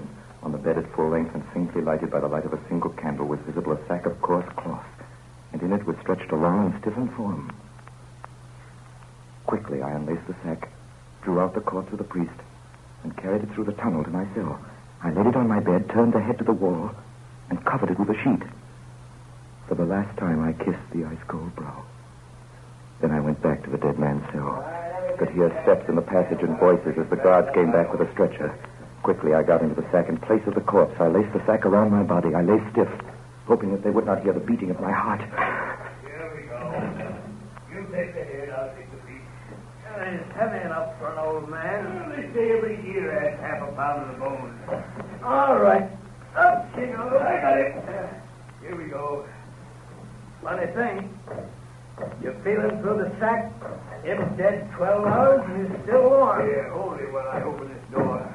Oh, Lord, it's cold up here. This'll cool him off. Have you got the weight? There it is. Tie it on. Around his feet. Yeah, that's right. Tight. See if you can do it any tighter. Yeah, that's all right. That'll sink him. All right, now. You ready?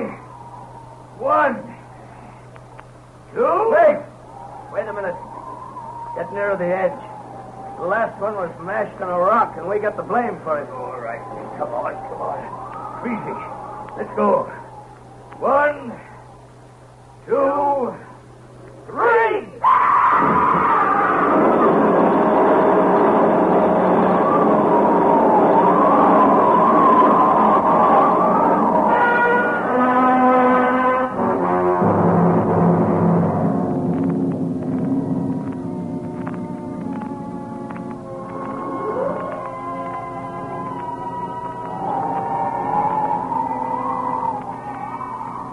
You are listening to the Campbell Playhouse presentation of The Count of Monte Cristo, starring Orson Welles. This is the Columbia Broadcasting System.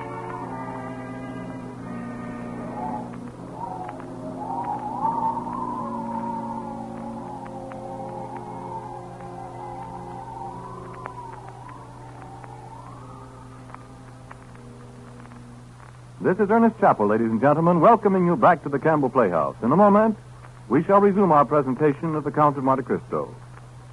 Lately, I've been speaking of the increasing numbers of good home cooks who, after years of making their own soup, have put by their kettles and are now letting Campbell's make soup for them.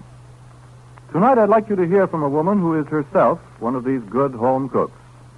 She's Mrs. Barbara Roth of 2134 24th Street, Astoria, Long Island, who has come to our studio to tell you personally what she told us in a recent letter. Will you read it now, Mrs. Roth? Ever since I can remember, we've had soup with our main meal every day.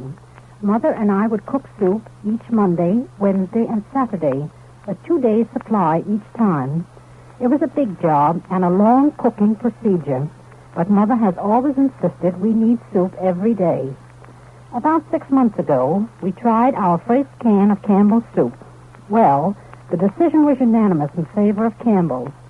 Since that time, we've enjoyed not only the good taste of Campbell's soups, but also the easy way of preparing them. So I just don't wonder at all that people are giving up soup making at home.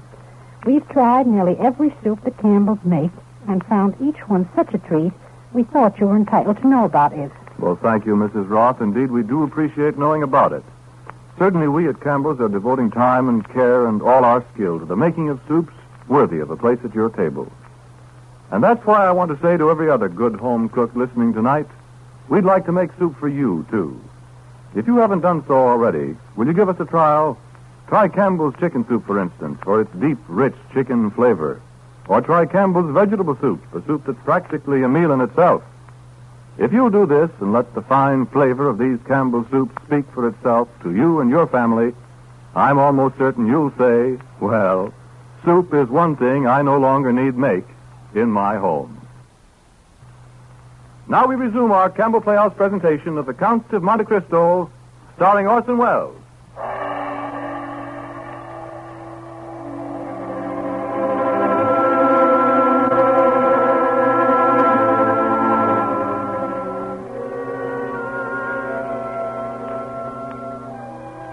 In the late summer and fall of the year 1834, merchant vessels plying their trade between the south of France and the coast of western Italy arrived in port with a strange story. Some miles north of the Isle of Corsica, there was a small island known as the Island of Monte Cristo. Naked and barren, it offered no shelter for ships, no possible place for human habitation. Even the savage Barbary pirates who infested those waters were known to avoid its rock-bound, treacherous shores. From this island, a thin column of smoke was now seen rising day after day as from a fire, and a large ship was seen standing out to sea, flying no flag. On one or two occasions, when curious merchantmen attempted to approach the island, they were greeted with a cannon shot across their bows. Then one night the ship vanished. After that, there was no more smoke, and the island of Monte Cristo remained barren and deserted as before.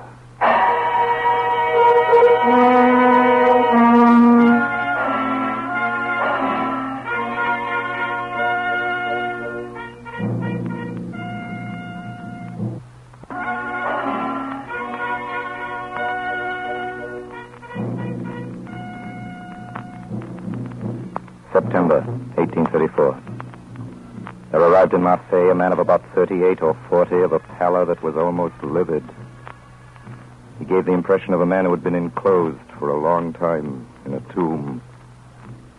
Soon after landing, he inquired for an old man by the name of Dantes. And hearing that he had been dead for the past 14 years, he inquired for a tailor of the city called Cadarus. My name is Cadarus, monsieur. There are a few questions I'd like to ask you. Yes? What makes you think I can answer them or that I want to? This. 1,000 francs. Yes. What are you doing? I'm tearing this 1,000-franc note in two, my friend. One half is yours now. But, monsieur... The other half will be yours when you've answered my questions. Monsieur Cadarus, in the year 1814 or 15, did you know a young sailor by the name of Dantes? Sailor? Dantes? Yes. Why do you ask? Is he alive? No. He died in prison. Died, eh? What did he die of? What do young, strong men usually die of in prison? He died of sorrow and a broken heart. Oh, dear. And here's the strange thing. To the very end, Dantes swore he was utterly ignorant of the cause of his imprisonment. So he was, poor fellow. Why do you say that? For no reason. Go on. I was with him when he died. And with his last breath, he begged me when I came to Marseille to clear his name, and he gave me the names of the people who were his friends. There are three, he said, besides my father and the girl I was betrothed to. One of them is you, Cadarus. He said that? The second man is a man called Danglars. Danglars? The third is a certain Fernand Mondiego. Mondiego? Yes. You know these men? Know them. Listen. I could tell you something about those two. Not that it would do much good now that he's dead. Who? That young fellow you were talking about. The sailor, Edmond Dantes. What do you mean? It wouldn't do him much good. Just what I say. Do you know who sent Dantes to prison? No. Well, I do. Two men who were jealous of him. One for love and one for ambition. And you know who they were? I'll tell you. Mondiego and Danglars. I thought they were his friends. Yes, so he thought. What did they do? They denounced him to the police as a traitor. And was he a traitor? No more than you or I. But they knew he had a letter on him from the Emperor Napoleon in exile. Something his dying captain had given him, and it looked bad. Which of the two denounced him? Both. Danglars was the shot one. He wrote the letter, and Mondiego put the letter in the post. What? When was this letter written? In a cafe. The night before his wedding. How do you know? Were you there? I was at the next table. They thought I was too drunk to hear them, but I heard them. They sent the letter to the magistrate, de Villefort. Villefort? If you knew all this when they arrested him, why didn't you speak? I was afraid, monsieur. I was afraid of what they'd do to me, those two. Danglars was the sharp one, but Mondiego was quick with his knife. Oh, often at the time I've repented it. Well, now you've told the truth at last. But Edmond Dantes is dead. He has not forgiven me. He never knew what you'd done. He knows it now. They say the dead know everything. Yes. Now then, Caderousse, another 1,000 francs if you tell me the truth. You say those two gave him up because they were jealous of him. That's right. Why? Why was this Danglars jealous of him? They were shipmates. Shipmates? How did you know that? You told me just now. Why was he jealous of Dantes? Danglars? Because he wanted his job. Oh. Yes, and they were mates together on the same ship. When the old captain died and the owners made young Dantes captain, Danglars never forgave him. And the other one, this Mondiego. What did he have against Dantes? A girl. A girl? Yes. A girl Dantes was engaged to marry. She was Mondiego's cousin, and he wanted her, too. And, well, when he got his chance to get young Dantes out of the way, he took it. I see. And now tell me, what happened to those two, Danglars and Mondiego? Do you know them still? Where in heaven's name have you been, my friend? There isn't a man in France who doesn't know them. Danglars, a millionaire, has a banking house of his own. Baron Danglars, he calls himself now. And Mondiego's a baron, too, and a cabinet minister, and an officer of the Legion of Honor with a house in Paris a block wide. They've done pretty well for themselves, they have. And you'd think they'd remember their old friends, wouldn't you? But not they. They send the butler out with a 10-franc note. That's what they do. Now then, tell me, how about this girl Edmond Dantes was betrothed to? The girl? Yes. Mercedes? Yes. Yes, that's her name. What happened to her? Oh, that's a sad story. When Dantes was arrested, she was nearly mad with grief. Pitiful it was. 6 months went by, and there was no news of him, and every day there was her mother telling her that he was dead and telling her to marry Mondiego. She used to come to see old Dantes. Edmund is dead, he said to her. If he weren't, he would have returned to us. Then the old man died and left her quite alone. Still she waited, and still no word from him. Then, in the end, after a year, she married Mondiego. Now she's one of the greatest ladies in Paris. A year? She waited a year? What'd you say? Nothing. Nothing. You say Edmond Dantes' father died? Yes. Soon after his son disappeared. What did he die of? And if you want to know what I think, he died of starvation.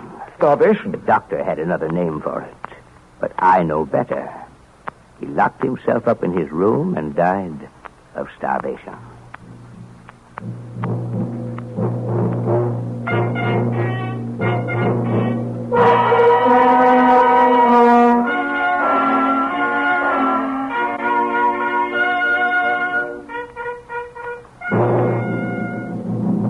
Later that day, the stranger appeared at the town hall and asked to see the prison records for the year 1815. He obtained permission to go through the case of a certain Edmond Dantes, imprisoned that year and subsequently reported as dead. He read the examination and record and noted with surprise that the name of Francois Noirtier, to whom the fatal letter had been addressed, never once appeared in it. There was a notation in the margin which read as follows: Edmond Dantes, an inveterate criminal, be kept in complete solitary confinement and to be strictly watched and guarded. It was signed Francois Noirtier de Villefort. Below, in another hand, was written, prisoner killed while attempting to escape. That night, the stranger left Marseille, going north.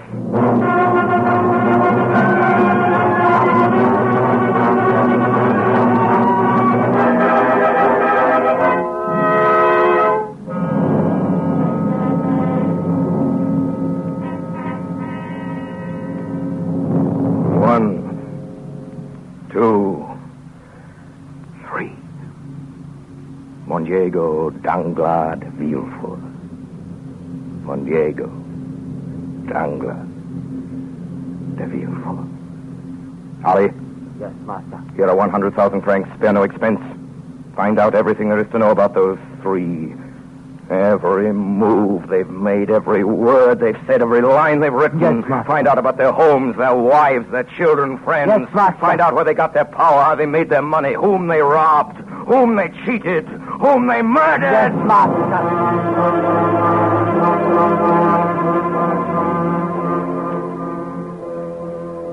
One day in November, Baron Danglars, head of the banking house of that name, received a visit from a new client. I have the honor of addressing the Count of Monte Cristo. You have, Baron Danglars? Have you been in Paris long, sir? Since this morning. I have a letter here, sir, from the firm of Thompson and French in Rome. A letter of credit in your name. Good. Then I take it beginning today my checks will be duly honored by your house. In this letter, there is one thing not quite clear. Indeed. According to this letter, the Count of Monte Cristo is to have unlimited credit on our house. And what is there in that simple fact that requires explanation? Merely that term, unlimited. Are you suggesting that Thompson and French are not looked upon as solvent bankers? Oh, no. It was not their solvency I spoke of, but the word unlimited in financial affairs is so extremely vague a term. To me, Baron, the word means exactly what it says. It means without limitation. Well, I assure you, sir, that up to the amount of $1 million... I beg your pardon. I assure you, should you at any time be hard-pressed, were you even to require $1 million francs... $1 million? Why, Baron, I always carry $1 or $2 million in some corner of my pocket.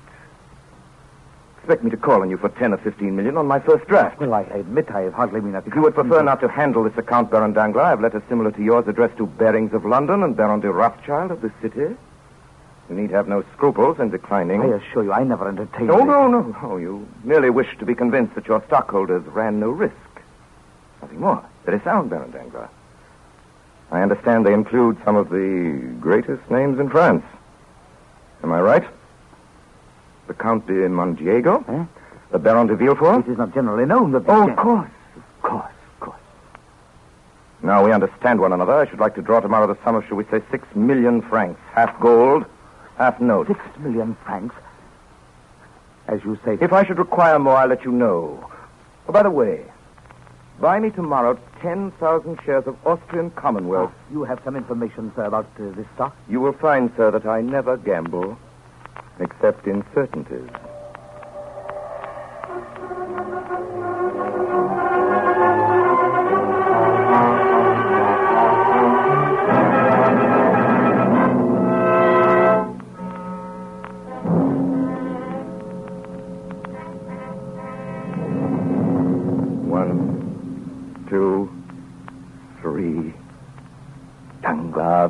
For Mondiego. Ali. Yes, master. What have you found out about these men? One, Danglars. Danglars, banker. 3 times bankrupt. Convicted of using charity funds. Recently suspected of plunging heavily with the funds borrowed from his own bank. 2, de Villefort. De Villefort, formerly King's agent in Marseille, where he acted as Bonaparte's spy under the name of Francois Noirtier. Francois Noirtier. Known to accept bribes. At present, Prosecutor General of King's Court. Said to speculate with funds borrowed from Danglars Bank. 3, Mondiego. Mondiego, dismissed from naval service for theft.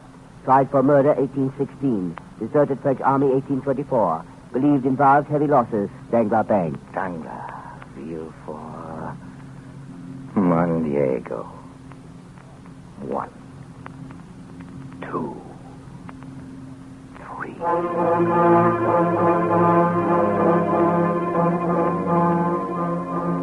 Well, gentlemen, you're late, Villefort. What is it, Danglars? You sent for me in court.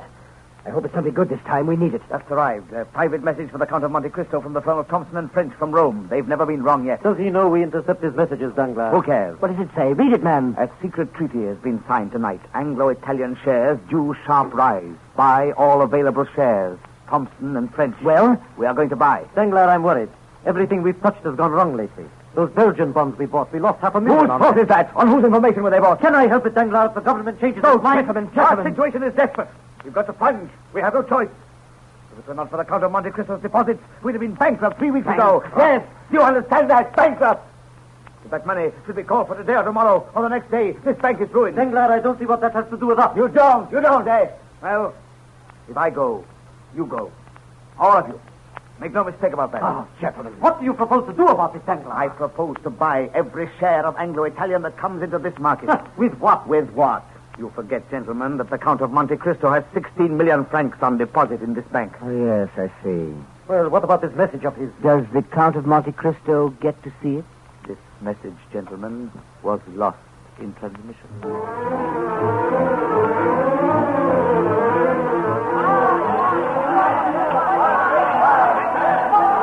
Buy 300 shares of Anglo-Italian. 104. Sold Danglars and Company. Sell 200 Anglo-Italian. 105. 110. Sold Danglars and Company. Sell 500 Anglo-Italian. 110. 115. 115. 120. 125. Gold Anglo Company. Buy 300 shares of Anglo Italian. 130. 135. Gold Anglo Company. Buy 1,000 shares at 150. 175. 200. 210. 250. Anglo Italian. I'll buy anything offered. Anglo Italian. I buy anything offered. Anglo Italian. I buy anything offered.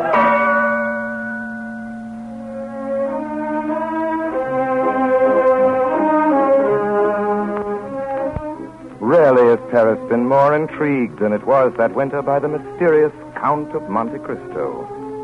His wealth seemed inexhaustible, and it was said that for his carriage wheels alone he had paid 1 million francs. It was at the end of December that a great ball was given by the Baron Danglars.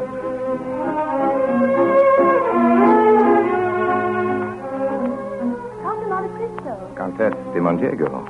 We have missed you. In so short a time, madame. A strange thought occurs to me. Yes, madame? It seems to me that you've been gone longer than I can say. It's an odd idea, Count, but I cannot shake it off. You must think back, madame. Perhaps some half-forgotten moment in your past. My past is not forgotten. No? Then it is lost. What's lost? What have you lost? Who are you? You must forgive me, Countess. I have an appointment with your husband. Tell me who you are. Madame, I am the Count of Monte Cristo, and the world is mine.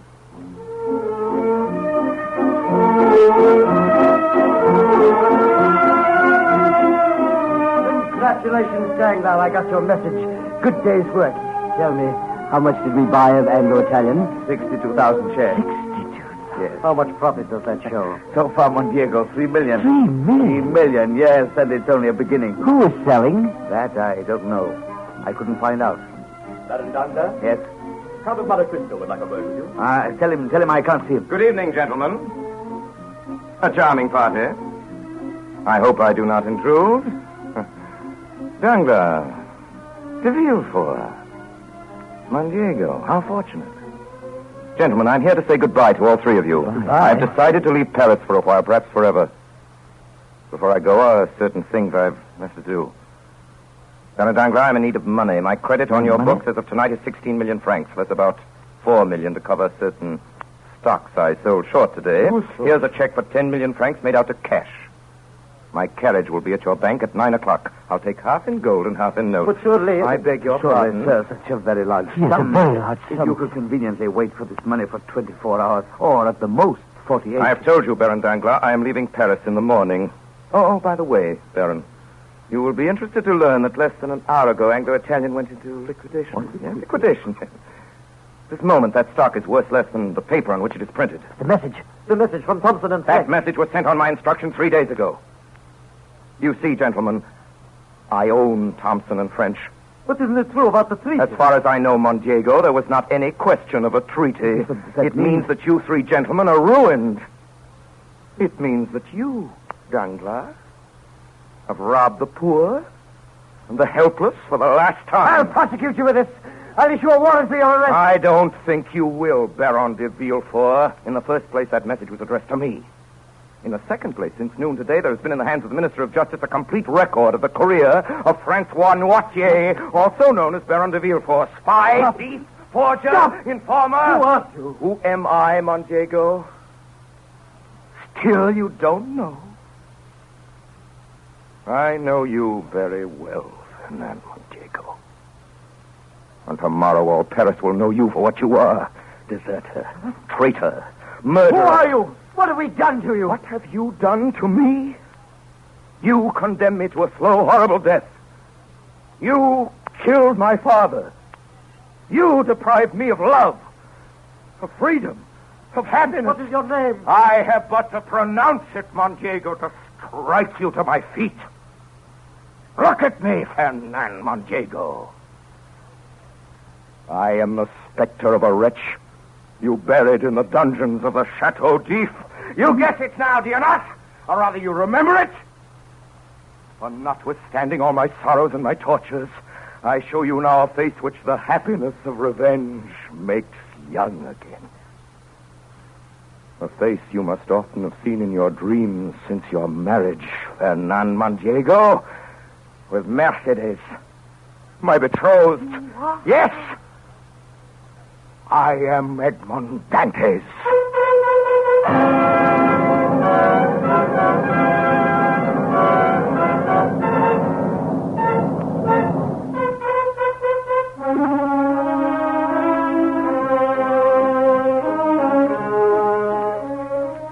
Countess Mondiego. Yes, Count? Your husband has been detained. There are matters of urgency which will not permit him to leave this house. May I see you to your carriage? Yes, Count. I asked you a question. I wonder if your answer was the truth. Madame? The girl who made you suffer. I asked if you had forgiven her. Yes. Yes, I've forgiven her. And those who separated you? Do you still wish to punish them? Madame, they have been punished. But my answer is still the same. It is not I who punished them. It was their own past.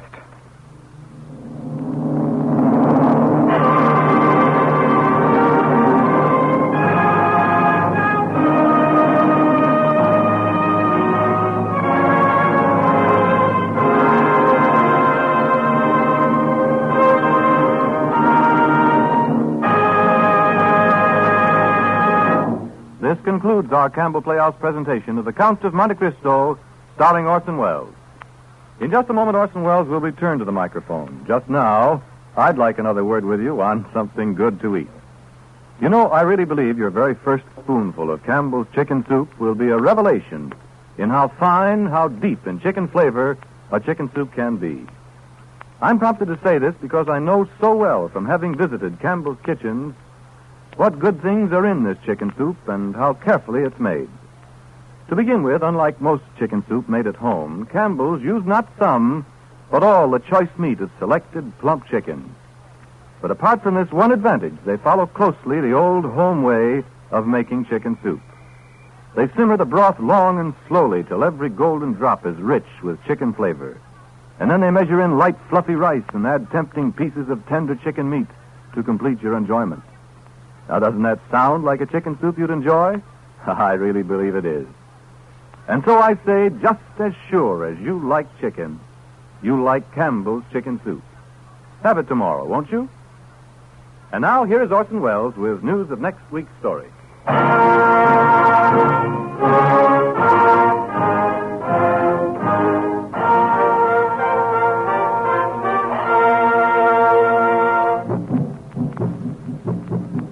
Ladies and gentlemen, here it is. The native quarter, known as the Casbah. As you look at it here, it's just a few lines on the map. But the reality is something stranger than anything you could have dreamed.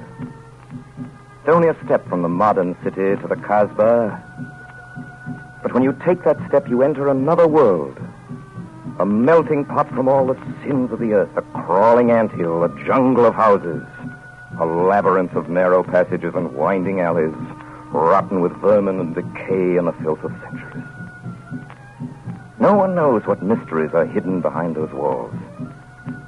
No one knows what crimes and hopes are buried in those secret courtyards. 40,000 inhabitants from all over the world, Chinese, Gypsies and Checos, Slavs far from home, and Maltese, Negroes from every corner of Africa, Sicilians, and Spaniards, hot-blooded and quick to hate, and women of every age and of every shape, women caught in the net of the Casbah. The Casbah which rises like a fortress from the sea, colorful, sordid, and dangerous. There isn't just one Casbah.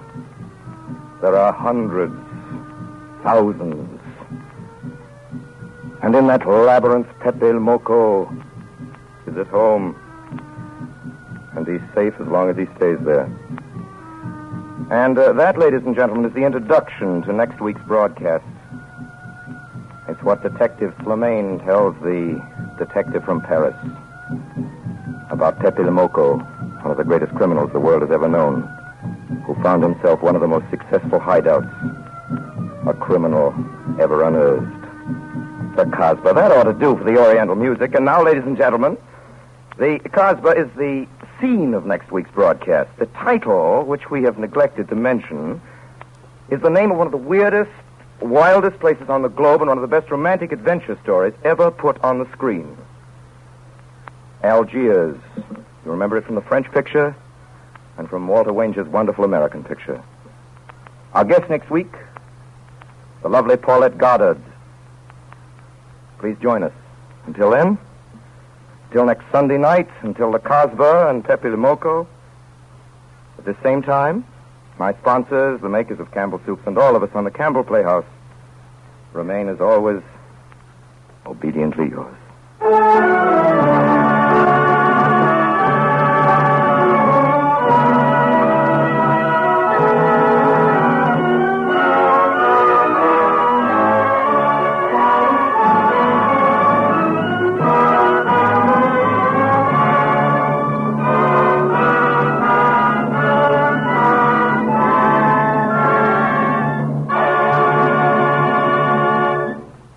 Tonight's Campbell Playhouse production of The Count of Monte Cristo, Orson Welles played the part of Edmond Dantes, The Count of Monte Cristo. The part of Carterus was played by Ray Collins. Everett Sloane was the Abbe Faria. Frank Reddick was Villefort, and George Caloris was Danglars. The part of Mondiego was played by Edgar Barrier, and that of a jailer by Richard Wilson. Agnes Moorehead played Mercedes. The music for the Campbell Playhouse is arranged and directed by Bernard Herrmann. The makers of Campbell Soups join Orson Welles in inviting you to be with us at the Campbell Playhouse again next Sunday evening when we bring you our adaptation of that colorful and successful motion picture story, Algiers, with Orson Welles and Paulette Goddard. Remember, Campbell Playhouse next Sunday evening. Meanwhile, if you have enjoyed tonight's presentation, won't you tell your grocer so tomorrow when you order Campbell's Chicken Soup? This is Ernest Chappell saying thank you and good night. This is the Columbia Broadcasting System.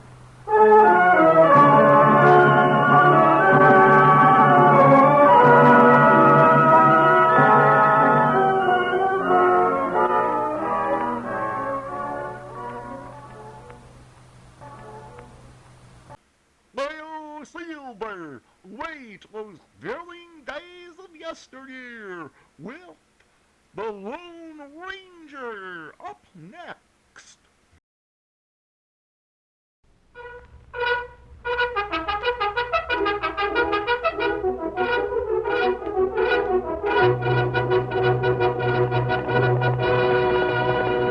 Hail, Silver, away! A fiery horse with the speed of light, a cloud of dust, and a hearty Hi-Yo Silver, the Lone Ranger.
With his faithful Indian companion, Tonto, the masked rider of the plains fought crime and criminals throughout the western United States. His strength and courage were always on the side of right against might, and it was he more than any other man who brought law and order to the lawless frontier. Nowhere in the pages of history can one find a greater champion of justice. Return with us now to those thrilling days of yesteryear. From out of the past come the thundering hoofbeats of the great horse Silver. The Lone Ranger rides again. Come on, Silver! We're heading for the range country. It's going to be trouble. Oh, Silver, away!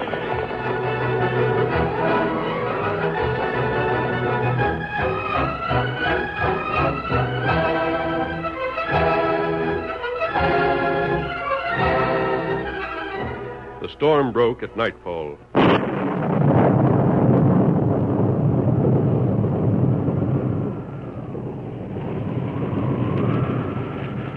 The darkness was intense, and only when the lightning flashed could the plains ahead and the swollen waters of Bear River be seen. Two horsemen fought the driving wind and drenching rain. The woods would give us some shelter, Tonto.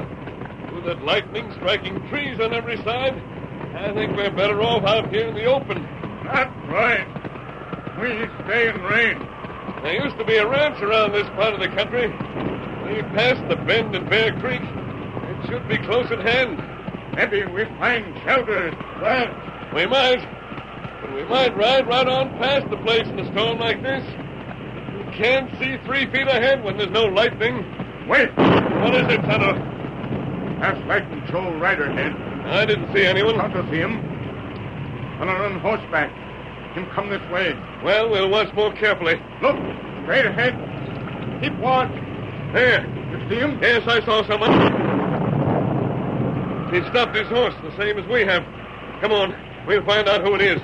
And why someone else is out on a night like this. Hello there! Hold on! Why are you shooting at us? Tonto, go get fella. I don't like being shot at. That rider again. Hold your fire! We're coming to speak to you. Rider, take back trail. Come on, Tonto. He's fired 6 times. He must have emptied his gun. Come on there, Silver. Rain up there. We're not enemies. Look, him head for river. Stop. You can't cross that flood. Get away from me. Keep back, I tell you. You're driving me to the river. A girl? Let go my bridle. Rain up. You'll kill yourself. I sure as thunder will. Kill myself and then you'll be blamed. Now let me go. Hold there. Let me go. Let me go. I want to know why you shot at us. You had it coming. Only wish Dart Danning had been in front of those bullets I shot. Well, you're stronger than I am. You captured me, but I give you fair warning I'll either escape or die trying at the first chance I get. You seem to think we're enemies. Never mind trying to tell me you're not. I know what's going on at the ranch house. That's why I lit out. The ranch house? Oh, stop acting innocent. Is the ranch house near here? As if you didn't know it was. Then you must be Jane Milbury. Now, look, mister. I'm Jane Milbury, and Grant Milbury's my pa. You know as well as I do what the scheme was, and you know why I ran away. Now, go on and rope me, then send your partner back to tell Dart Danning I've been captured. Dart Danning, huh? Well, make your mind up. What are you waiting for? I'm just trying to understand why you were riding on a night like this. What is Dart Danning's plan? I didn't pick the weather. I had to ride, so I rode. I think we'll take you back to your father. No, There's nothing else to do unless you care to tell me more about yourself. But Look, stranger, are you really on the level in saying you don't know Danning? I don't know him. He didn't send you to fetch me back? No. But you are masked. I see that mask when the light done flashes. I'm masked, but I haven't the slightest idea what your strange ride at night is all about. If I tell you, will you let me go and you see how important it is? Perhaps. But I think that's the only safe thing for you to do. All right, then. I know a cave where I used to play when I was a kid. It'll be better than standing here with the water running down my neck. Can you find it in the dark? I know this country in any weather. Lived here all my life. Who's your friend? Me, Tonto. Redskin, huh? Yes. Well, that's one point in favor of the story you tell me. Danning hasn't any use for Redskin. Ain't likely he'd have one working for him. Well, let's get to that cave. I've got to put a lot of miles between me and the ranch before daybreak. Very well. Lead the way. Come on, boy.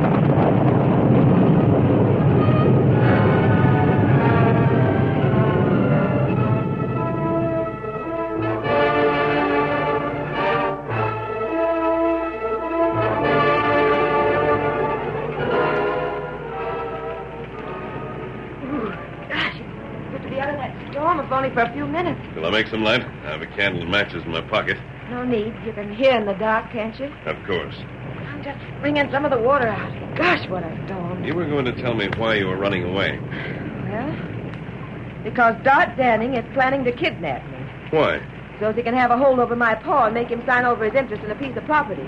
If I'm kidnapped by the Danning bunch, Paul has to sign. So you ran away? Yes. What do you expect to accomplish by running away? If Danning can't get me, he can't threaten Paul. Your father will find you gone. Danning will tell him that he's holding you, whether he is or not. What? Don't you see what you've done? You've played right into Danning's hands.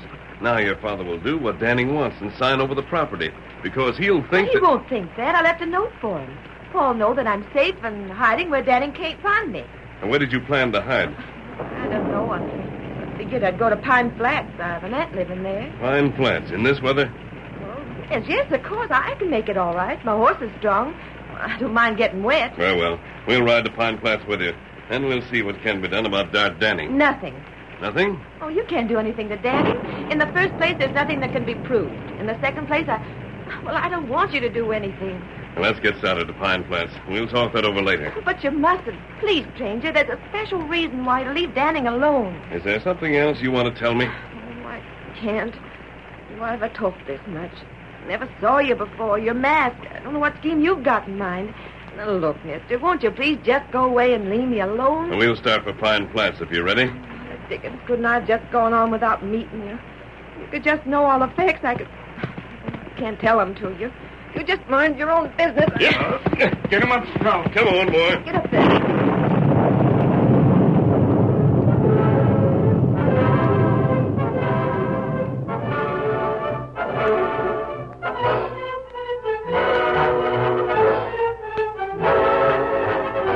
The Lone Ranger, Tonto, and the girl stepped out into the storm once more, mounted and rode away.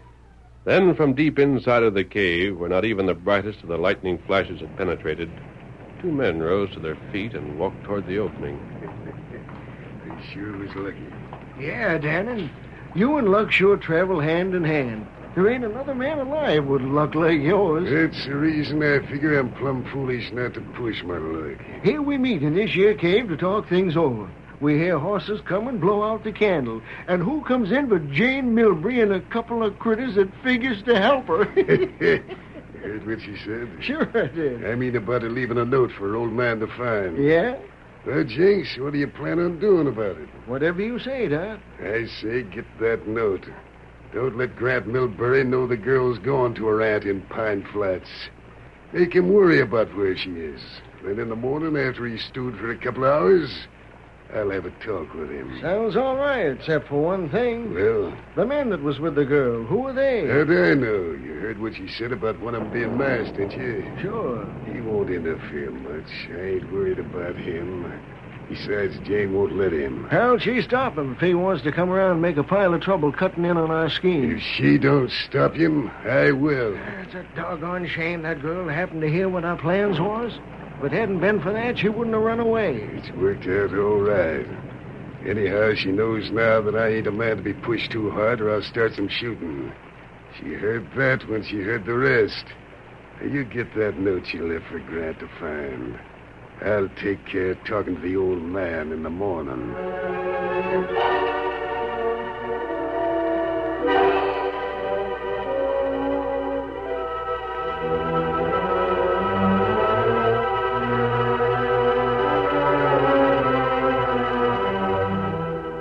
The next morning, Grant Milbury was worried. There was no sign of his daughter in the big ranch house. Even the cook had left. And in his place, an Indian served breakfast. Where is that cook, anyhow? How is it you're here? Cook, go away. Him be back soon. Tonto take place now. Well, where'd he go? Why'd he say something to me about it? Him not want to wake you. Me cook now. All right, then, all right. I'll have a talk with you some other time. Right now, I got more important things on my mind. Well? Morning, Mr. Milbury. Oh, hello, Danning. Now, don't tell me there's things wrong outside. Nothing I can't handle. Say, did you see Jane this morning? Nope. Is her paint horse in the corral? Nope. Oh, then she likely woke early and figured to do a little riding. You wondered where she's at? Sure I am. Did you look in her bedroom? I rapped on the door a few times and got no answer. She ain't there. Nope, she ain't there. Fact is, she hasn't slept there all night. What's that? Say, what do you know about Jane? That's why I'm here, boss. I'll shut the door so you won't be interrupted. Now, as to your daughter, Mr. Milbury. Get to it. What's about her? Where's she at? You'll have to stick your chin away out and keep it stiff on account of what I got to tell you, Milbury. Your daughter's been carried off. What? Now, you got the worst of it. Pick up your chair and sit so as we can talk calm. Who carried Jane away? Where is she? Speak up, Danning. Speak up or I'll wring your neck. Let go of me. Let go of me. I'm sorry. Look, you know how much that girl means to me. Don't keep me waiting to hear more. I won't if you'll just calm down and let me talk. I'll tell you this much and I'm sure of. She ain't hurt. And if you don't do anything foolish, she ain't likely to be. Well? She's been carried away by some men that want to get this ranch. Who? Now, that's where we got to be careful. I was named as the one to speak to you by the crooks that abducted your daughter. I found this message near my bunk. Message, huh? What's it say? Well, it tells me that I'll be to blame for Miss Jane's death if I don't handle these things real careful. In the first place, I got to say certain things and follow orders to the letter. See that you do, then. If I don't, these men will know it, and I'll be shot and Jane will be killed. That's it, then. By ginger, that accounts for it. Huh? The cook. The regular cook is gone, and there's another critter handling things in the kitchen. He's likely here to keep track of things. Is that so? Ain't I said so? Now tell me, what am I to do? I'll make it short as I can, but first you'd better let me see this new cook. Never mind him. If the crooks put him here, they're probably... I want to see him. Well, all right, then. He's in the kitchen. There wasn't anything said about a new cook. This way, Danning. What the... Take it easy. Where's... Cover the other one, Tanner. Tonto, fix him. Put rope on the feller. See here. What's this mean? Hey, let go of me. I want you to ride with me, Milbury. Come on. Get this rope off me. Let me loose. Hey, fellas, come here. Come fast. Help. I am good, Tanner. Him fixed now. You'll pay for this. So you're the kidnappers. Well, you wait and see. By ginger, you'll pay. Open that door. You're riding with us. Your horse is saddled. Mount. You wait. Quickly. Up you go, Milbury. Ready, Tanner? Yep. Ready. Hi-yo, Silver. Away!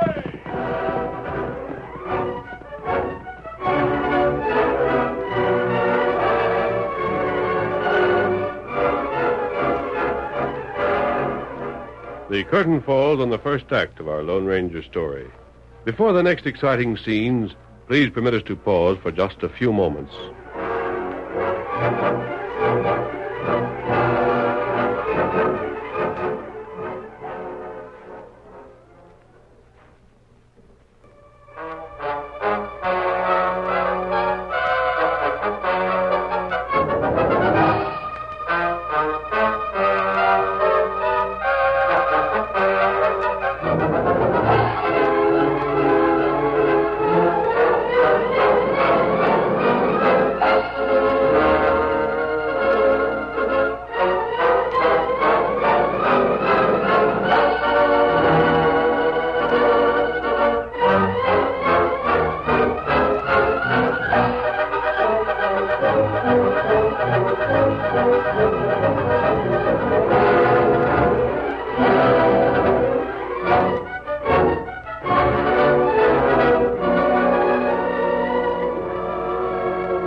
Now to continue our story.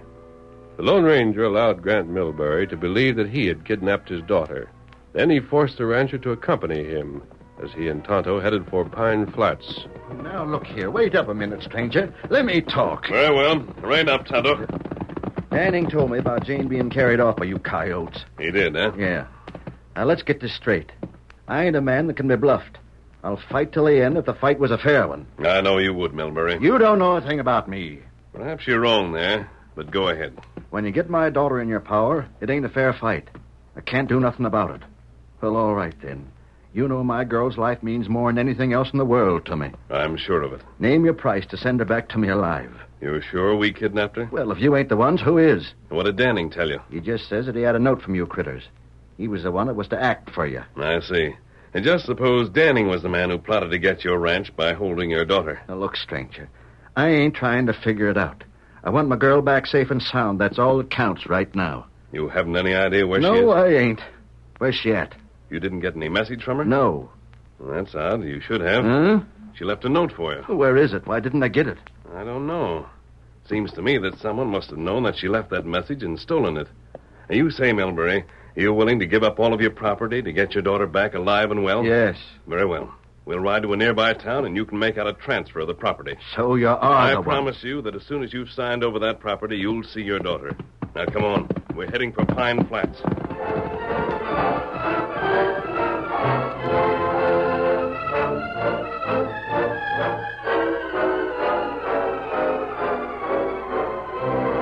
I've made out the paper as good as I can, stranger.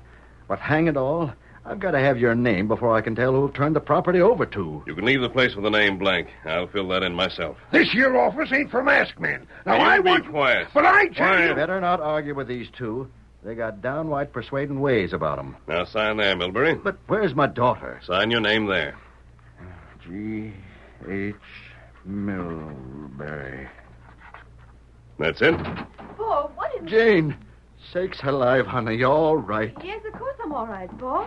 Heard you were here in the office. But where you been? Didn't you get my note? No. But I left one. I told you I was hiding out with Annie because Danning schemed to kidnap me till he could get your land. And you wasn't captured at all? No. But that masked man... Take it easy, Grant. You. Oh, you double-crossing crook. I don't savvy. That man. I met him last night. Told him why I was running away. I thought after I'd talked to him for a few minutes, I could trust him. He just got a paper giving my land to him. You went to Paul's house and took the message I left then. You made him think you were the ones that had me prisoner. There are some things, Jane, that may be hard for you to understand right now. There's nothing about this that I don't savvy. You just did the same thing Danning was planning to do, only you beat him to doing it. Now, wait a minute. It's about time for me to say something. You needn't bother. Jane. There. I hope you'll feel that slap for the rest of your life. May put rope on Steady, Tonto. Jane has every reason to do that. She doesn't understand the situation and thinks we're planning to steal her father's property. You already stole it. Well, I hope it makes you real proud when you get the sheriff to make us move off that ranch. Jane, suppose I hadn't brought your father here. Suppose the note you left for him hadn't been stolen. What would have happened? You wouldn't have had that land. No. Neither would Danning. But you'd have to stay away from there for the rest of your life. At any time you showed yourself, Danning might capture you. We'd still have the land, though. Honey, did you figure on leaving me? Well, there wasn't any other way, Paul. Hang it all, girl. I'd a heap sooner be without the ranch and have you. Didn't that ever come to your head? Furthermore, Danning would never be brought to justice. He'd continue to be a menace. If he got tired waiting to work his scheme and get the land through kidnapping you, Jane, he'd have found some other way to get it. So now it isn't possible for him to get it. You got it. For the time being. From now on, I'm going to need help from the both of you. Help? Me help you? You just try and get help from me. That's what I'm going to do. Hold on, Jane. Let me hear what this hombre has to say. First of all, there's the matter of your cook. You'll find that he's tied up in the smokehouse. If he hasn't been found and released by the time you get back there, Milbury, you can release him. Yeah. Then you'll speak to Dart Danning.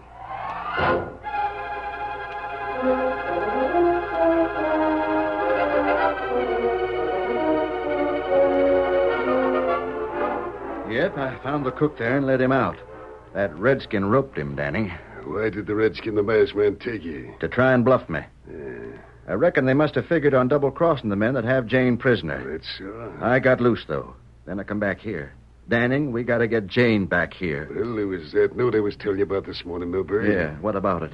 What am I to do? You're supposed to deal with me. We got to move real careful on this so the killers won't never let Miss Jane come back here alive. Well, what's got to be done? The note says that you're to make over the ranch to me. Then I'm to ride to the county seat of Pine Flats and turn it over to a man I'm to meet in the land office at noon tomorrow. And I'm broke, then. Well, if your girl's life ain't worth... Enough of that. Danning, I wonder if you ain't the crook your own self. Me? That's what I said. All I know is what's in the note I found. You can read it for yourself, Milbury. Just the same, Let's I get think... this straight. Your suspicions won't get you anywhere at all. In the first place, the life of your daughter's the main thing. In the second place, if you're trying to accuse me of anything, you better be sure you can prove what you say. You know, it's a funny thing, Dart. Somehow, I'm not so worried about this thing at all. But I won't say nothing I can't prove. Now. Better not. I'm working for you, but that don't mean I got to be accused of kidnapping Miss Jane. I don't care what you do. You can let the thing drop for all of me. I'm only trying to help, that's all. I'll make out the paper and have it ready for you. You'll go to Pine Flats at noon tomorrow, then, huh? Yeah. Good enough.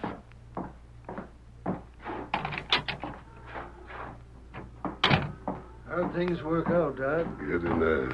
Gosh, I was afraid everything would fall through when Milbury left here with that masked man. I reckon the masked fella was the one that was talking to Miss Jane in the cave. Don't you figure so? No question about it. Thought he'd try and double-cross us. Well, he didn't get far. You sure of that? Ain't Milbury still worried? And he figured on me going to Pine Flats tomorrow? Just so. The way I sized it up, this masked man tried to make Milbury think he had the girl and was holding her for ransom. But Milbury didn't fall for it. There ain't but one thing that bothers me, Don. Well? You'll get the property here in your name. Sure. Then you got to register the land in your name, ain't you? Sure. When Milbury finds out that you're the one that's got the land, he'll know you schemed the whole thing. He'd know that anyway as soon as he talked to Jane. My scheme is to finish him off as soon as the land is registered. Oh, I savvy. I got a way of doing it so as it'll look accidental. We'll get to that when the land is registered. Right. And that'll be at noon tomorrow.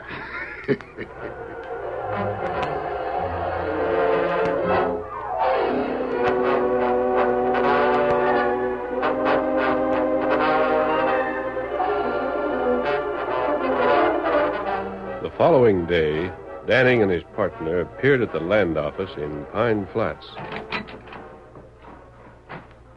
Howdy there. I've come to register a new title to some land. Well, you come to the right place. You know the Milbury outfit? Milbury? Grant Milbury? That's the one. Sure. His sister lives here in town. I heard as much. My name's Danning. Milbury figured on leaving these parts, so he sold out to me. So? Yeah. I reckon his daughter's here in town right now, ain't she? I wouldn't know about that, Danning. She might be, might not be. Her pa thinks she is. He wanted me to fetch her back with me. That's Milbury's wagon out in front. Figured she'd sooner ride and hitch her horse behind it. You might find her across the road where her aunt lives. Leave that paper right here. I'll see that it's taken care of. Nothing for me to sign? I guess you never registered title to land, did you? Well, no. I thought not. You just leave that paper here. I'll tend to things. Good enough. Dot, there's the girl out front now. Good. Come on, then. We'll get going. Dot Danning, what are you in town for? A little business to attend to. I thought it was Paul that was here. Saw his team and wagon. What business have you in the land office? Oh, just something personal. Does Paul know you're here? Reckon he does. Did you register a title to land? Maybe so. Paul's land? She may as well know now as later, Dot. Yeah, I reckon so. I bought the ranch. Stole it, you mean? Oh, I see it now. I knew what your scheme was. You figured you'd capture me and make Paul sign over his land before you let me go back. That's what you did. Now, Miss Jane, there's no use getting head up about it. No use? Why, you double-dealing coyotes. You the same as stole Paul's land. You must have found the note I left for him and made him think you'd captured me. Isn't that it? I ain't saying. I don't know why he didn't shoot you on the spot. I ain't saying I done a thing. You don't need to. The facts are clear now. That'll do. I'll get into that rig. What? It's a knife I'm holding in your back, Miss Jane. I don't use a gun because you mightn't be afraid of being shot. Now get in there. You wouldn't dare. Wouldn't I, though? Hit your horse behind, Jenks. Right. Quick now, into that wagon with you. What are you going to do? We're taking you back home, that's all, Miss Jane. There ain't no call for you to get excited. Let me ride home. My horse is You do what I say or take what comes. All set, Dot. The horse is tied behind. Get in, then. You can't get away with Quiet. Get up there. Get up. Get along. Dot, will you listen to me a minute? If you don't... Help her, Jenks. We're away from where folks can see. Right. Rope me? For what? Playing safe, that's all, Miss Jane. Make them ropes are plenty tight, too. What we got to do ain't too pleasant. But we don't dare to take the chance of this girl spilling everything she knows. What do you mean? It's a downright shame, Miss Jane, but you and your pa will just have to take a trip. A long trip. Danny, you mean We'll that go on to town after we leave you and tell your pa that we heard from the ones that abducted you. Then when he rides out to meet him and take you back home, we'll have to finish him off. Dot, not that. You won't be knowing anything about it. You beast. Let me go. Let me go. Them ropes tight, Jenks. They'll hold a dozen her size. Good enough. Wait. There's something you should know. Yeah? You can't get away with this, Dot Danning. Oh, no? No. Paul knew all about your underhanded scheme. He knew what you were up to. That masked man told him. Expect me to believe that? But it's true. Paul knew I was safe. So he turned his ranch over to me anyway. Don't make me out as dumb as to believe that. Paul didn't even own the ranch. What's that? He didn't own it. What do you say? It's the truth. Paul and the Lone Ranger fixed it so Paul could prove you were crooked. Paul signed the ranch over to the Lone Ranger, and he turned it over to me. The ranch is recorded in my name, and it has been since yesterday. Oh, so that's it, eh? It isn't yours because he didn't own it, but he signed it to you. Thanks for telling me. Now we'll just have to change our plan some. You're the one who decided over. I won't. And there's nothing you can do that'll make me. Whoa there. Whoa. What's that ahead? Caution, looks like... It's a masked man. And that redskin. Don't shoot him. Don't shoot They him. won't. What the? The wagon dock behind us. You're covered, Dart. Don't move. Just drop them reins and hoist your hand. Oh. The sheriff. Get ropes on them, Tonto. I'll free the girl. Tonto, fix him. We heard a plenty, Danning. How about it, Sheriff? I heard enough to jail these coyotes for life. Oh, Pa, I didn't know you were hiding none of that stuff in the wagon. You let these coyotes tie me. The sheriff wanted to be sure of his facts about him. You won't take me alive, I'll shoot you. My hand's busted. What shoot? No more gunplay, Danning. Doggone it, Jane. I wanted to corral these critters when they was in the land office. But the sheriff claimed they'd find some slick way to lie out in things by claiming they was acting for someone else. We had to hear enough to make dead sure there wasn't no one but these two prize crooks in on the deal. And we heard it. You framed me. You fix it so as I'll be cut. You framed yourself, you crook. As I said before, Dart, I ain't worried, by Ginger. Because if we did overlook anything, the Lone Ranger will take care of it. Hi-yo, Silver! Away!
The story you have just heard is a copyrighted feature of the Lone Ranger Incorporated.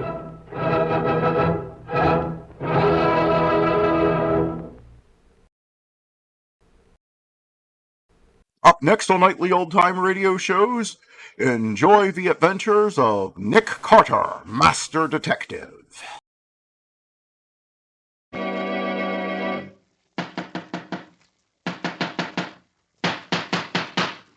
What's the matter? What is it? It's in the case for Nick Carter, Master Detective. Yes, it's a case for that most famous of all manhunters, the detective whose ability at solving crime is unequaled in the history of detective fiction.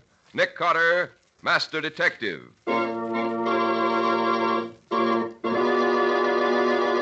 Continuing the curious adventure called Kidnapped for Sale, or Nick Carter and the Mystery of the Missing Babies.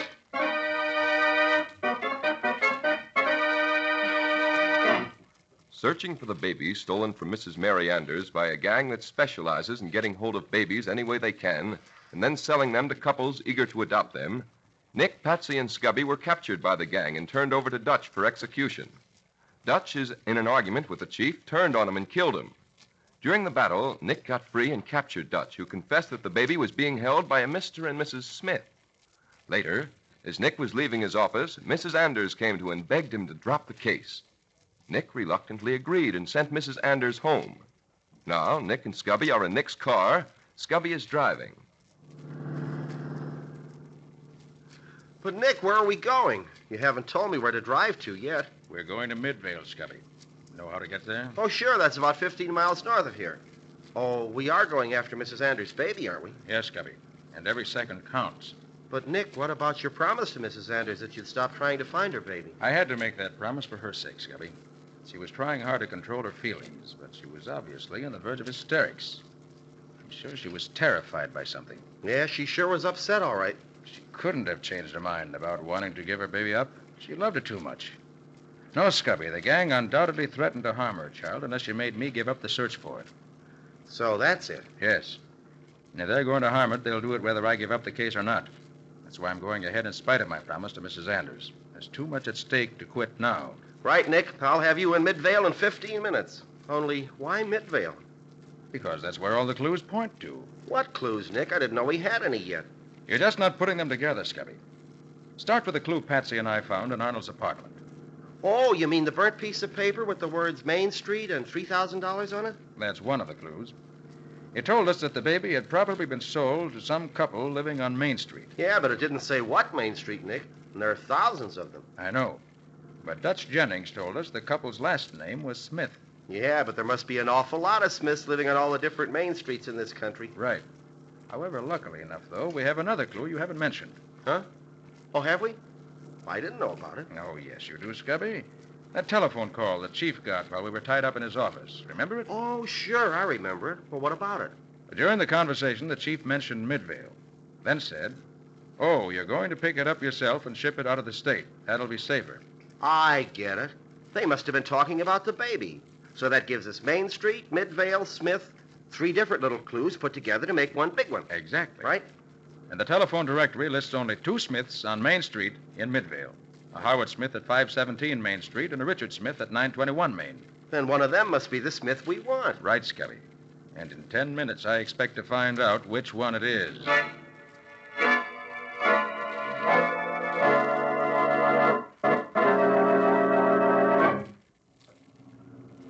Well, here's the 500 block on Main Street, Nick.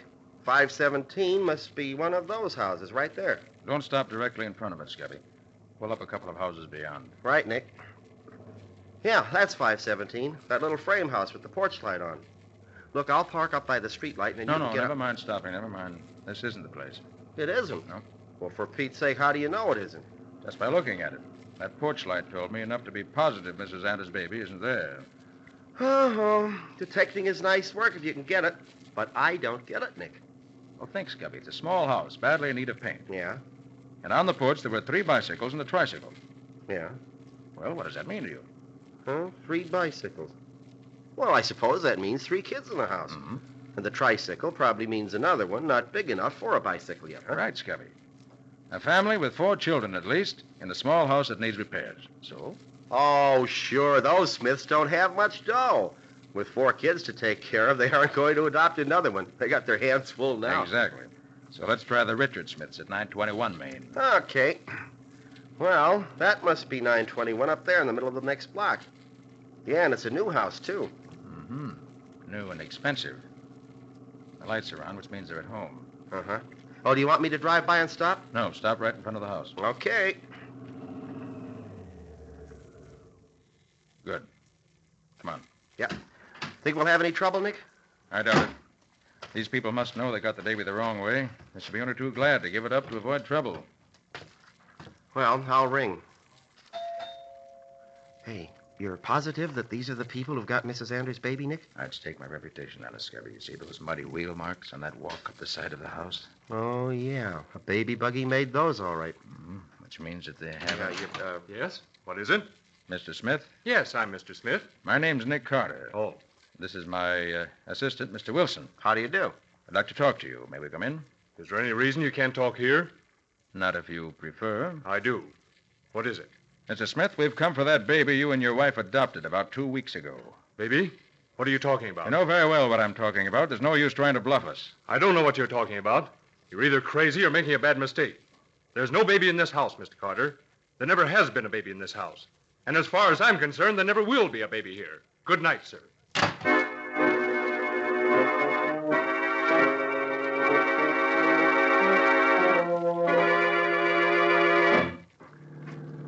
Gosh, Nick, what are we going to do now? That wasn't the right place after all. Scubby, I couldn't have been mistaken. Well, that Smith guy certainly was positive about it. Yes, Scubby, a little too positive.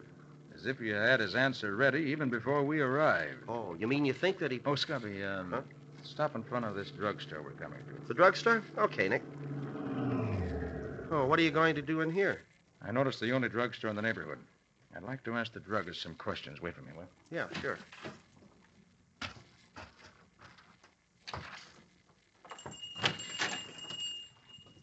Evening.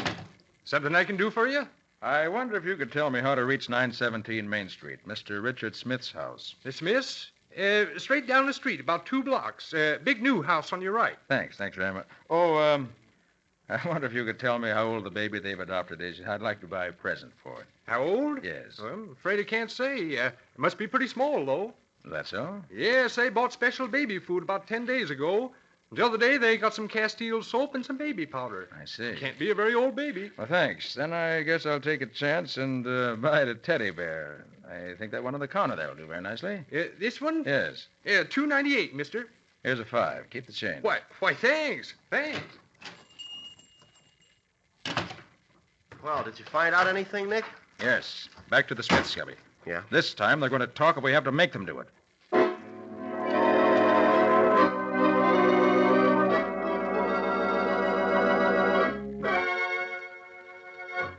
Now, listen here.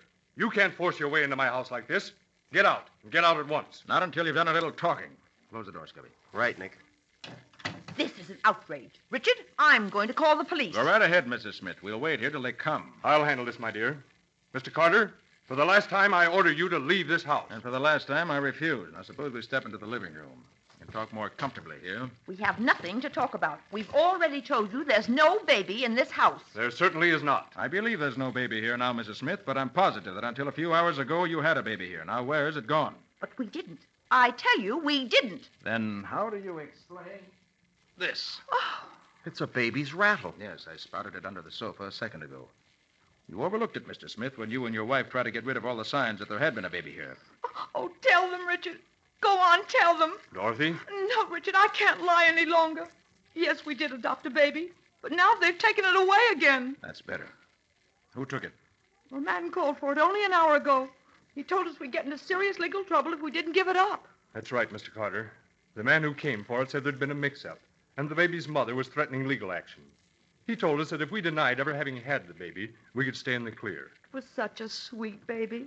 I couldn't understand the mother ever being willing to give it up in the first place. But I suppose the $3,000 meant more to us than the baby did. You paid $3,000 for that baby? Yes. We tried hard to adopt one the usual way, but we were told we'd have to wait and wait. So when this Mr. Arnold got in touch with us, we talked it over, and then... And you got mixed up in one of the newest and dirtiest rackets in existence. Well, what do you mean? Arnold was a member of a gang specializing in getting hold of babies and selling them to people like you. People anxious to adopt a child. The baby you adopted was stolen from its mother. Oh, no. We never dreamed that No, of course not. Never mind that now. The baby's life's in danger. We've got to find fast.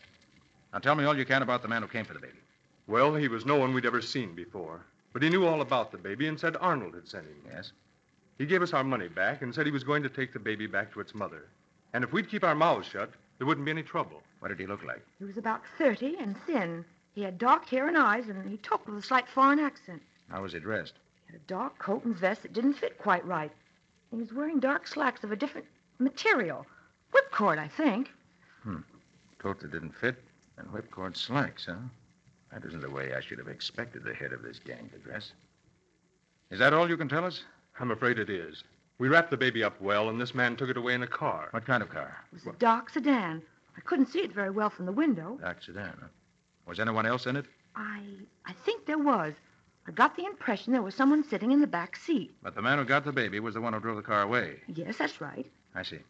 Anything else? I'm afraid not. Oh, gosh, Nick, that doesn't give us much of a clue as to where they've taken the baby. No, Scubby, it doesn't. And yet I have a hunch that somewhere there must Is be... that... I'll answer, Richard. Hello? Yes, this is Mrs. Smith. Mr. Carter? Oh, yes, he's here. Just a moment. It's for you, Mr. Carter. For you, Nick? Well, who knows you're here? Patsy, probably. She knew we were coming in. Hello? Nick, is that you? Yes, Patsy, what's up? Nick, Mr. Randolph Phelps just phoned the office. Phelps? What about? He didn't say. Just said it was very important and he wanted you to get in touch with him the minute you came in. I see. Did he leave his number? Yes. Rivertown 312. Rivertown? Well, that's about 20 miles from here. I'll call him right away. Thanks, Patsy. See you later. Well, what is it, Nick? Anything important? Yes, Scubby. It may be the break we need. Mr. Smith, you mind if I make a call on your phone? Well, of course not. Go right ahead. Thanks. Operator, I'd like Rivertown 312, please. Is that the Phelps who's connected with the infant's hospital, Nick? The one who wants to help find the baby? Yes, Scubby. Maybe he's got... Hello? Oh, hello, Mr. Phelps. Yes, speaking. This is Nick Carter, Mr. Phelps. Oh, yes, Mr. Carter. I'm certainly glad to hear from you. I want your advice. Advice? About half an hour ago, I had a phone call from someone who wouldn't give me his name. He spoke with a slight accent. And... Accent? Yes. He said he wanted to speak to me privately, that he had a proposition for me. What kind of proposition? He wouldn't come straight out with it, but he intimated that if I'd use my connection with the infant's hospital to supply him certain information, he would pay me $50,000 a year. I see. I thought he was probably a member of the baby selling ring, maybe the head of it. So I pretended to be interested. Go on. I told him I'd talk to him, and he insisted on seeing me at once. He said he'd be here inside of an hour. I thought perhaps you'd like to be here when I talk to him. Good. I'll come at once. If he shows up before I get there, stall him along. I'll be there inside of 30 minutes.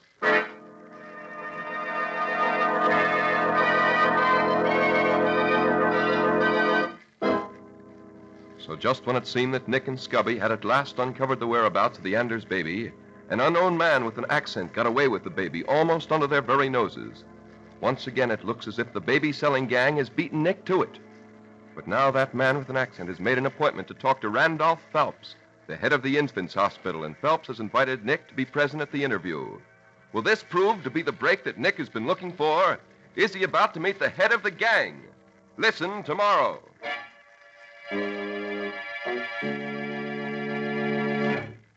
The Strange Adventures of Nick Carter, Master Detective, features Lon Clark as Nick Carter. Patsy is played by Helen Choate. The stories are written by Bob Arthur and David Cogan, and original music is played by Lou White. The entire production is under the direction of Jock McGregor.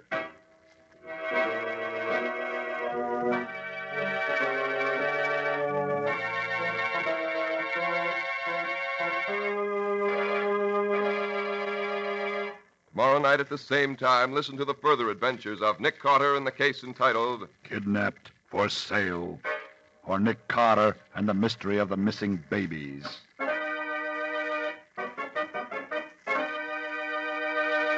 The adventures of Nick's adopted son, Chick Carter, boy detective, are broadcast over most of these stations Monday through Fridays at 5:30 p.m. Eastern War Time.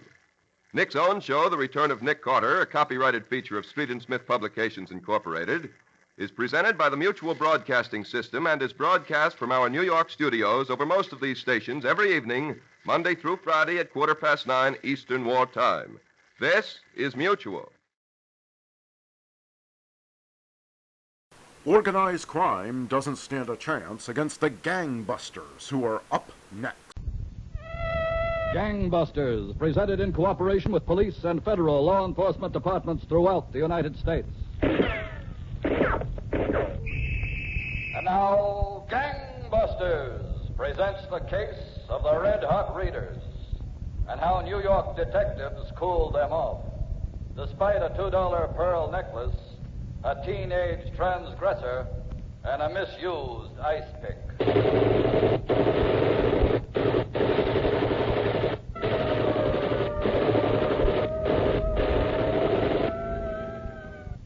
The International Association of Chiefs of Police begins its 56th annual conference in Dallas, Texas tomorrow. The splendid work of this fine organization is best exemplified by the growing cooperation of federal, state, city, and village police departments in holding crime to a minimum. Congratulations and best wishes for the coming year from Gangbusters. The Honorable John J. Sullivan, former Chief of Detectives and Deputy Police Commissioner of the City of New York, who was scheduled to narrate tonight's case, is attending this meeting of the nation's top law enforcement officers. So suppose we begin tonight's case in the City of New York one Saturday morning in September just about a year ago. A boy and a girl of high school age wander aimlessly through the aisles of a huge 5 and 10 cent store on the Upper West Side. They were just looking, and at the moment the jewelry counter seemed to catch their attention. Hey, look at these pearls. Oh, come on. Oh, they're beautiful. They're fake. Put them down, Ellie. Of course they're fake, but they look real. Come on, Ellie, will you? Price tag says $2. Hey, aren't they gorgeous, Mike? I don't notice anything particular gorgeous. Come on. I want them, Mike. Oh, Ellie. I want them. This ain't fair, Ellie. We could swipe something we can both use. I want the pearls. Ellie. Is the coast clear? Yeah, the coast is clear. All right. Let's go, Mike. Oh, ain't fair, Ellie. Everything we swipe is for you. Easy. Don't walk so fast. Yeah. It ain't fair. Okay, then, Mike, from now on, you don't have to come with me. I'll swipe things for myself. Oh, now, Ellie, I didn't mean that... Oh, you know what I mean. Once in a while, couldn't it be something I could use? All right. Next time. Go on, Mike. Get on the street. Yeah. Go on, Mike. Okay, all right. I was just being polite. Oh. Well, chalk up another job. Let's get away from here. What are you afraid of? Come on. Honest to goodness, Mike, you think Not this so is fast, that kid. Wait, a cop. Let go of me. Come on, Ellie, run. Mike! No, you don't. Mike! Hold still, kid. Let go of me. Let's have those pearls. What pearls? Ones you took out of the store. Come on, give. I don't know what you're talking about. Let go of me. Hey, you got lots of fire, haven't you, kid? I don't know anything about any pearls. Come on, I saw you lift them off the counter. Okay, Mr. Store Detective. You don't scare me. I've been in jail before. Oh, have you? Yeah, a couple of times. So what? Here. Here's your pearls. Go on, lock me up. What's your name? Supposing I don't want to tell you. You called Jelly. Ellie, yeah. Ellie Smith. That's original. Go on, lock me up if you're gonna. Don't stand here. You have got lots of fire, kid. Lots of fire for a 15-year-old. 16. All right, come along. You don't have to pull me, copper. Oh, let's get one thing straight right now. I'm not a cop. I know you're not a city cop. You're a lousy, crawling store dick. I'm not even that. No? No. And what are you sticking your nose in? Because I'm interested. Well, I ain't interested. Let me go. Now, watch out for kids like you. When I see one with such fire and little guts, show them how to do okay. Yeah? Do you want to make some real money, Ellie? What do I have to do? Nothing much. It's not even as hard as snatching pearls from a dime store. No? Yeah. Here's your pearls back. You can keep them. Well, thanks. You haven't told me what I gotta do for all this money. It's not much, I told you. Come along, Ellie. It'll all get explained, dear. I don't know whether I trust you, mister. Pops. All the kids call me Pops. Oh, what kids? You'll find out. Okay, Pops. Let's go. Ellie, I think you're a find. A real find. I agree with you. Come on. I'm dying for Sarah to meet you. Who's Sarah? Ah, Sarah. Sarah's the apple of my eye. Right this way, Ellie.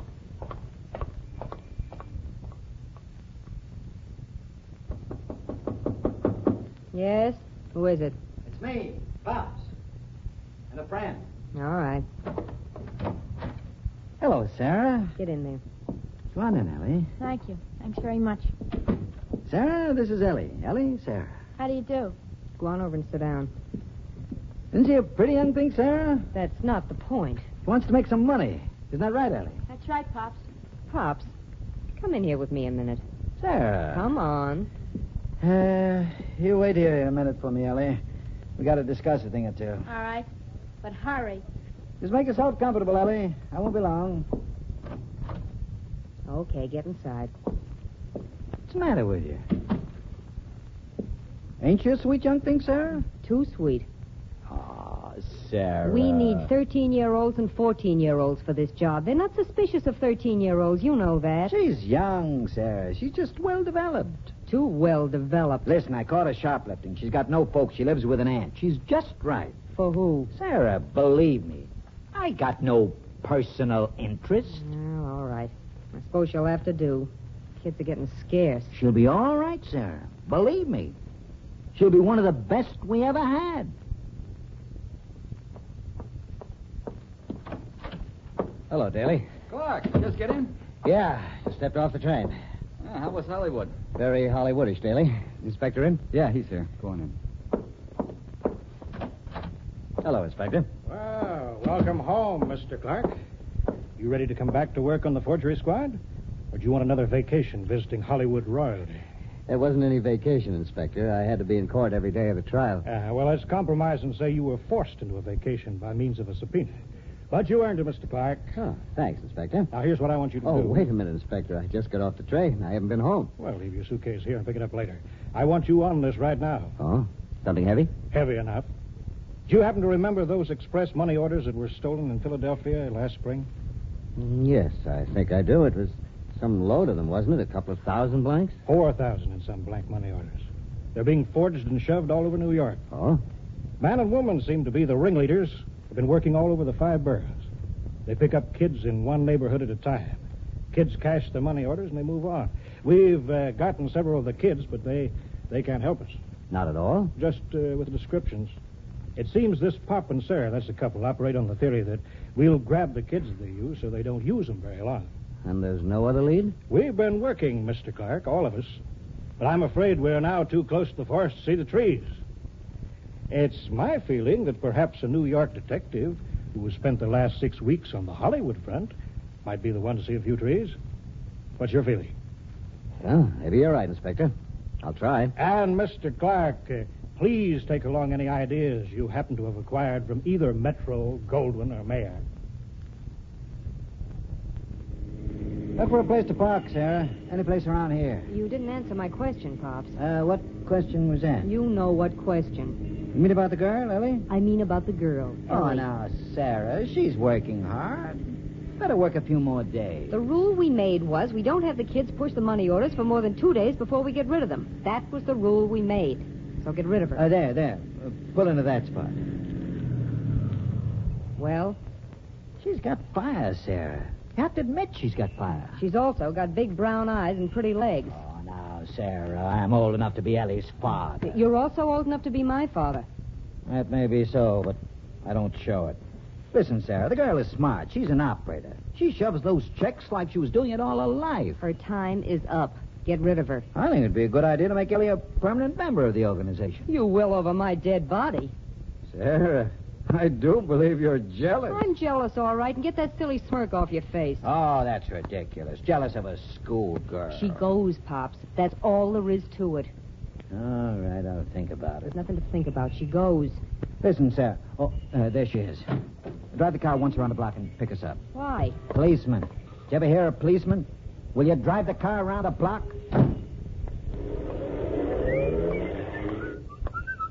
Ellie! Hello, Ellie. Hiya, Pops. How'd it go, my dear? As good as yesterday. Better than the day before. No questions asked? What kind of questions? Hey, mister, my father said run down and get a pack of cigarettes and ask the man to please cash his money order for him. It's an express money order, mister.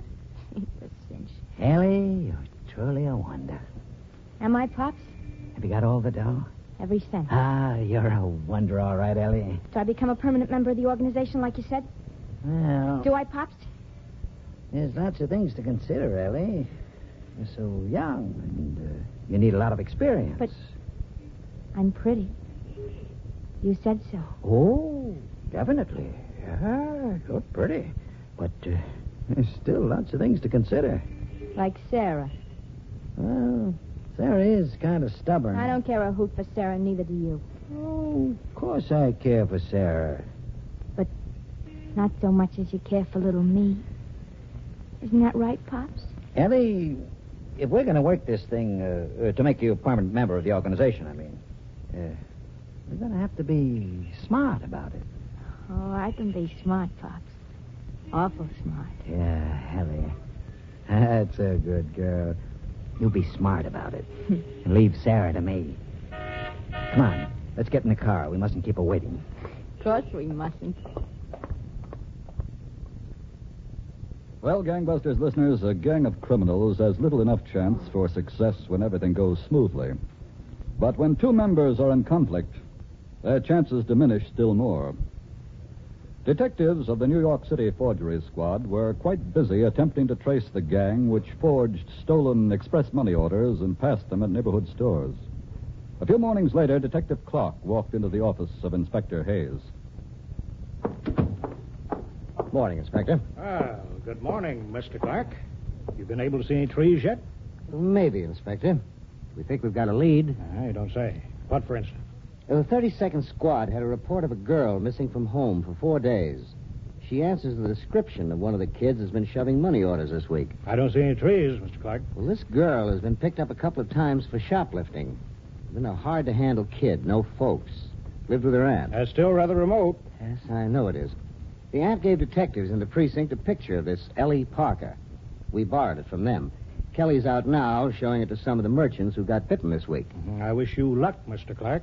But this Pop and Sir have been dropping the kids after a day or so. Excuse me a second. Of course. Inspector Hayes speaking. Yes, I see. He's right here. Do you... All right. I'll tell him. Bye. Was that something for me, Inspector? Yes, Mr. Clark. That was Mr. Kelly. He's seen the trees. Oh? He wants you out to the 32nd Precinct squad room right away. He has a merchant there who identifies the picture of the girl as the one who shoved a check on him. Don't let me keep you, Mr. Clark. 120, 130, 140, 45. Good work, Kelly. 50, Ain't that swell, Sarah? Wonderful. For $154.11. Now, can you order me a drink? What kind of trouble are you looking for? They don't serve drinks to kids. You didn't have any trouble in any of the stores. Nobody questioned the checks. Who questions money orders? Can I have my part of it now? Yes, Ellie, my dear, of course. Just a minute, Pops. What, sir? Tell her. Oh, Sarah. Tell her. Tell me what? This time, Sarah. Tell her now. Yeah, tell me now. I'd like to hear it. Well, Ellie, my dear, we decided it's getting a little dangerous. What's getting a little dangerous? 1 or 2 days at most is all we ever had a kid shoving the checks. Oh. Suppose I don't want to quit. It's for your own protection, Ellie. You wouldn't want to land up in jail, would you? And that's where you're headed if you keep it up. That's where we'll all be headed. Yeah, you've got to be smart about this, Ellie. Sure, Pops, I gotta be smart. Well, I told you I know how to be smart. I had enough. I'm through. Yeah, didn't I tell you, Sarah? She's a quick kid. Yeah, awful quick. You better go home and stay there, Ellie. That's the place for you. First, I want to get paid off. I want what I got coming. Go on, Pops. Give her what she's got coming. Sure. I'll give her. I want my things. I got my things at your place. I want to go there and get them. That won't be necessary. I'll get them for you. You wait here. I'll bring your things back. Sure. I'll wait. Won't take me 20 minutes. You don't know how I hated to do this, Ellie, my dear. Just give me what money I got coming, Pops. Sarah, I can't see it my way. Young blood, I say. Young blood is what puts life into an organization. Well, I was willing to go along. You were willing to have me. Sarah can be a stubborn woman. If you ask me, she's just plain jealous. You think so? Of course I think so. I know so. Let's have the money, Pops. It's ridiculous. She has nothing to be jealous about. Or, has she? What do you think, Pops? But I'm old enough to be your older brother. I know, Pops, but I happen to like a mature type of man. Oh, nonsense, my dear. But it can never be. There's Sarah to consider. Isn't there Sarah to consider? Well, yes, Ellie, my dear. There's always been Sarah to consider. It's a shame that she's such a tired old thing. And you're so loyal, isn't it? Ellie, if there's one thing I am, that's loyal. I'm loyal to my last breath. Yeah, I know, Pops. That's why I wouldn't even consider suggesting it. Suggesting what, my dear? Well, no, it's silly. What's silly? Oh, I just had a crazy idea that you and me, the two of us, could work this check racket. You've got plenty of the money orders, haven't you? Well, of course I got plenty. I broke open the safe in Philadelphia that... Without Sarah, you mean? Yeah, without Sarah. But it's silly, isn't it? Well, I wouldn't go so far as to say it's silly. Of course, I'm so young. Maybe I'm too young. I haven't had the experience that Sarah's had. But you're smart, Ellie. I told you were smart. And being young is a good thing. There's nothing like youth. You think we could do it? Of course. If we wanted to. Under my guidance. Pops, I'd love to have your guidance. Ellie, suppose we do. No, Pops, it wouldn't work. And there's Sarah to consider. I considered her, Ellie. Nuts to Sarah. There's a kids to line up and everything. You can line up the kids. You can give them the lowdown, Ellie. You're smart. I don't know, Pops. You could. You could line up that boy you were telling me about, that Mike. Him, he wouldn't be much help. He's just a dumb kid. He helped you in the shop, I think, didn't he? I could teach him. I could teach him everything. You think we can make a team, Pops? Of course, Ellie, of course. What about Sarah? Sarah. I'll tell you what, my dear. We're moving again this afternoon. You know how we move all the time, so if any of the kids talk, we can't be traced? You go home. Go back to your aunt's. In a day or two, I'll be ready to disappear. How can I go home? Well, you gotta go home. You're gonna line up this Mike, don't you? I don't know, Pops. Why can't you just disappear with me now? Well, my dear, Sarah's been the treasure of the organization. She has all the money. I couldn't let her keep all that money, could I? Oh, no. That wouldn't be fair. All right. I'll give you the address of our new place. If I don't get in touch with you by Thursday night, you meet me there. Pops, it'll be wonderful. Yes, Ellie, my dear. Wonderful. You pardon me if I have a drink on it. Waiter, over here.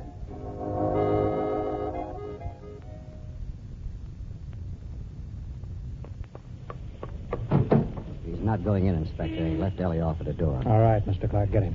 This is as good a time as any. Yes, sir. Kelly's behind it. Oh, he's going to walk back this way. Very thoughtful of the boy. Nail him as he comes by, Mr. Clark. We'll give him a quick spin. Right, Inspector. All right, Mike. Hey, let go. In the car. Hey, what's the idea? Get in there. Okay, don't shove. Good evening. Move over. What's going on here anyway? I didn't do nothing. I'm glad we stopped you in time, Mike. Police officer. What did Ellie say to you tonight? Ellie? Did she tell you she was passing forged and stolen money orders? Did she? Now, listen. What'd she tell you? Where's she been the last week? Who was she with? Hey, fellas. What do you know about stolen checks? Wait a minute. You get me all mixed up. All right, Mike, we won't get you mixed up. Just tell us the whole story. Okay, I'll tell you. I'm willing to tell you. Have you been working with Ellie, shoving checks? No, I haven't. I ain't seen her in a week. Until tonight. Did she tell you that she was passing stolen checks? Yeah, she told me. Somebody named Pops? Yeah, for somebody named Pops. And Sarah? Yeah, and Sarah. Does she know where they are? I think so, yeah. What makes you think so? She's gonna go back to them. Or him, rather. She wanted me to get into it, too, but I said no. Honest, I said no. Well, that was the proper attitude, Mike. I hope you'll continue the proper attitude by cooperating with us. Oh, yes, sir. I'll continue the proper attitude. I'll cooperate. I'll do anything you want. Good. Now, Mr. Clark, if you will join Detective Kelly. Okay, Inspector. Two of you keep a watch on the girl's house, with a view toward following her as she leaves. We'll be in touch with you, Inspector. Good. And you and I, Mike, we'll take a ride to Center Street. Talk some more about your proper attitude.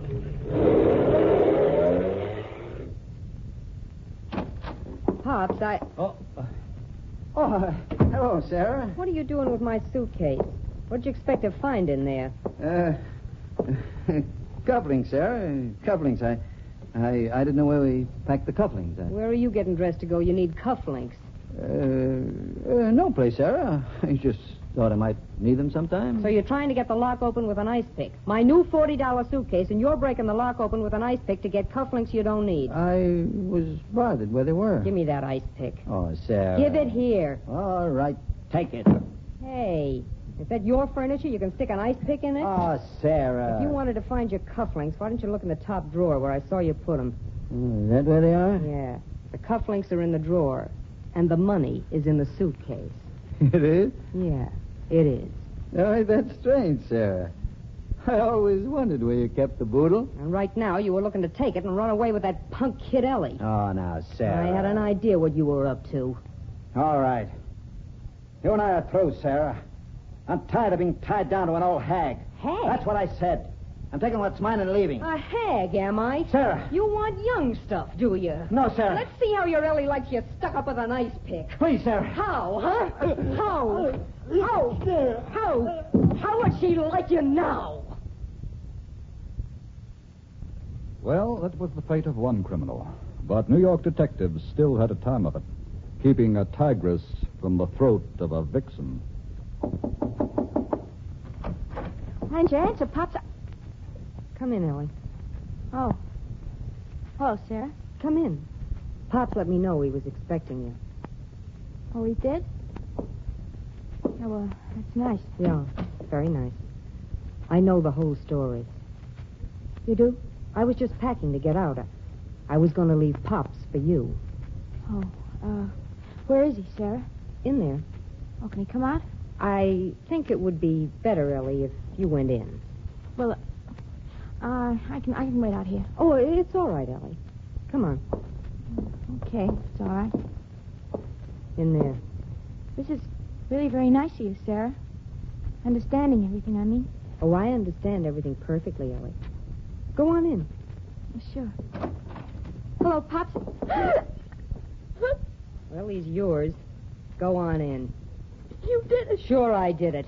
How do you like him now? Well, I guess I could have... You're not going anyplace, you punk kid. What did you have to mess things up? I'll show you, you punk kid. You smart Alec punk kid.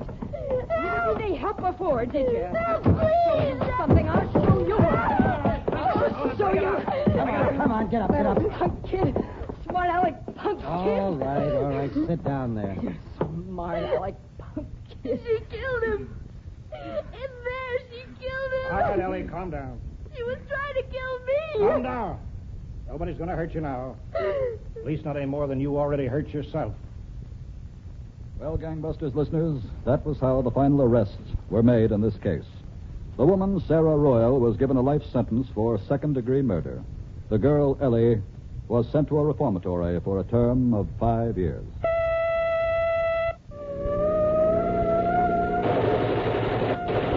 Tonight's case was dramatized by Stanley Niss and directed by George Zachary, with Santos Ortega, Deli Ellis, and Betty Finesse in leading roles. Olin Ty speaking.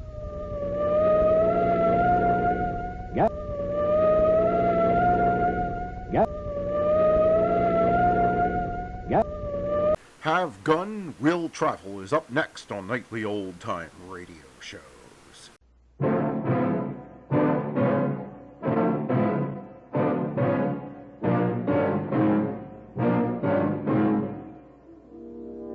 I've met a lot of rash, bold men in my travels who paid a high price for their notorious reputations. But I've never met a man who has paid as much as you have. Was it worth it?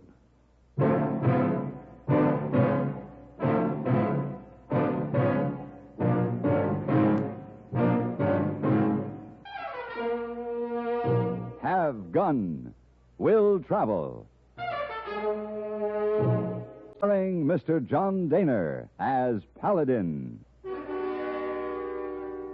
San Francisco, 1875.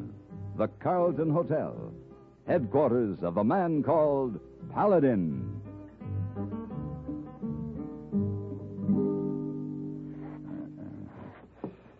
It just isn't possible. It's ridiculous. Hey, yes, come in. Let me see you trying to the dresser Mr. again. Paladin. Hey, Mr. Paladin, what's the matter? You crawl around on the floor like that. Hey, boy, it just isn't possible. It's vanished. Completely vanished. Oh, my. You slipped out of my hand. I was standing right there. But where is it? Where did the confounded thing go? Oh, I help you look. Let's see now.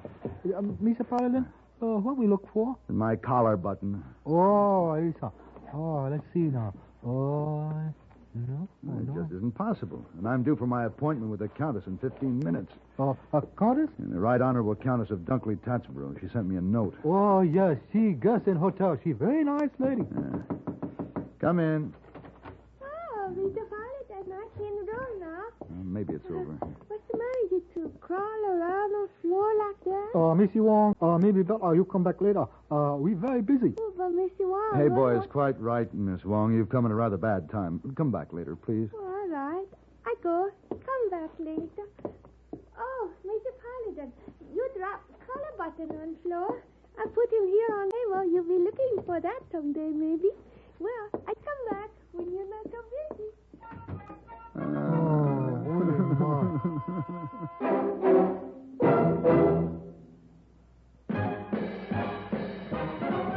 Are you smoking more now, but enjoying it less? Have a real cigarette, have a Camel. The best tobacco makes the very best smoke. Have a real cigarette, have a Camel. Are you looking for flavor and mildness? Have a real cigarette, have a Camel. The best tobacco makes the very best smoke. Have Have a real cigarette, a real cigarette, a real cigarette. Have a Camel. Again, for the 11th straight year, Camel outsold every other cigarette, filter, king size, and regular. The best tobacco makes the best smoke. So if you're smoking more now but enjoying it less, change to Camels. Get more real satisfaction every time. Start to really enjoy smoking again. Have a real cigarette, a real cigarette, a real cigarette. Have a Camel.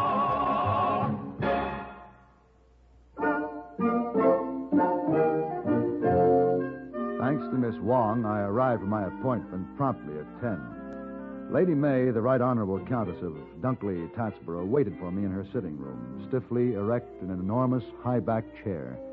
She was every inch a noblewoman, a delicate, bird-like, lovely old lady with snow-white hair and alert blue eyes.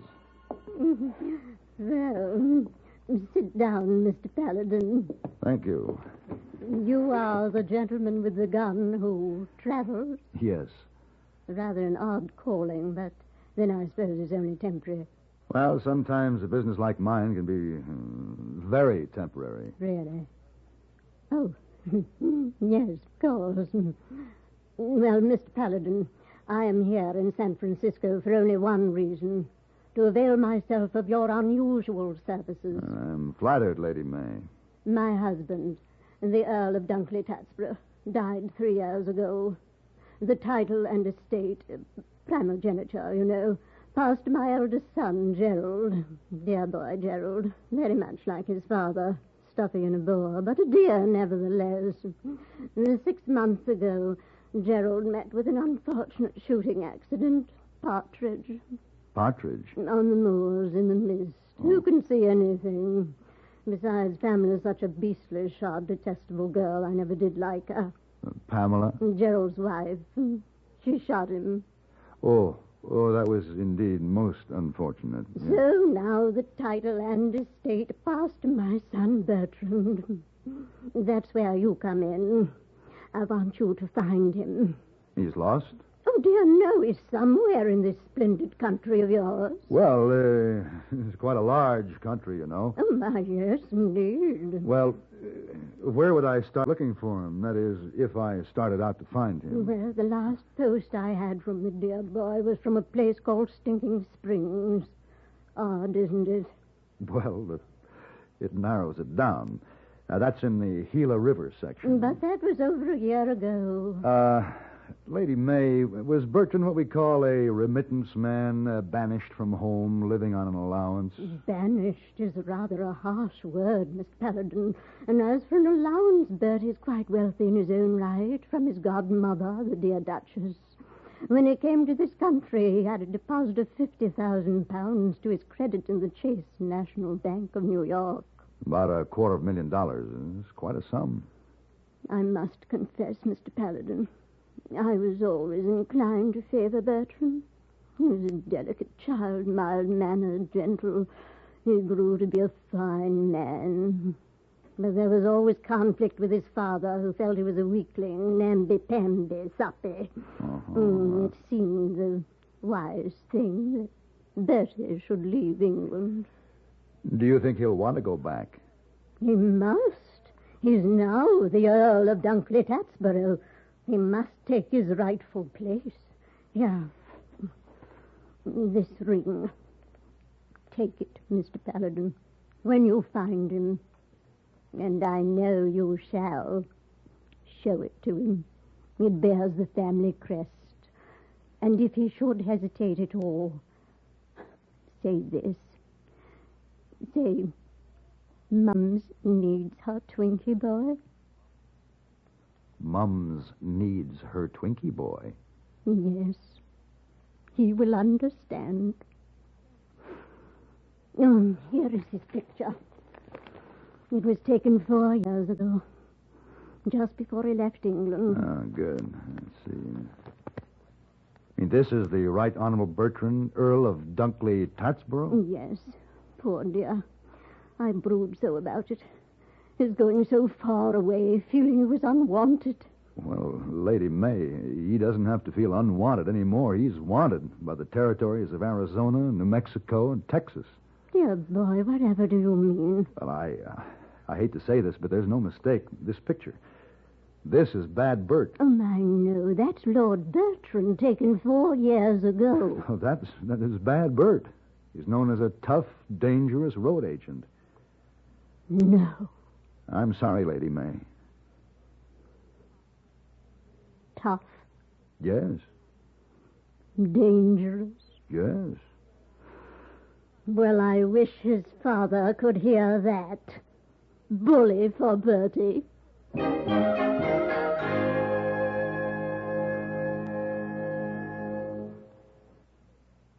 Constipation is something people don't talk about much, but it can be a problem for anyone, even doctors. And when constipation occurs, it's interesting to see just what doctors consider important about a laxative they might use or recommend. Well, a majority of the doctors we heard from had this to say. A laxative should be effective, gentle, as close to natural acting as possible, and a medicine that can be used with complete confidence.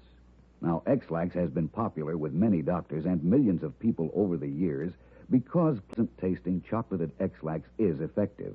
Overnight, it helps you toward your normal regularity. X-Lax is gentle. Next morning, it gives you the closest thing to natural action. And that's why many doctors and millions of people use X-Lax with complete confidence. X-Lax, the laxative that helps you toward your normal regularity gently, overnight. Is X-Lax in your medicine cabinet? I couldn't see much chance for success in locating the Earl of Dunkley-Tatsboro, alias Bad Bert, since obviously the combined law enforcement officers of all the Southwest had failed in this endeavor. But Lady May had offered a handsome fee, twinkled her eyes at me, and besides, I was curious. I wondered why anyone with 50,000 good, substantial English pounds to draw on would bother to hold up a stage. It was a search without much plan or direction, but I started by looking in on my friend Truman Billings, the sheriff of Navajo County. The walls of his office were plastered with wanted posters, and among them I found Bad Bert. Well, to tell you the truth, Paladin, we don't know an awful lot about that fella. He's a real baffling cuss. Well, have you made any real effort to track him down? Oh, look at that wall, Paladin. Look at the wanteds we got. We have to do our work where we get the most pressure. What do you mean by that? Well, take these stagecoach robberies. Now, the insured shipments that get held up, payroll, stuff like that, these we get pressure on. Those insurance companies are on our tail every minute. There's Bert here. He's lifted a lot of gold, but they was all private shipments, none of it insured. Just happened to work out that way. It always worked out that way? Yeah, same report from every place he's operated. But what about these private parties who lost gold to Bert, the people for whom the shipments were intended? Didn't any of them ever apply any pressure? No, not that I recall. I figure they must have been folks passing through. Took it as something you got to expect in this part of the country. All the talk I've heard about Bert makes him out to be a pretty tough character. Was anyone ever killed or injured in any of these holdups? No, but don't kid yourself. He ain't tough. He's got himself a gang of the worst outlaws in the country. What's your interest in him, Paladin? I have a message for him. Yeah, well, you watch yourself. If you ever run into him, he's a bad one. I don't suppose you could tell me what the message is? I could, but you wouldn't believe it. Lady May had given me a list of the postmarks on all the letters Lord Bertrand had written home to England in the past 4 years, and I checked each town. Everyone seemed to know, fear, and respect Bad Bert, the road agent. I discovered that he had become a sort of legendary character, and the tales about him had grown with the telling. The road from Sulphur Flats to Gila Bend was a desolate one. I was the only passenger in the coach, but a heavy chest was riding in the boot.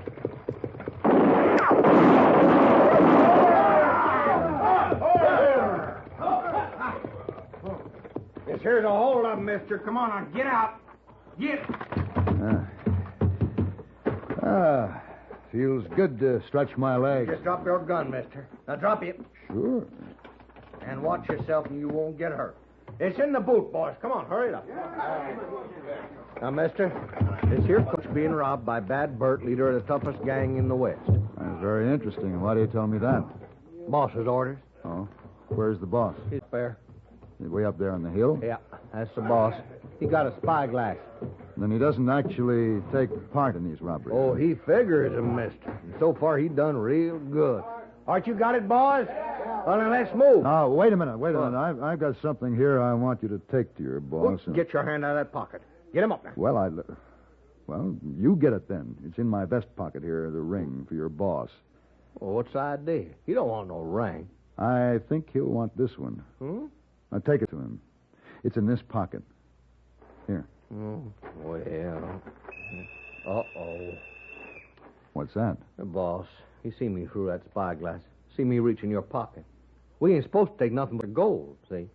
He got some funny ideas. No. Well, you show him that ring. He'll understand. And my name is Paladin. I'm going to be at the King Hotel in Gila Bend. Don't forget that. All right, and don't you forget this here coach robbed by a bad bird. Come on, boss, come on.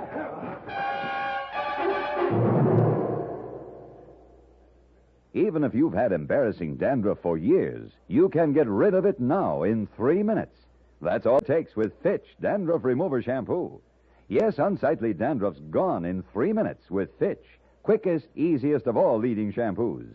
What's more, using Fitch regularly is guaranteed to keep embarrassing dandruff away. Just apply in the unique Fitch manner. Before you wet hair, rub in 1 minute. This way, Fitch shampoo penetrates right down to the scalp. Next, add water. Lather 1 minute to wash every trace of dandruff out of your hair. Then rinse 1 minute. All that loosened dandruff goes down the drain. In 3 minutes with Fitch, 1 rubbing, 1 lathering, 1 rinsing, dandruff's gone. At the same time, gentle Fitch can leave your hair up to 35% brighter. To get rid of dandruff problems forever, brighten hair too, use Fitch regularly. Get Fitch Dandruff Remover Shampoo today, only 59 cents. When the stagecoach reached Gila Bend, I went immediately to the freight office. I was anxious to learn if the party who lost their shipment of gold to Bad Bert would be as disinterested as the others. The gold had been addressed to Hobbs L. Puffer, Esquire. The clerk had never heard of the gentleman. But then I remembered that Hobbs L. Puffer was the name of a Cambridge cricket champion who had died 3 years ago. That's when I ordered a telegram to the Chase National Bank of New York, requesting an immediate reply. I checked into the King Hotel, had a drink, dinner, and started back to the telegraph office. I was just rounding the corner when I felt the gun at my back. Paladin, you and me's going to take a little trip. Boss wants to see you. All right. First, I'm going to step into the telegraph office. You heard me. You heard me.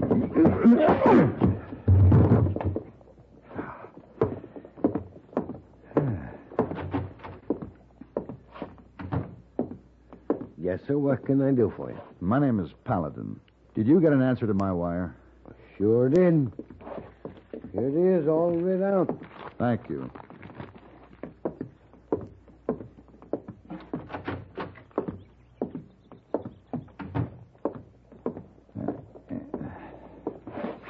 Hey, come on. Get up. Come on. We can't keep the boss waiting. As we followed a trail that led over a mountain, I had a lot of time to think about the message I'd received from the bank. It confirmed what I guess I'd already known. Lord Bertrand had been stealing from himself, ordering the shipments of gold from his account to be delivered in a fictitious name, then setting up the holdup and splitting with his men. It was almost daylight when we reached Bad Bert's headquarters. This is quite a place you have here. Yeah, some hideout, huh? Indeed it is. Now, this here door, this leads to the drawing room. Drawing room? Well, that's what the boss calls it. I can't figure why. Now, everybody's waiting for you. Get on in. Well, here he is, boss. Oh, yeah. Oh, you come in, Mr. Paladin. Bert, nice place you have here. Thank you. We like it. More like a fancy hunting lodge than a hideout for thieves. What? No, don't bother with introductions. I recognize these boys from their pictures. Your group certainly adds up to a tidy little sum in reward money. Now, he's getting awful smart, boss. Mr. Paladin, we can do nicely without your drolleries. I brought you here simply to ask, where did you get this ring? It was given to me, along with a message for you. A message? Mm-hmm.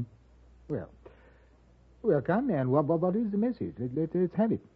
I think you'd better send your men out. No, not at all. My companions remain with me. Now, please, Message? All right, Bert, you asked for it.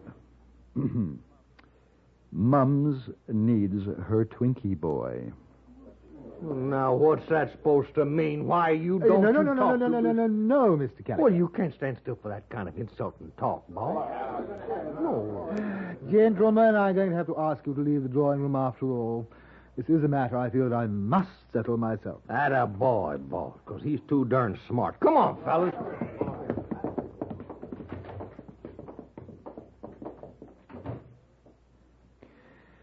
Well, Mr. Paladin, from your message, it appears that my tenure here is over. Oh, you couldn't have held out much longer anyway. Even 50,000 pounds doesn't last forever when you're cutting in practically every outlaw on the frontier. Oh, but it was money well spent, Mr. Paladin. You can't possibly imagine. I think I can, Lord Bertrand. Or should I say, Bad Bert. Oh, yes. Bad Bert. Boss. Wanted. Ah, well, if Mums needs her Twinkie boy.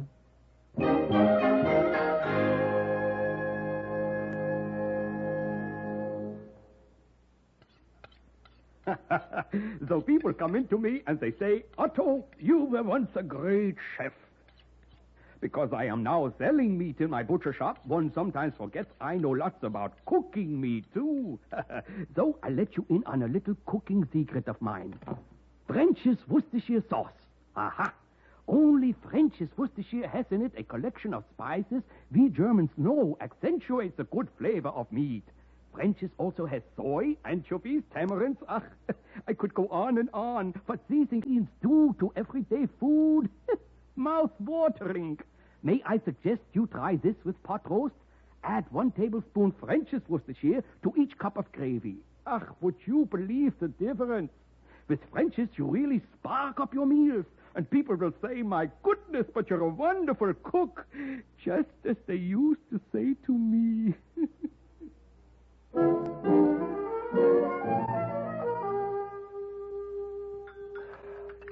Yeah, I finished with this, Miss Wong. You can take the tray downstairs. Oh, yes, sir.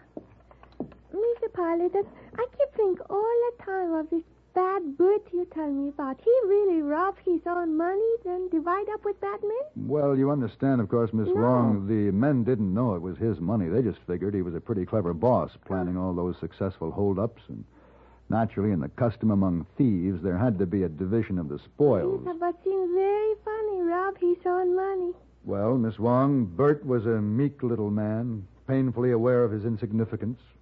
He desperately needed to feel important, feared, a big man, even if it cost him his inheritance. Oh, cost him plenty money to have bad reputation. Ah, but Bert had his day of glory.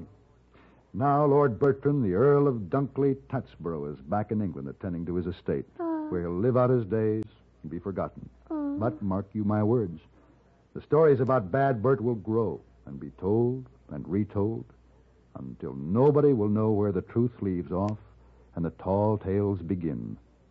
But he'll be remembered. Oh, Isa.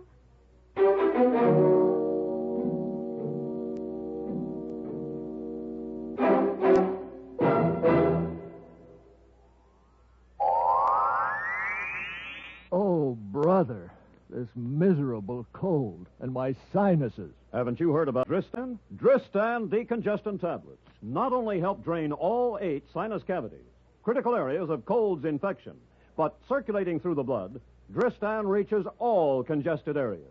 In one fast-acting, uncoated 3-layer tablet, Dristan, for the first time, combines a decongestant to shrink all swollen membranes, relieve pressure and pain. An exclusive anti-allergent to help keep breathing passages dry and clear. Pain relievers to ease body aches, reduce fever. Vitamin C to help build body resistance. This is Dristan. Today, Dristan is widely imitated, but the exclusive Dristan formula cannot be duplicated. For real relief from cold's misery and sinus congestion, there's nothing like Dristan decongestant tablets.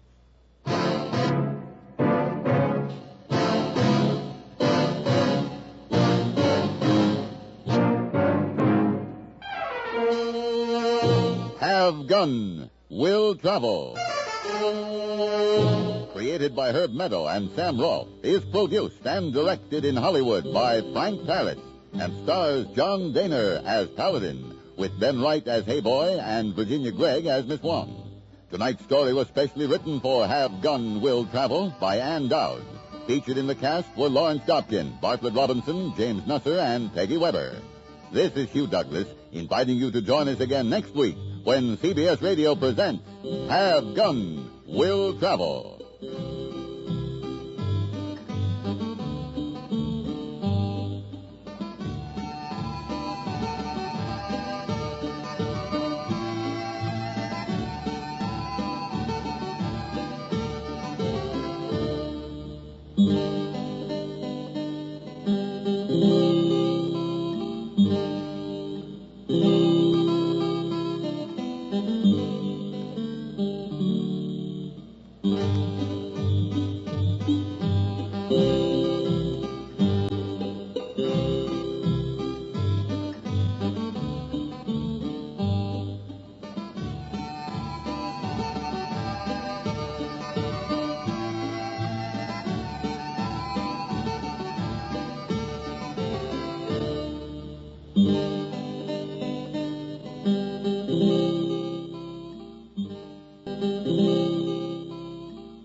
Hop Along with Along Cassidy, up next.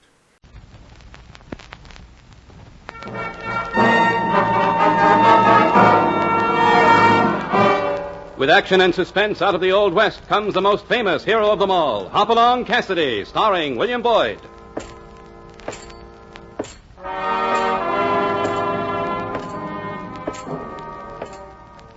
The Ring of the Silver Spurs heralds the most amazing man ever to ride the prairies of the early West, Along Cassidy. The same Hoppy you cheer in motion pictures, and the same California you've laughed at a million times.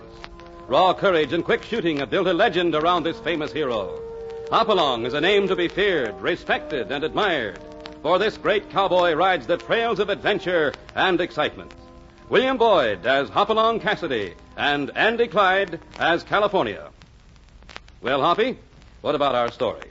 We call this one Buckshot Badman. California and I were a good 3 days' ride from the Bar 20 and anxious to cover the few miles that would take us to Pinto Springs.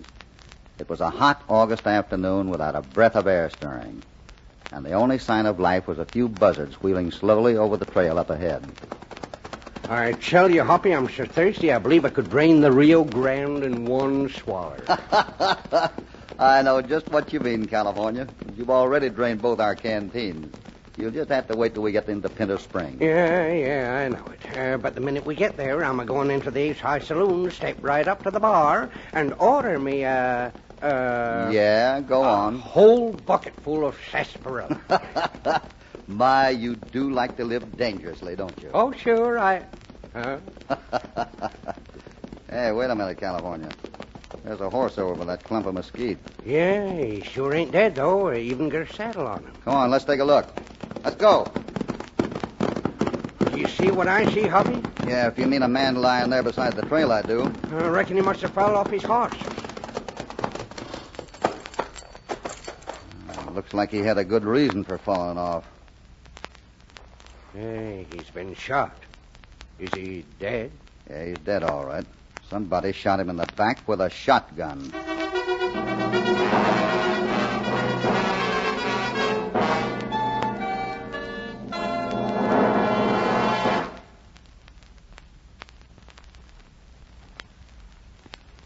Now, back to Hopalong Cassidy and our story, Buckshot Badman.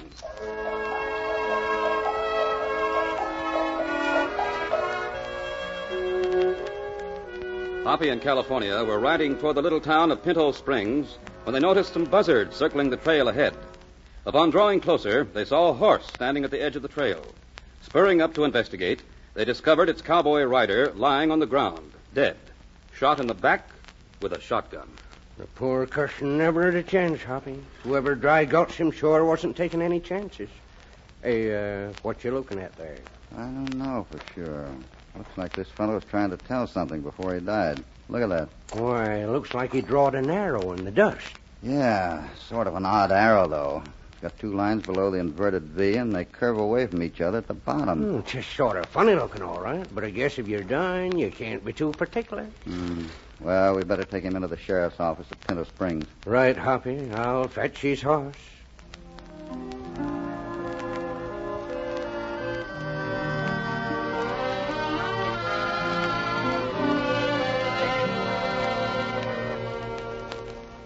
You say his name was Jack Fulton, Sheriff? That's right, Cassidy. He was a rider for the Double D. Oh, I've heard of the Double D Ranch. Isn't that the outfit owned by a man named Dave Daniels? Well, it was owned by Dave Daniels. What do you mean, Sheriff? 6 weeks ago, Daniels was killed the same way as Fulton. He was found with a load of double-O buckshot in the back. His daughter Helen's running the place now. Any idea who might have gunned him down? Oh, I've got an idea or two. That's about all. Daniels was in on a mining deal of some kind with Owen Ransom. He owns the big spread next to the Double D. And Daniels was riding home from a visit to Ransom's the night he was killed. I see. Did you find out why he went to visit Ransom that night? Well, according to Ransom, Daniels went over to collect $4,000 that Ransom owed from the mine. He says he paid him the cash, and Daniels rode off for home. Ransom claims he went right to bed and never left the ranch that night. Can he prove that? Well, Ransom's foreman, Duke Snyder, swears it's true. But I wouldn't trust Snyder any further than I would Ransom. Where was Daniels found? That's another strange thing. He was found on his own ranch by his own foreman, a fellow named Will Banning. And Banning claims there wasn't no money on Daniels when he found him. Well, there you are. Ransom gave him the money, followed him back, and killed him so he could get the money back. Yeah, that might be it, and then again, it might not. You see, there wasn't no love lost between Daniels and Banning. So his own foreman might have done it himself. What was their trouble, Sheriff? Well, don't know as you could rightly call it trouble. But Banning was in love with Helen Daniels, and they was wanting to get hitched. Daniels was dead set again it. Wanted his daughter to marry somebody more important, I guess. Well, Sheriff, we're going to spend the night in Pinto Springs, but we might just ride out to the Double D and pay Miss Daniels a visit. Suppose she could put us up for the night? Why, sure. Probably give you jobs if you want them. We'll need them if we don't get back to the Bar 20 pretty soon. By the way, Sheriff, take a look at what I've drawn on this piece of paper. Ever see anything like that? No, don't know as I have. Looks sort of like a double-shafted arrow. What about it?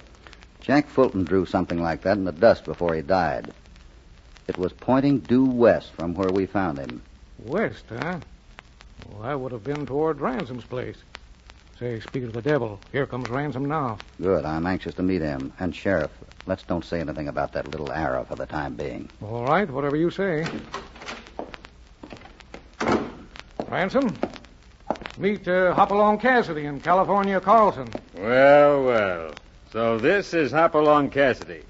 I suppose you're going to help solve these mysterious shootings and bring the killer to justice, huh? Shall I consider that an invitation, Ransom? Suit yourself, cowboy. Just leave me alone, that's all. If you ask me, you'd best start right at the Double D with Will Banning. Thanks, we will.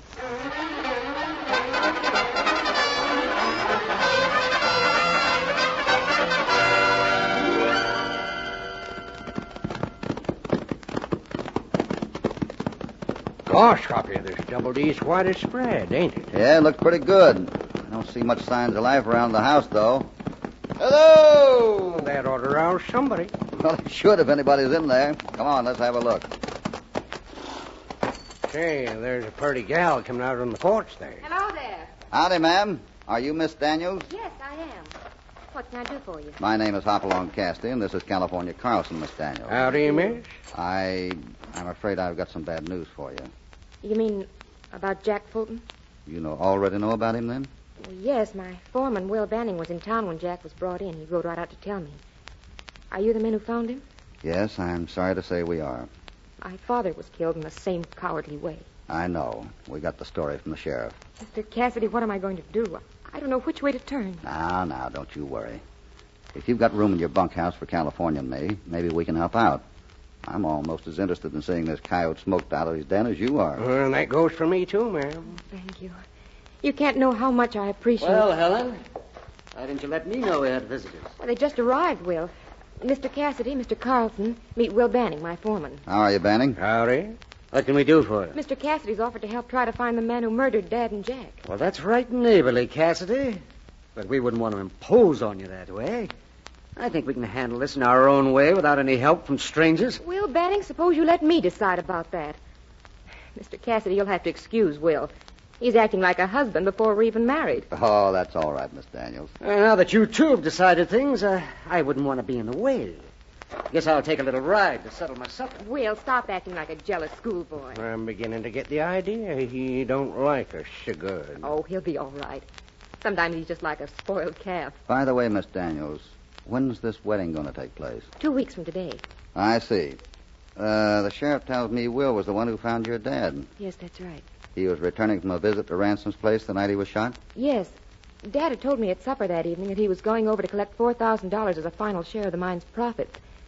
You see, the mine was all worked out, and Ransom decided to abandon operations. Did anyone else know what your dad's plans were for that night? Well, yes. Will always ate with us, so of course he knew.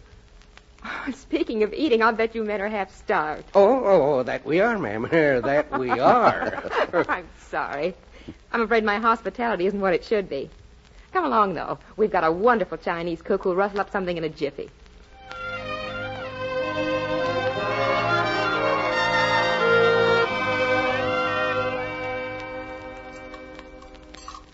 Hoppy, them's the best fiddles I've ate for quite a spell. Yeah, Miss Daniels wasn't kidding about her cook knowing his stuff. More so chung, bring in more scrambled egg, more fly potato, fill 'em up, Miss Jump Along Cassidy, or Miss California Plenty Okay. The name is Hop Along, Chung. And I think this will hold me for the time being. Yeah. Me too. Say, Chung, Miss Daniels tells me you've been with the family here for several years. What are your ideas on the shotgun killing? Oh, he's very terrible. Poor Mr. Daniels. He's a very good man. Chung think maybe Mr. Lansom know more than he say. Mr. Lansom? Who's he? He means Owen Ransom, California. Oh, yes, Mr. Lansom. Chung not trusting same, please. Any particular reason you don't trust him, Chung? As great Confucius once say, reason not necessarily for avoiding poison snake. Well, Mr. Ransom doesn't seem to be too popular around these parts, does he? Oh, no. Very funny things going on around his lunch. What sort of funny things? Chung not knowing, but here talking. Mr. Jack Fulton say monkey business go on at tool shed at far end of lunch. Maybe so, him hiding something. Tool shed, eh? Oh, is it very strange.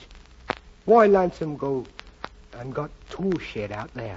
Well, nothing particularly strange about that. Lots of ranchers have tool sheds at far ends of their spreads. We might just ride over there tonight after the moon's up, California, and have a look around. Can you tell us how to get to this tool shed, Chung? Oh, can do. Chung, get a pencil or paper, draw a map how to find. All right, Chung. Hoppy, sure we ought to go snooping around Ransom's place after dark? We may be sticking our noses in a hornet's nest. Oh, Chung's imagination's probably working overtime. But we better check all the angles if we're ever going to find out what this is all about. I noticed you didn't mention anything to Miss Daniels about stopping at the bank before we come out here. How come? I didn't figure it was too important yet, anyway. The fact that Ransom deposited some large amounts of money lately doesn't necessarily prove anything. But if he ain't operating the mine anymore, where's he getting all that money? I don't know. But I've got an idea he is still operating that mine, secretly. Quiet, here comes Chung back. Oh, Mr. Skipperong, here is a map how to get to Lansom tool shed. Let's see here. Say, that's a pretty artistic map, Chung. This supposed to be the tool shed here? Oh, no. Tool shed up here. That is his signature. Chinese character for name of Chung. Oh, sure, I should have known. Well, I don't think we'll have any trouble finding the place. Moon will be up in an hour or two. We'll leave then. Oh, very good. Oh, by the way, Chung, let's not tell anybody where California and I are going tonight, huh? Oh, yes, a Chung keeps secret. As great Confucius he once say, man who cannot keep secret, all the same, cannot keep friend. That old boy had something to say about everything, didn't he? It sounds that way. Come on, California, let's go.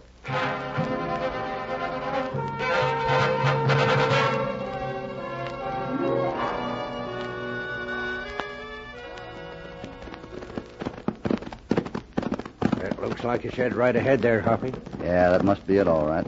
I'd hate to find it in a night with no moonlight. Place looks deserted enough. Can't see any lights anyway. Well, that suits me just fine, too. Let's tie up to this tree here. All right, Hoppy.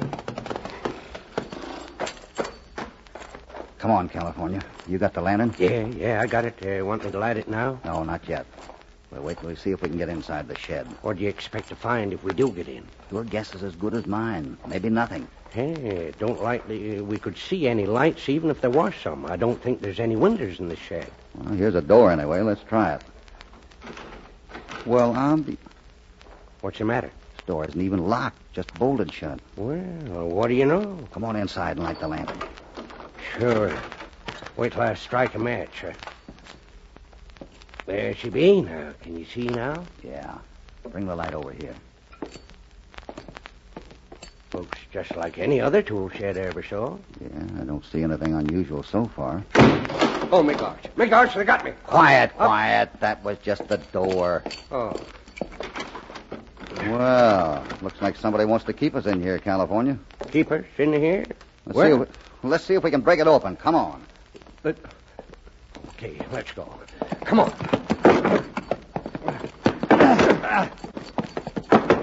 No! I'm afraid it's no use, California. That door won't budge. Well, there ain't no windows. Guess all we can do is sit here till whoever locks us in shows his hand. I guess so. Listen. Looks like he's already shown his hand. This whole tool shed's been set afire from outside.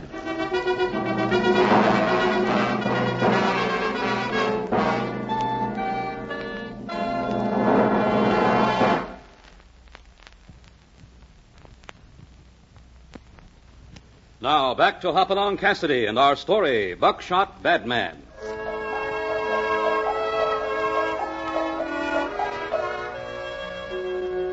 Hoppy and California were told there are some strange things going on at an old tool shed on the Ransom Ranch. They rode out at night to investigate and found the tool shed deserted and with the door unlocked. While looking around inside, the door is suddenly slammed shut and locked from outside, and moments later they discover the shed is on fire. Hoppy. Well, what are we going to do? The smoke's getting thicker and thicker. Yeah. It's getting a little warm, too. What you looking for, Hoppy? Well, this is supposed to be a tool shed. Maybe we can find something we can use to break a hole in the wall. Looks like we're gunners, for sure, if we can't. Wait, we're in luck, California. Here's an old hatchet. Oh, hurry, Hoppy. I'm getting it, California. These flames are getting my hands. I'd like to get my hands on the low-down polecat. Here, California. Yeah, I think there's room enough to get out now. Hurry up. Here I go. Come on, Hoppy. I'm right behind you.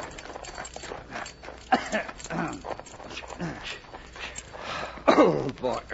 Am I glad to get out of there. You all right? Yeah, just scorched a little.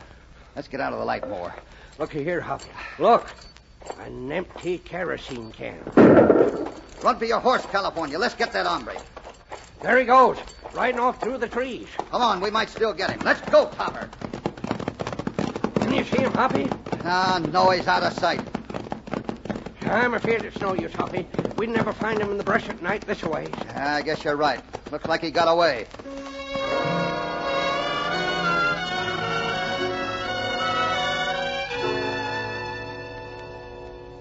Oh, now me fixie Mr. Run along up plenty like new. Chung bring his slavey medicine, put same on burn. Yeah, put a little on the back of my hand here. Oh. And the side of my nose feels kind of scorched, too. Oh, I fixie. Oh, I feel terrible about all this, Hoppy. You might have burned Now, don't you go getting all upset again. We're going to have this whole business cleared up in no time. Oh, so, have found miserable person who do killing, please? Yeah, it looks that way, Chung. Say, you want to help us? Oh, yes. Chung glad to be helping. Good. Now, listen. I got to go over to Ransom's place, but I want somebody to ride into Pinto Springs and bring the sheriff back here. Can you do that? Oh, yes, can do. Can't you tell me what this is all about, Hoppy? No, not just yet. But when I get back here with Ransom, I want the sheriff to be here, too. Yeah, can do. Good. You better get going, then. Chung, practically to Pinto Springs, your land. How's your hand now? Oh, fine. Feels much better, thanks. Well, I see you're all fixed up, Hoppy. Just my luck not to get burned enough to need a purdy nurse. Better luck next time, California. Did you check on that little matter I told you to, California? Yeah, for sure did, and you was plumb right, too. I thought so. Well, Helen, I think we're going to get a couple of things settled here right pronto. What's your plan, Hoppy? I want you to stick around here and sort of keep an eye on things, California. Chung's on his way in for the sheriff. And if I can locate Banning, he can ride over to Ransom's with me. I get you. We should be back in a couple of hours, and by that time, Chung and the sheriff should be here. Well, Chung tells me you wanted me for something, Cassidy. What's on your mind? Glad you came in, Banning. I'm about to ride over to see Ransom, and I figured maybe you'd ride along, sort of keep me company. Well, I don't know. Will would be happy to go along, Hoppy. Wouldn't you, Will? Oh, yeah, I guess so. Good. Let's hit leather then.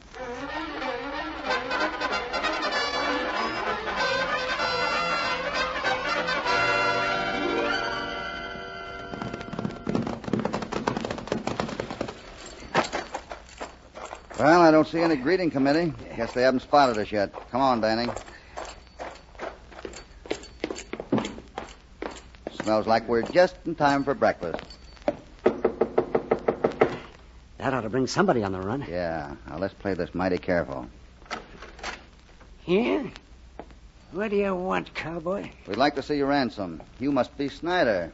Yeah, well, what about it? Stand aside. Don't you know it isn't good manners to keep people standing outside your door? Wait a minute. Ready up. I wouldn't reach for that if I were you, Snyder. What's going on, Duke? Oh, it's you, Cassidy. What do you want here? I come to take you over to the Double D, Ransom. We got a few things to straighten out, and I know you wouldn't want to miss them. I'm not going anywhere with you, Cassidy. If you've got anything to say to me, you can say it right here. Just give me the word, boss, and Shut up, Snyder. I'll handle this my own way, like this. No! All right, you asked for it, Ransom. How do you like it? Grab him, you fool! Keep your distance, Snyder, or you'll be grabbing lead. All right. Come on, Ransom. Get on your feet. I'll get you for this, Cassidy. I'll get you if it takes me Save it. Get their guns, Banning. We're heading for the Double D. Get moving, both of you.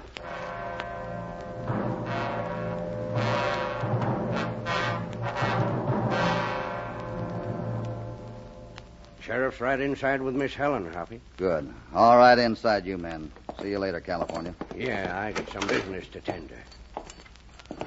Hello. Well, Ransom, Snyder, what's going on here, Cassidy? How crowded is your jailhouse, Sheriff? I think you're going to have some new customers. Thank heaven you're back safely, Hoppy. Hey, what about me? Will, darling, I was so worried. There.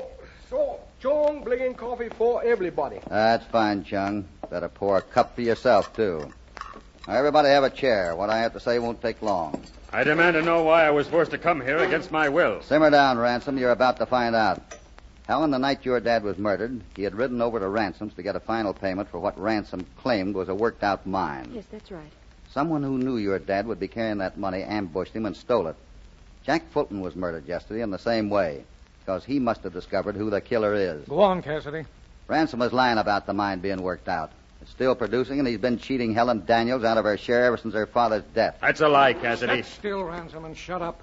Maybe you can explain those big deposits you've made at the bank lately, Ransom, but I doubt it. All right. Maybe the mine is still paying off. But I didn't kill Daniels, and you can't prove I did. Luckily, I don't have to, Ransom. Jack Fulton lived long enough after he was shot to help tell us who that mysterious buckaroo is. You mean the double arrow he drew on the duck, Cassidy? Yeah, only it wasn't meant to be a double arrow. Fulton didn't live quite long enough to finish it. But he was drawing the signature of the murderer. What? What does he mean? Yeah, give me a pencil up there. Now, these two vertical lines that curved away from each other at the bottom and the inverted V above them were only part of it, Sheriff. But with a little horizontal line across the others, it Very makes... clever, Mr. Cassidy. Please putting up hands, everybody. Why, Chung, the cook. Had a gun under his apron. Better get yourself up peaceful, Chung. You can't get away with it. Oh, not being too sure, Mr. Sheriff. Come here, Miss Helen. You go along. Chung! If you touch so much as a hair of her head... Not getting excited, please. The gun might go off. Take it easy, Banning. Let him play his hand. Most excellent advice, Mr. Cassidy. From me, Missy Helen. We back outdoor and get horses. Drop that gun, China boy, or I'll blast you apart with your own shotgun. Scared. Oh, nothing to be afraid of now, honey. The sheriff's on his way into town with Chung, and there's nothing to worry about. Will's right, Helen. And you won't have any more trouble with Ransom either. The sheriff's giving him till 6 o'clock tonight to pay what he owes you. And from now on, he'll have to account for every penny he makes. I don't know how to thank you in California, Hoppy. Then don't try. We know you mean all right. You know, it's still hard to believe Chung is a murderer. How'd you ever find him out, Cassidy? Oh, I don't know. Mostly luck, I guess. He seemed awfully anxious to get us out to Ransom's tool shed, for one thing. And when he drew us a map showing how to find it, I noticed his Chinese signature looked like something Fulton had drawn in the dust. So he followed you out there and set fire to the shed after he locked you in, trying to make it look like Ransom's work. Yeah. But when we got here, I knew he was our man for sure. Hoppy smelled kerosene on Chung's hands while he was smearing that salve in his burn. Yeah, but wasn't it sort of dangerous sending him after the sheriff? Or he might have made a getaway. No, I wasn't worried about that. You see, Chung thought he'd succeeded in making us think Ransom was guilty, so I decided to play along with him. While he was tending to my burns, California found the shotgun under his mattress and the money, too. Poor Chung. I almost feel sorry for him, though. Well, don't waste your sympathy, Helen. He'll soon be taking a long, long journey to join his ancestors. And speaking of long journeys, California and I'd better be hitting the trail or we'll never get back to the Bar 20. Yeah, I'll bet old Buck will be fit to be tied time we get back. But, Hoppy, before we leave, don't you reckon we better stow away a little grub? Well, you just ate an hour or so ago, California. Why do you want to eat again? Well, as the great Confucius once say, cowboy with long journey travel better with full stomach.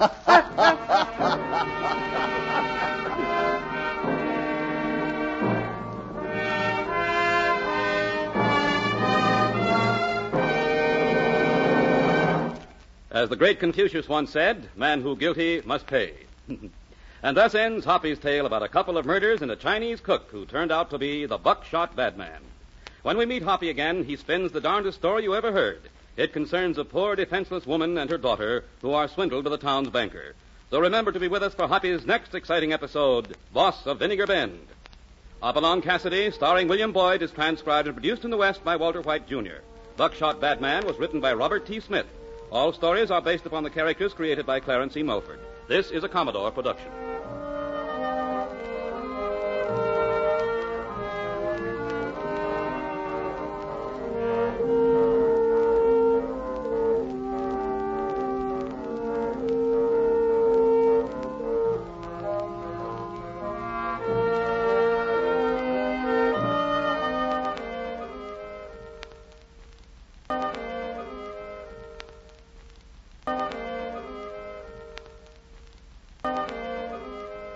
Lights Out is up next on Nightly Old Time Radio Shows.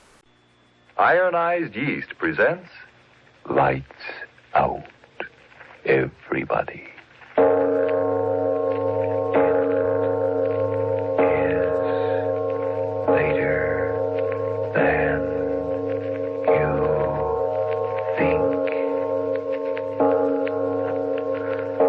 This is Arch Obler. Yes, this tonight is not a play of horror. There is no terror in it, only wonder. For the day of which we speak was a strange, wonderful day.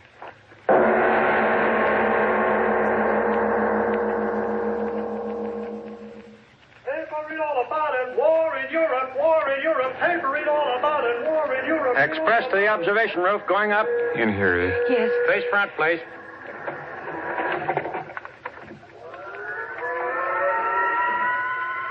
Eve? Forget all about what's happening outside, newspapers and things. Don't let it spoil this. Nothing can spoil being with you, Michael. Sweet. You can't hardly feel the elevator moving. It is moving, Michael. Oh, sure. Look at the lights. 25th floor already. It doesn't seem possible. Oh, my ears. Yeah, mine, too. Because we're going so fast? No, it's something about air pressure. You know, like getting on top of a mountain. Gee, look at those lights. We're at the 50th floor. At least they say so. Oh, it's so scary and wonderful. Just think, 102 floors up in the air. Not on this elevator, mister. Huh? You'll have to change at the 80th, then at the 86th again. Oh, thanks. Look, Eve, 70th floor already. Of course, this is one of the longest elevator shafts in the world. Yeah, I should think it is. I bet they're fooling us. Yeah. I heard there's an extra paper out that the war's going to... Please. Huh? If you don't mind, we don't want to talk about those things. Oh, yeah. I don't blame you. Well, far as we go. Where do we... Next elevator right over there, sir. Thanks. Better hold on to my arm, Eve. Yes. Why does everyone have to talk about the war all the time, Michael? It's just the way it is, I guess. On up. Come ahead, Eve. Watch your step, please.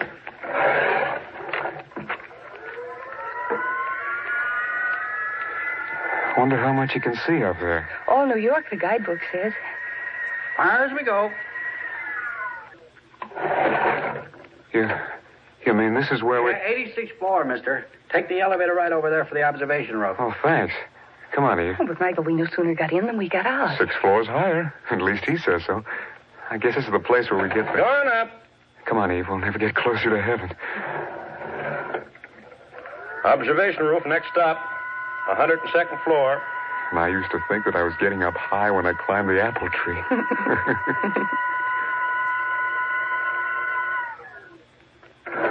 Observation roof, 102nd floor. Gosh, Express is right. All right, Eve, this is it. Will the wind blow? Will it be all... Oh, Michael, it's all glassed in. Yeah. Oh, Michael, how wonderful. Gosh. Michael, come over here. Huh?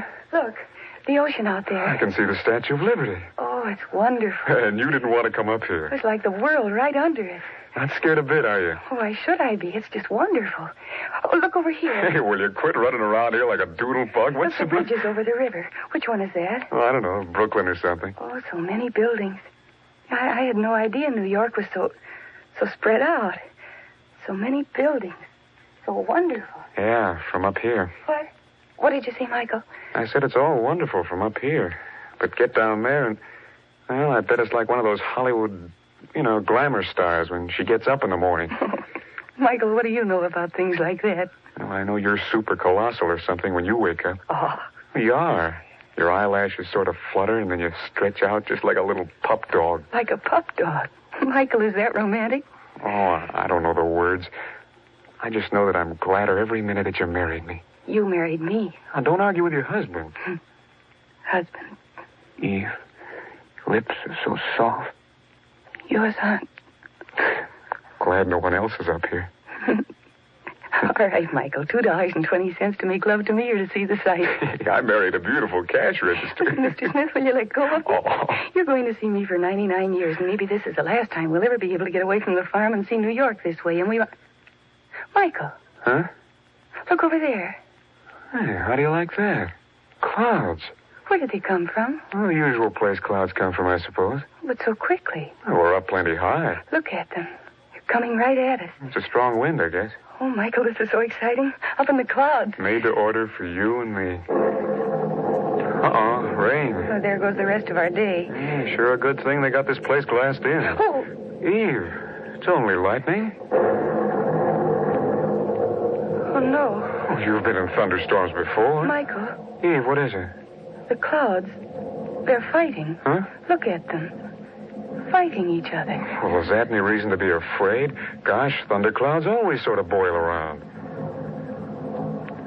Like armies. Fighting. Eve, what kind of talk is that?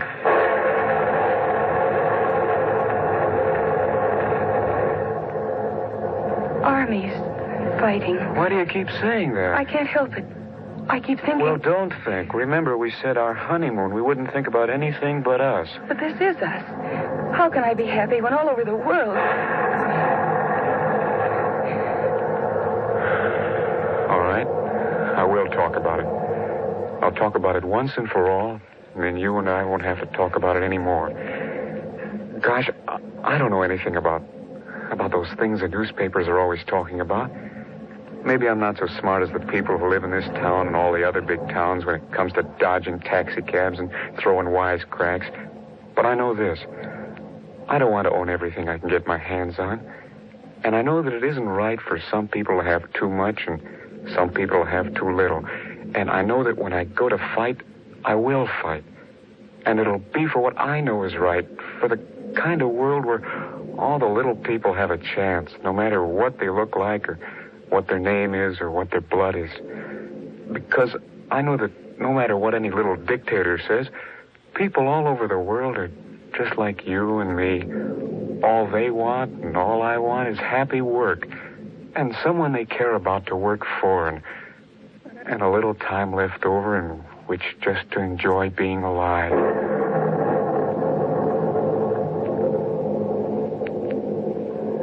I love you, Michael. Let's go down. No, just a minute more. Storm's breaking. Yeah, I guess it is. First time in my life I ever talk like that. You're very good, Michael. I'm not bright, but good. Michael, look. Look at what? You just can't see anything down there. Yeah, air's full of mist, that's why. See things, and yet you don't see them. Let's go, huh? All right. Hold on to my arm. If it's still raining when we get down, we'll take a taxi back to the hotel. All right. I guess this is the button I pressed to get the elevator up here. Well, that ought to bring them up. Gosh, thunderstorms and everything. It's been some experience, hasn't it? Yes. Yeah, it sure jumped out of my skin when you screamed. I mean, when you saw those thunderclouds. I didn't scream, Michael. Well, you certainly did, kind of. I sure don't know much about women, I guess. I mean, you were afraid of the clouds, and then you weren't afraid of the thunder and lightning. Clouds were horrible. Oh. Hey, what's the matter with that elevator? Ring again. Well, that's all I've been doing. Something must be wrong with it. The button. Yeah, no answer. That's plain enough. Oh, don't be so impatient. Oh, we certainly can't walk down. They'll come up for us. Gosh, my thumb's getting sore punching this thing. Something sure is out of order. Maybe we had better walk down. 102 floors? No, I mean just to the next landing where we can get the next elevator. See, stairway. Oh. Okay, I guess there's nothing else to do about it. Come on. Don't walk so fast, dear. Oh, what a life. Oh, it isn't so bad walking downstairs. You're swell. Here, take my arm. Down we go, Mrs. Smith. You know, elevators are all right, but me, I'll take the good old-fashioned horse. Crazy.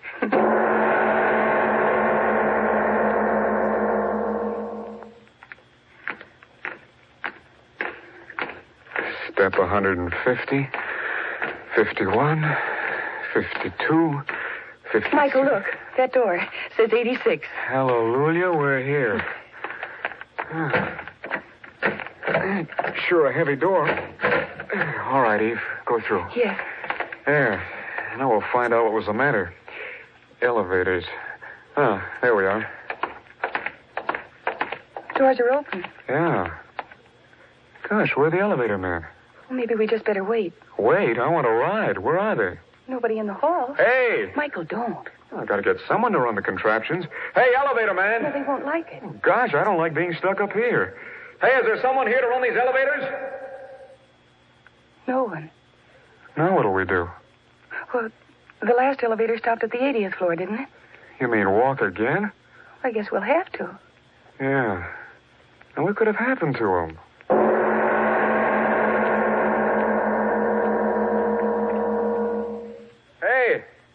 Hey, isn't there anyone here? Hey, we want to get downstairs. Hey! It's no use, dear. Well, there's got to be somebody on this floor. Well, don't get so excited, Michael. Oh, gosh, there's 80 floors between us and the street. We can't walk all that way. We'll have to. Telephone. Huh? Yeah, telephone. That's it. I'll call the operator and tell her what's happened. Come on. Michael, wait for me. Michael, you can't go in there. Come on. It's a private office. Oh, sure, but they won't mind if I... Say, can you beat that? No one here. Gone off with the elevator man, I'll bet you. Well, at least they left the telephone. Hope I can dial this thing right. Here it says operator. Michael, they won't like it at all if they come back in here and find we walked right in without a... Gosh. What's the matter? The telephone. Here, listen. Sounds sort of dead. Yeah, I'll say. Here, give it to me. I gotta get somebody. Hey, listen, operator. How about answering? Operator. No use, Michael. Yeah. Oh, is this a mess? Have to walk down, I guess. Where is everyone in this building? Gosh, you'd... Michael, maybe there's been a fire. Fire? Yeah, maybe... Michael, quick, let's get to the stairway and get out of here. Quick, Michael.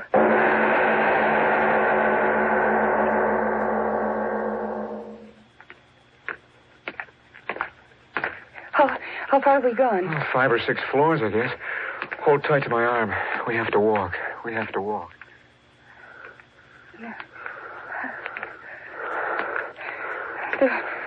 The whole building can't be empty, Michael. I tried every office on that floor, I tell you.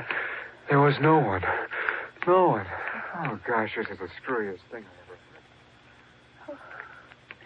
heard.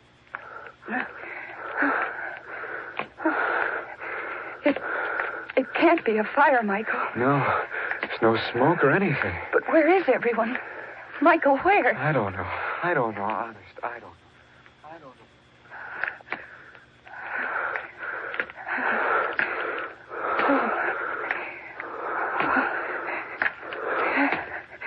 But, Michael... Honey, I'm as tired trying to figure it out as I am walking down the whole blasted 102 floors. Floor after floor, offices all fixed up as if people were working in them, and no one there. I give up, I tell you. Michael, the war. Huh? I mean the war news. Everybody ran out into the street. No, Eve, does that make sense? A whole skyscraper emptied out just to grab newspapers? Michael? About a war that's all the way over the ocean? Oh, that makes about as little sense as everything else. Well, this is it. Are we? So help me, the main floor. All out. Oh, gosh, my legs. No, Michael, don't sit down. Hurry. Hurry away. Out of here in the street. Don't you want to know what's happened? Well, yeah, sure. Oh, that door says to the street. Let's go. Here, wait for me, Michael. Sure glad to get out of this place. Come on, up we go. Yes. Michael. Gosh. Oh, Michael. It's all right, dear. It's all right. Michael, what's happened? Not a person in the streets. There were so many. Yeah. Michael, listen. I don't hear anything. Listen. The wind. Yes, that's it. That's it, only the wind. Michael, don't you remember? Ever since we got to New York, all day yesterday, all night, all morning, the noise, Michael. Don't you remember the noise? Yes, sir. And now nothing but the wind. What's happened? Why is it so quiet now? Where are the people? Michael, tell me.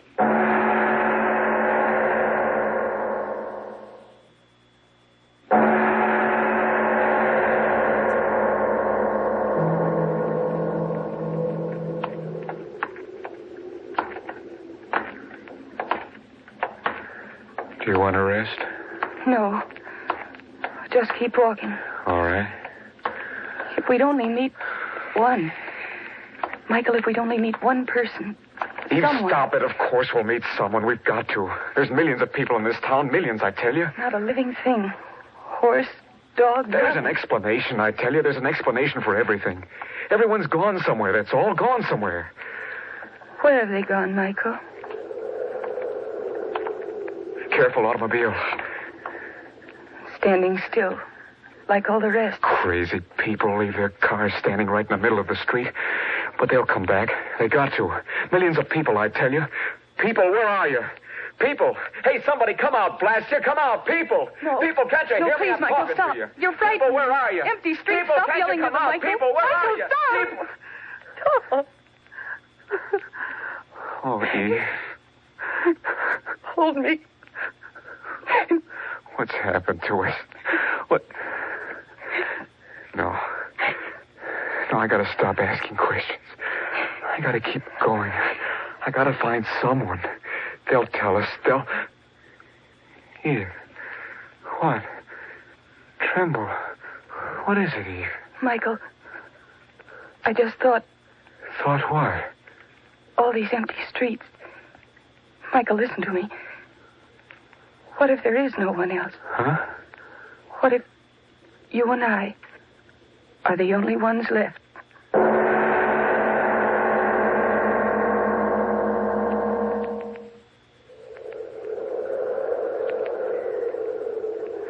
Michael? Yes? I can't walk another step. All right, we'll rest. Where? Anywhere. Doesn't matter much, does it? All New York's ours. You ought to know that by now. No, don't. Look, You know where we are? No. Broadway. Times Square. Well, I give you Times Square. It's all yours. Wedding present. Yeah, yours. Shops and big signs and all the taxi cabs and buses and cars standing around. Yours, Eve. Yours to have or to lose or burn up. Michael, please. I'm sorry, honey. Guess I'm a little goofy. Let's keep going, huh? All right. Tired? Yeah.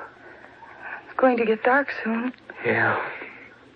Will there be light? Nope. How do you know?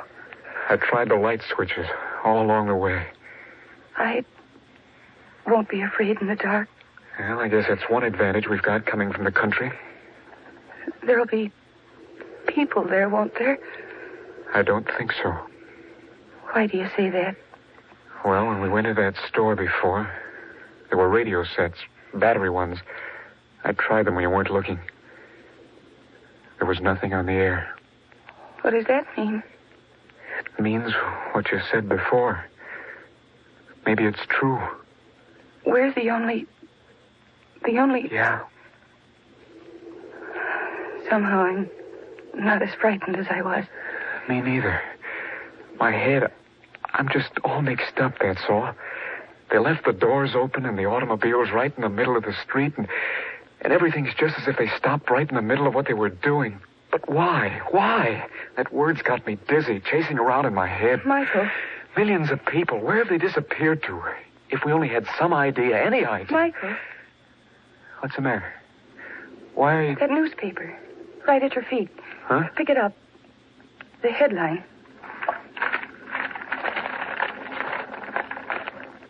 War fury rages.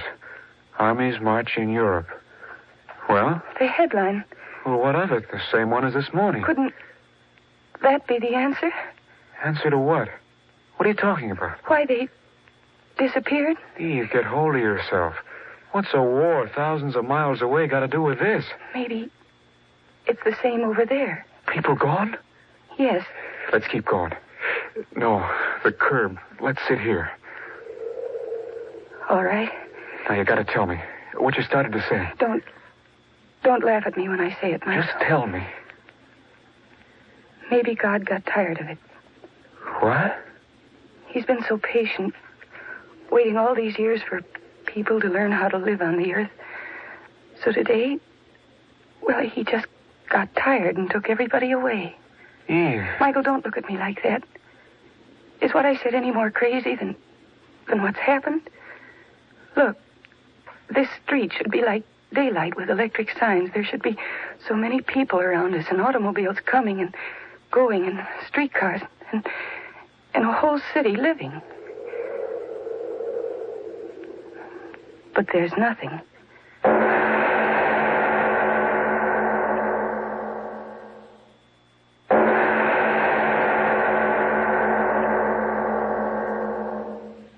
Michael, who else could have taken them away? Why can't it be true? He got so tired of the horrible mess they were making of things that he took them away. Yes, that's it. He took... No, but stop it. No, it's crazy talk. I won't listen. Crazy because we don't understand. It's impossible, I tell you. Well, why is it impossible? Michael, I don't know very much, but I know this. I've been thinking about it all the time we've been walking. Call the way people got here on Earth any name you want. But no matter how you say it, when you really think about it, it's all a miracle. Things joining in the empty air and growing, burning and cooling. The animals growing out of things that couldn't move.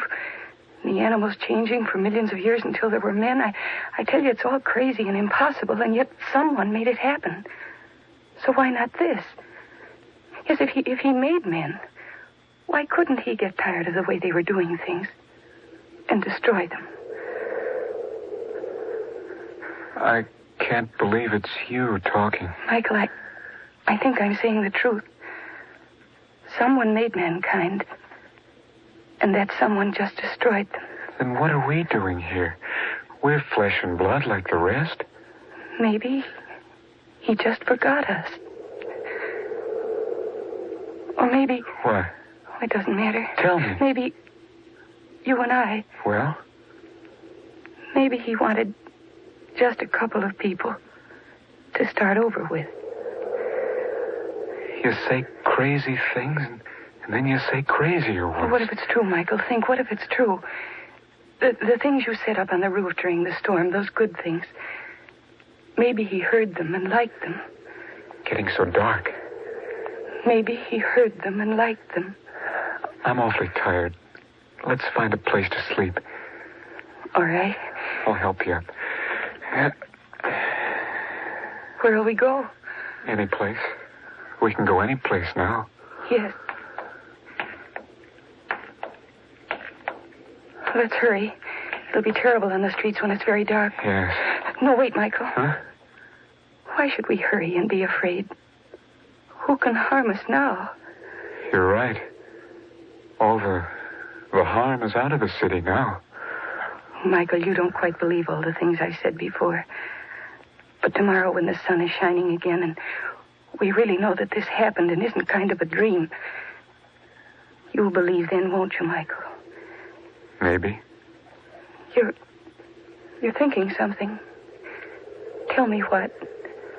Well, if what you think did happen, maybe he left a few more people like us at different places on the earth. I mean, plain ordinary people to join together and make a new world.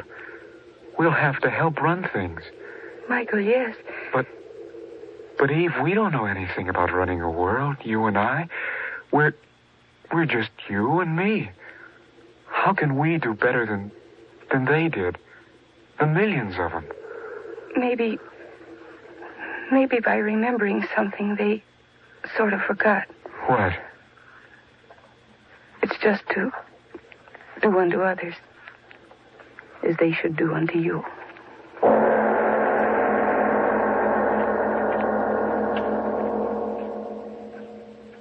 Ladies and gentlemen, this is Linda Darnell.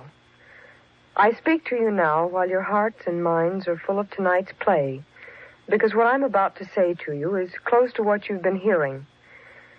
The victories a few days ago sang in the headlines, but today's headlines speak in a deeper voice of reality, a voice which says, "More of our men must die before this war is won." If that realistic thought is unpleasant, you and I can do something about it. We can give our men all of the finest war equipment possible, when they need it, at the time they need it. And the time has come now because the attack is now. It's hard to conceive, isn't it, of any decent human being wanting to make profit out of this war. So, if there's extra money in your pay envelope, spend it in the only manner that will enable you to face the future with a clear conscience. Put those dollars into war bonds. Back the attack now with your dollars. And when that final victory does come, a part of it will be yours. Thank you, Linda Darnell. Ladies and gentlemen, the makers of ironized yeast were happy to devote their entire commercial time on tonight's program to the third War Loan Drive in cooperation with the drug, cosmetic, and allied industries. Mr. Obler? Well, first, a word of thanks to Linda Darnell and, of course, to Mercedes McCambridge and Byron Kane for tonight's beautiful performances.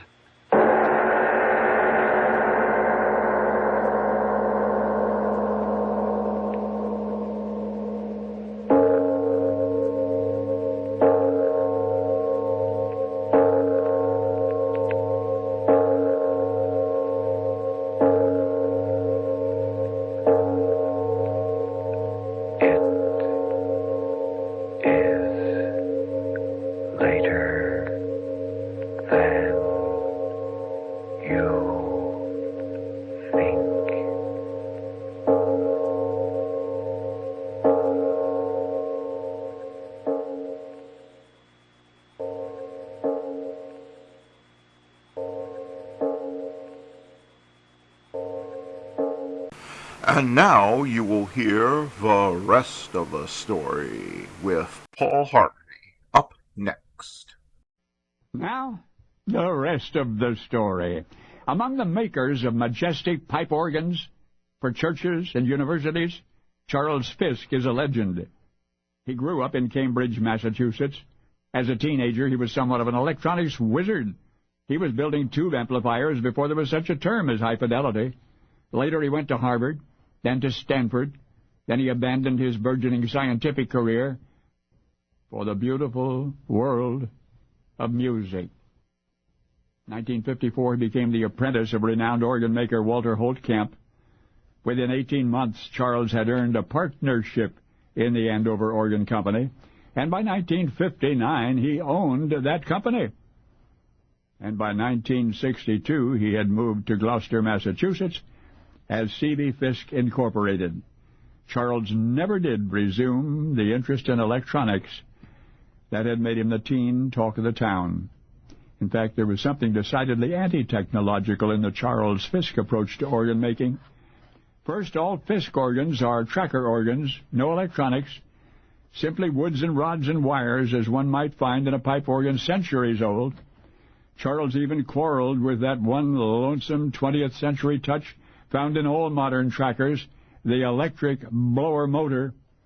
He understood that nobody wanted to stand around in the church basement hand-pumping organ bellows, not nowadays. But he also understood that the organs of old rendered a slightly irregular warbling sound.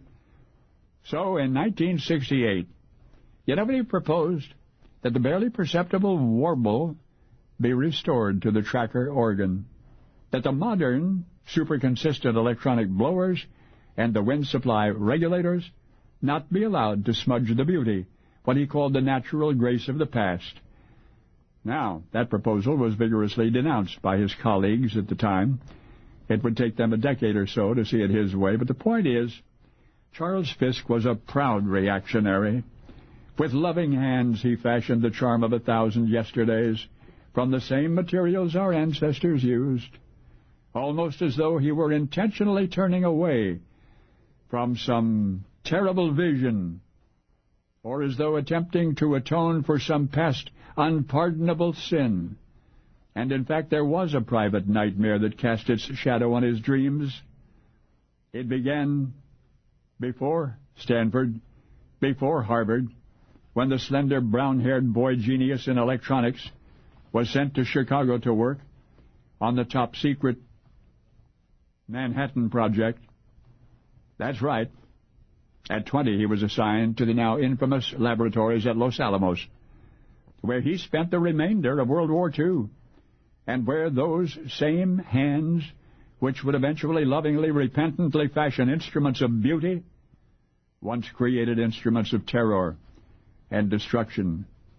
The great Charles Fisk died December 16, 1983. But his master works of musical glory and spiritual peace live on. Often the admirers of those magnificent tracker organs will gaze at them in wonder to envision that their creator, before turning from a brilliant career in electronics and in nuclear physics, helped to devise the detonators for the world's first atomic bombs. Only now you know the rest of the story.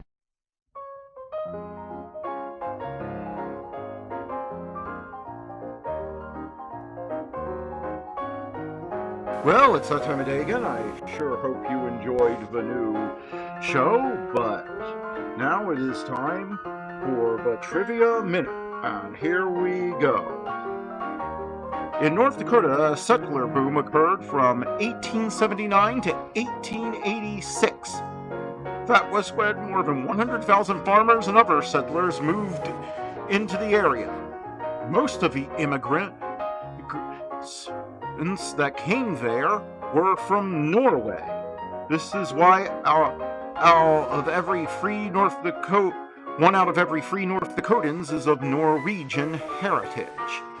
The Dakota Territory used to be one big mass, but people from north and south began to clash over differences in lifestyle, political beliefs, and conflicts with the natives. In 1887, voters approved splitting the territory in two. North Dakota may be the 39th state, or not to have joined the Union. Both North and South Dakota were admitted at the same time. President Benjamin Harrison then Secretary of State James Blaine to shuffle up the paperwork to avoid anyone ever knowing the state that was signed first. Still, North Dakota is listed as 39th, with South Dakota occupying the 40th spot. All because of alphabetical order. A few attempts were launched to drop North from the state's name and go by the simpler Dakota. The first one was in 1947 and the second was in 1989. However, both were unsuccessful due to the pushback from the Legislative Assembly. And that was the Trivia Minute. I certainly hope you enjoyed this stream. And until I see you again next time, have a great day and God bless.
Thank you.